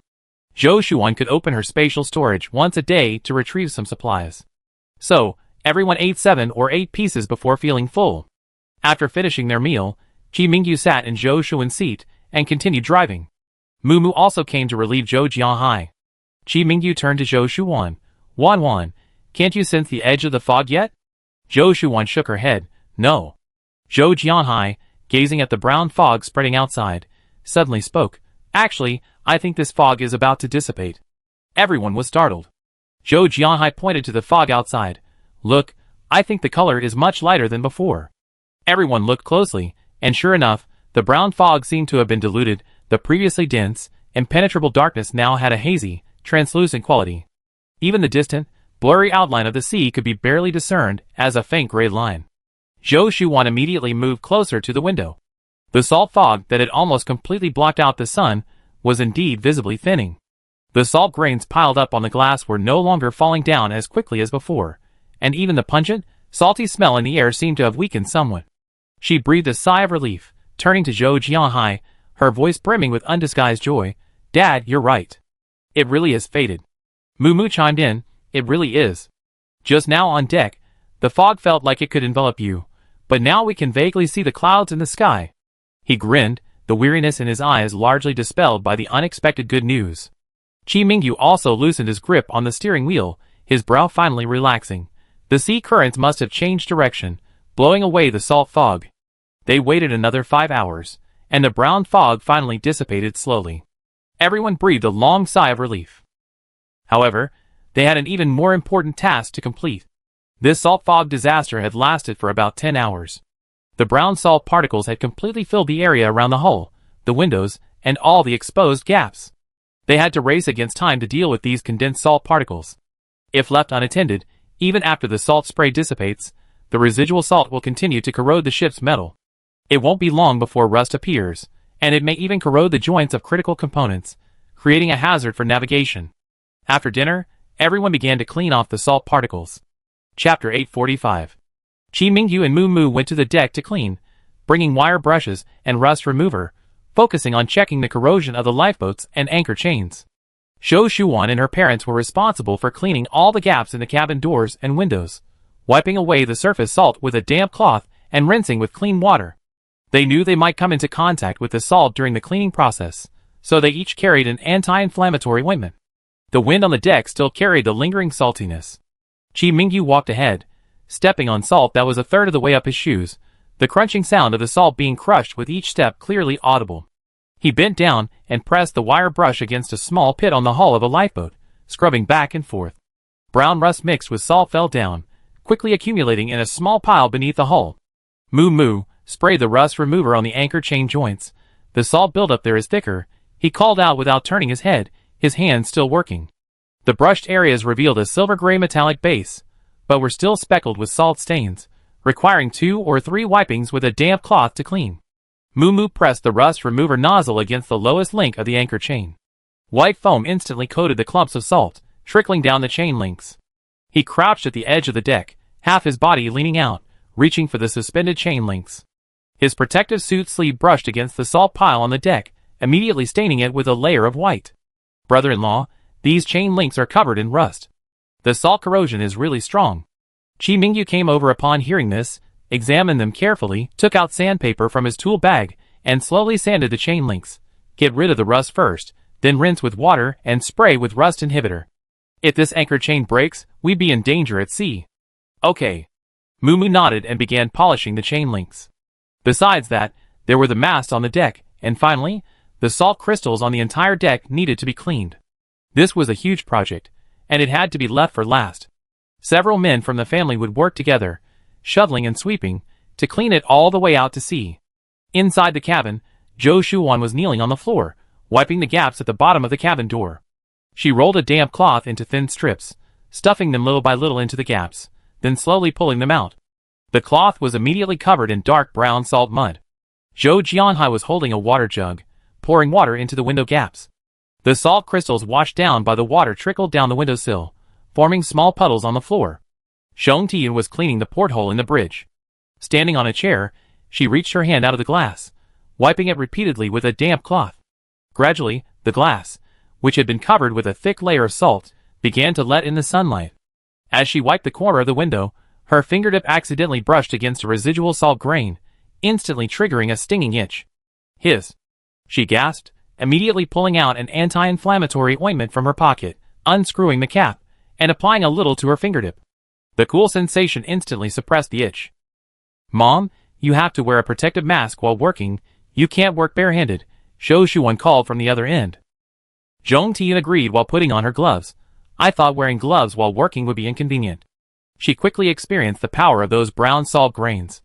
Although she had only accidentally touched it with her fingertip was soon covered in dense bumps, painful and itchy, extremely uncomfortable. Even the ointment only provided temporary relief, the itching remained. These salt grains are really nasty, Zhong Tian frowned as she continued wiping the glass. It's even worse than my allergic reaction to yams before. Xiong Tian was severely allergic to yams. Whether washing or peeling them, they would cause small red bumps on her skin, which was very uncomfortable. But clearly, these salt grains were even more irritating and uncomfortable. Mom, be careful, it's really uncomfortable if you get a little bit on yourself. Zhou Shuwan also came over to clean the salt grains off the window, speaking in hushed tones, afraid of inhaling a grain of salt. After she finished cleaning the last gap in the cabin door and straightened up, her back ached so much she could barely stand. She rubbed her back and looked out the window.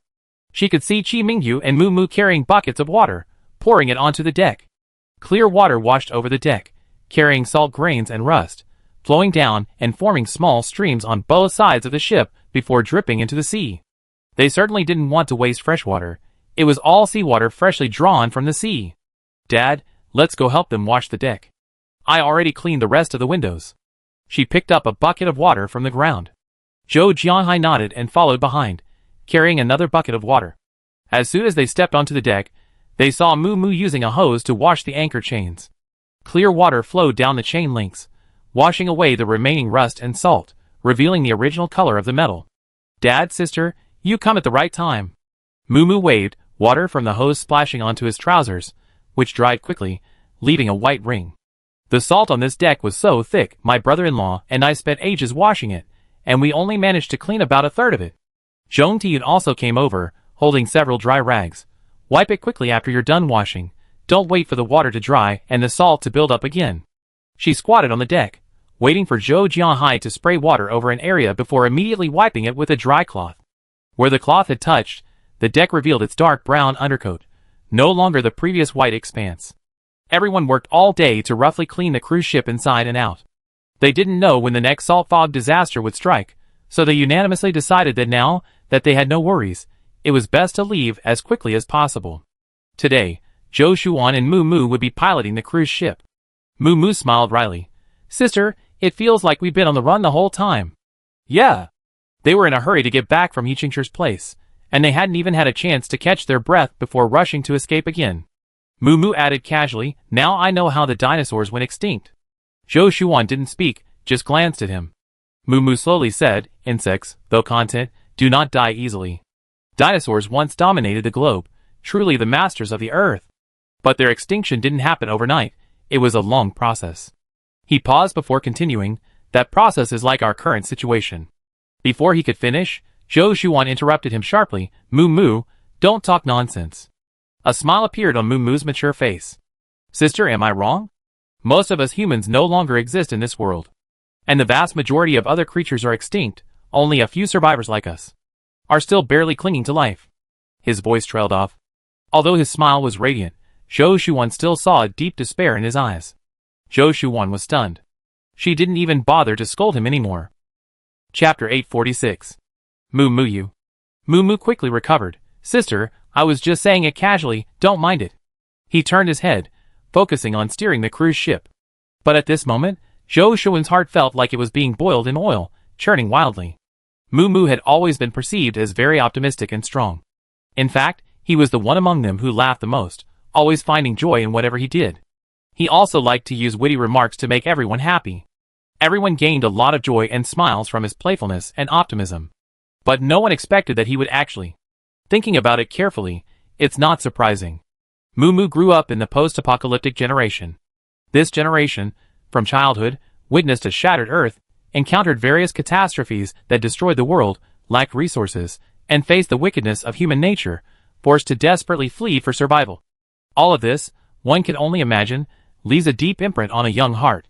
Mu Mu appears optimistic and strong on the surface, but in his heart, he is likely filled with confusion, distrust, and even accumulated too much disappointment towards the world. Zhou Shuan dared not think any further. She stared unblinkingly at the boundless sea ahead, her heart filled with profound bewilderment. They drove around the clock, the four of them taking turns, for 4 days and 4 nights before finally stopping for a long rest.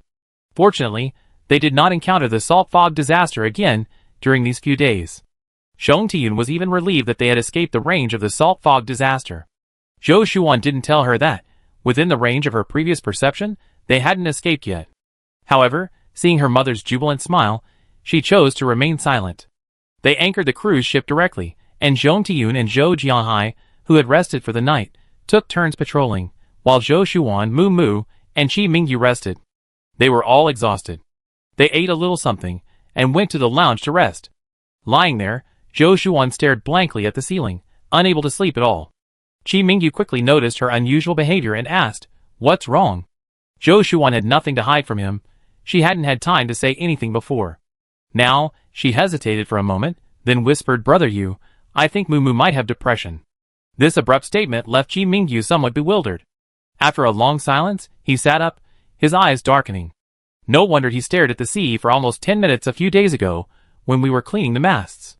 I asked him what he was looking at, and he said he wanted to know if the end of the sea wasn't land at all, but the end of humanity's complete extinction.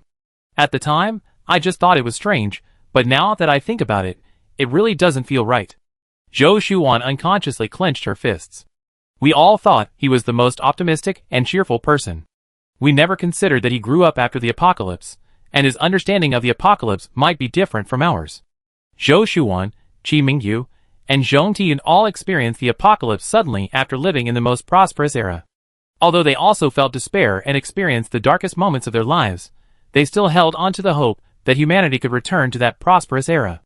But Mu Mu experienced the apocalypse at a very young age and doesn't have a deep understanding of the prosperity of human society. Therefore, his despair for the future is understandable. Qi Mingyu followed her words, his brow furrowing slightly. Let's pay more attention to Mu Mu's condition from now on. Don't assume he's okay just because he's always smiling. Many cases of depression aren't visible on the surface. Zhou Shuan nodded, but her expression remained grave. Qi Mingyu looked at her, his gaze softening. Take it slow. The knot in his heart needs to be untied little by little. There's no rush. We don't need to do anything special. Just act as usual, let him know we're all by his side, that he's not carrying these burdens alone. Don't worry too much. Moo is stronger than we think. He's just been bottling things up for too long, and needs someone to help him breathe.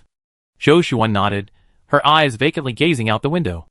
On this vast, desolate sea, people's hearts are also filled with uncertainty. When the family gathered again in the bridge for dinner, Zhou Jianhai asked, "Your mother and I were discussing this today. We didn't have time to stop and check on that dismantled ship the other day.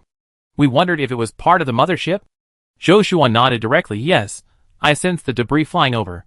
It was a civilian cruise ship from our warship. It must have been brought by Shui Wuan and her team." Everyone fell silent. Since the warship had left it there alone, it meant it must have encountered an insurmountable situation. But Zhou Jianghai's expression relaxed slightly. "This means the people on board have definitely been evacuated. I know the two captains.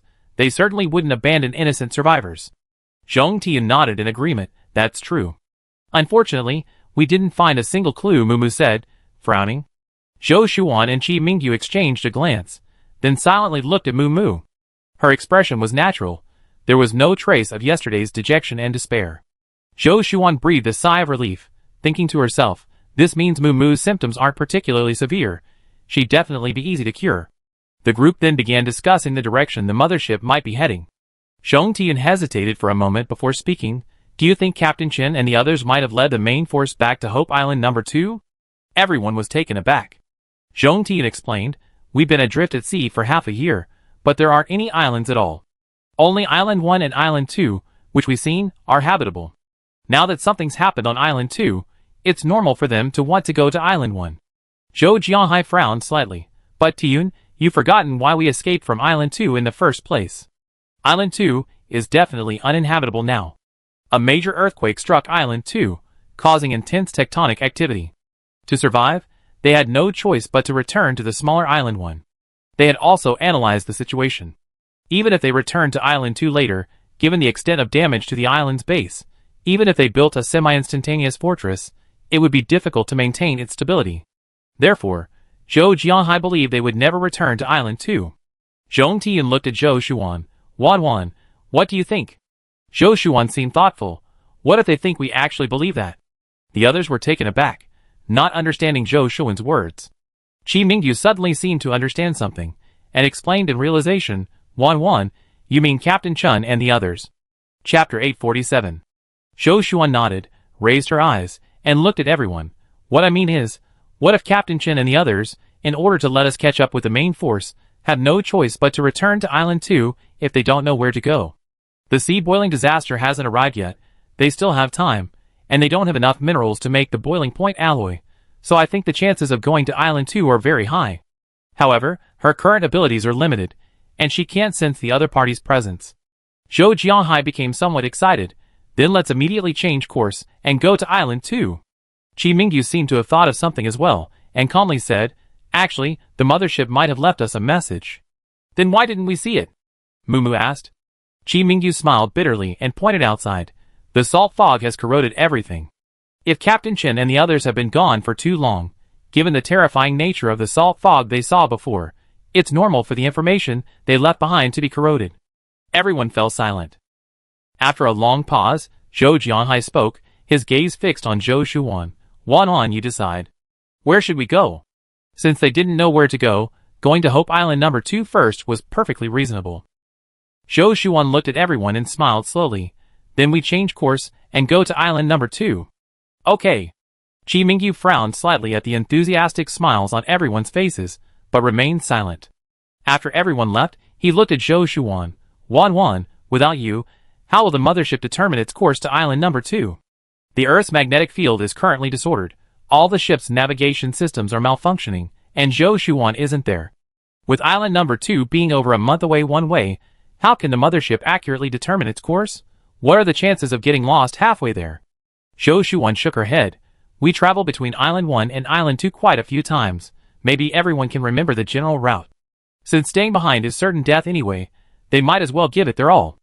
Today, Zhou Shuan and Qi Mingyu were piloting the cruise ship, so they didn't say anything more and started the ship, heading towards Island 2.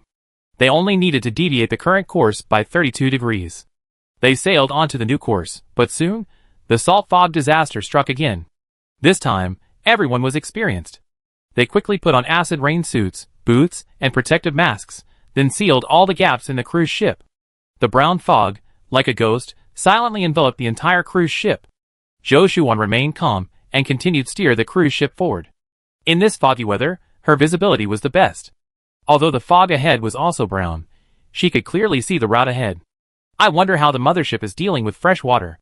Qi Mingyu suddenly spoke up in the silence. Zhou Shuan sighed. The freshwater purification equipment is definitely unusable. It's obvious the mothership is facing a water shortage everywhere. When they couldn't open the space, they relied on condensed on plastic sheets to get water, enduring a very difficult period. They only had 5 people. The mothership, on the other hand, had several thousand. This salt fog weather had lasted quite a while. 3 or 4 days had passed, and there was no sign of it dissipating. Whether eating or busy, everyone had to be fully equipped. And the surrounding scenery was all brown fog, which was incredibly irritating. Zhong Tian brought over some fried breadfruit and said, I wonder when this salt fog will end. We're afraid to touch this or that every day, even eating has to be done with extreme caution. Zhou Shuan smiled, about to speak, when suddenly her expression changed, her gaze fixed on the porthole. Qi Mingyu immediately noticed the anomaly and asked in a low voice, What's wrong, Wan Wan? Zhou Shuan confirmed her suspicions before speaking solemnly, The seawater temperature is rising. Everyone present was startled. Zhou Jianhai asked urgently, Wan Wan, what's the temperature right now? Zhou Shuan shook her head, I can't be sure, but the seawater temperature is definitely slowly rising. She looked at Mumu. Before she could finish speaking, Mumu had already turned on the cruise ship's temperature monitoring equipment. The temperature initially showed 23 degrees Celsius, but then slowly rose. 23, 24, 28. Everyone's hearts were in their throats. Finally, the temperature settled at 32 degrees Celsius. The temperature has risen 9 degrees Celsius from the previous 23 degrees. This temperature increase, when considered in conjunction with changes in weather and sunlight, isn't unusual. However, considering the current widespread and prolonged salt fog, it's highly abnormal. The temperature they measured was only the surface temperature of the sea. But what is the temperature like on the unreachable seabed? Is it already unbearably high? Zhou Shuan gritted her teeth, wanting to probe the seabed temperature. But Qi Mingyu immediately saw what she was about to do and grabbed her gloved hand, warning Wan, don't. Zhou Shuan turned to look at him. Qi Mingyu's gaze was calm, but the meaning behind it was clear. Mu also guessed what Zhou Shuan had been thinking and immediately chimed in, Yes, sister, what if you suffer another serious injury and can't open the space anymore? Zhou Shuan's previous serious injury hadn't fully healed, which was why the space wasn't as flexible as before. Fortunately, the family was surviving on the one opportunity they could open it each day. If Zhou Shuan forcibly probed the seabed temperature, causing further damage to the space, they probably wouldn't last long. Qi Mingyu didn't speak, but simply tightened his grip on her hand. Zhou Shuan calmed down. Yes, even if they detected that the seabed temperature was now unbearably high for humans, so what? Qi Mingyu and Mu weren't technical experts. Even if they had minerals, they couldn't create boiling point alloys, let alone build a mid-air fortress on the island. She nodded slowly, Okay, don't worry, I know what to do. Qi Mingyu and Mu only relaxed after seeing her regain her composure. The rising sea surface temperature, does that mean there are drastic geological changes on the seabed, which we just can't see yet? Zhou Jianhai asked. Yes, the salt fog disaster itself is caused by underground movement tearing open fault lines, causing hydrothermal fluids to surge up. Now the seawater is warming up, which means the hydrothermal fluids are accelerating their upward movement. This is much more terrifying than salt fog. It's a precursor to ocean boiling. These words were like a boulder crashing into the comm cabin. Zhong Tian's plate clattered to the floor, scattering breadfruit everywhere. No one paid any attention to the food. Everyone's eyes were fixed on the sea outside the porthole. Chapter 848. The seawater shrouded in brown mist resembled a large cauldron slowly heating up, and their cruise ship was like a leaf in that cauldron. But they had no other choice. The Zhou family members were frozen in place by Zhou Shuan's deduction. No one wanted to believe that the sea boiling was happening so quickly, but the salt frost on the deck and the continuously rising water temperature silently confirmed the truth. Shui Wuwen told them that in her past life, when she died, The world was already a boiling ocean, and she committed suicide out of utter desperation. Now it seemed that various natural disasters were slowly marching towards the phenomenon of sea boiling. Zhong Tian squatted on the ground, looking at the breadfruit scattered all over the floor, her eyes reddening but with no intention of picking it up. More important than food was saving her life. Zhou Jianhai took a deep breath, patted Zhong Tian on the shoulder, and glanced at everyone before speaking decisively. Being afraid is useless. Now, the only way is to find the mothership, gather manpower and technology, and build the mid-air fortress before the sea boils. He looked at Zhou Shuan and Qi Mingyu, his tone even more resolute than before. Wan, Xiaoyu, let's continue towards Island 2. Even if we only have our last breath, we must catch up with Captain Qin and the others. Yes. Zhong Tian nodded in agreement. Mumu, unusually silent, squatted down to help her mother pick up the breadfruits scattered on the ground. For the next 10 days or so, the cruise ship moved slowly through the brown fog like a weary giant beast. The salt fog varied in density. With 3 days it suddenly dissipated, revealing a gray sky and a cold shimmering sea. Everyone was overjoyed, thinking they had finally escaped the dense fog. At that moment, their atmosphere finally brightened, and they rallied from the impending blow of the impending storm. After thoroughly cleaning the cruise ship inside and out, Zhou Shuan even took out hot pot ingredients from her spatial storage and enjoyed a hot pot meal. There were various slices of beef and mutton, meatballs, and a wide variety of vegetables, more than a dozen kinds in total. Finally, there was rice and braised noodles to accompany it. Zhou Shuan even took out a can of beer, and everyone, men and women alike, drank a bottle to relieve stress. Everyone hadn't had such a lavish meal in a long time, and they ate with great relish. However, this relaxed atmosphere didn't last long. On the 4th day, brown fog surged in from the sea again, like a giant net, once more enveloping the cruise ship completely. This time, no one complained, no one felt lost, only numb silence remained. The first thing they did every morning upon waking was to put on heavy acid-proof rain suits, and check the ceiling strips in the cabins. When eating, they had to peek through their masks, and quickly stuff food into their mouths, afraid the salt spray would seep in. During night shifts, they piloted the ship, watching the unchanging fog outside the porthole. Even time seemed to blur. Zhou Shuan, Qi Mingyu, Zhou Jianhai, and Mumu took turns guarding the cockpit, mostly silently watching ahead, only exchanging worried glances occasionally when checking the water temperature. The sea temperature had gradually risen to 34 degrees Celsius. This temperature was certainly not low. Until the evening of the 15th day, Zhou Shuan was adjusting the direction with the compass when she suddenly felt the fog thinning. It wasn't a temporary dissipation, but rather like smoke being blown away by the wind, gradually revealing the sky behind. She sat bolt upright, rubbed her eyes, and seeing that the fog was indeed receding, immediately called out to Qi Mingyu, "Look! The fog is dissipating." Qi Mingyu instantly stood up and rushed to the porthole. He saw the brown fog retreating at a visible speed, the sky slowly turning a pale gray, and the blurry outline of the sea visible in the distance. He showed a relieved expression. The salt fog really is gone. Before he could finish speaking, Zhou Shuan had already turned and run out of the cabin, the remaining salt grains on the deck crunching under her feet as she faced the finally emerging wind. She opened her arms and took a deep breath. Gone was the pungent saltiness of before, only the moist coolness of the sea breeze. Zhou Jianhai, Zhong Tian, and Mu Mu, hearing the commotion, also rushed out of the cabin. Zhong Tian wiped her face, her smile turning to tears. Finally out. Staying in the fog for so long, I almost forgot what the sky even looked like. Zhou Jianhai walked to the ship's railing, gazing down at the distant sea. From their position, they could still see the direction they had rushed out from, still shrouded in fog, obscuring everything. But here, the sky was clear and unobstructed. Just now, Zhou Shuan had noticed a clear boundary separating the direction the fog had dispersed. On the other side was a brown, salty fog, representing despair and the end of the world. On this side was a clear blue sky, representing hope and rebirth.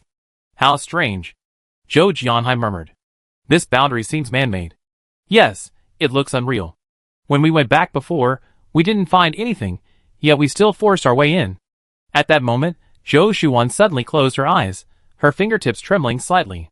She tried extending her senses outward, piercing through layers of seawater and over surging waves, and she actually felt it. She suddenly opened her eyes, her face bursting with unprecedented joy. Found it. The mothership is really on Island 2. I can feel it. It's in that direction. Really? Zhou Jianhai rushed over, looking in the direction she was pointing. Although he could only see a vast expanse of sea, he was still extremely excited. Zhou Shuan smiled broadly. It seems our guess was correct. The mothership and the others have indeed returned to Island 2. On one hand, they had nowhere else to go. On the other hand, it was also to allow them to find their way back. Moo Moo calculated the journey, but her brows furrowed. From here to Island 2, it will take at least half a month, but our fuel. The fuel they had stolen from Yichengshi was now almost gone. Fortunately, Zhou Shuan could now open her spatial storage once or twice. She could directly transfer the fuel from her spatial storage to the cruise ship's fuel tanks. The cruise ship's fuel tanks hissed and bubbled. The joy on everyone's faces deepened. Although they had wasted a lot of weapons at Yichengshi's hands, and Zhou Jianhai had been injured and needed several days to recover, it was still useful. At least they hadn't wasted those 2 or 3 months. They returned as quickly as possible. It seemed that everything was moving in a positive direction. Zhou Shuan watched the fuel gauge slowly climb, and a weight lifted from her heart. The sky outside was still bright, but looking at the time, it was already past 8 o'clock in the evening. The sea breeze, carrying the salty smell of the sea, blew into the cabin, no longer as pungent as before. Zhong Tian reheated the breadfruit and stir-fried a large pot of rice noodles, distributing them to everyone. This time, everyone ate with extra relish. They were getting closer and closer to Island number 2, closer and closer to the mothership, and closer to the hope of survival. Chapter 849. The journey was smooth sailing. They arrived near Island number 2 in almost 10 days. Zhou Shuan leaned on the ship's railing, gazing at the distant horizon. The blurry outline of Island number 2 gradually became clearer as the cruise ship advanced, and the familiar silhouette of the silver-gray mothership anchored in the bay also began to emerge. We're almost there. Zhou Jianhai stood beside Zhou Shuan, his voice brimming with barely suppressed excitement, his gaze fixed intently ahead. These 10 days had gone much more smoothly than expected. They hadn't encountered the strange salt fog backflow again, and even the sea temperature had stabilized at 34 degrees Celsius. It was as if even the heavens were on their side. Suddenly, a long, urgent horn sounded from the mothership ahead. It was a warning signal. Qi Mingyu, sitting in the cockpit, immediately slowed down with Moo Moo. The mothership's deck was teeming with people. Heavy weapons, previously stored away, were quickly pushed to the edges, their dark cannons all aimed at their cruise ship. Soldiers in dark blue uniforms spread out in tactical formations, hands on their weapons at their waists, their postures taut like fully drawn bowstrings. Yet, every head was craning its neck to look this way, their eyes brimming with anticipation, a stark contrast to their all-out war demeanor. They're afraid we be? Zhong Tian gripped Zhou Shuan's hand, her voice trembling slightly. In this apocalyptic world, too many fleets were controlled by unknown forces. The mothership's vigilance, ironically, made them feel reassured. At least, their comrades were still alive, still holding on. On the mothership's highest watchtower, Captain Chen rushed up almost instantly upon hearing his adjutant's report. His agile movements were incongruous with his already aged face. His rough hands gripped the binoculars, the lens initially revealing a blurry silhouette of a ship. He quickly adjusted the focus, and when he saw the familiar cruise ship, he suddenly let out a long sigh, like gulping down a mouthful of ice-cold well water on a sweltering summer day, a refreshing coolness that ran from his throat to his heart. It's Zhou Shuan and the others. He handed the binoculars to his adjutant beside him, his voice tinged with a barely audible joy. Dr. Zhou and the others are back. The adjutant took the binoculars and examined them carefully for a long time, his brow still furrowed. Captain, it's best to be cautious. They've been missing for over half a year. No one knows what happened to them during that time. What if? He didn't finish his sentence, but the worry in his eyes was evident. In the apocalypse, even former comrades in arms cannot be taken lightly. And during these 6 months, they had speculated countless times about each other's whereabouts, all believing they were surely dead. Captain Chen's smile faded slightly. He picked up his binoculars again. The cruise ship in the lens was slowly slowing down, making no aggressive moves. The figures on the deck were simply standing still, showing no sign of fleeing. But he still pursed his lips, turned, and ordered, "Have everyone maintain defensive posture. Weapons ready to fire, but do not fire without my order. Signalmen, send a signal to verify their identities, and have them show their identification." "Yes, sir." Soon, 2 yellow signal lights lit up on the mothership's deck, 1 long and 2 short, the identity verification signal they had agreed upon beforehand. Zhou Shuan immediately understood. This was to reconcile the signals. Chi Mingyu had received the signal from the mothership and acted immediately. The cruise ship's signal lights flashed. A rhythm of 3 short flashes followed by one long one, perfectly matching the mothership's signal. On the watchtower, Captain Chen, watching the rhythm of the signal lights, finally relaxed his tense shoulders. He patted his adjutant's shoulder, his tone tinged with relief. "All right, withdraw half of the defenses and have the port prepare for the rescue. I told you, with Dr. Zhou here, we don't need to worry too much." Adjutant Yun thought to himself. Captain Chen seemed to have particular confidence in Dr. Zhou, though he couldn't quite explain why. But in terms of combat prowess, Chi Mingyu, a retired Special Forces soldier, was definitely a cut above Zhou Shuan, a doctor. At that moment, the mothership's horn sounded again, this time without the previous wariness, but rather with a hint of urgent joy. 2 red signal flares soared from the mothership's deck, tracing arcs across the pale gray sky, as if guiding the cruise ship. Standing beside Zhou Shuan, Zhong Tiyun watched the signal flare, her eyes suddenly welling up with tears. She wiped her face and smiled, finally. It wasn't all for nothing. The cruise ship slowly approached the mothership, the distance between the 2 ships closing until the people on the mothership's deck could be clearly seen waving. Zhong Tiyun grabbed Zhou Shuan's hand, her voice trembling with excitement. "Look, it's Xue Tao and the others. And Tao Zheng Jiejiao." Zhou Shuan smiled and nodded, her previously furrowed brows completely relaxing. The cruise ship slowly approached the mothership, the hull creaking as it rubbed against the ship. Captain Chen personally directed the lowering of the gangway, rust chips flying from the turning metal hinges onto the sea. He strode down the steps in 2s and 3s, nearly overtaking those behind him. "Dr. Zhou." Captain Chen jumped down the last 3 steps, his combat boots slamming onto the deck with a dull thud. As he opened his arms, the skin exposed from his sleeves still bore the marks of unhealed salt corrosion. "I knew you'd come back." Chi Mingyu saluted him. Zhou Shuan and the rest of the Zhou family smiled at Captain Chen. "Captain Chen, you fulfilled your mission." Captain Chen's eyes widened upon hearing this. He immediately looked up towards the back of the deck, seemingly trying to peer through the metal doors and compartments to see the minerals stored there. But this wasn't the place for such private conversations. Captain Chen restrained himself, his gaze sweeping over the faces of the 5 members of the Zhou family, a bitter smile playing on his lips. "You all suffered so much. You all lost so much weight." Actually, the Zhou family's situation was much better than the rest of the mothership. They had lacked some supplies at times, but they were quickly replenished. However, half a year of enduring wind and rain was ultimately not as safe as staying at the base.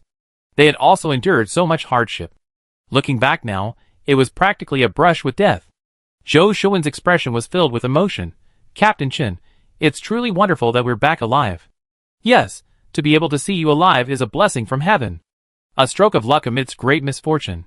Captain, let's not keep talking here. Let's go back and talk," Lieutenant Yun kindly reminded them. "Yes, look at me, I'm old and useless now." Captain Chen patted his head. "Come on, let's go back and talk." The other soldiers stepped aside, letting Zhou Shuan's family and Captain Chen walk in the middle. Xue Tao, Jiping, and Tao Zheng were also squeezed into the crowd, but it wasn't convenient for them to come forward now. Chapter 850. The engine of the small boat churned across the calm sea, leaving 2 white streaks. The Zhou family members, gripping the gunwale, glanced at the imposing hull of the mothership. The silver-gray deck was filled with soldiers and survivors, all visibly excited. Clearly, they knew what the Zhou family had been doing. So seeing them return safely was incredibly moving. The cruise ship the Zhou family had piloted was now under naval control, with security measures in place both inside and out. Captain Chen stood at the bow, the sea breeze whipping his clothes. He frequently turned to look at Zhou Shuan, his Adam's apple bobbing involuntarily. He clearly couldn't suppress the urge to question her about the minerals, yet he forced himself to remain silent due to the occasion. Once aboard the mothership, the group walked along the narrow metal passageway to the upper deck. The soldiers and crew they encountered along the way stopped, their eyes fixed on the Zhou family.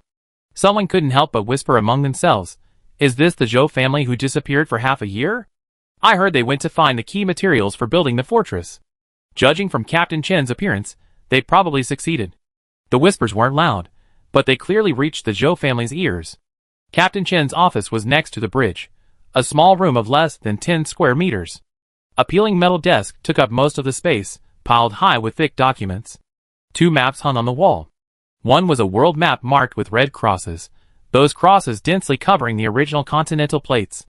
The other was a hand-drawn map of the nearshore islands, with Hope Island number 1, 2, and 3 circled in red.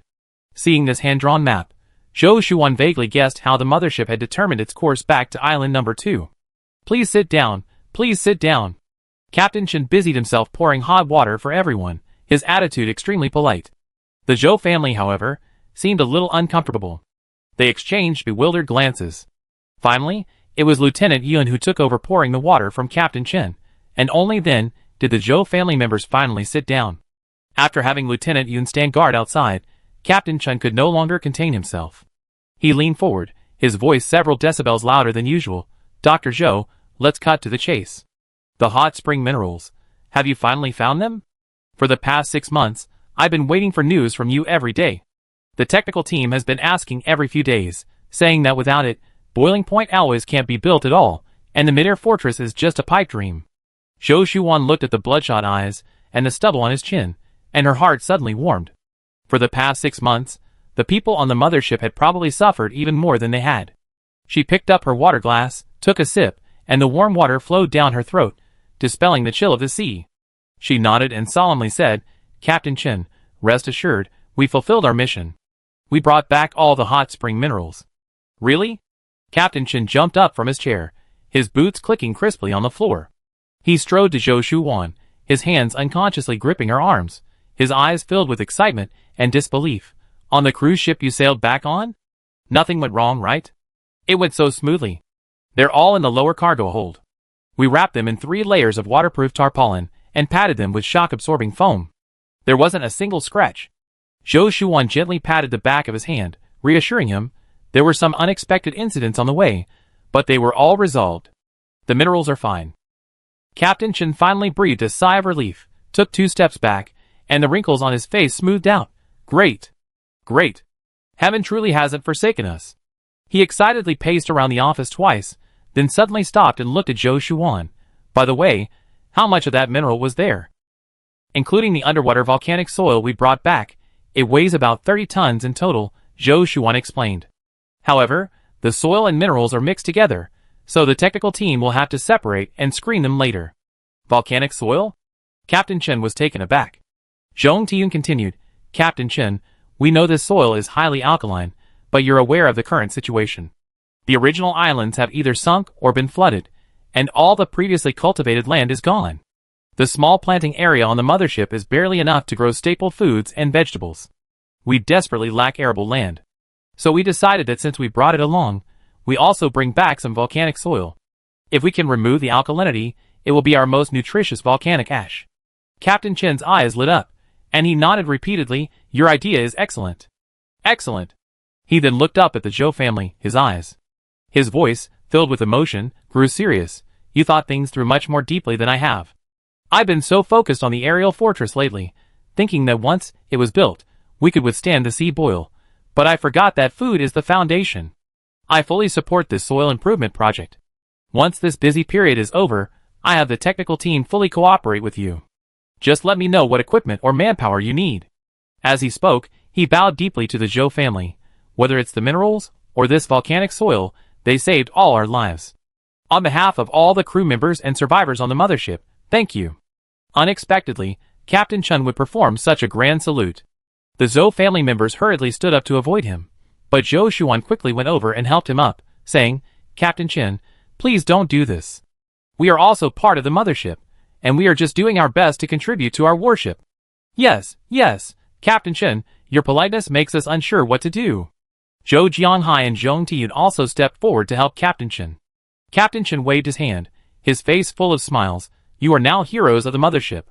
From now on, treat you as heroes. He knew that the Zhou family members were not the kind of people to act arrogantly, and were more accustomed to doing things discreetly. Therefore, he moved on from the topic, and after his emotions had gradually calmed down, he remembered to ask about their itinerary. You came back from Island 1, right? How is it there now? Has the salt fog still dissipated? I was worried that you wouldn't be able to get out after going there, so I left clues for you on the outskirts.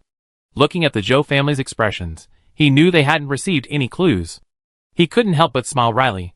I never imagined the salt fog would be so corrosive.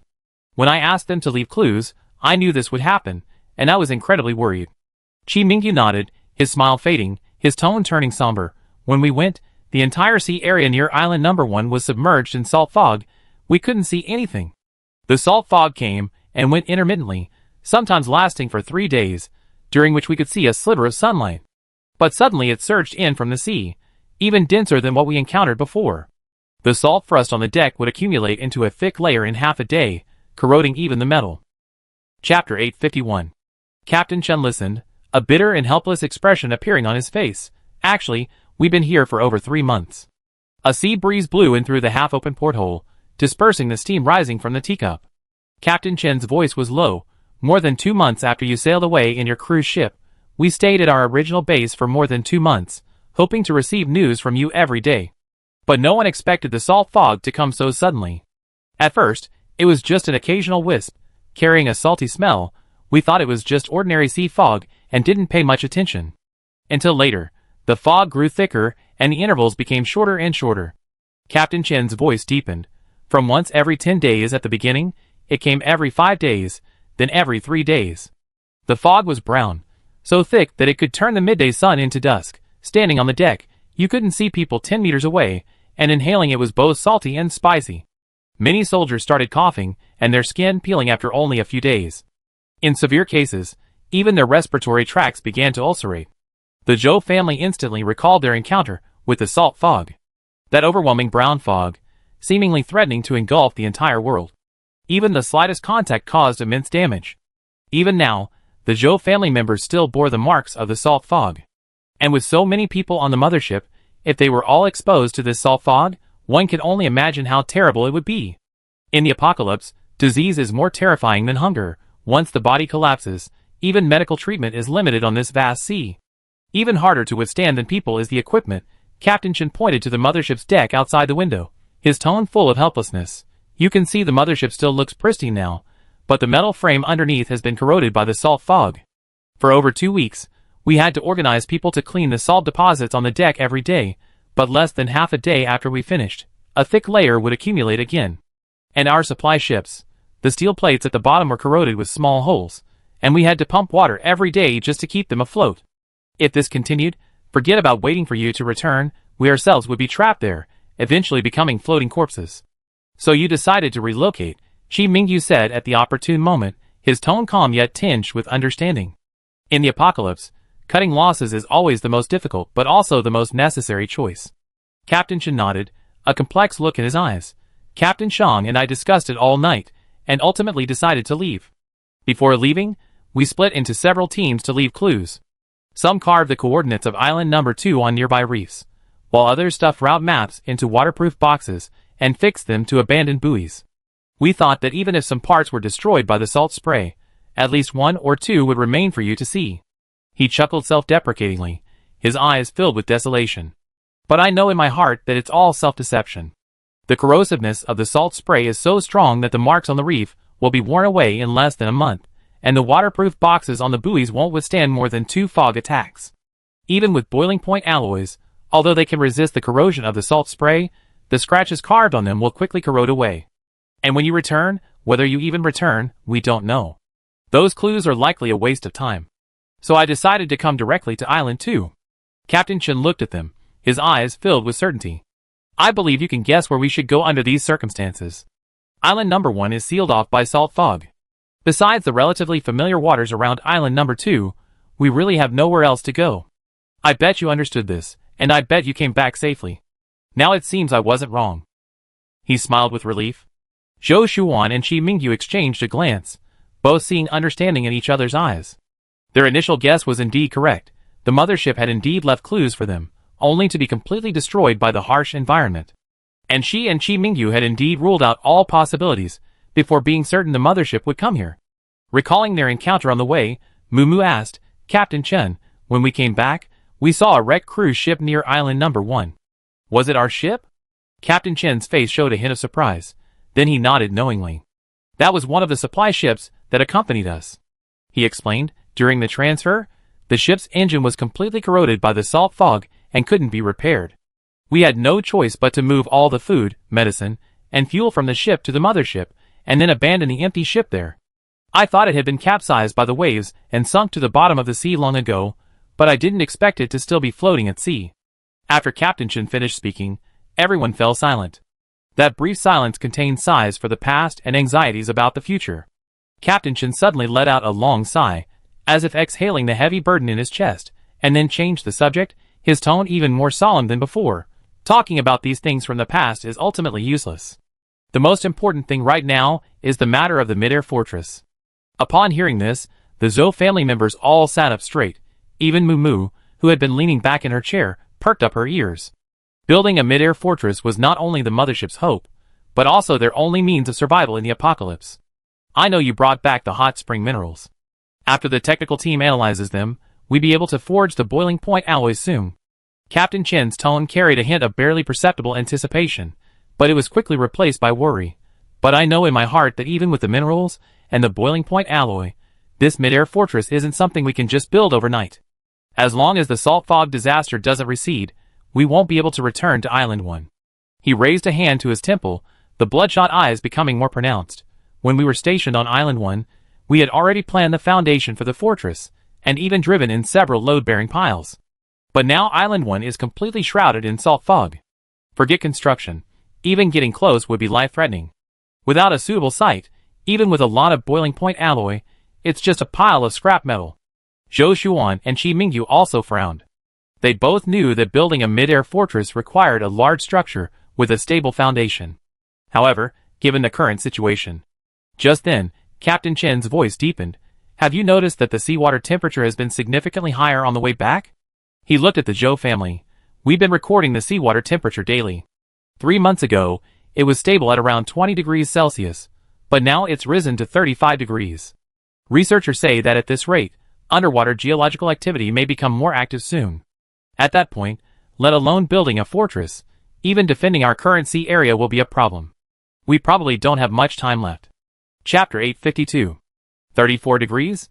Zhou Jianhai looked up sharply, his voice filled with shock. On our way back, the temperature was 32 degrees.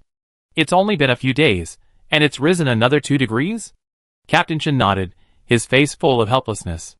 The seawater is warming up much faster than we imagined. It's like boiling water, it reaches the critical point without us even realizing it. Zhou Xuan suppressed her unease and still asked, then Island 2. Can it support the construction of a mid-air fortress? Actually, she already had the answer in her heart, but she was unwilling to give up, and wanted to confirm it again. The reason the mothership abandoned the more expansive Island 2, and went to the smaller Island 1, was because a prolonged and violent earthquake had occurred in the waters near Island 2. The foundation of the entire island was loosened by the earthquake, resulting in many deaths and injuries on the mothership, ultimately forcing them to evacuate. Sure enough, Captain Chen shook his head slowly upon hearing this. Since arriving here, we sent people to explore Island 2 3 more times. Obvious cracks have appeared on the west side of the island. At its widest point, a fist could fit inside, and below lies the deep sea.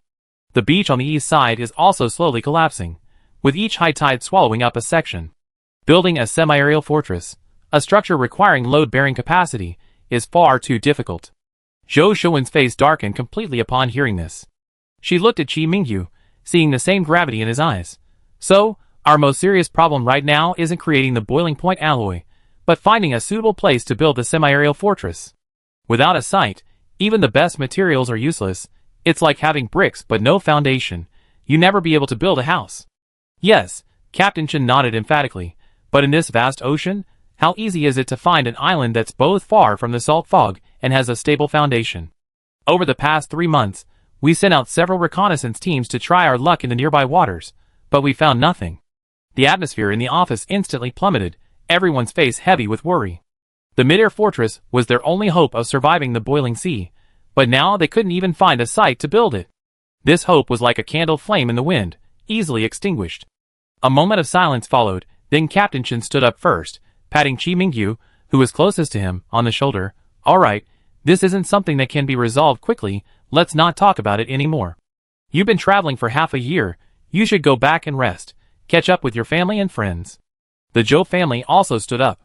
Indeed, they were exhausted and their minds were foggy. Instead of breeding here, they should rest and recharge before discussing countermeasures. Zhong Tiyun and Mumu also stood up, their faces showing undisguised fatigue. Captain Chen saw them to the door. Go back and rest well. We can talk about anything else after you rested.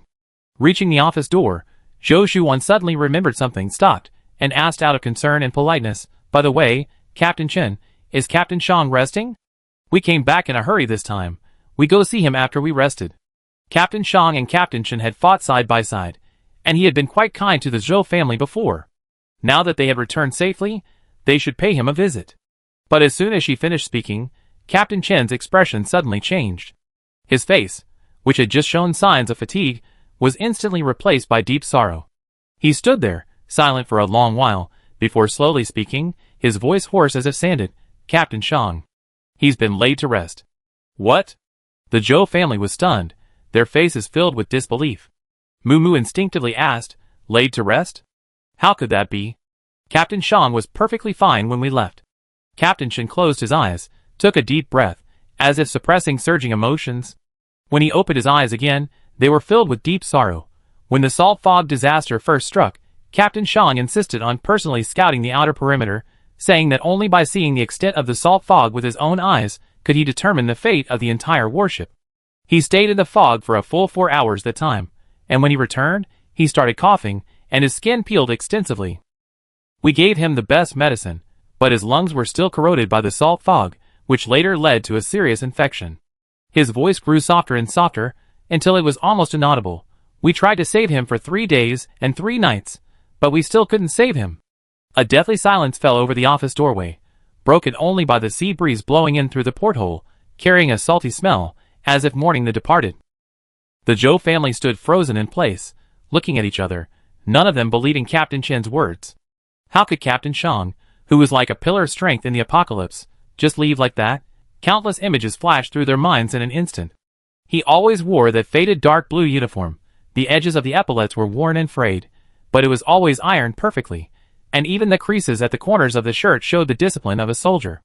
In every dangerous situation, he never needed to be urged. He was always the first to step onto the deck, ensuring the safe evacuation of all survivors.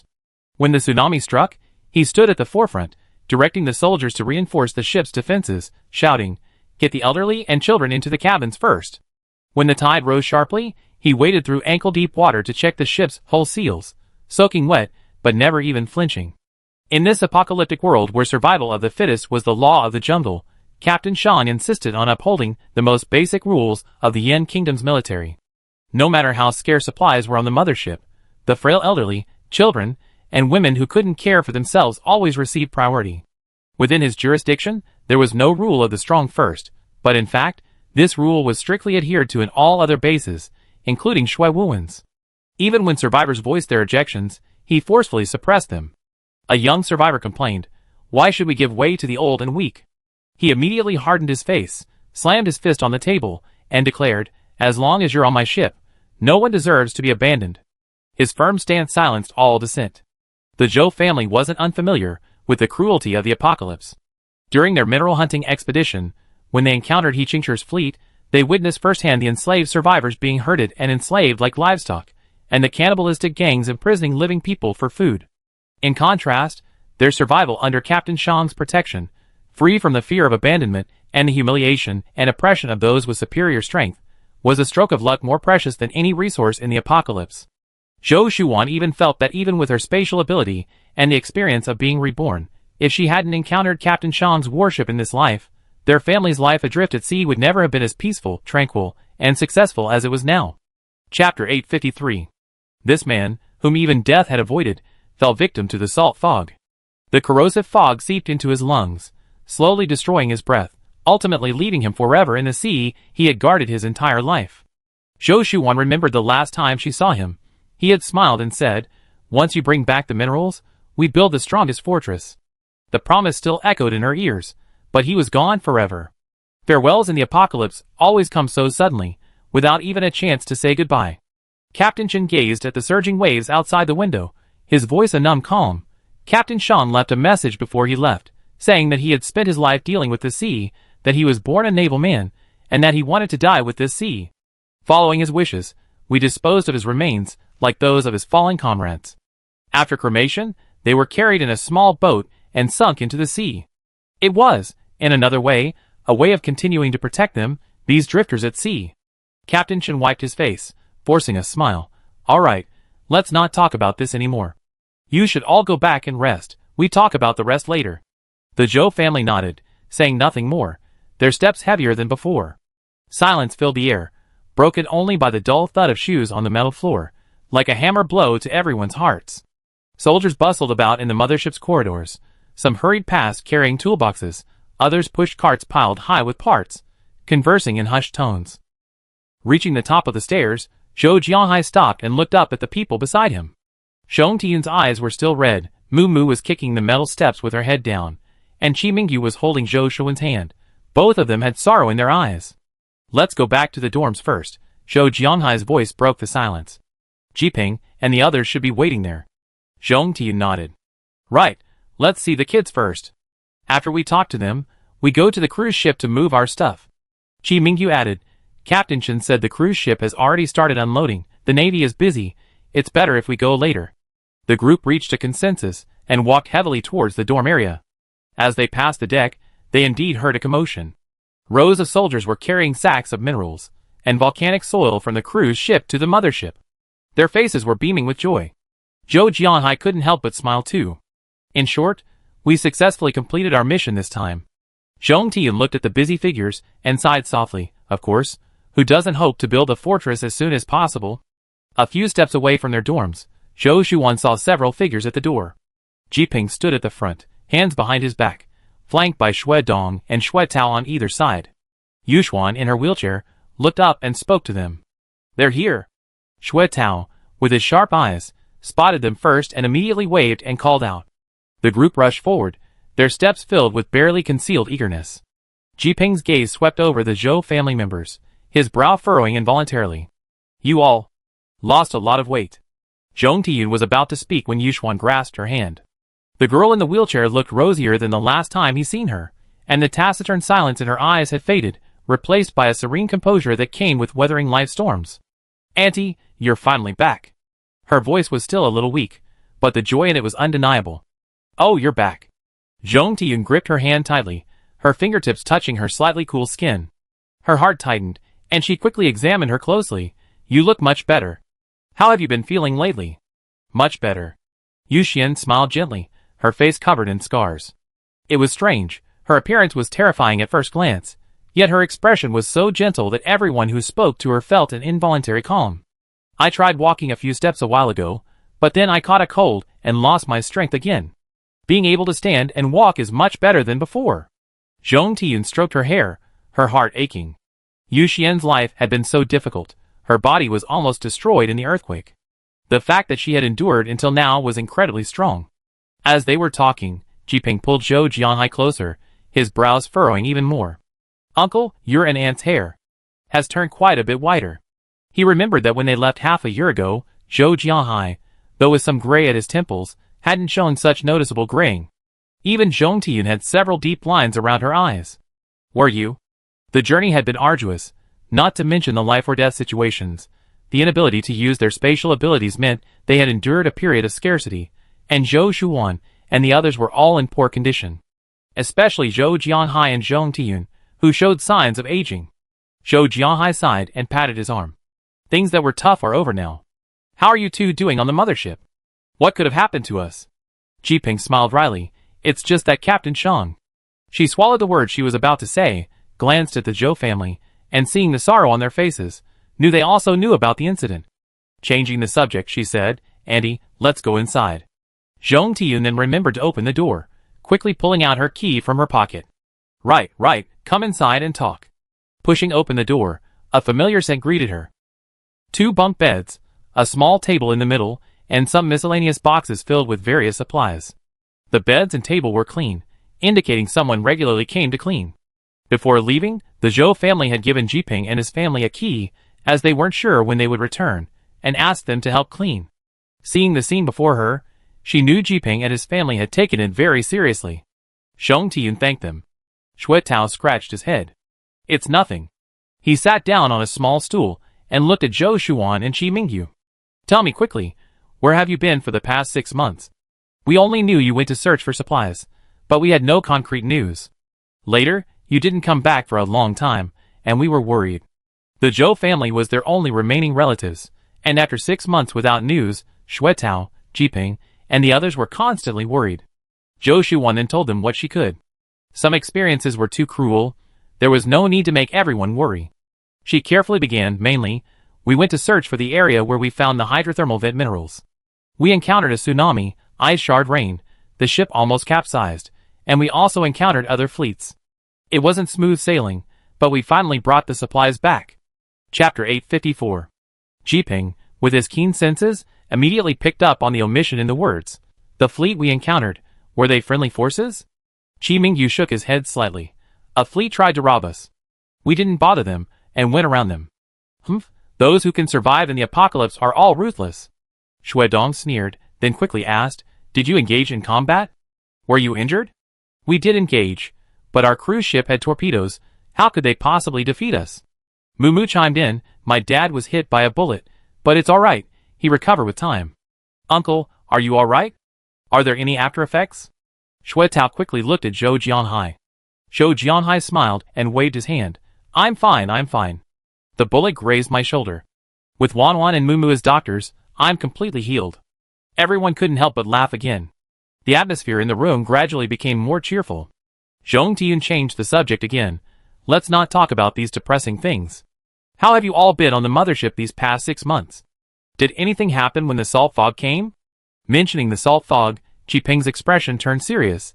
Actually, when the salt fog suddenly appeared this time, we all had previous experience with it. The mothership was on high alert, forcing everyone to stay in their cabins, and forbidding them to open the windows. All the gaps in the doors and windows were covered tightly with plastic sheeting and scraps of cloth. However, the salt fog was so dense that it slowly seeped in through the gaps. If someone accidentally got it on their skin, it would immediately become red, swollen, and ulcerated. It was only then that we realized how dangerous the salt fog was. Xue Tao continued, later, we discovered that the salt fog was highly corrosive to the ship's metal, and the atmosphere on board suddenly became tense. We survived this long thanks to the mothership. If the machinery and metal on the mothership were corroded by the salt fog, we would be in danger. So, after several salt fog attacks, the two captains started discussing leaving. As he spoke, Xue Tao gave a bitter smile. We were completely helpless against the salt fog, so we had no choice but to flee. Zhou Shuan's heart clenched. Captain Shang, it was precisely when he decided to leave that he was unfortunately affected by the salt fog, suffering a severe lung infection, which is why. Captain Shang went out that day. Xue Tao's voice choked with emotion. Many people, including Captain Chen, kept advising him not to go, saying that sending a small team would suffice, but he insisted on going himself. When he returned, his body and face were covered in red bumps, and he was coughing so badly he couldn't straighten up. The room was so quiet that the sound of the waves outside the window could be heard. Then, on the day the ashes were scattered, Qiping's voice was soft. Everyone on the ship stood on the deck, no one spoke. When the small boat set off, a sudden wind picked up on the sea, and everyone said it was Captain Shang saying goodbye to us. Captain Chen also seemed to have aged 10 years overnight, Xue Dong said. During that time, everyone's morale was very low. There were even several suicide attempts. It took time for them to recover. The Zhou family was somewhat surprised. Zhong Tian hurriedly said, it's better to live a miserable life than to die. We're so lucky to be alive now. Jiping Yuxuan, you guys mustn't do anything foolish. Don't worry, Auntie, we're not that stupid. Jiping and the others laughed. Zhou Shuan's heart skipped a beat, and she glanced at Mumu almost imperceptibly. Mumu was looking out the window, her eyes filled with an indescribable emotion. Worried about being noticed, she quickly looked away. She looked at Jiping. Let's not talk about that anymore. Let's talk about you guys. How have you been these past 6 months? Are you still using enough supplies? That's enough. We all have jobs, and we get paid every month if we do our work honestly. That's enough for 2 people to eat and drink, and we can save up slowly. Yuxuan also gets a subsidy, so we don't lack food or drink, Jiping said methodically. Zhou Shuan nodded. That's good. Jiping hesitated for a moment, then asked, Wanwan, when you came back from Captain Chen's, did he mention building the midair fortress? Everyone's expectant gazes were on Zhou Shuan. Zhou Shuan knew that they, like her, were very concerned about the midair fortress that concerned them. She shook her head. We just talked to Captain Chen. Island 2 probably won't work. The foundation is too loose to build the fortress. Jiping and the others looked as if they had expected this. I saw divers go to island number 2 back then, and I guessed they were going to test the island's foundation. Because of rising global sea levels, even if they reached Hope Island number 2, they wouldn't be able to see the island anymore. The island, which had become ruins, was completely submerged by the sea. At this moment, they were less than a few hundred meters from the mothership. They had explored the area and ultimately chose to anchor and camp here. What should we do? Shuetao sighed. We can't just stay adrift at sea forever, can we? The sea temperature is getting higher and higher. Who knows when the ship's hull might not be able to withstand the heat? Chi Mingyu said in a deep voice. Captain Chen said he would continue to send people to explore the nearby waters. We eventually find a suitable place. The most urgent task is to process the minerals and volcanic soil, and refine the boiling point alloy first.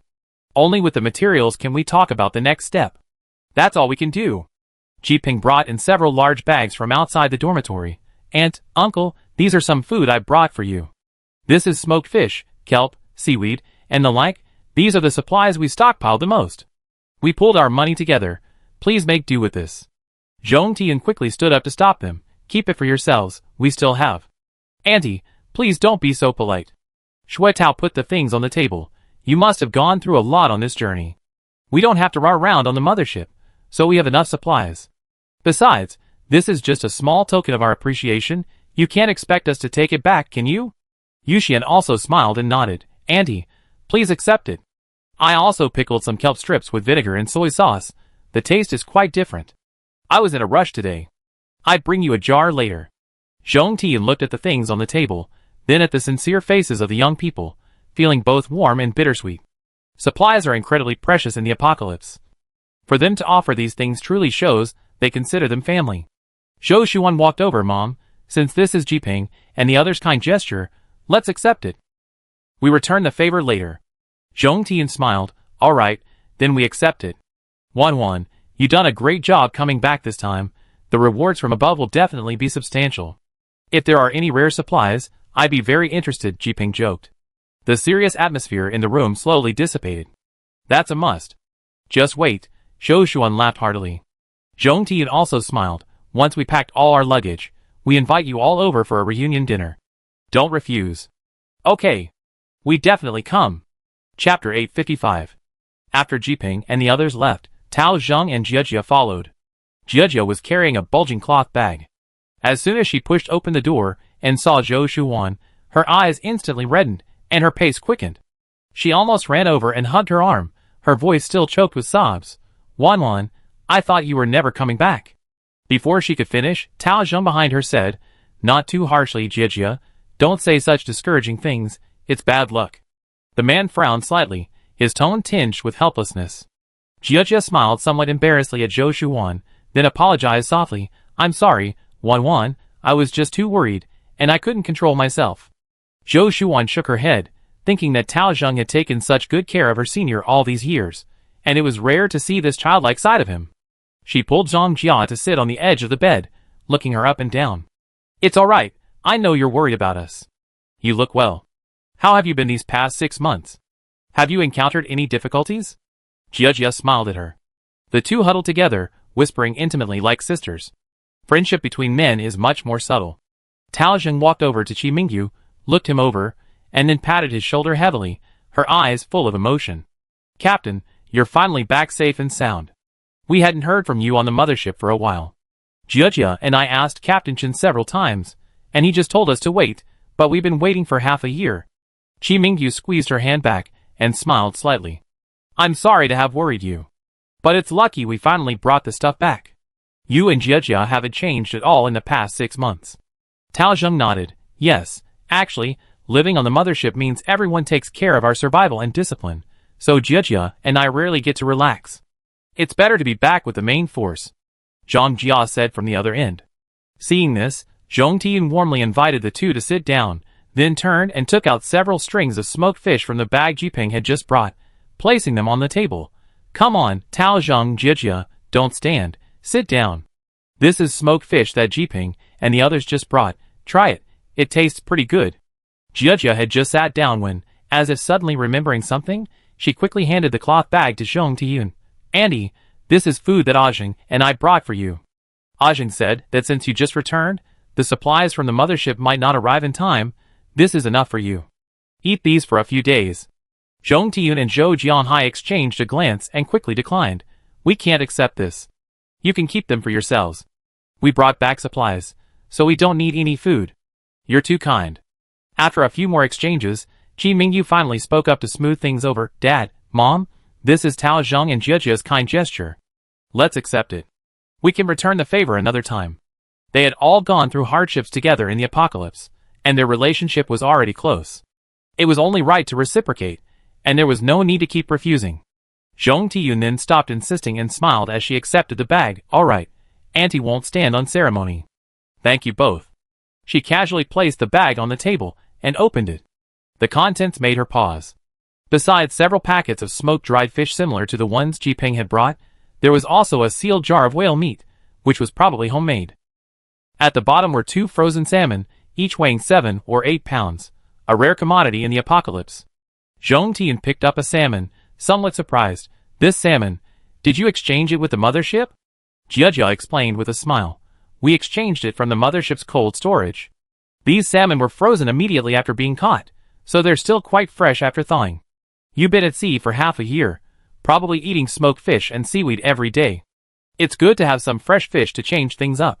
Besides the salmon, there were also a dozen or so potatoes at the bottom. Zhang Jia thought that the Zhou family had been sailing alone at sea for half a year.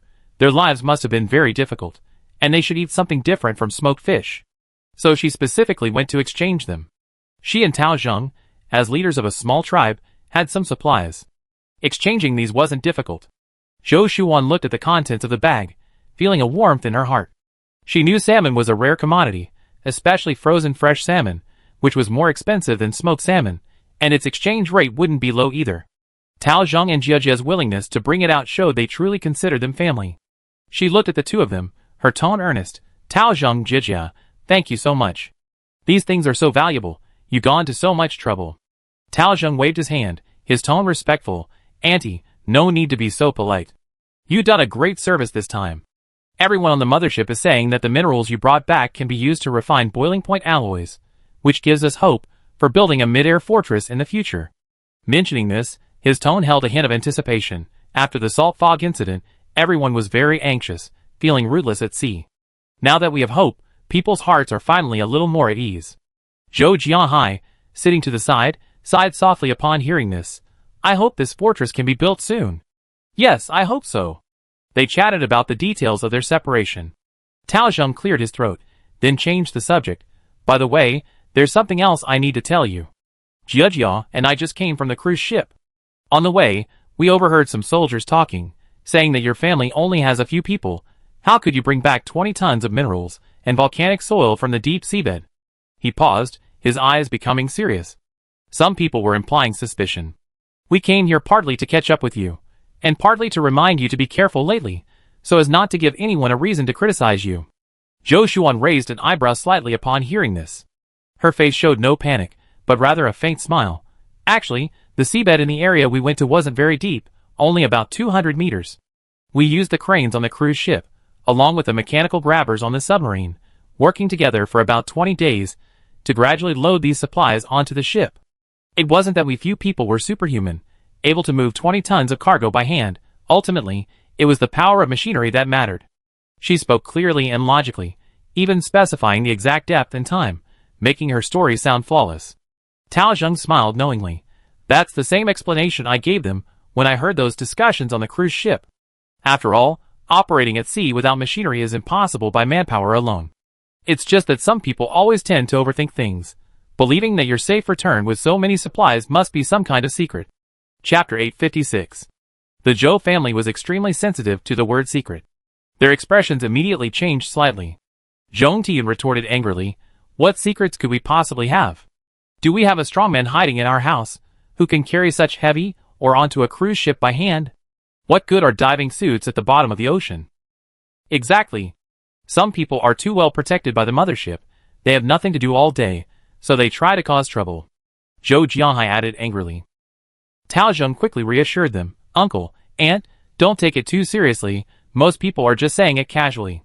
Qi Mingyu nodded, his tone calm, okay, we understand, Tao Zheng, thank you for reminding us.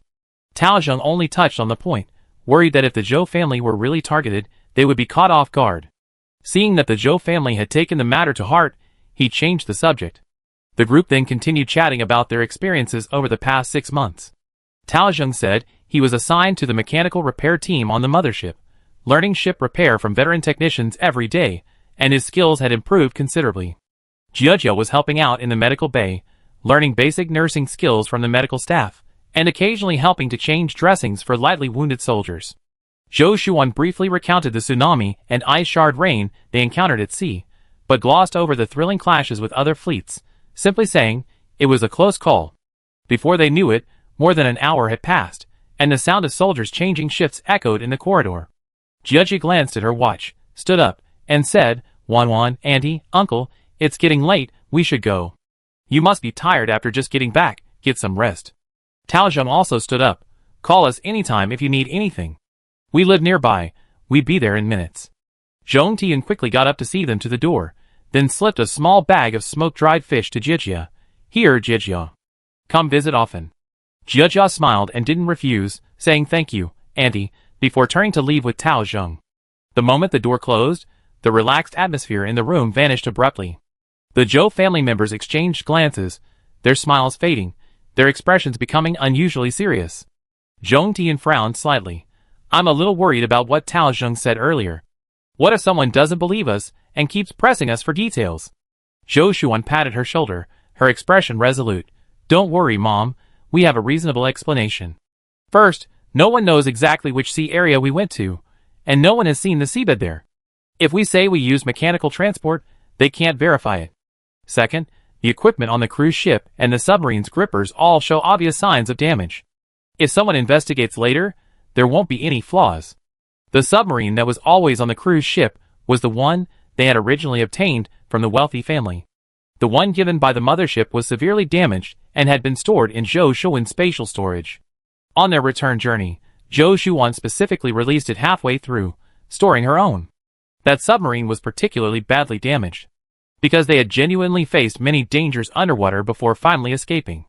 Even if the technical and maintenance personnel on the mothership were to inspect it, they wouldn't find any flaws. Zhong Tian finally felt slightly relieved.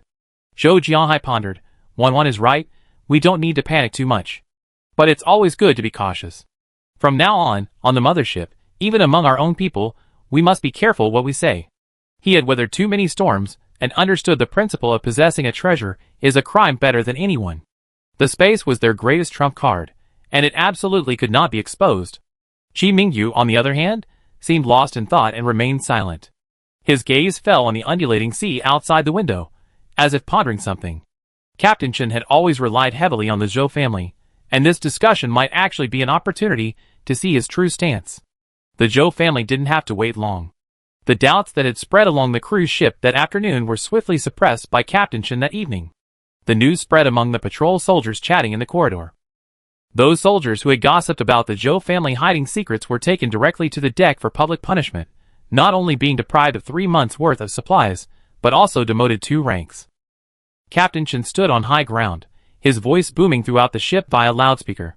The Zhou family risked their lives to bring back crucial supplies for building the fortress from the deep sea.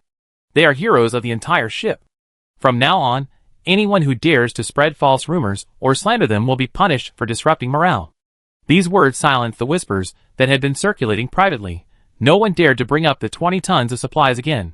Upon hearing this, the Zhou family's worries dissipated considerably. Zhong Tian breathed a sigh of relief and smiled, saying, I didn't expect Captain Chen to act so quickly. Now we don't have to worry about gossip anymore. That evening, after washing up, Zhou Shuan and Qi Mingyu finally had a rare moment alone together. She leaned against the bulkhead and quietly asked him, Did you already guess Captain Chen would do this? Qi Mingyu, who was combing her hair, looked up and smiled, his tone gentle yet firm. It's not a guess, it's just that Captain Chen values you highly. Even if someone questions it, he most likely smoothed things over for us. After all, we still need to find those minerals. He won't make things difficult for us. Zhou Shuan nodded, completely relieved. The next morning, the Zhou family went out with a small cart to move their supplies back from the cruise ship. As soon as they reached the deck, they saw Jiping and the others standing not far away. Seeing them approach, Xuetao waved and called out, but didn't come forward. Zhou Shuan understood their intentions. Supplies were the most private things in the apocalypse, especially since the Zhou family had just returned from outside. They didn't want to appear to be deliberately prying into their affairs by helping, so they consciously avoided them. The Zhou family didn't leave behind a lot of supplies on the cruise ship. Most of the valuable food and medicine had already been stored in Zhou Shuan's spatial storage. What remained were mostly durable dried smoked fish, potatoes, compressed biscuits, canned fish, and some miscellaneous supplies. This was to make life on the mothership easier later on. Zhou Shuan had deliberately left extra, not storing it in her spatial storage. Sure enough, one of the soldiers guarding the cruise ship couldn't help but ask, "Dr. Zhou, you seem to have quite a lot of supplies. Did you bring so much when you set off?" Zhou Shuan, while unloading boxes onto a cart, explained casually, "No, we encountered a group of people calling themselves Sea Wanderers who tried to rob us, but we fought back and killed them. These are all from their ship. It wasn't a complete scare." Chapter 857. The soldier immediately understood, a hint of admiration in his eyes. "So that's how it is. Your family is truly remarkable. They even managed to fight back against the robbers. No wonder they were able to bring back supplies from the deep sea." He then wisely refrained from further questioning and turned to attend to his own business. The others, hearing this, simply assumed the Zhou family was lucky and powerful, and no one thought much of it. After unloading the supplies, Zhou Shuan and Qi Mingyu went to complete the handover procedures for the cruise ship. Watching the officer who took over turn and board the cruise ship, she felt a pang of emotion. This ship had accompanied them through tsunamis, ice storms, and even evaded He Qingshir's pursuit. Now, it had finally completed its mission. Qi Mingyu took her hand. "Let's go." A few days later, the mothership began focusing its efforts on constructing the boiling point alloy. All the technical personnel were dedicated to this work. The mothership's metal deck was scorching hot under the blazing sun, and the workshop refining the boiling point alloy was even more sweltering. The technicians, clad in heavy protective suits, sweat streamed down their faces, yet none dared to stop their work. The minerals in the furnace were melting at high temperatures, the orange-red molten metal slowly flowing through pipes into molds, where it would cool and be cast into hard alloy blocks. Tao Zheng, who had been learning ship repair from the maintenance crew, had come to help. Wearing work clothes stained with engine oil, he was adjusting the lifting equipment with a veteran technician from the maintenance team. He gripped a wrench in one hand and held onto the alloy pipe with the other, the veins on his arm slightly bulging. "Master, these pipe joints need to be reinforced further, otherwise they might loosen when lifting the alloy blocks later." The veteran technician patted his shoulder approvingly. "Good, we reinforce it in a bit." Not far away, several naval soldiers were working together to move the newly cast alloy blocks. The number of technicians and maintenance personnel was far from enough, so many naval personnel and survivors from the mothership came to help. The freshly cast boiling point alloy still gleamed warmly. Each block was about half a person's height. Although its material was extremely strong, it was relatively light, requiring 2 people to move it. However, the quantity was enormous. Although there was mechanical assistance, most of the time it still had to be moved manually. Over time, it became quite arduous. The survivors weren't idle either. Some helped clean up the waste around the furnace, others handed water to the technicians. The entire mothership was immersed in a tense yet orderly busy work. But everyone knew that this boiling point alloy was the hope for building the mid-air fortress, the foundation for their survival in the apocalypse. Therefore, no one complained of hardship or fatigue. The Zhou family, having just returned from outside, were not involved in this casting task. The Zhou family also enjoyed a rare 10-day break, a chance to properly recuperate. Zhou Shuan stood by the window in the corridor, watching the bustling scene on the deck. But she knew in her heart that this tranquility was only temporary. They had a more important task to complete. Sure enough, that afternoon, Lieutenant Yun came to see her personally. "Dr. Zhou, would it be convenient for you to go to the captain's cabin? Captain Chen has something important to discuss with you." Zhou Shuan nodded, tidied herself up, and quickly walked towards the captain's cabin.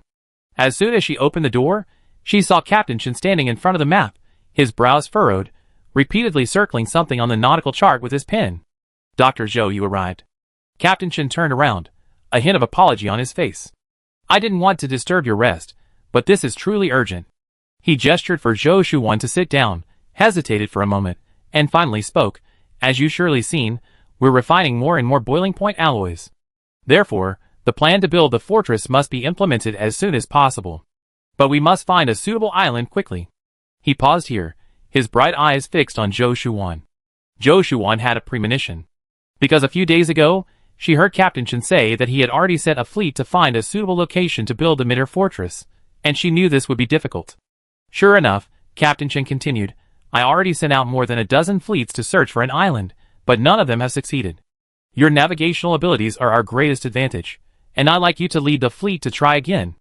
Zhou Shuan didn't refuse. However, she also spoke the truth. Captain Chen, I'm not making excuses.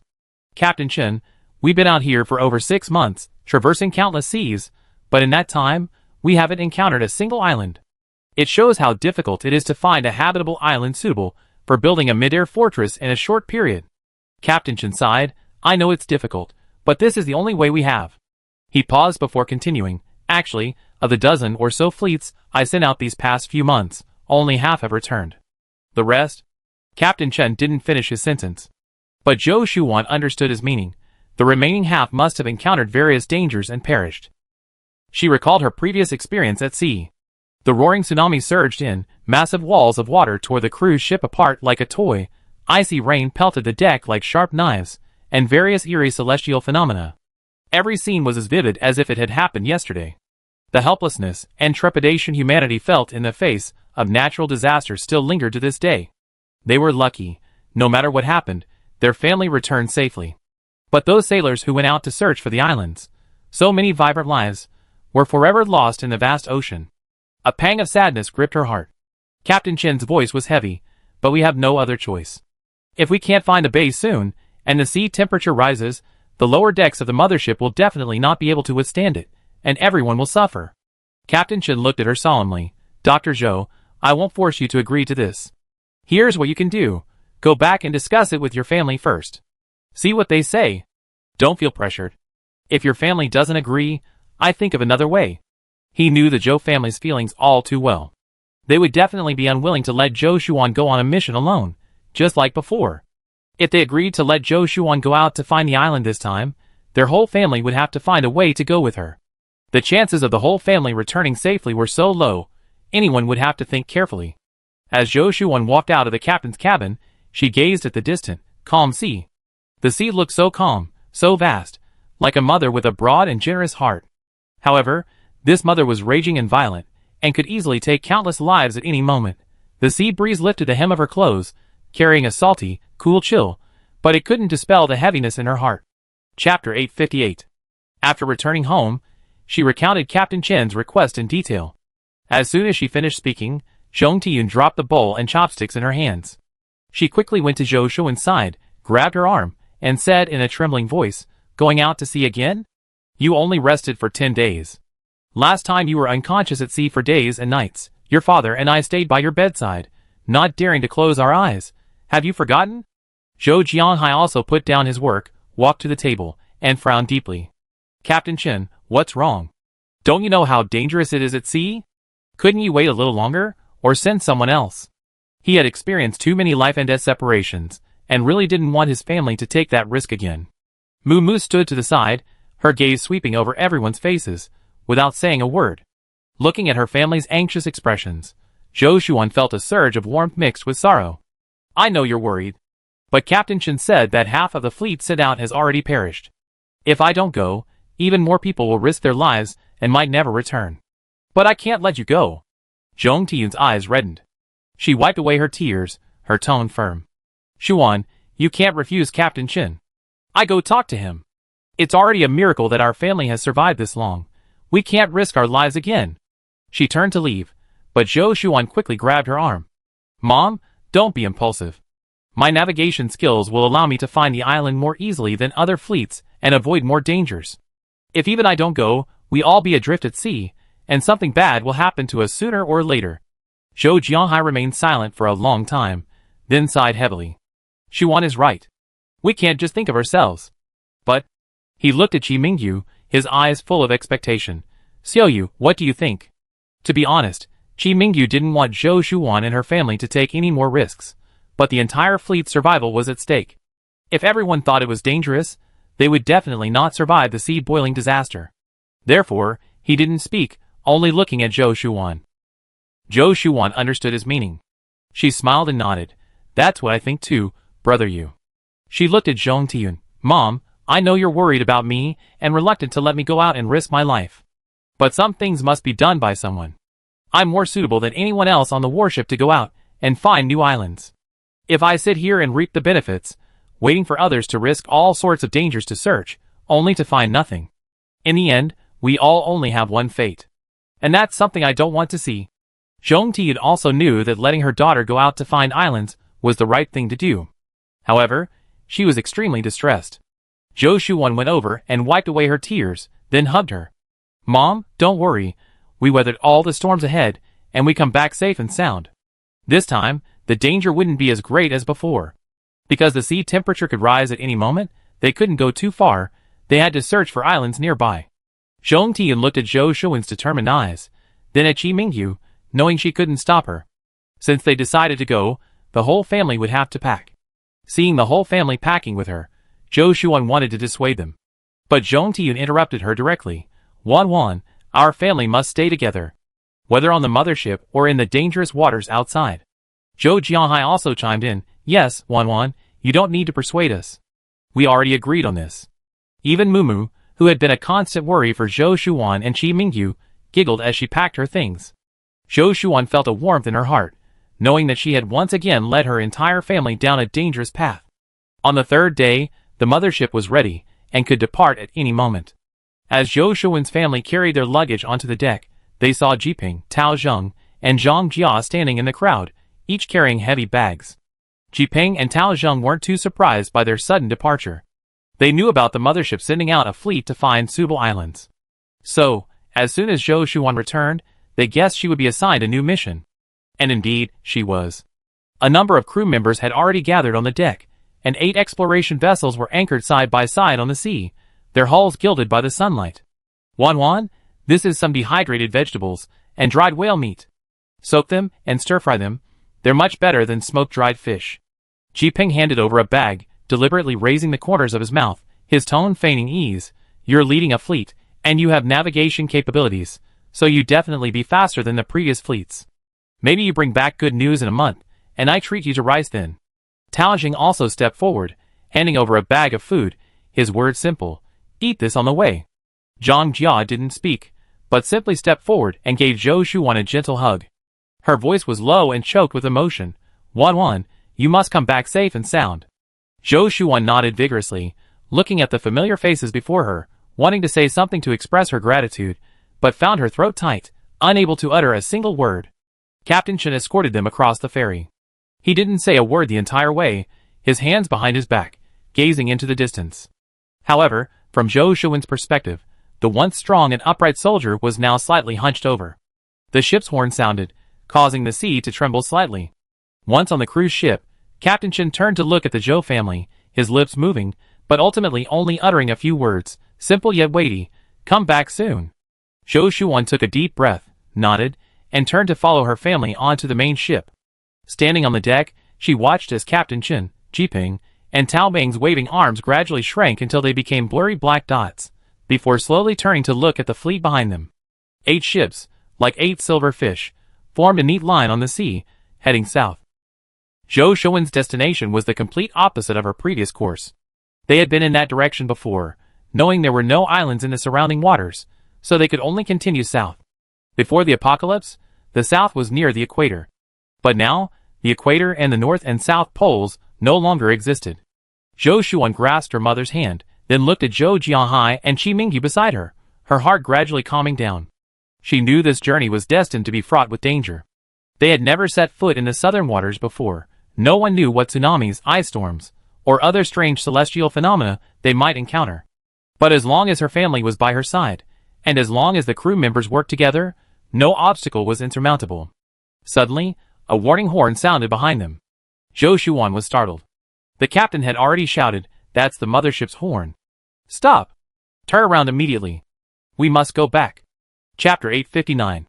The exploration fleet, which had just set sail, began its return journey. The atmosphere on board instantly became tense. As the horn pierced the calm of the sea, Zhou Shuan was leaning against the deck railing, gazing south. The urgent sound was unlike any ordinary signal. It carried an undeniable air of recall. Her heart sank, and she instinctively gripped Zhong Tian's hand tightly. "What's going on?" Zhong Tiyun's voice trembled, her gaze fixed on the direction of the mothership. Calling us back so soon after departure, could it be? The last part was left unsaid, but fear welled up in her eyes. In the apocalypse, unexpected events are almost always catastrophic. Zhou Jianghai's eyes remained calm. Don't panic, assess the situation first. His gaze swept across the fleet's formation. The 8 ships had already begun turning in an orderly fashion, without the slightest chaos. If there were real danger, the mothership wouldn't just sound its horn without firing a signal flare. Everyone else was speculating. Had something unexpected happened on the mothership? Or was it trying to warn them? Or was it an enemy attack? Zhou Shuan suddenly recalled He Qingshir's face, etched with a fake smile. She still remembered the greed in his eyes, when they brought back supplies from the deep sea last time. If it really was He Qingshir's men, the mothership wouldn't just rely on sounding its horn to recall them. However, she didn't have time to think further. Suppressing her unease, she turned to her family and whispered, "Whatever it is, get your weapons ready." She only whispered a warning to her family. Mom and Dad, Mumu, Xiaoyu, get your weapons ready. They had been away from the mothership for less than half an hour, but they hadn't heard any gunfire. Qi Mingyu frowned, gazing in the direction of the mothership. In the distance, he could vaguely make out its shape, but neither the mothership nor the ship showed any signs of disturbance. It seemed the horn blast was meant to signal them to stop. Could it be that Captain Chen had forgotten to instruct them on something? Just then, the lookout suddenly shouted, "A speedboat is approaching. It's very fast." Everyone's nerves tensed instantly. The captain immediately ordered, "Attention! Someone's coming over there. Make contact immediately, and see what's going on." His fleet consisted of exploration ships searching for the small island, staffed with skilled military personnel and equipped with various powerful weapons. The captain, filled with anxiety, completely missed the people on the approaching speedboat, appearing relaxed and even smiling. Zhou Shuan, however, noticed them and wondered if there was good news. A thought flashed through her mind. The speedboat drew closer, and finally, the man's voice pierced the sea breeze, brimming with barely suppressed excitement. "Stop going! We found a new island. We found a habitable island." The first time, the wind carried most of the sound, and no one heard it clearly. It wasn't until the man shouted it a third time that those in the bridge finally heard it. The captain froze for a few seconds, then grabbed the megaphone, his voice trembling. "What did you say? Say it again." "We found an island. The returning fleet spotted it. Captain Chen has ordered you to return immediately." The people on the speedboat waved signal flags, their faces beaming. "An island. We really found an island." Zhong Tiyun, gripping the railing, suddenly burst into tears, not from fear, but from overwhelming joy. Zhou Jianhai also breathed a sigh of relief, patting his daughter's shoulder, his voice hoarse. "That's great, Wan Wan. We don't have to risk anything anymore." Zhou Shuan looked at the people on the speedboat, her eyes welling up with tears. She exchanged a glance with Qi Mingyu, their expressions unusually relaxed. This was truly wonderful news. The others on the boat were also speechless with joy. The fleet returned much faster than when it set off, and in less than 20 minutes, it was back near the mothership. From afar, Zhou Shuan saw Captain Chen standing on the mothership's deck, surrounded by many people, including a man in a tattered uniform whose face showed exhaustion but couldn't hide his excitement. As soon as the ferry docked, Captain Chen strode forward, a smile appearing on his usually stern face. "It's good you're back. It's good you're back." He pointed to the man beside him and introduced him to Zhou Shuan's family. "This is Wang Qian, the vice captain of the fleet who just returned. They were out for more than 3 months and finally found a suitable island." Wang Qian stood at attention and saluted, his movements displaying the ruggedness of a soldier, though his uniform was covered in wear and tear, and there was an unhealed scar on his arm. "Dr. Zhou, Captain Qi, I heard so much about you." His voice was a little hoarse, but very strong. "This time, we took many detours, encountered 2 tsunamis, and even hit a reef. Finally, we found a small island about 300 nautical miles away. What's the situation on the island? Can we build a fortress?" Zhou Shuan asked anxiously. These were the most crucial questions. Wang Qian nodded, his eyes brightening. "Yes. The island is flat, and there aren't any large reefs around, making it perfect for building a semi-aerial fortress. Although it's not large, it's enough for our current group." He paused, his tone becoming more somber. "However, we went out with 3 ships and 320 people, and we only returned with this 1 ship and 115 people. The captain sacrificed himself to protect the ship when it hit a reef." The atmosphere instantly fell silent. Captain Chen patted Wang Qian on the shoulder, his voice heavy. You all worked hard. We will always remember those who sacrificed their lives. He turned to Zhou Shuan's family, his tone lighter. Now it's all good. With the location of the island, we can quickly plan the construction of the fortress, and we won't have to send everyone out to sea in danger anymore. Zhong Tian nodded repeatedly. That's wonderful, Captain Chen. Our mid-air fortress can begin construction at any time. Yes. Captain Chen beamed. The captain, who had been hunched over on the ferry just moments before, now seemed suddenly spirited and several years younger. Zhou Shuan looked at the clearly delighted Captain Chen, then at Wang Qian, and then at the distant sea, her heart filled with mixed emotions. Finally, a way out wasn't impossible. Vice Captain Wang, could you tell us about the specifics of the island? Like the terrain, the climate, and anything else we need to be careful about? Qi Mingyu spoke up at the opportune moment. He knew this wasn't the time to dwell on emotions. Planning the next steps was crucial. Wang Qian immediately nodded. Of course. I drawn detailed maps and survey records. Let's go to the captain's office now, and try to formulate a construction plan as soon as possible. Captain Chen smiled and nodded. Okay. Let's go discuss it now. He took a few steps, then turned back to Zhou Shuan and Qi Mingyu, saying, Dr. Zhou, Xiaoqi, you two come along and listen too, give us some advice. Okay.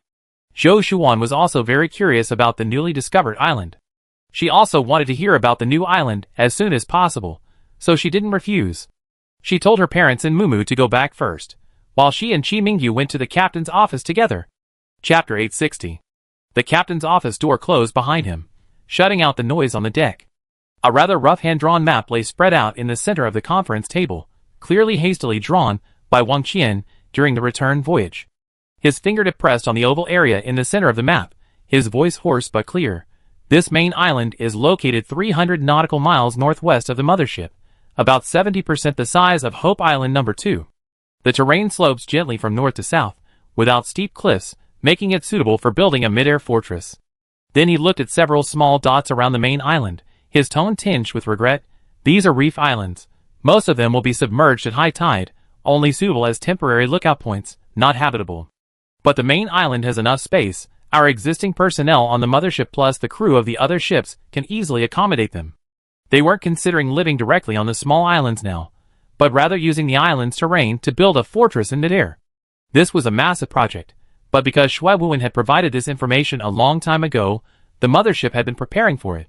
The technicians had also created several construction sketches for the midair fortress. Captain Chen stood in the center of the conference table, his gaze turning to Zhou Shuan and Qi Mingyu. Dr. Zhou, Xiaoqi, you just returned from your voyage and are quite familiar with the surrounding waters. Have you encountered any islands in that area to the northwest? His question was subtle, yet not entirely obscure. After all, Zhou Shuan's navigational abilities were exceptionally sensitive to geographical conditions, a fact already proven during previous voyages.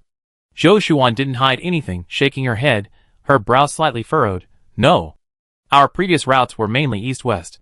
Although we did approach the edge of the Northwest Sea area, we didn't find any islands. She paused, then added, but the key problem is that the Earth's magnetic field is completely chaotic now, compasses are ineffective, and our experience-based judgments of north, south, east, and west are significantly different from our actual geographical locations. Our individual perceptions of direction also vary greatly. The northwest direction that Vice Captain Wang mentioned is likely what we previously thought was the southwest region, so... Captain Chen nodded thoughtfully.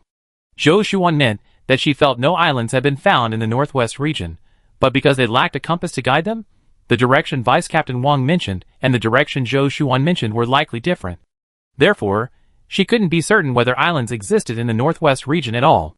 He asked the next question. Besides the location issue, what is the safety situation on the island and in the surrounding waters? Did you encounter any special natural disasters or unknown risks along the way? This question seemed to touch a nerve with Wang Qian. The excitement on his face faded slightly, his eyes darkened, and he hesitated for a moment before speaking. Speaking of which, on our way to the island, we encountered a strange phenomenon called mirror water. Mirror water?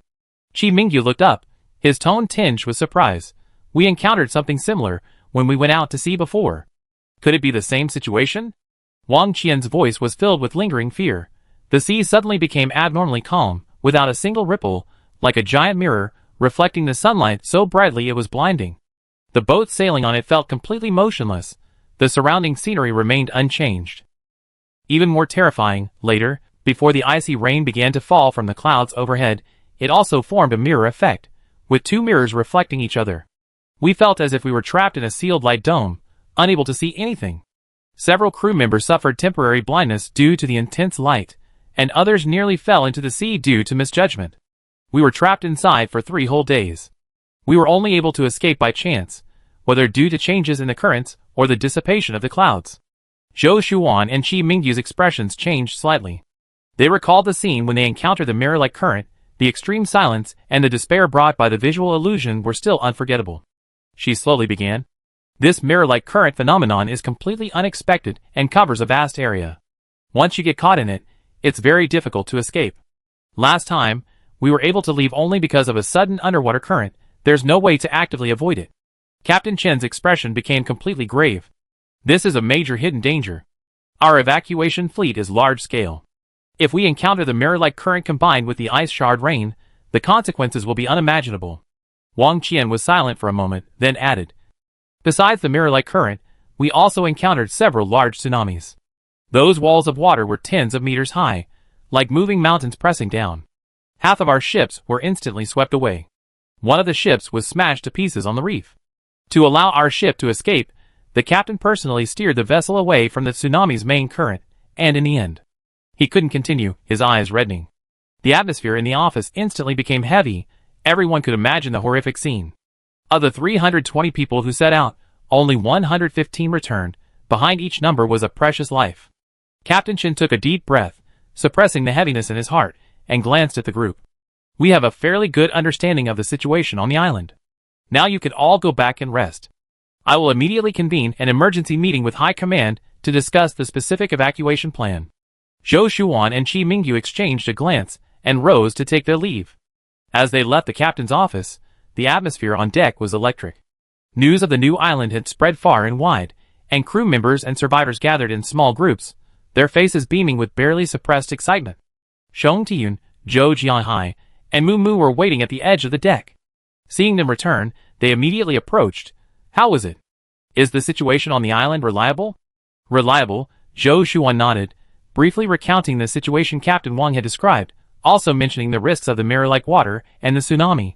Although there are dangers, at least we have a clear goal, much better than drifting aimlessly at sea. Zhong Tian breathed a sigh of relief, a long-absent smile appearing on her face. That's good. As long as we can build a fortress, we can truly settle down. The mothership's emergency meeting lasted the entire afternoon. That evening, Captain Chen announced the final decision to all personnel via broadcast. 3 days later, the entire fleet will follow Vice Captain Wang to the newly discovered island to quickly construct a mid-air fortress to avoid the impending danger of the sea-boiling cataclysm. The news sent the entire mothership into a frenzy of joy. The crew spontaneously began packing their belongings. Building materials, seeds, and medical supplies in the warehouse were inventoried and packed one by one, and cranes busily hoisted the supplies onto the various transport ships. The anxiety and unease that had previously permeated the fleet were replaced by anticipation for the future.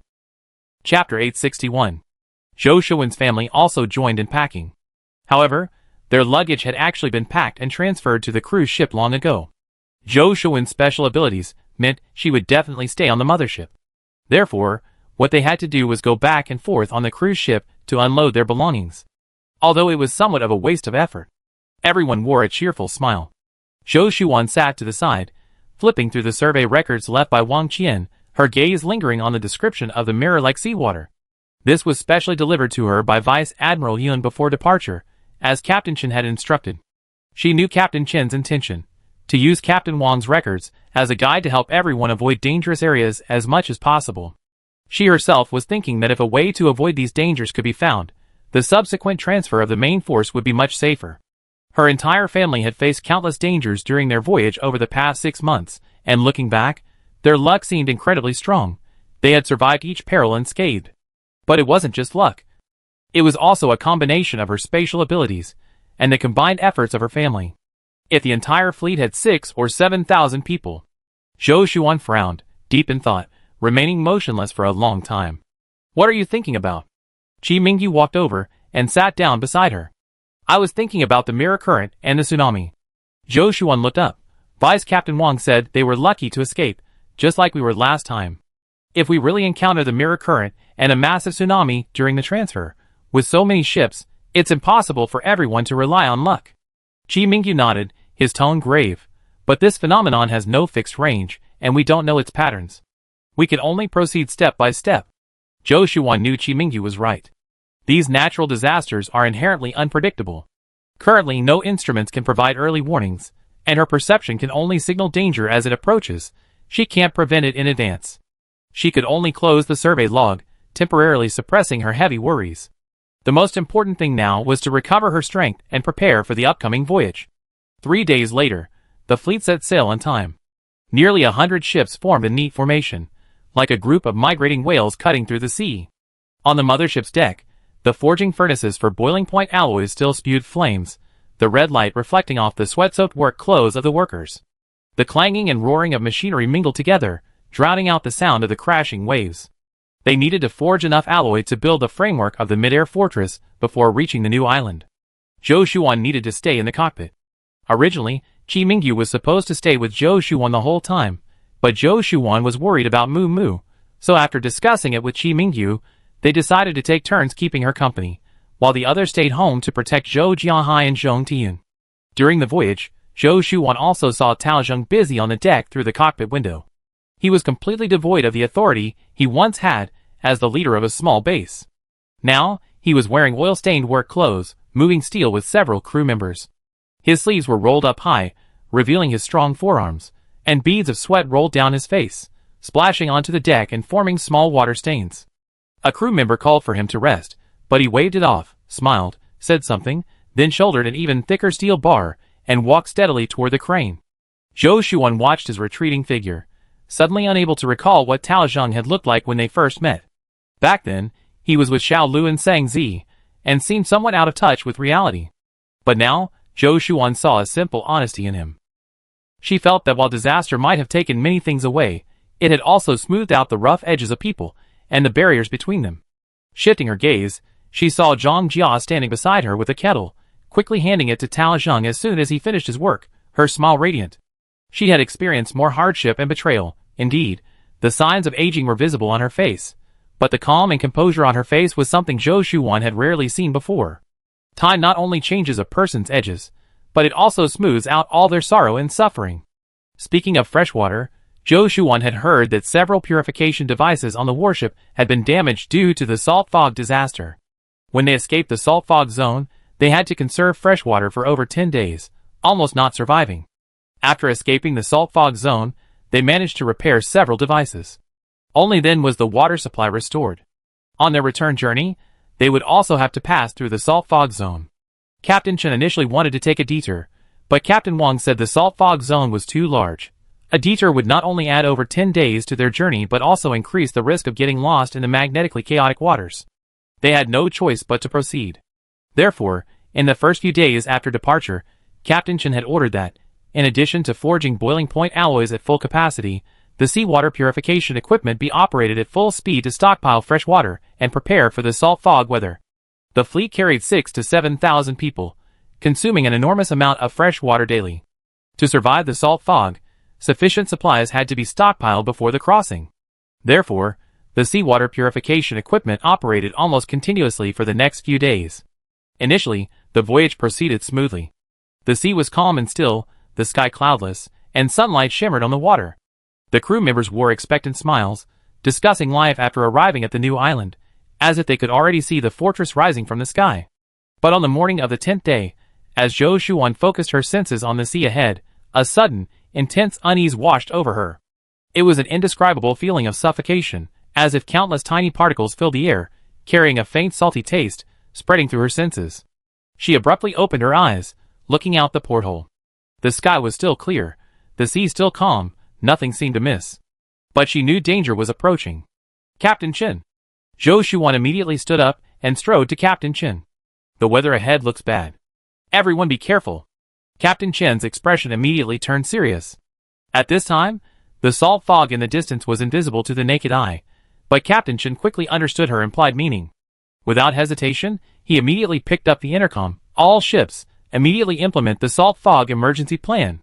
All personnel must don protective gear, seal all gaps in cabin doors and windows, and treat important equipment for corrosion. After the order was given, the entire fleet immediately sprang into action. Soldiers, armed with sealant and plastic sheeting, quickly sealed all the doors, windows, and ventilation openings of the mothership. Crew members, wearing heavy protective suits and gas masks, began checking the equipment under their charge. Ordinary survivors quickly boarded their respective protective suits. Chapter 862.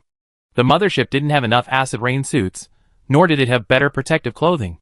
Besides providing the soldiers with a batch of standardized protective suits, the ordinary survivors had to use their own ingenuity to make their own protective gear. Some wrapped themselves completely in plastic sheeting, while others simply wore winter down jackets, hats, and long boots to minimize skin contact with the salt spray. After helping Zhou Shuan put on her acid rain suit, Qi Mingyu went to check on Jiping and Tao Zheng. Jiping and Xue Tao's family of 4 had 2 or 3 layers of plastic sheeting sewn onto their clothes. Although it wasn't breathable, they were completely covered from head to toe. Like the Zhou family, they wore homemade filter masks for their mouths and noses. They were relatively safe. Tao Zheng and Zhang Jia even had better acid rain suits. Qi Mingyu was relieved. He went back to check on Zhou Jianhai and the other 2. They were dressed and had sealed the windows tightly, sitting on the bed, ready for anything. The room was stocked with sealed fresh water and food. There was nothing to worry about. He told them not to go out unnecessarily, and to keep an eye on their parents, Moo Moo. Moo Moo waved, "Brother-in-law, go take care of my sister. She's alone in the cockpit. Don't worry about us here. I take good care of Mom and Dad." Even through the acid-resistant suit and mask, Qi Mingyu still stared intently at Moo Moo for a couple of seconds before nodding, saying goodbye to Zhou Jianhai and Zhong Tiyun, and turning to go to the cockpit. Because the salt spray disaster was imminent, the seawater purification equipment and the machines for forging boiling point alloys quickly stopped. The fleet waited for several hours, allowing the heat from the machinery to dissipate before sealing it completely with plastic sheeting. Only then did Captain Chen order the fleet to set off again. Meanwhile, after several hours of build-up, everyone witnessed the brown salt fog surging in like a tide. Where it passed, a layer of brown salt frost appeared on the sea surface, creating a vast, brownish world from afar, as if their eyes were playing tricks on them. Even Captain Chen's heart skipped a beat. The salt fog was silently approaching, indicating its expansion. Would one day, all of this sea be under the control of salt fog? Dr. Zhou, Captain Chen suddenly approached Zhou Shuan, his voice low. "Can you give a rough estimate of how long it will take us to cross this salt fog?" Zhou Shuan shook her head. She had already tried. The salt fog was like a giant net, blanketing the sea ahead. Her senses extended along the fog, but she could never find its end. She spoke slowly. "The salt fog is too vast. I think we have to stay in it for at least half a month, at least. More, we can't be sure right now." Captain Chen let out a long sigh, a hint of helplessness flashing in his eyes. Half a month meant they would be sailing in the murky, highly corrosive salt fog for more than half a month, not only dealing with the risk of equipment damage, but also constantly guarding against health problems for the crew. "We can only endure it," Captain Chen said with a hint of determination. Indeed, these 2 weeks would be extremely difficult. No matter how tightly the fleet's ships were sealed, the salt fog was still penetrating everywhere. Seizing their opportunity, the mist, like countless spiky brown insects, swarmed densely against the ship's hull. Even with every ship's doors and windows reinforced with layers of plastic sheeting and gaps sealed with sealant, the corrosive mist could still seep in through the smallest cracks. If someone wasn't careful, it would quickly seep onto their skin, eliciting a painful groan. No matter how tightly sealed the ships were, there were always moments of carelessness. So, as time went on, more and more people were contaminated by the salt mist. Highly corrosive, the salt mist quickly caused redness, itching, and even ulceration of the skin. People couldn't eat or sleep properly. The medical team had no better solution than to prepare herbal decoctions to be used for washing, hoping to alleviate the pain as much as possible. These were some of the anti-corrosion herbs selected by medical personnel after the first salt mist disaster, and fortunately, they still had a considerable stock. Days passed in agony, more and more people suffered from salt mist burns, and groans echoed throughout the cabins. The fleet's equipment also began to malfunction. Metal parts were corroded and rusted by the salt spray, requiring maintenance personnel to spend considerable time each day polishing and removing the rust. However, the newly repaired parts would soon be corroded again by the salt spray, causing their operational efficiency to decrease more and more. That day, Zhou Shuan also encountered an accident. At noon, Chi Mingyu brought her 2 pieces of cured whale meat. Just as Zhou Shuan removed her mask to eat, the salt spray instantly entered her mouth along with the dried fish. It felt as if countless red-hot needles were piercing her throat and mouth. A violent cough made her tremble all over. She covered her mouth tightly with her hands, and tears streamed uncontrollably down her face. Chi Mingyu, terrified, immediately sat down beside her, but was at a loss. When the coughing finally subsided, Chi Mingyu pried open her mouth and, in the light, saw that her tongue and the inside of her throat were covered with countless tiny red dots, some already broken and oozing a faint trace of blood. Chi Mingyu was shocked. In just half a minute, the salt spray had contaminated her mouth, and it had caused such a serious condition. Zhou Shuan didn't even dare to speak. Chi Mingyu felt a pang of heartache and quickly got up to fetch the prepared herbal medicine. I apply the medicine for you. He took a cotton swab from his medical kit, dipped it in a small amount of cooled medicine, and carefully inserted it into her mouth. The moment it touched her tongue, Zhou Shuan tensed in pain, and tears streamed down her face like broken beads. She suddenly grabbed Chi Mingyu's wrist, shaking her head violently, her expression filled with agony. Chi Mingyu's heart clenched. He looked at the bloodstains on the cotton swab and finally lowered his hand. He knew this medicine could only temporarily relieve the pain and couldn't repair the corroded mucous membranes. But there was no other way. How about some water? He asked softly, scooping up a small amount of warm water with a spoon and slowly bringing it to her lips. As the water flowed down her throat, Zhou Shuan's body stiffened abruptly, her throat trembling uncontrollably. Water spilled from the corner of her mouth, mixing with blood and dripping onto her protective suit. From that day on, Zhou Shuan was plunged into silent torment. Eating became the most painful thing. Even soft, liquid food felt like swallowing razor blades, each mouthful requiring immense effort. Drinking water, even warm water, would irritate the sores in her throat, causing her to sweat profusely from the pain. For half a month, she dared not speak, even breathing as softly as possible, afraid that the airflow would aggravate her wounds. Chapter 863. Saliva kept flowing, soaking the festering sores and worsening the inflammation. Her tongue and throat gradually swelled, and even half of her cheek bulged. Her once delicate features became somewhat distorted, and breathing became difficult. At night, Chi Mingyu stayed by her side, often hearing her painful groans in her sleep. He sat by the bed, gently moistening her lips and mouth with a cotton swab dipped in medicine every hour, his movements as tender as if handling a fragile treasure. Seeing her curled up in the blankets, her brows slightly furrowed from difficulty breathing, Chi Mingyu paced anxiously, repeatedly calling for a doctor. The doctor had also personally examined Zhou Shuan, but the diagnosis was also frustrating. She is highly sensitive to the irritants of the saline spray. Her symptoms are much more severe than others. All we can do is try to alleviate her pain. Upon hearing the news, Zhong Tiyun and Zhou Jianhai immediately rushed to the cockpit. Seeing her daughter's face as pale as paper, half her cheeks swollen shut, struggling even to open her eyes, Zhong Tiyun's tears instantly streamed down her face. Wan, come back to the dormitory with us. She held her daughter's cold hand, her voice choked with emotion. The cockpit is too noisy and crowded. It's not convenient to take care of you. Back home, your father and I can look after you properly. Zhou Shuan slowly shook her head. They were still far from leaving the salt fog's reach. The entire fleet was like a blind man. Without her senses, the fleet would undoubtedly lose its way. Even Captain Wang couldn't guide them accurately. She couldn't leave now. She blinked, a resolute glint in her eyes, and gently patted her mother's hand, indicating that she was alright. Captain Chen was also very worried about Zhou Shuan's condition. He ordered a cot to be brought in, along with 2 thick blankets, so Zhou Shuan could lie down comfortably. He also assigned a doctor to take care of her.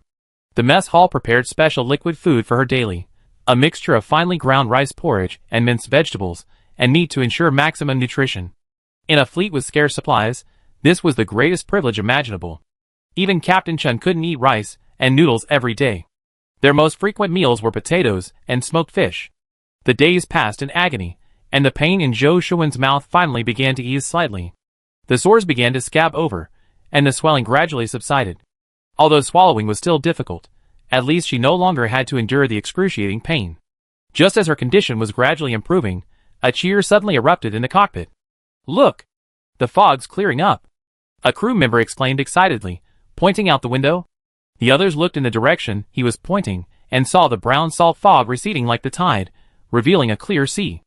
Sunlight pierced through the clouds, scattering across the sea, making it shimmer and almost blinding.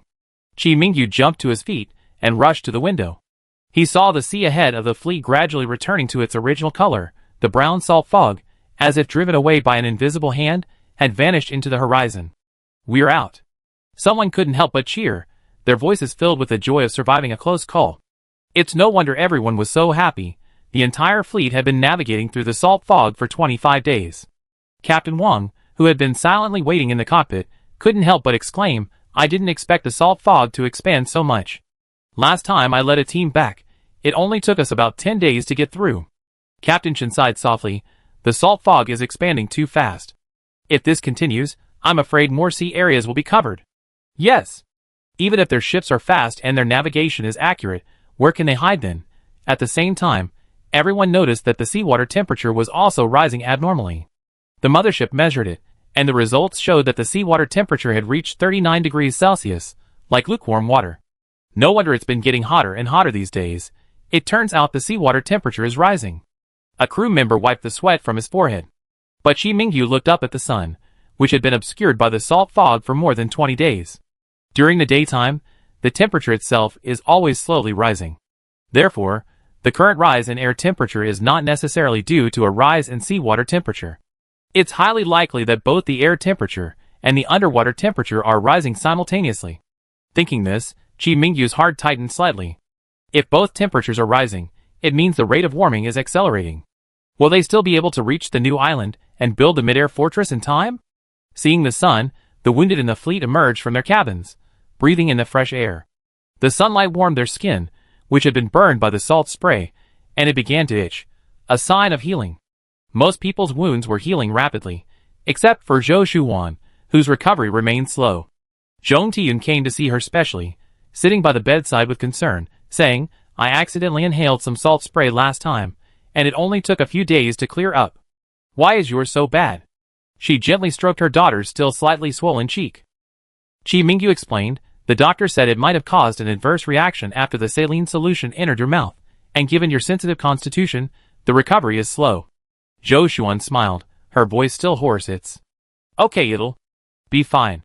This was the first time she had spoken in over half a month. Her voice was so weak it was like a mosquito's buzz, each word straining against the wound in her throat.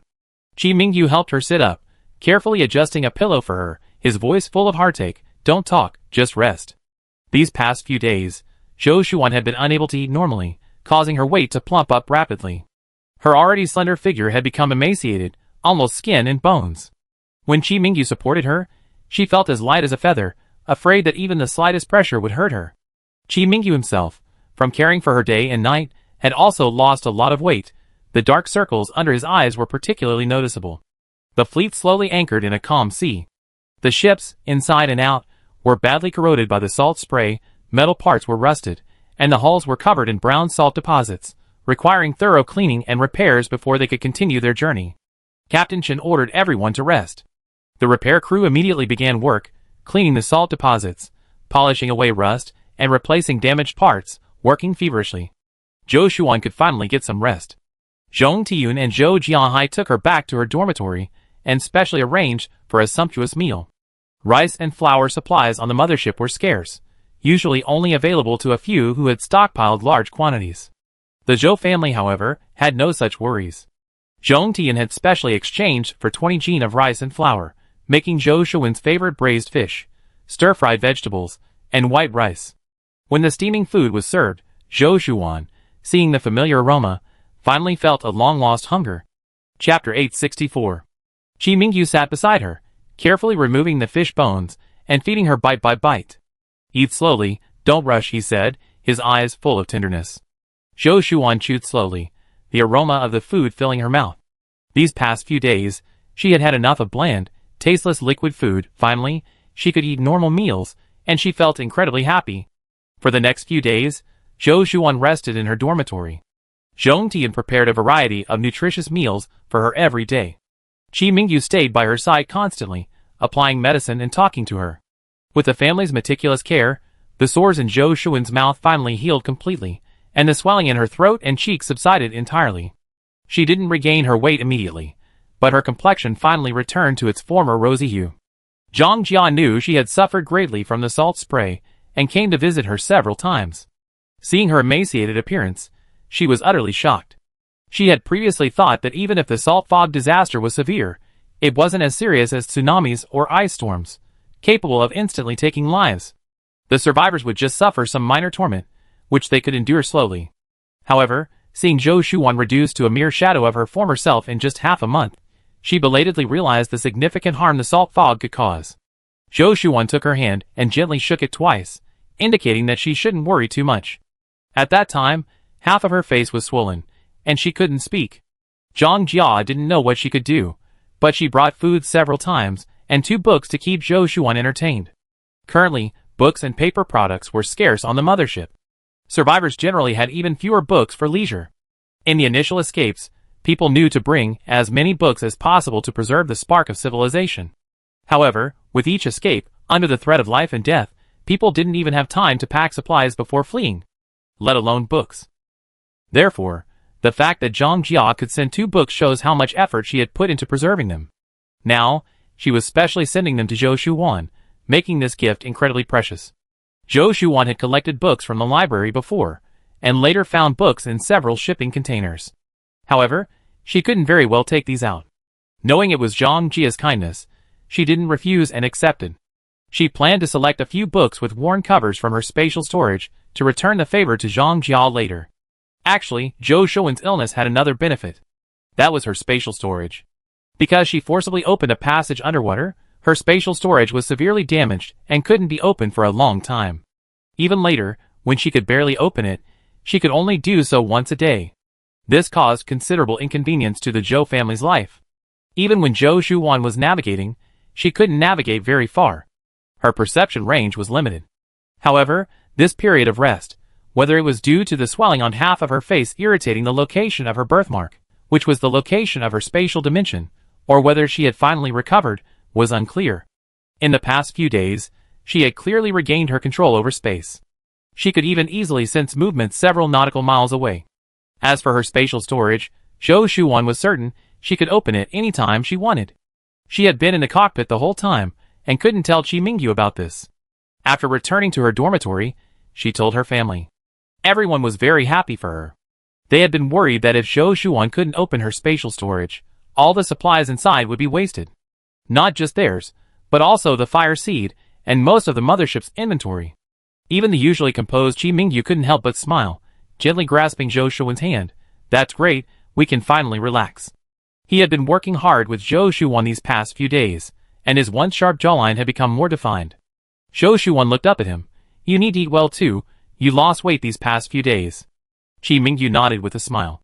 Zhou Jianhai and Zhong Tian, standing nearby, were naturally pleased to see their daughter and son-in-law so affectionate, exchanging smiles.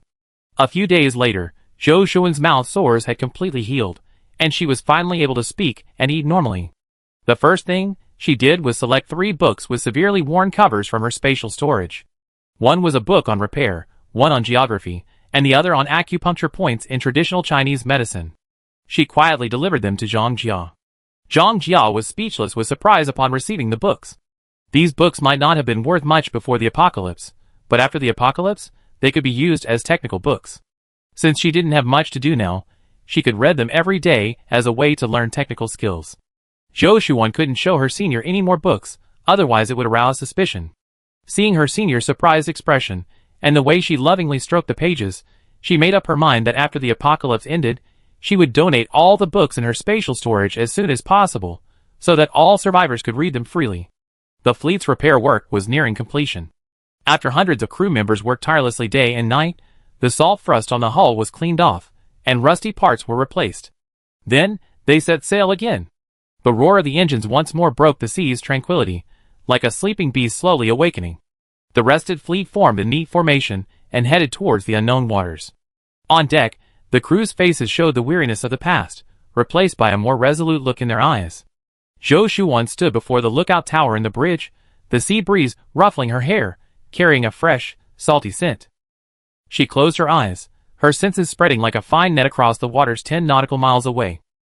3 nautical miles to her left, a shallow shoal lay hidden in the clear water, like a lurking beast. 5 nautical miles to her right, the ocean current picked up. Sailing with it would save considerable power.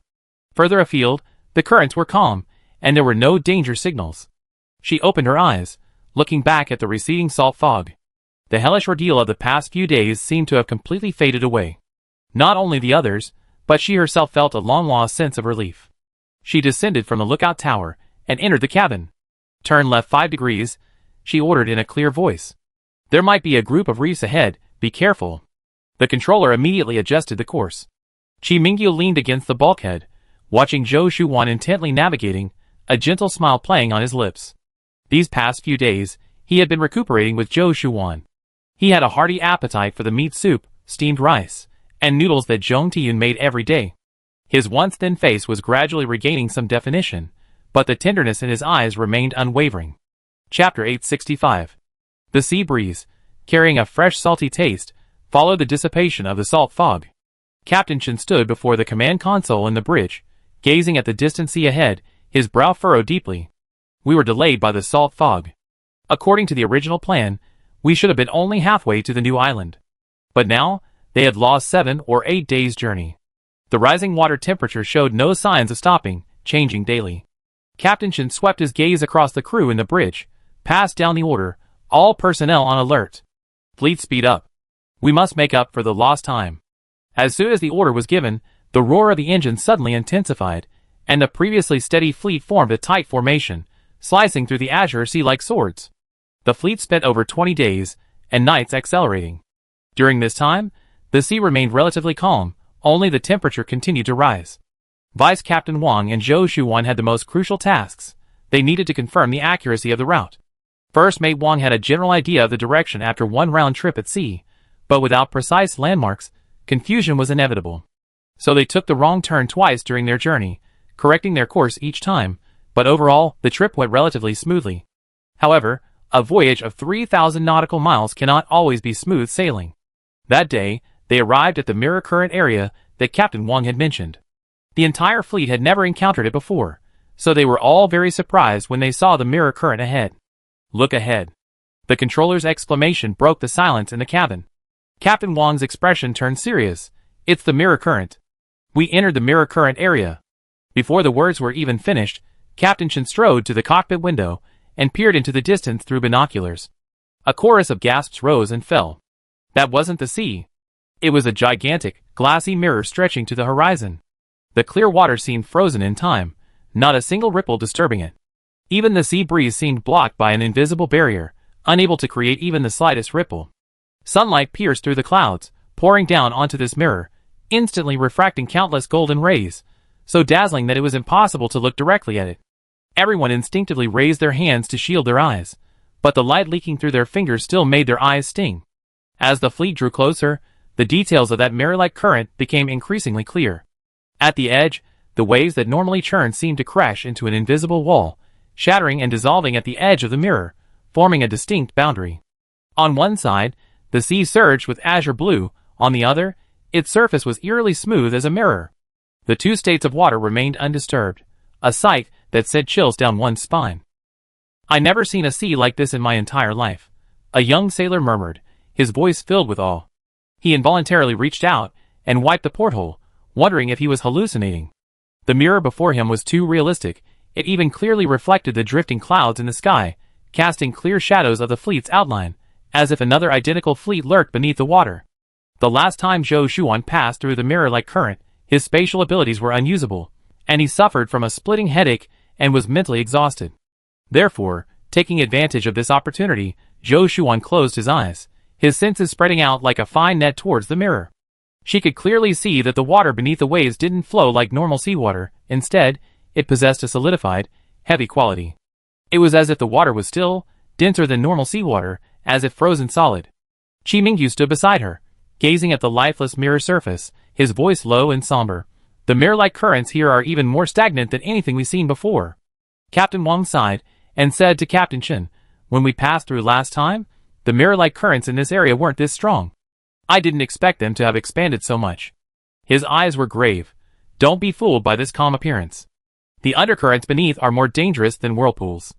If we're not careful, we might be swept into an underwater whirlpool and never be able to leave this place." Captain Chen looked at Zhou Shuwan. "Dr. Zhou, can we avoid this area? Are there any undercurrents?" Zhou Shuan frowned slightly. The mirror-like currents are very widespread, we can't avoid them.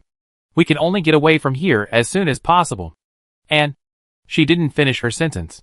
After she penetrated the seemingly still water, she could clearly see the fierce undercurrent 7 or 8 meters below. At this moment, the two currents on the right formed whirlpools, with a current speed of over 20 meters per second. The two currents on the left were relatively gentle, but every 100 meters there was an undercurrent node, like a hidden underwater trap. These currents could silently ensnare the ship, pulling it in the opposite direction, making it impossible to break free. No wonder they couldn't escape the mirror-like currents they encountered before. At this moment, the undercurrent had already caught the ship's propeller, and the mothership suddenly began to glide to the left. However, because everyone was as still as a mirror, they couldn't immediately see that their course had deviated. Only Zhou Shuan noticed it immediately. Without speaking to Captain Chen, she directly told the controller, "Our course has deviated, there are undercurrents and whirlpools pulling us down. Immediately change course 5 degrees to the left." Everyone present was startled. They hadn't sensed anything. Captain Chen immediately looked out the window at the sea, but saw nothing. However, he quickly ordered, "All personnel, listen to Dr. Zhou's instructions. Change course." "Yes, sir." "Turn 7 degrees to the left 30 meters ahead." Unlike the tension of the others, Zhou Shuan's voice was calm. The controller immediately turned left, and the mothership grazed the edge of the whirlpool. The fleet behind slowly followed the mothership. Zhou Shuan gave orders every now and then. Ride 2 degrees to the right to avoid the whirlpool's wake, maintain speed, turn 13 degrees to the left 60 meters ahead. As everyone gradually adjusted to the mirror current, they could tell that Zhou Shuan was indeed leading them out of the area. Many cast admiring glances at Zhou Shuan. Empire Captain Wang Qian couldn't help but look at Zhou Shuan, his eyes filled with disbelief. How did she determine the course? A sailor beside him shook his head, worried that raising his voice would affect Zhou Shuan's control of the course, and lowered his voice to say, "Dr. Zhou has an extremely keen sense of direction." Wang Qian's eyes flickered. Even with such a keen sense of direction, how did she see the underwater currents, allowing the entire fleet to perfectly avoid danger? No one could answer this question. Qi Mingyu immediately noticed Wang Qian's overly focused gaze on Zhou Shuan. He glanced at him discreetly, then looked at Zhou Shuan, who was focused on leading the fleet out of the mirror current, and his brow slowly furrowed. Chapter 866.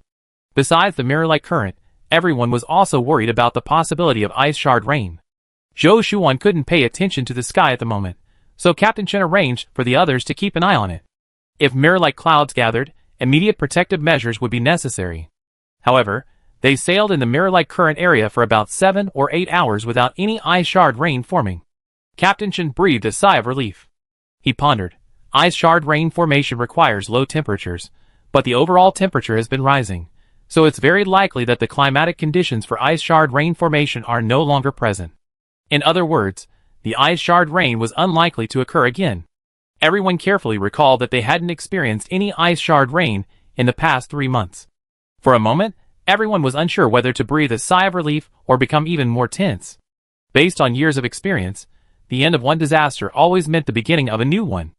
After more than 10 hours, they finally sailed out of the mirror-like current area. When the ship felt the normal rocking of the waves again, everyone in the cockpit breathed a sigh of relief.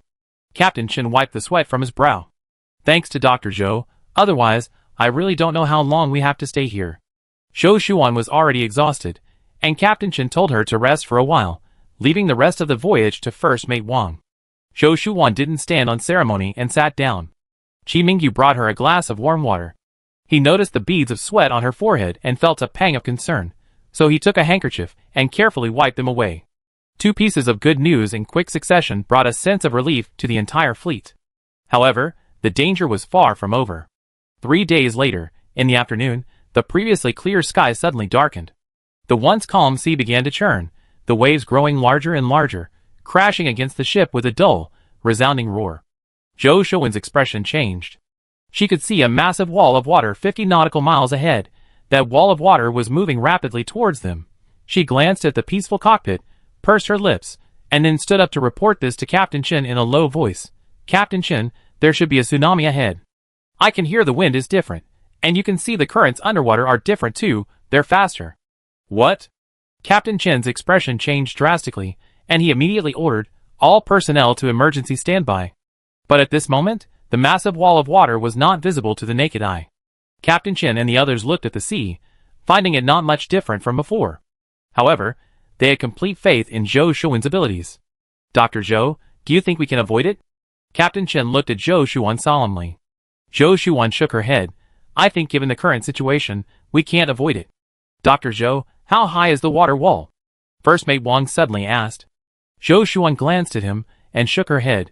I only have a vague feeling. I can't see the exact height of the water wall. After a pause, she asked in return. Captain Wang, when you came here last time, how high was the water wall? First Mate Wang's face was serious. Tens of meters high. Extremely dangerous. The atmosphere in the cockpit instantly froze. A water wall tens of meters high is equivalent to at least a dozen stories high. If hit head-on, even a massive mothership could suffer severe damage, let alone smaller cruise ships and cargo vessels. Quickly, order all ships to put on life jackets and life rings. Captain Chen's voice was calm and powerful.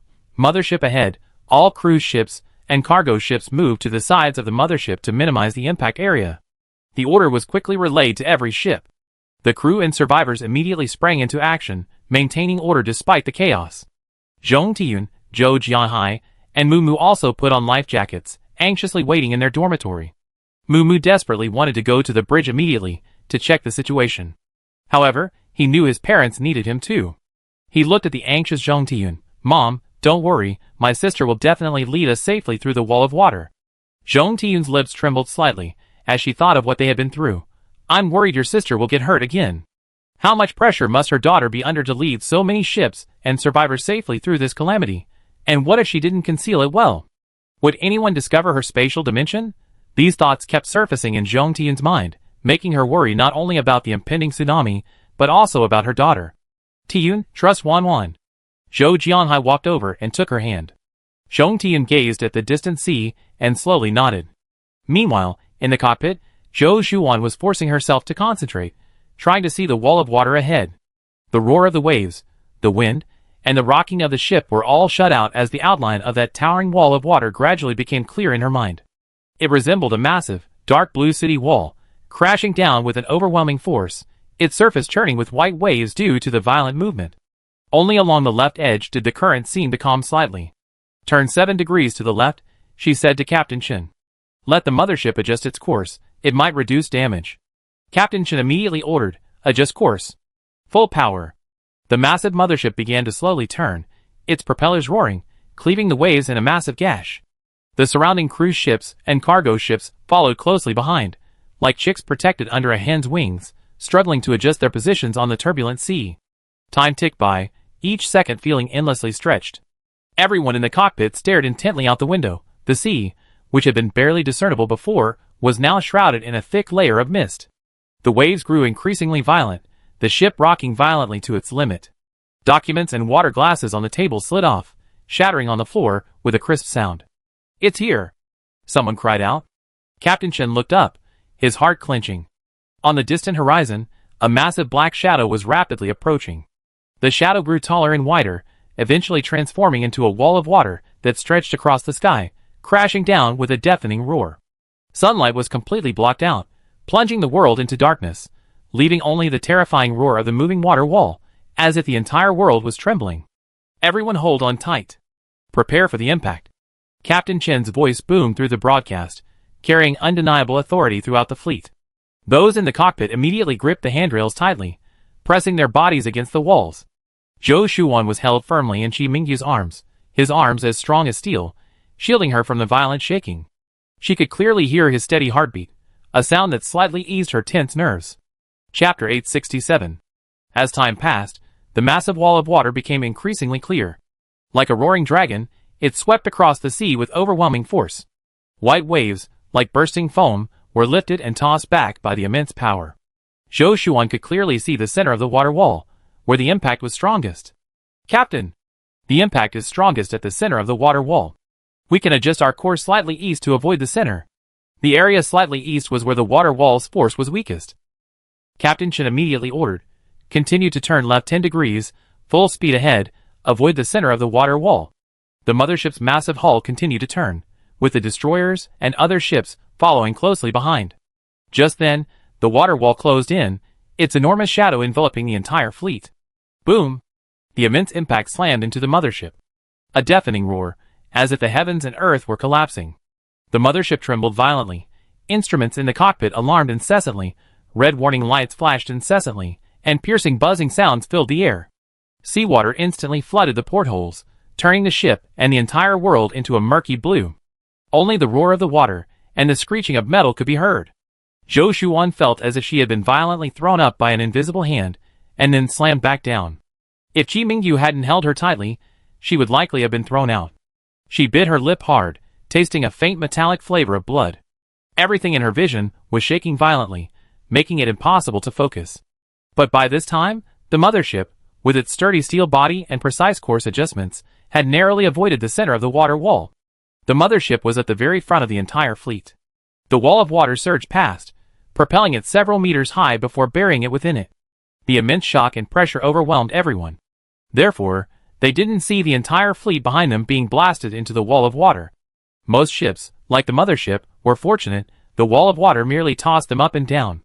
But a cargo ship in the fleet, unable to turn in time, struck the very center of the wall of water. With a deafening crash, the ship was lifted up like a toy, its hull instantly breaking apart, cargo spilling out into the sea. The 20-odd crew members on board also fell into the water. Immediately afterwards, 2 more cruise ships, unable to dodge, were struck by the wall of water. Their hulls rocked violently, items on deck were swept into the sea, and several crew members, who couldn't grab onto anything, were thrown overboard. Huge waves crashed against the ship with a deafening roar, causing it to list violently, and seawater cascaded down its deck like a waterfall. The wall of water lasted for a full 10 minutes before gradually receding. The sea returned to calm, but the fleet was a scene of utter devastation. Several ships floated on the surface, severely damaged, with various cargoes, debris, and lifebuoys floating on the water, and some crew members in life jackets struggling in the water. Turn around immediately. Rescue the crew and cargo. Captain Chen shouted the order. The fleet quickly turned around, and rescue operations began immediately. The crew of the cruisers launched lifeboats and headed towards the crew members in the water, the lifeboats leaving white trails in their wake. The crew on the mothership busied themselves, trying to salvage as much supplies as possible before the ship sank. Zhou Shuan stood on the edge of the mothership's deck, watching the cargo ship slowly sinking in the distance. It was a ship loaded with various supplies. The crew was being rescued, but the supplies on board were in imminent danger. The ship was sinking at a visible rate. Seawater had already flooded the deck. Soon, the entire ship would sink to the bottom of the sea, and all the supplies would be lost. What a pity. A crew member beside her sighed softly, his voice heavy with sorrow. The smoked fish, clothing, and other supplies on this ship were enough to feed the people on the mothership for a month. Once it sank to the bottom of the sea, it would be a huge loss. Zhou Shuan quietly walked to a secluded bulkhead and gently placed her hand on the cold steel. She wanted to try to use her spatial abilities to store the supplies on the ship. This operation was extremely difficult for her. First, she needed to penetrate the thick seawater and the ship's hull to precisely locate the supplies. Then, the ship began to sink, the depth and seawater pressure constantly increasing, posing a tremendous test to her mental strength. She closed her eyes, clearing her mind of all distractions, and focused her mental energy intensely. Slowly, her consciousness pierced through the seawater, enveloping the sinking cargo ship. Every container and every item on the ship appeared clearly in her mind. She carefully manipulated space, slowly storing the containers, bags of food, and boxes of medicine into her spatial storage. Time passed second by second, and beads of sweat appeared on Zhou Shuan's forehead, her face turning pale. The excessive strain on her mental energy made her dizzy, but she gritted her teeth and persevered. Qi Mingyu had been staying by Zhou Shuan's side. Seeing her hands pressed against the bulkhead, motionless, her complexion growing increasingly worse, and her unresponsiveness even after Captain Chen's 2 attempts to speak, he immediately understood that she was using her spatial abilities for something important. A quick glance told him she was going to retrieve supplies from the sunken cruise ship. Captain Chen, he quickly stepped forward, stopping the captain, who was about to speak again. Wan is seasick and feeling unwell. Let her rest. Is something wrong? He spoke while subtly placing himself in front of Zhou Shuan. Captain Chen looked at the pale-faced Zhou Shuan with concern. Then I have a doctor come check on her later. Xiao-Qi, you take good care of her. He understood Qi Mingyu's meaning, and didn't say anything more, turning to attend to the rescue and cargo salvage efforts. The cargo ship was sinking at an accelerating rate, its stern was completely submerged, while its bow was raised, revealing its rusted hull, as if it would capsize at any moment. Humans were helpless in this situation. Zhou Shuan diligently collected supplies from the cargo ship, storing each container into her spatial storage. Suddenly she saw something. There were 2 crew members trapped at the stern. They seemed to have their legs pinned by falling cargo, struggling to free themselves. Seawater was rushing in through the cracks in the broken deck, engulfing them in an instant. Only the 2 men remained, desperately trying to lift their heads to the surface for air. But their legs were firmly pinned down by the tilting, sliding containers. The heavy sheet metal twisted and deformed by the buoyancy of the seawater and the pull of the sinking ship. Sharp edges had left deep, bloody gashes on their calves, the crimson blood spreading in the murky water, quickly washed away by the rolling waves. Chapter 868. Help! Is anyone there? One of the young crew members struggled to raise his hand, swallowing a mouthful of seawater as soon as he opened his mouth. The older crew member beside him was bluish-purple, clearly having already choked on several mouthfuls of seawater, yet he still used all his strength to push against the cargo pressing down on his legs, his chest heaving violently, his eyes filled with despair and resentment. The stern deck was sinking at a visible speed, the connection between the containers and the hull creaking and groaning, threatening to snap completely at any moment, dragging both men into the deep sea. Even more dangerous, a broken steel cable was swaying with the waves not far away. The sharp edge was like the fangs of a venomous snake, each sway nearly grazed their heads, a slight misstep, and they would be severed in half. The shadow of death was looming over them at an alarming speed. Zhou Shuan knew that no one could save them now. After the water wall, a whirlpool had formed in the sea where they were. The crew of the lifeboat were cautiously hovering near the whirlpool, trying to rescue as many people and cargo as possible. However, they had to be careful, otherwise they might be dragged into the deep sea along with the boat. The cargo and people on the surface couldn't be rescued in time, let alone those already submerged. And no one could see the danger the 2 people were in. Only she could save them. Zhou Shuan ignored the remaining supplies, and tried to remove the steel supports trapping the crew. This was even more difficult. She had to control the supports carefully, removing them precisely to avoid causing further injury to the crew. She gradually increased her strength. Finally, with a soft crack, the supports broke. The 2 crew members were both shocked and relieved. Their faces were flushed, and they were on the verge of suffocating. The older one, however, was also exhausted. After freeing themselves, the younger crew member, carrying the older one, immediately swam upwards. Zhou Shuan breathed a sigh of relief and continued collecting supplies from the cargo ship. Qi Mingyu stayed by her side the whole time. After about 20 minutes, the sea gradually calmed down. The lifeboats also retrieved most of the people who had fallen into the sea, and the cargo floating on the surface. Zhou Shuan opened her eyes. Seeing her exhausted face, Qi Mingyu didn't rush to ask her anything but instead had her sit down. "Have some water," he said, handing her a thermos. Zhou Shuan moistened her parched throat before she had the energy to ask him how he was doing. She had been completely focused on the cargo ship underwater, and hadn't been aware of the situation on the surface. 2 more crew members just swam ashore. They were both injured and sank with the cargo ship. "We don't know how they got up." Qi Mingyu slowly told Zhou Shuan. "Including these 2, we rescued 20 crew members in total. However, 6 are still missing. This data was just compiled and reported by Captain Chen." Zhou Shuan was stunned. So many people were missing, but when she went to collect the cargo earlier, she didn't see anyone else underwater. "They were probably swept away by the waves or sank to the bottom of the sea," Qi Mingyu said, his tone also filled with grief. "Some of the supplies were saved, but the rest sank with the ship." He looked at Zhou Shuan. "Just now were you?" Surrounded by a crowd of people talking, Qi Mingyu didn't manage to ask any substantial questions. But Zhou Shuan understood his meaning and nodded slightly. Qi Mingyu then smiled. Wanwan was becoming increasingly proficient at using the spatial ability. However, he was still a little worried. He stroked her hair and whispered, "Don't push yourself too hard, lest you get hurt." Zhou Shuan shook her head. "It's okay, I know my limits. I feel better now, not so tired." Qi Mingyu nodded. Zhou Shuan then asked about her parents and Mumu. Qi Mingyu shook his head. "I haven't had a chance to check on them yet." Zhou Shuan stood up. "There's nothing else to do right now, let's go check." After telling Captain Chen, the 2 of them walked through the busy and crowded corridor. Zhou Shuan's steps were still a little unsteady. The intense mental exertion just now left her feeling exhausted, and her calves felt heavy with every step.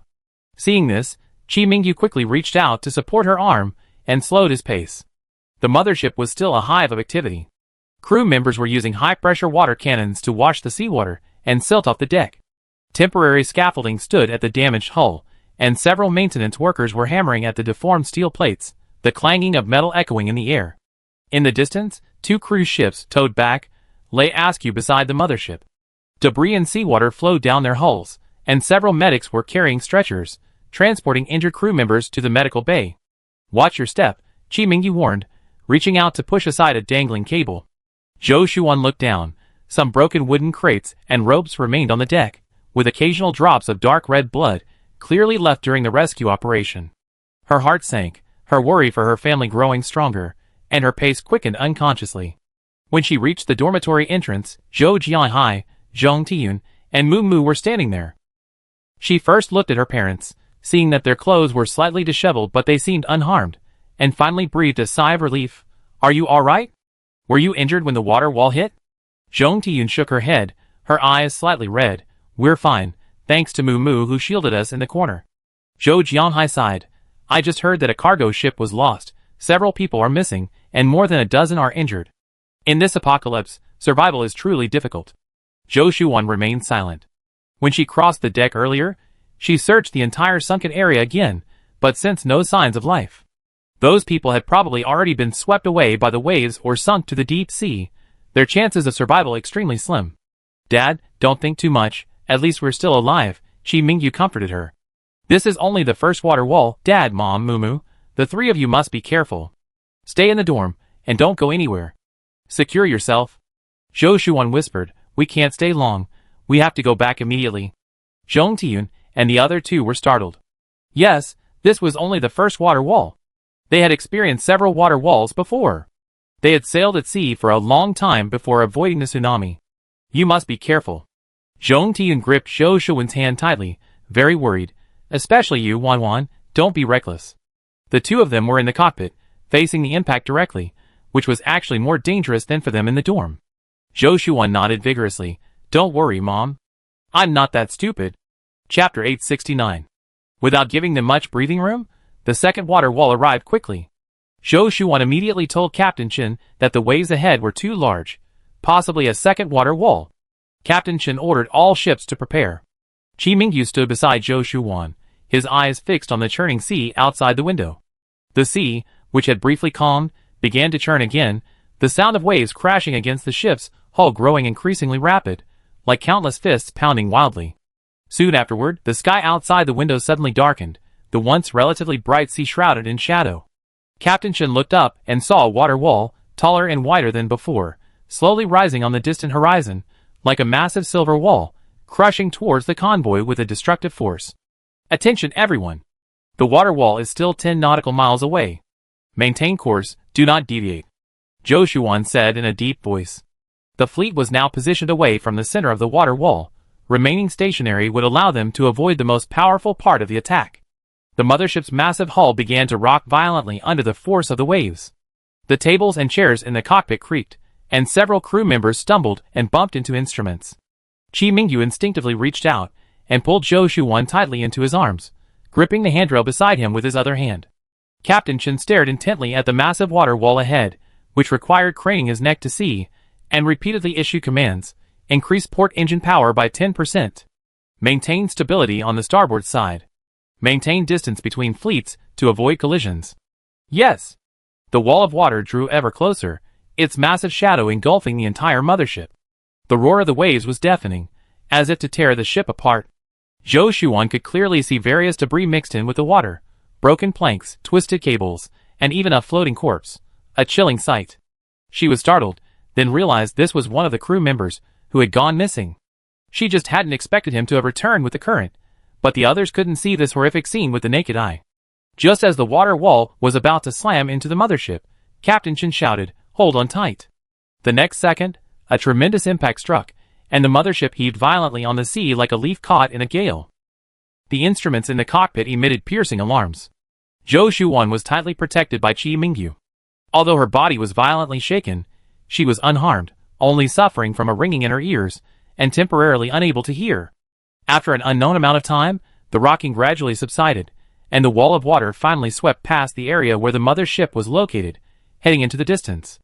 Most of the convoy successfully avoided the center of the wall of water. Only 2 cruise ships were grazed by its edge, sustaining damage and injuring a few crew members, but none were seriously injured. Captain Chen breathed a sigh of relief and was about to order the maintenance crew to provide support. Damn it! The third wall of water is coming.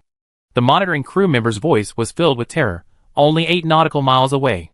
Captain Chen's heart sank instantly. The interval between the 2 walls of water was so short that there was no time for the convoy to adjust its course. He immediately shouted into the intercom, "All ships, turn immediately. Head northeast at full speed to avoid it. Quickly!" This time, the water wall moved even faster, like a silver lightning bolt, instantly reaching the front of the convoy. 3 ships, too close to react, were struck head-on by the water wall. The massive hulls tilted instantly under the impact, containers, supplies, and survivors falling into the sea. The screams of the crew echoed intermittently amidst the deafening roar of the waves, indistinct, yet all the more heart-wrenching. "Save them!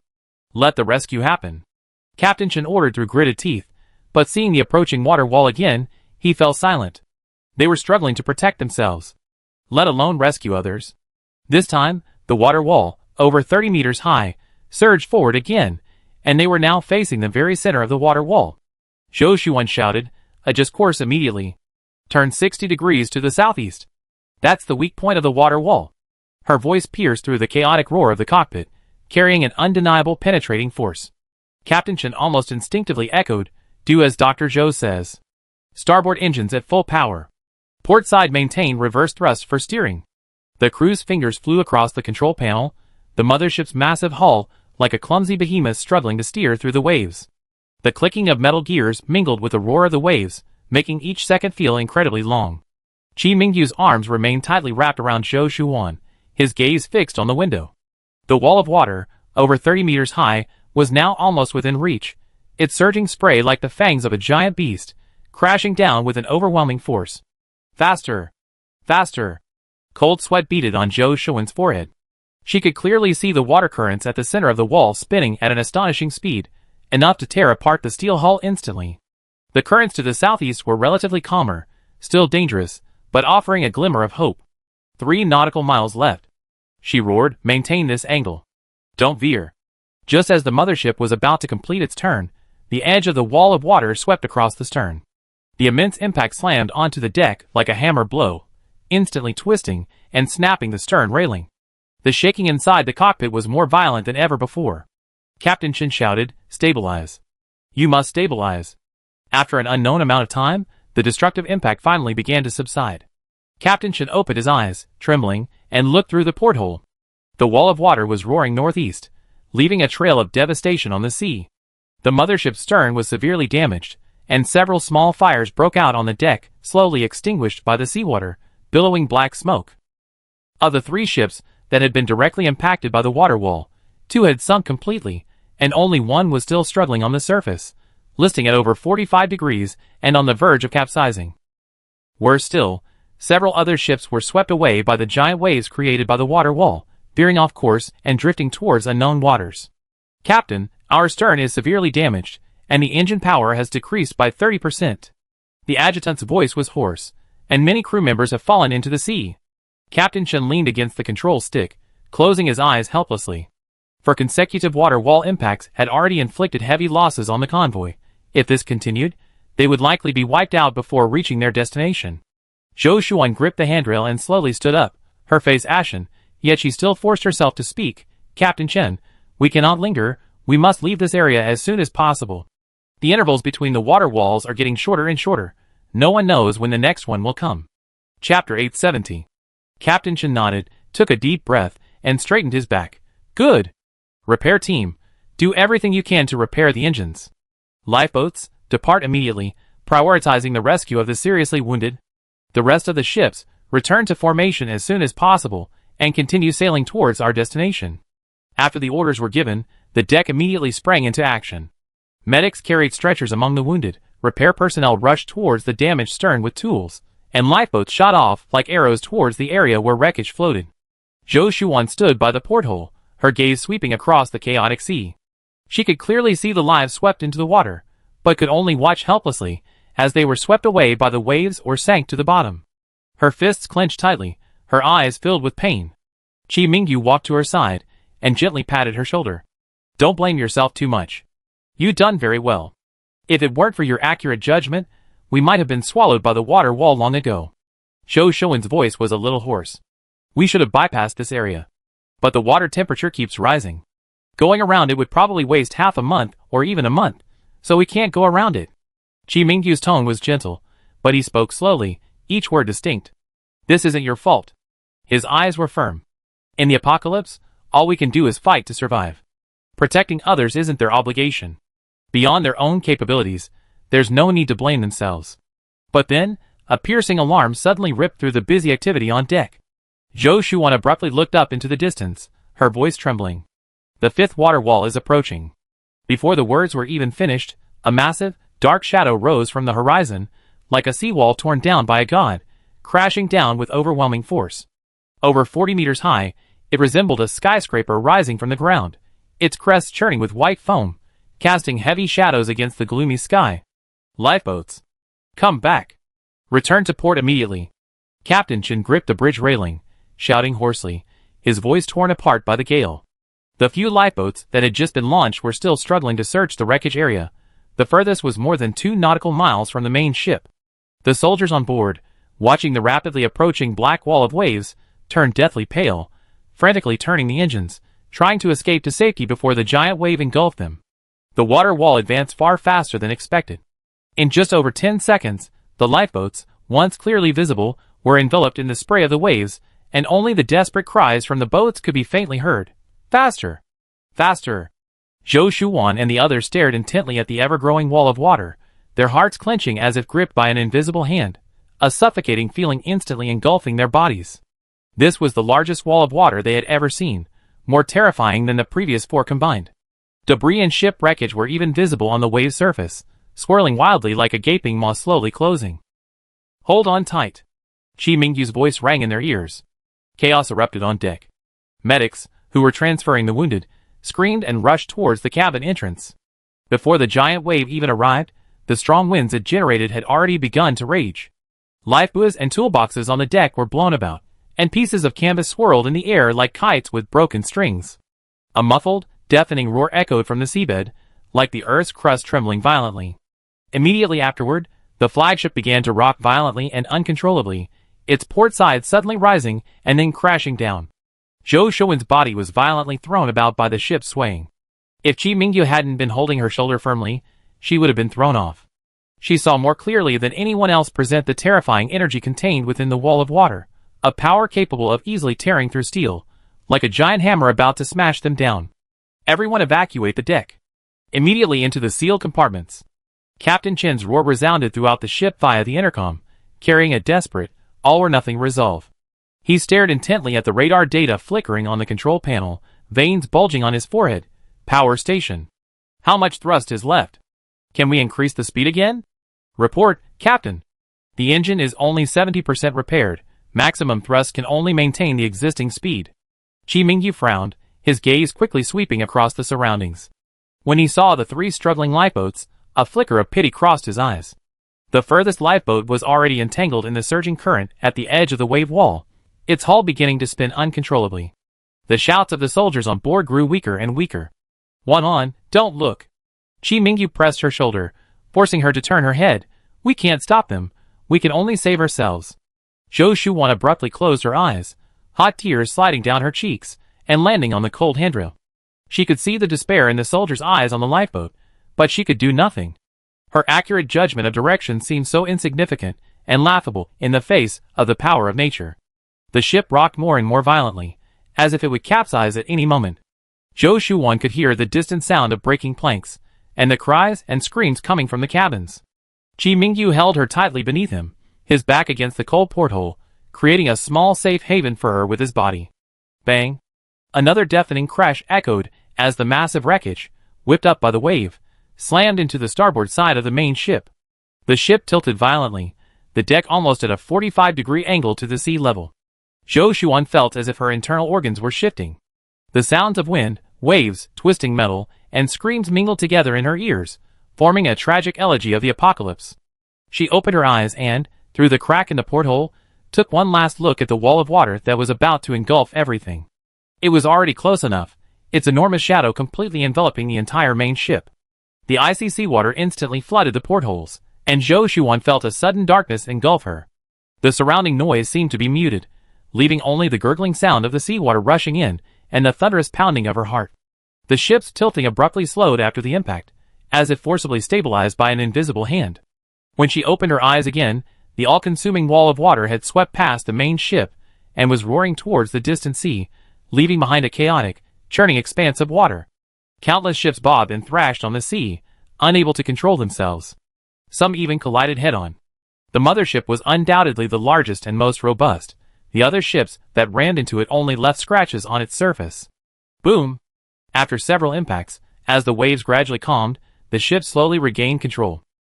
The people who had been tossed about by the violent impacts were finally able to stand up and assess the damage. Chapter 871. Zhou Shuan gripped the handrail and stood up, her gaze sweeping across the deck outside the porthole. The starboard deck, struck by wreckage, was a scene of utter devastation. Railings were broken into several pieces, and several pieces of damaged equipment lay overturned. Seawater was rapidly receding through the deck drains, revealing the wet steel surface. Fortunately, the main structure of the ship was intact, showing no signs of leaks. On the surface of the sea were wrecked ship debris, various floating supplies, and many survivors who had fallen in. Save them! Save them!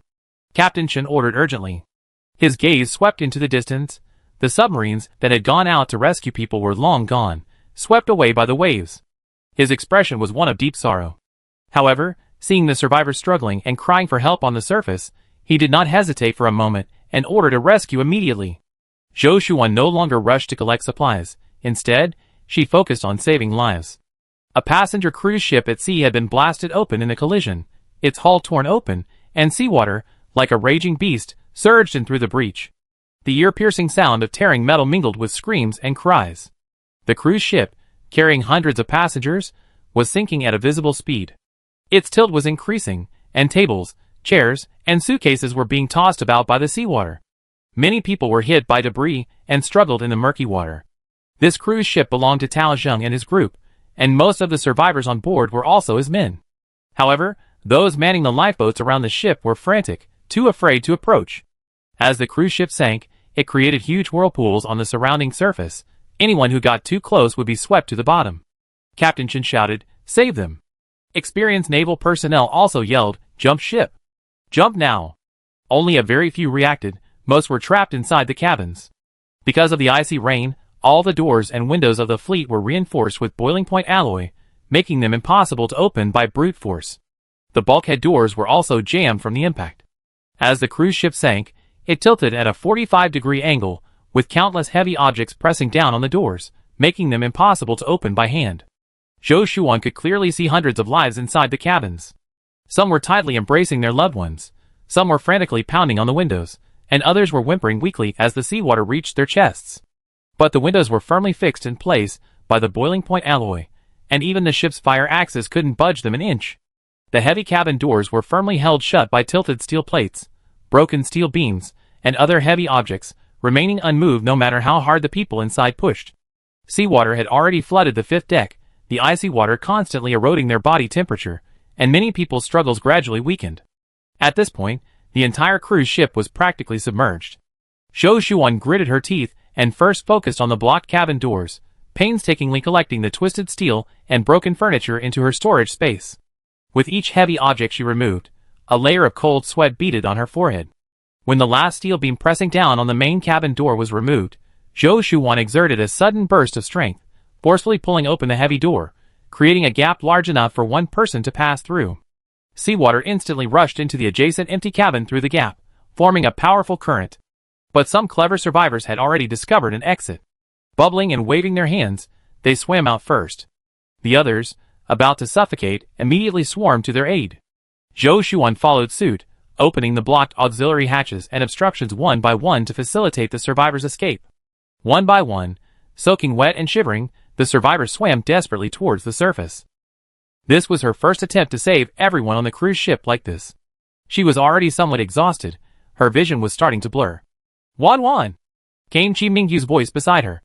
He grasped Zhou Shuan's arm, and seeing her pale face, knew she was trying to save people again. He opened his mouth, about to say something, when suddenly a voice came from the side. Dr. Zhou, what's wrong? You look so pale. Shouldn't you have a doctor take a look? It was Wang Qian.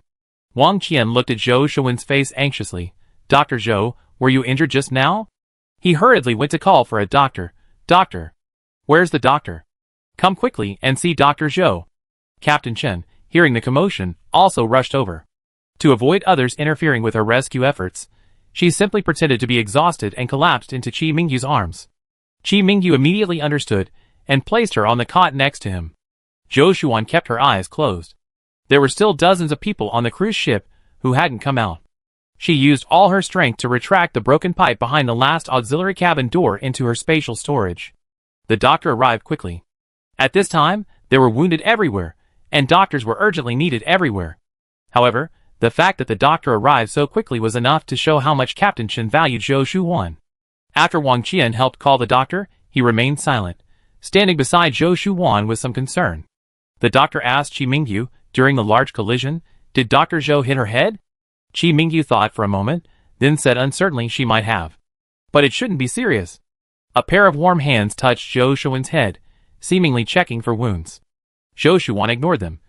Her entire attention was focused on the cruise ship underwater. Finally, the last auxiliary hatch opened completely, and dozens of survivors swarmed out. Her tense body relaxed slightly. I don't think there are any impact injuries, the doctor said, somewhat doubtfully after examining her. Outside, lifeboats had broken through the edge of the whirlpool, and the soldiers on board extended long poles, pulling the survivors, who were struggling to the surface aboard.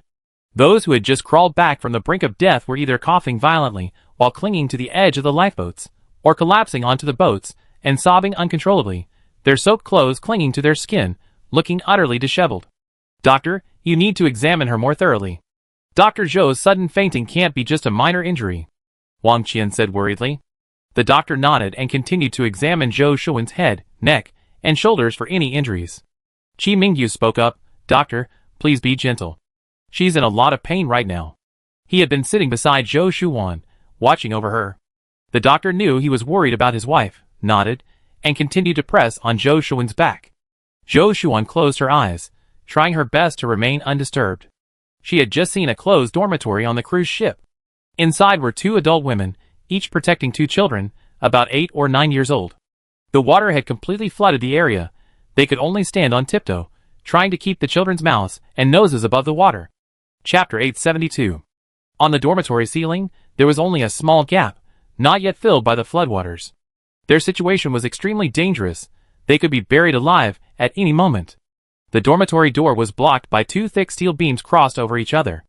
Zhou Shuan suddenly opened her eyes, startling the doctor and Wang Qian. You're awake. How are you now? Zhou Shuan didn't bother to speak to the doctor. She immediately stood up and walked outside. Hey! The doctor called after her. Qi Mingyu quickly waved his hand. Doctor, you go ahead and do your work. Wan must be worried about the survivors who fell into the water. I go take care of her. He hurriedly followed Zhou Shuan. The doctor and Wang Qian behind her were completely bewildered. Zhou Shuan quickly reached the deck, weaving through the recently rescued crowd, a large pile of miscellaneous supplies, and a group of maintenance workers running around, finally arriving at the southernmost end of the deck. The sea breeze, carrying a salty, fishy smell, rushed towards her. Zhou Shuan gripped the cold railing and looked down. In the murky water, only a small section of the cruise ship's top remained above the surface, like a piece of rotten wood about to sink. She closed her eyes, concentrating all her attention on locating the sealed dormitory. It was in the middeck, near the starboard living area, in the shadow of 2 intersecting steel beams. Wan, what's wrong? Qi Mingyu caught up with her, grasping her cold wrist. Zhou Shuan didn't turn around, her gaze fixed on the unseen area beneath the surface, and whispered, there are still people inside, 2 women, 2 children. She had to move the steel beam blocking the dormitory door first. It was easier to operate here than in the sealed bridge. Qi Mingyu didn't say anything more, immediately stepping in front of her, shielding her from the surrounding view with his body, and whispered, I keep an eye on it for you, don't panic. Just then, an unusual ripple appeared on the sea's surface, and the exposed section of the cruise ship wreckage sank sharply, disappearing from sight. Zhou Shuan's heart tightened. With a sudden burst of strength, she finally managed to store the 2 steel beams back into her spatial dimension, but the 2 women hadn't even noticed the door had opened. Zhou Shuan forcefully shoved the door back into her spatial dimension, making a deafening sound. One of the women was already struggling to breathe. She opened her blurry eyes, and finally saw that the door seemed to be gone. Overjoyed, she tugged at the other woman, desperately pointing towards the door. However, she couldn't hold on any longer. She gasped for air, and immediately, icy seawater rushed into her mouth and nose. She coughed, but more and more water flooded her stomach, and her body visibly sank. Just as she was about to faint, suddenly, the other woman swam to her side and stuffed something into her mouth. Oxygen flowed into her body continuously. She finally snapped out of the suffocating feeling and opened her eyes to see the woman and two children's expressions of surprise. Each of them was wearing a mask, an oxygen mask. The woman was astonished. Looking around, she realized that 4 oxygen tanks had somehow appeared in the small dormitory. In that extremely critical moment, the other person had opened the oxygen tank and put the mask on her face. She had barely escaped death, however, before they could even rejoice, they felt the cruise ship sinking. The other woman pointed upwards, indicating that they needed to leave as soon as possible. She nodded, and 2 figures, clutching children, struggled to swim out of the doorway. Just as they reached the doorway, a powerful downward force pulled all 4 of them down. The entire cruise ship was sinking into the deep sea at an even faster speed, creating a small whirlpool in the surrounding water. The woman holding the child tensed, immediately adjusting her position, pressing the child tightly against her chest, and kicking her legs forcefully, trying to break free from the pull of the current. The other woman didn't hesitate either, one hand protecting the child's head, the other paddling to clear a path, avoiding floating debris and broken power lines. But the whirlpool suction grew stronger. After swimming a few meters upward, their bodies were uncontrollably pulled back half a meter. She glanced at the child's pale face in her arms, her anxiety growing. The oxygen masks had limited lifespan. If they were trapped in the whirlpool again, even if they didn't drown, the oxygen wouldn't last long. Suddenly, she spotted a broken life ladder in the distance. She immediately signaled to her companion, and the 2 swam towards it together. The moment she finally grabbed the ladder, the woman used almost all her strength. She had her child hold tightly to the bars, while she gripped the steps and began to climb. With each step, she could feel the jolts of the sinking cruise ship. Her companion behind her also grabbed the bars, and together they used each other's strength to incline upwards, avoiding the falling metal debris. When they finally reached the top of the life ladder, without hesitation, they immediately pulled their child off the ladder and swam towards the faint light above. That was the direction of the sea. As they drew closer to the surface, they could faintly hear shouts coming from above. A surge of joy filled the woman's heart. She quickened her pace, and just before her strength gave out, she broke through the water with her child. Fresh air filled her lungs. Looking up, she saw a lifeboat breaking through the whirlpool, 3 long rescue poles extending from its hull. The soldier closest to them had half his body over the edge, his arm taut, yelling, "Quick! Grab it!" But the current was pulling stronger, the woman's arm began to ache, and the child in her arms began to tremble slightly with fear. Just as the rescue poles were about to reach her, she suddenly tripped over a piece of floating metal, her body lurching downwards. "Watch out!" A soldier on the boat shouted urgently. Another soldier immediately handed her a second rescue pole, and together they pressed it down, finally touching the woman's wrist. "Grab it! Don't let go!" The woman gripped the rescue pole tightly, her knuckles turning white from the force. The soldiers worked together to pull her up, first lifting the child in her arms onto the lifeboat, then pulling her up as well. Another mother and child followed closely behind, also boarding smoothly with the soldiers' help. 4 soaking wet figures collapsed inside the lifeboat, panting heavily. The child finally couldn't hold back anymore and buried his face in his parents' arms, crying softly, it's all right, you're safe now." A soldier handed them a dry blanket and opened a thermos, pouring out warm water for them. The woman held a cup, the warmth from the water cup bringing her back to reality. She looked up at the distant main ship, vaguely seeing a familiar figure standing on the deck. It was Dr. Zhou. A man was supporting the pale-faced Dr. Zhou beside him. Dr. Zhou's gaze was fixed on the lifeboats, a faint smile seemingly playing on his lips. A thought struck the woman. Looking up again, she saw the 2 men had already turned and left. Chapter 873. That's strange, Juling, did you notice? The dormitory door suddenly disappeared, as if it was opened by some external force. The woman beside her, having recovered, rambled on, and these oxygen tanks of ours, they appeared just in time. It's like a divine intervention. Juling paused, picking up the oxygen tank she had just removed and examining it closely. Due to severe wear, The markings on the tank were blurred and illegible from seawater. But the material, the design of the sealing valve, these were definitely not supplies provided on their ordinary cruise ship. Her heart skipped a beat. She suddenly remembered the two figures she had vaguely seen on the deck earlier, and instinctively looked up at the main ship not far away. But only busy soldiers and medical personnel were on the deck. The two familiar silhouettes had vanished without a trace. Don't overthink it, just be glad you survived. Her companion patted her shoulder, her voice filled with the relief of surviving a disaster. Maybe it was emergency supplies the fleet had prepared, washed ashore in the barracks by the current. We're incredibly lucky. Zhu Ling didn't respond, but carefully put away the oxygen tank. She had a feeling this wasn't so simple, but right now her whole body ached, and she barely had the strength to speak. She could only lean against the side of the lifeboat, staring blankly in the direction of the main ship. Inside the main ship's command center, however, the atmosphere was oppressively suffocating. Reporting, Captain, according to the statistics, we have lost a total of 3 cargo ships and 2 cruise ships, a total of 5 ships, Lieutenant Yun said, his head bowed, his voice heavy. Casualties: 43 dead, 35 missing, 227 wounded, including 56 seriously wounded. The entire command center was silent. 43 vibrant lives, just hours before they had been chatting and eating with everyone, were now cold, lifeless numbers. 35 more were missing in the vast ocean, their chances of survival slim. After a long silence, Captain Chen slowly raised his head, his eyes bloodshot, and spoke in a hoarse voice.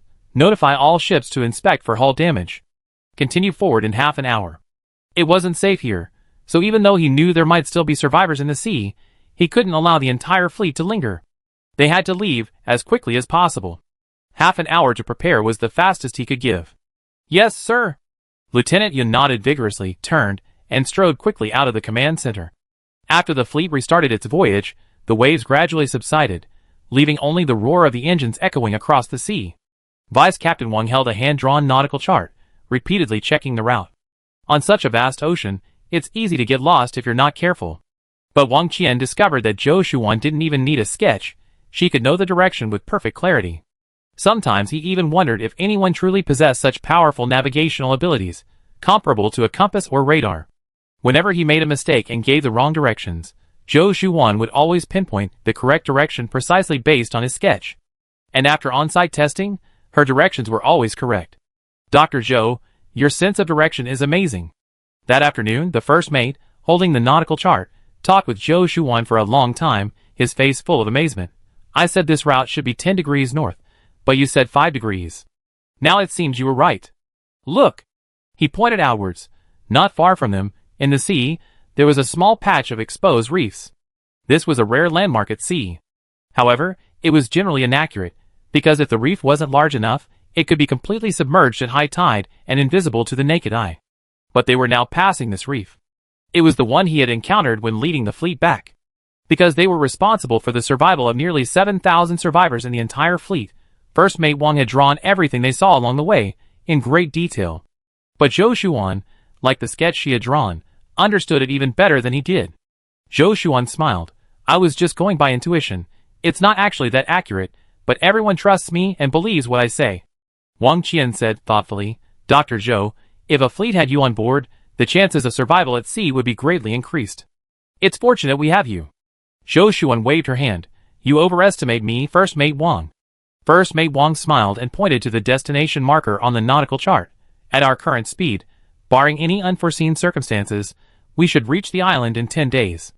We already covered this stretch of the sea. We passed by without any major disasters, just a few minor waves, which didn't affect our navigation. Zhou Shuan's heart skipped a beat, and she looked up at First Mate Wang. Captain Wang, have you been to the island before? What's the situation there? Of course we've been. Mentioning the island, First Mate Wang's eyes lit up, and his tone became much lighter. Although the island is completely submerged, I specifically led a small team in diving suits to investigate it last time. The island's foundation is very stable, and its area is sufficient for us to build a semi-aerial fortress. He looked at Zhou Shuan with a puzzled expression. Why are you suddenly asking this? Nothing, Zhou Shuan shook her head, handing the nautical chart back to First Mate Wang. It's just that we're almost at our destination, and I'm feeling a bit nervous about returning home. I wanted to learn more about the situation. I understand. First Mate Wang immediately smiled, revealing a set of white teeth. I'm also looking forward to reaching the island every day. It feels like a dream. Finding such a safe place is no easy feat.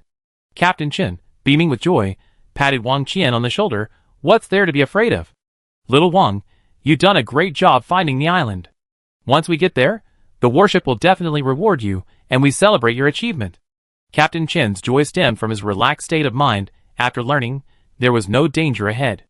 The mate, a little embarrassed by the praise, blushed slightly and scratched his head. It's what I should do. Providing everyone with a safe place is more important than anything else. When Zhou Xuan returned, Qi Mingyu looked at her and asked in a low voice, "What's wrong?" Of all the people, only he had noticed Zhou Xuan's unusual behavior. Zhou Xuan shook her head, sat on the cot, gazed at the endless sea in the distance, and smiled. I'm not feeling unwell, just a little too excited, and now I'm feeling a bit anxious. Qi Mingyu knew she was troubled but didn't press her. He simply reached out and patted her head gently. Don't think too much. We come so far, we be at the island soon.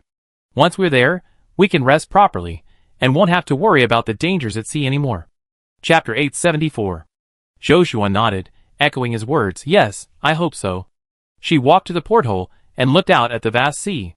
The sea was azure, sunlight shimmering on its surface, appearing calm and beautiful. But Zhou Xuan's smile slowly faded, her eyes becoming complex. She remembered this area clearly. It was the place Qi Mingyu, her parents, and Mumu had passed through on their way back. Qi Mingyu and the others had no landmarks on the open sea, so they didn't recognize this place. At that time, her spatial perception had recovered somewhat. She could clearly perceive everything within 100 miles. However, within her perception range, there were no islands at all.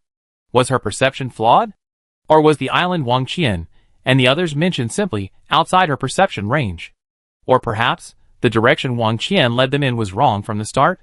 Or did Wang Qian bring everyone here for ulterior motives? Could he have deliberately led the fleet to an unfamiliar place with malicious intent? A sense of unease welled up in Zhou Xuan's heart, and her brows furrowed tightly. But compared to Zhou Xuan's heightened state of mind, the others were visibly relaxed, the entire fleet immersed in a light-hearted and pleasant atmosphere. Captain Chen had already begun revising and drawing up the blueprints for constructing the mid-air fortress with the researchers. These days, the sea temperature continued to rise. The temperature had now climbed to 40 degrees Celsius. So it's no wonder Captain Chen was anxious, unable to wait until they reached their destination, and had already begun studying this matter with the researchers. Wang Qian was also very proactive, busily following along. Zhou Xuan carefully observed him for 2 days, but found nothing wrong with him. Like all relatively young naval personnel, he was hardworking, responsible, and possessed a high degree of awareness of danger. She had also heard bits and pieces about Wang Qian's past from other crew members. When the apocalypse broke out, he, like her, was only in his early 20s. He was rescued by the mothership while fleeing, and at that time, he was still a young man who couldn't even row a lifeboat properly. Later, he volunteered to go on missions with the veterans. Whether it was searching for supplies in sunken ships or reinforcing sails in storms, he was always at the forefront. Several times he encountered danger, but he managed to escape unscathed thanks to his resourcefulness and tenacity. After completing his missions well, he voluntarily submitted his application to join the military. After 6 months of evaluation by the mothership, he finally became a naval officer. There were many young soldiers, like Wang Qian in the fleet. Now, more than a decade later, the older generation of soldiers have either reached retirement age or perished in numerous missions. These young men who joined the army after the apocalypse have long since become the mainstay of the fleet. Wang Qian is among the best, rising from a common soldier to vice captain at a young age. He has an excellent reputation on the mothership and is widely recognized as a leading figure of the new generation of the Navy. Therefore, Zhou Xuan couldn't understand why, if he had truly lied, he would have gone to such lengths to lead nearly 7,000 survivors astray. She couldn't figure it out, and couldn't find any flaws. Because of the many people around, Zhou Xuan didn't share her suspicions with Qi Mingyu, only instructing him to keep a close eye on Wang Qian. Keep a close eye on Wang Qian lately, especially when he's in private contact with others. Don't let him notice anything unusual. She didn't voice her full suspicions, not because she distrusted Qi Mingyu, but because the fleet was full of gossips, and if information leaked, it could alert the enemy, with unimaginable consequences. Qi Mingyu was also a very perceptive and intelligent person, and immediately understood Zhou Xuan's meaning.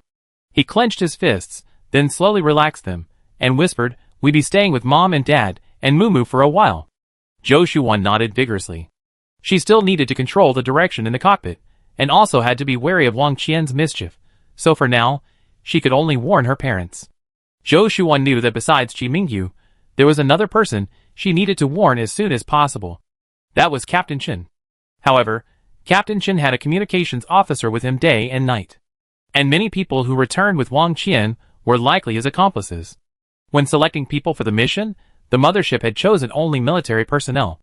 Zhou Shuan didn't know them all, so she worried that if she warned Captain Chen, he would discover it. That day, she waited until Captain Chen finished his work in the bridge and returned to his office before hurriedly following him. Qi Mingyu wanted to go with her, but she gently shook her head, indicating that he should stay and watch Wang Qian's movements. The distance from the bridge to the captain's office was very short. When Zhou Shuan knocked on the door, Captain Chen was bent over the nautical chart on the table, marking something next to the course. It was Captain Chen's communications officer, Li Chifeng, who had been asked to open the door for her. He was also a newly selected communications officer. Zhou Shuan's eyes flickered. Li Chifeng, barely in his early 20s, wore a gentle yet shy smile. "Dr. Zhou, is there something you need from the captain?" His voice wasn't loud, but it felt like a bucket of cold water poured over Zhou Shuan's heart. She stopped and met Li Chifeng's eyes. Those eyes seemed clear and gentle, without a trace of anything amiss. But perhaps it was the suspicion in her heart that was at play. Zhou Shuan felt that something was hidden behind that smile. She thought of the soldiers Wang Qian had brought back. They all looked no different from ordinary soldiers, but who could guarantee they weren't disguised? Especially Li Chifeng, as Captain Chen's newly chosen communications officer, spent every day by the captain's side. If he had any problems, the consequences would be unimaginable. "Well, I have something I want to talk to the captain about." Zhou Shuan suppressed her doubts, trying to make her tone sound natural. Captain Chen heard the voice, looked up, and smiled. "It's Dr. Zhou. Come in and sit down." "Is it about the flight path?" Li Chifeng didn't leave. He simply turned and went to the table, quickly pouring Zhou Shuan some hot tea. Zhou Shuan swallowed back the words she was about to say, and casually offered a reason. "Captain, we're almost at the island, and I'm feeling a bit uneasy. Although the sea is calm now, no one knows what danger might suddenly arise, so I wanted to tell you to strengthen the perimeter's vigilance and have the patrol teams pay close attention to the sea conditions to prevent any accidents." Captain Chen nodded, his face showing agreement. "Dr. Zhou, you're right. That's what I was thinking too. This journey has been too difficult, and we're almost at our destination, so we really can't let our guard down. I notify all the ships later to strengthen patrols and ensure the fleet's safety." Zhou Shuan felt a little relieved. She looked at Captain Chen, then glanced at Li Chifeng, and forced a smile. "Well, Captain, you're busy. I won't bother you any longer." What exactly was Wang Qian's purpose? She didn't want to alert him, so she could only choose another opportunity to speak with Captain Chen alone. Chapter 875. From the command room to the cockpit, one needs to descend 2 flights of stairs, and then traverse an open-air corridor. Zhou Shuan descended the stairs, and as she reached the open corridor, a sea breeze blew in, carrying the salty smell of the sea. Zhou Shuan stopped, leaned against the railing, and gazed at the distant sea. The azure sea shimmered under the sunlight, appearing calm and beautiful, but no one knew how much danger lurked beneath this tranquility. She took a deep breath, pondering what Wang Qian might do next. If he was truly lying, then he certainly wouldn't have allowed the fleet to reach the non-existent island. When would he make his move? Would he create an accident en route, or was there some other conspiracy?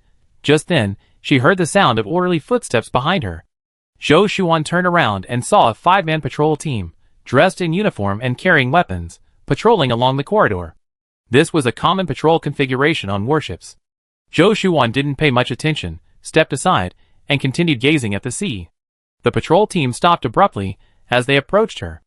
Zhou Shuan sensed something was wrong. Just as she was about to turn around, someone grabbed her shoulder from behind. She instinctively tried to resist, but 2 other soldiers rushed forward, pinning her arms and legs, rendering her immobile. Another soldier quickly covered her mouth to prevent her from making a sound. Zhou Shuan's heart leaped into her throat. These people must be Wang Qian's accomplices. What did they want? She struggled desperately, but the 5 soldiers were highly trained military personnel, possessing astonishing strength and extensive combat skills.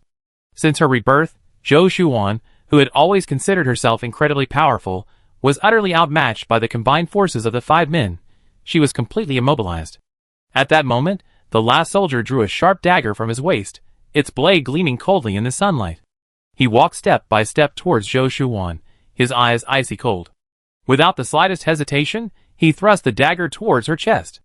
In this life-or-death moment, Zhou Shuwan no longer cared about concealing her spatial abilities. She concentrated, forcefully snapping the railing beside her. The wrist-thick metal railing bent and broke instantly like a noodle. With all her might, she stabbed the broken railing towards the soldier with the dagger. With a thud, the sharp railing pierced the soldier's heart. His eyes widened, his face filled with disbelief, and his body went limp as he collapsed. But before he fell, the dagger still pierced Zhou Shuwan. Because of the railing, the dagger missed her heart and pierced the right side of it. A sharp pain instantly overwhelmed Zhou Shuwan, her vision blurred, and she nearly fainted. The other young men restraining Zhou Shuwan were both shocked and enraged. They all attacked simultaneously. Two of them had already pulled out the dagger. Zhou Shuwan gritted her teeth and tore down all the surrounding railings and metal pipes from the walls, stabbing at the remaining 4 soldiers. The metal fragments flew like sharp arrows, densely packed towards the soldiers, some piercing their arms, others their legs. Although the soldiers restraining Zhou Shuwan were in pain, none of them uttered a sound. It was like a silent battle. In the cockpit, Qi Mingyu stared at the hatch, a sense of unease creeping into his heart. He recalled Zhou Shuwan's instructions before leaving for the command room, his anxiety growing, hoping for her swift return. Suddenly, he saw the cot beside him fly off without warning, crashing heavily to the ground, a crack appearing in the bed frame. Everyone else was astonished. The mothership was sailing smoothly, the sea calm. How could the cot suddenly fly up? It was as if an invisible person had lifted it and thrown it. Qi Mingyu's heart sank. Something must have happened to Wan Wan. Without time to think, he rushed out of the cockpit. When he reached the open corridor, it was deserted. Only broken railings and scattered metal fragments remained. Because the mothership had just endured a massive water wall attack, and they had only stopped for half an hour for repairs, the hull was now covered in the marks of the tsunami. Broken railings and scattered metal fragments were everywhere. Qi Mingyu's gaze swept quickly across every corner of the corridor, but he saw nothing. He ran to the railing and looked down at the sea below the mothership. Except for the white waves created by the ship's movement, he could see nothing. A strong sense of unease welled up in Qi Mingyu's heart. It felt like his heart was sinking. He knew something terrible must have happened. He looked around, then immediately went upstairs to the captain's office. But just then, several soldiers suddenly rushed out from around the corner of the corridor. They were wearing the same uniforms as the previous patrol, and their movements were swift. Almost instantly, they formed a circle around Qi Mingyu, trapping him inside. The lead soldier, expressionless, gripped a black rubber baton and swung it sharply towards Qi Mingyu's knee. Qi Mingyu reacted swiftly, dodging to the side and grabbing the soldier's wrist, attempting to use the momentum to flip him over. But the soldier's strength far exceeded his expectations. His wrist was as if welded to an iron plate, completely immovable. "Whose men are you?" Qi Mingyu asked through gritted teeth, his gaze sweeping over the other soldiers. They had already approached in a triangular formation, their weapons, though not firearms, consisting of daggers and restraints capable of instantly subduing an enemy. Clearly, they were prepared. No one answered his question. It would be difficult for him to subdue these soldiers alone in an instant. His immediate priority was to relay the message. He was so close to the cockpit, he was about to shout, but the next second, a rubber baton struck the back of his head, a sharp pain spreading down his spine, making his vision blur. Bang! Another rubber baton slammed into the back of his head. Qi Mingyu's legs gave way, and he collapsed to the ground. The soldiers, with practiced ease, lifted Qi Mingyu up and quickly left. A sea breeze blew by, and the corridor was deserted. Even the bloodstains on the floor had been wiped clean, as if nothing had happened. The mothership's engines continued to run smoothly, the propellers churning up waves that left 2 white contrails at the stern, merging with the azure sea. Inside the cockpit, everyone was focused on navigation, and no one realized that the 2 figures who should have been there at any moment hadn't returned for a long time. For the first 2 hours, no one noticed. After all, Zhou Shuwan and Qi Mingyu weren't kidnapped and confined to the cockpit. They had their own freedom. It's just that Zhou Shuwan was very responsible and rarely left the cockpit, in case of any sudden danger that she hadn't warned about.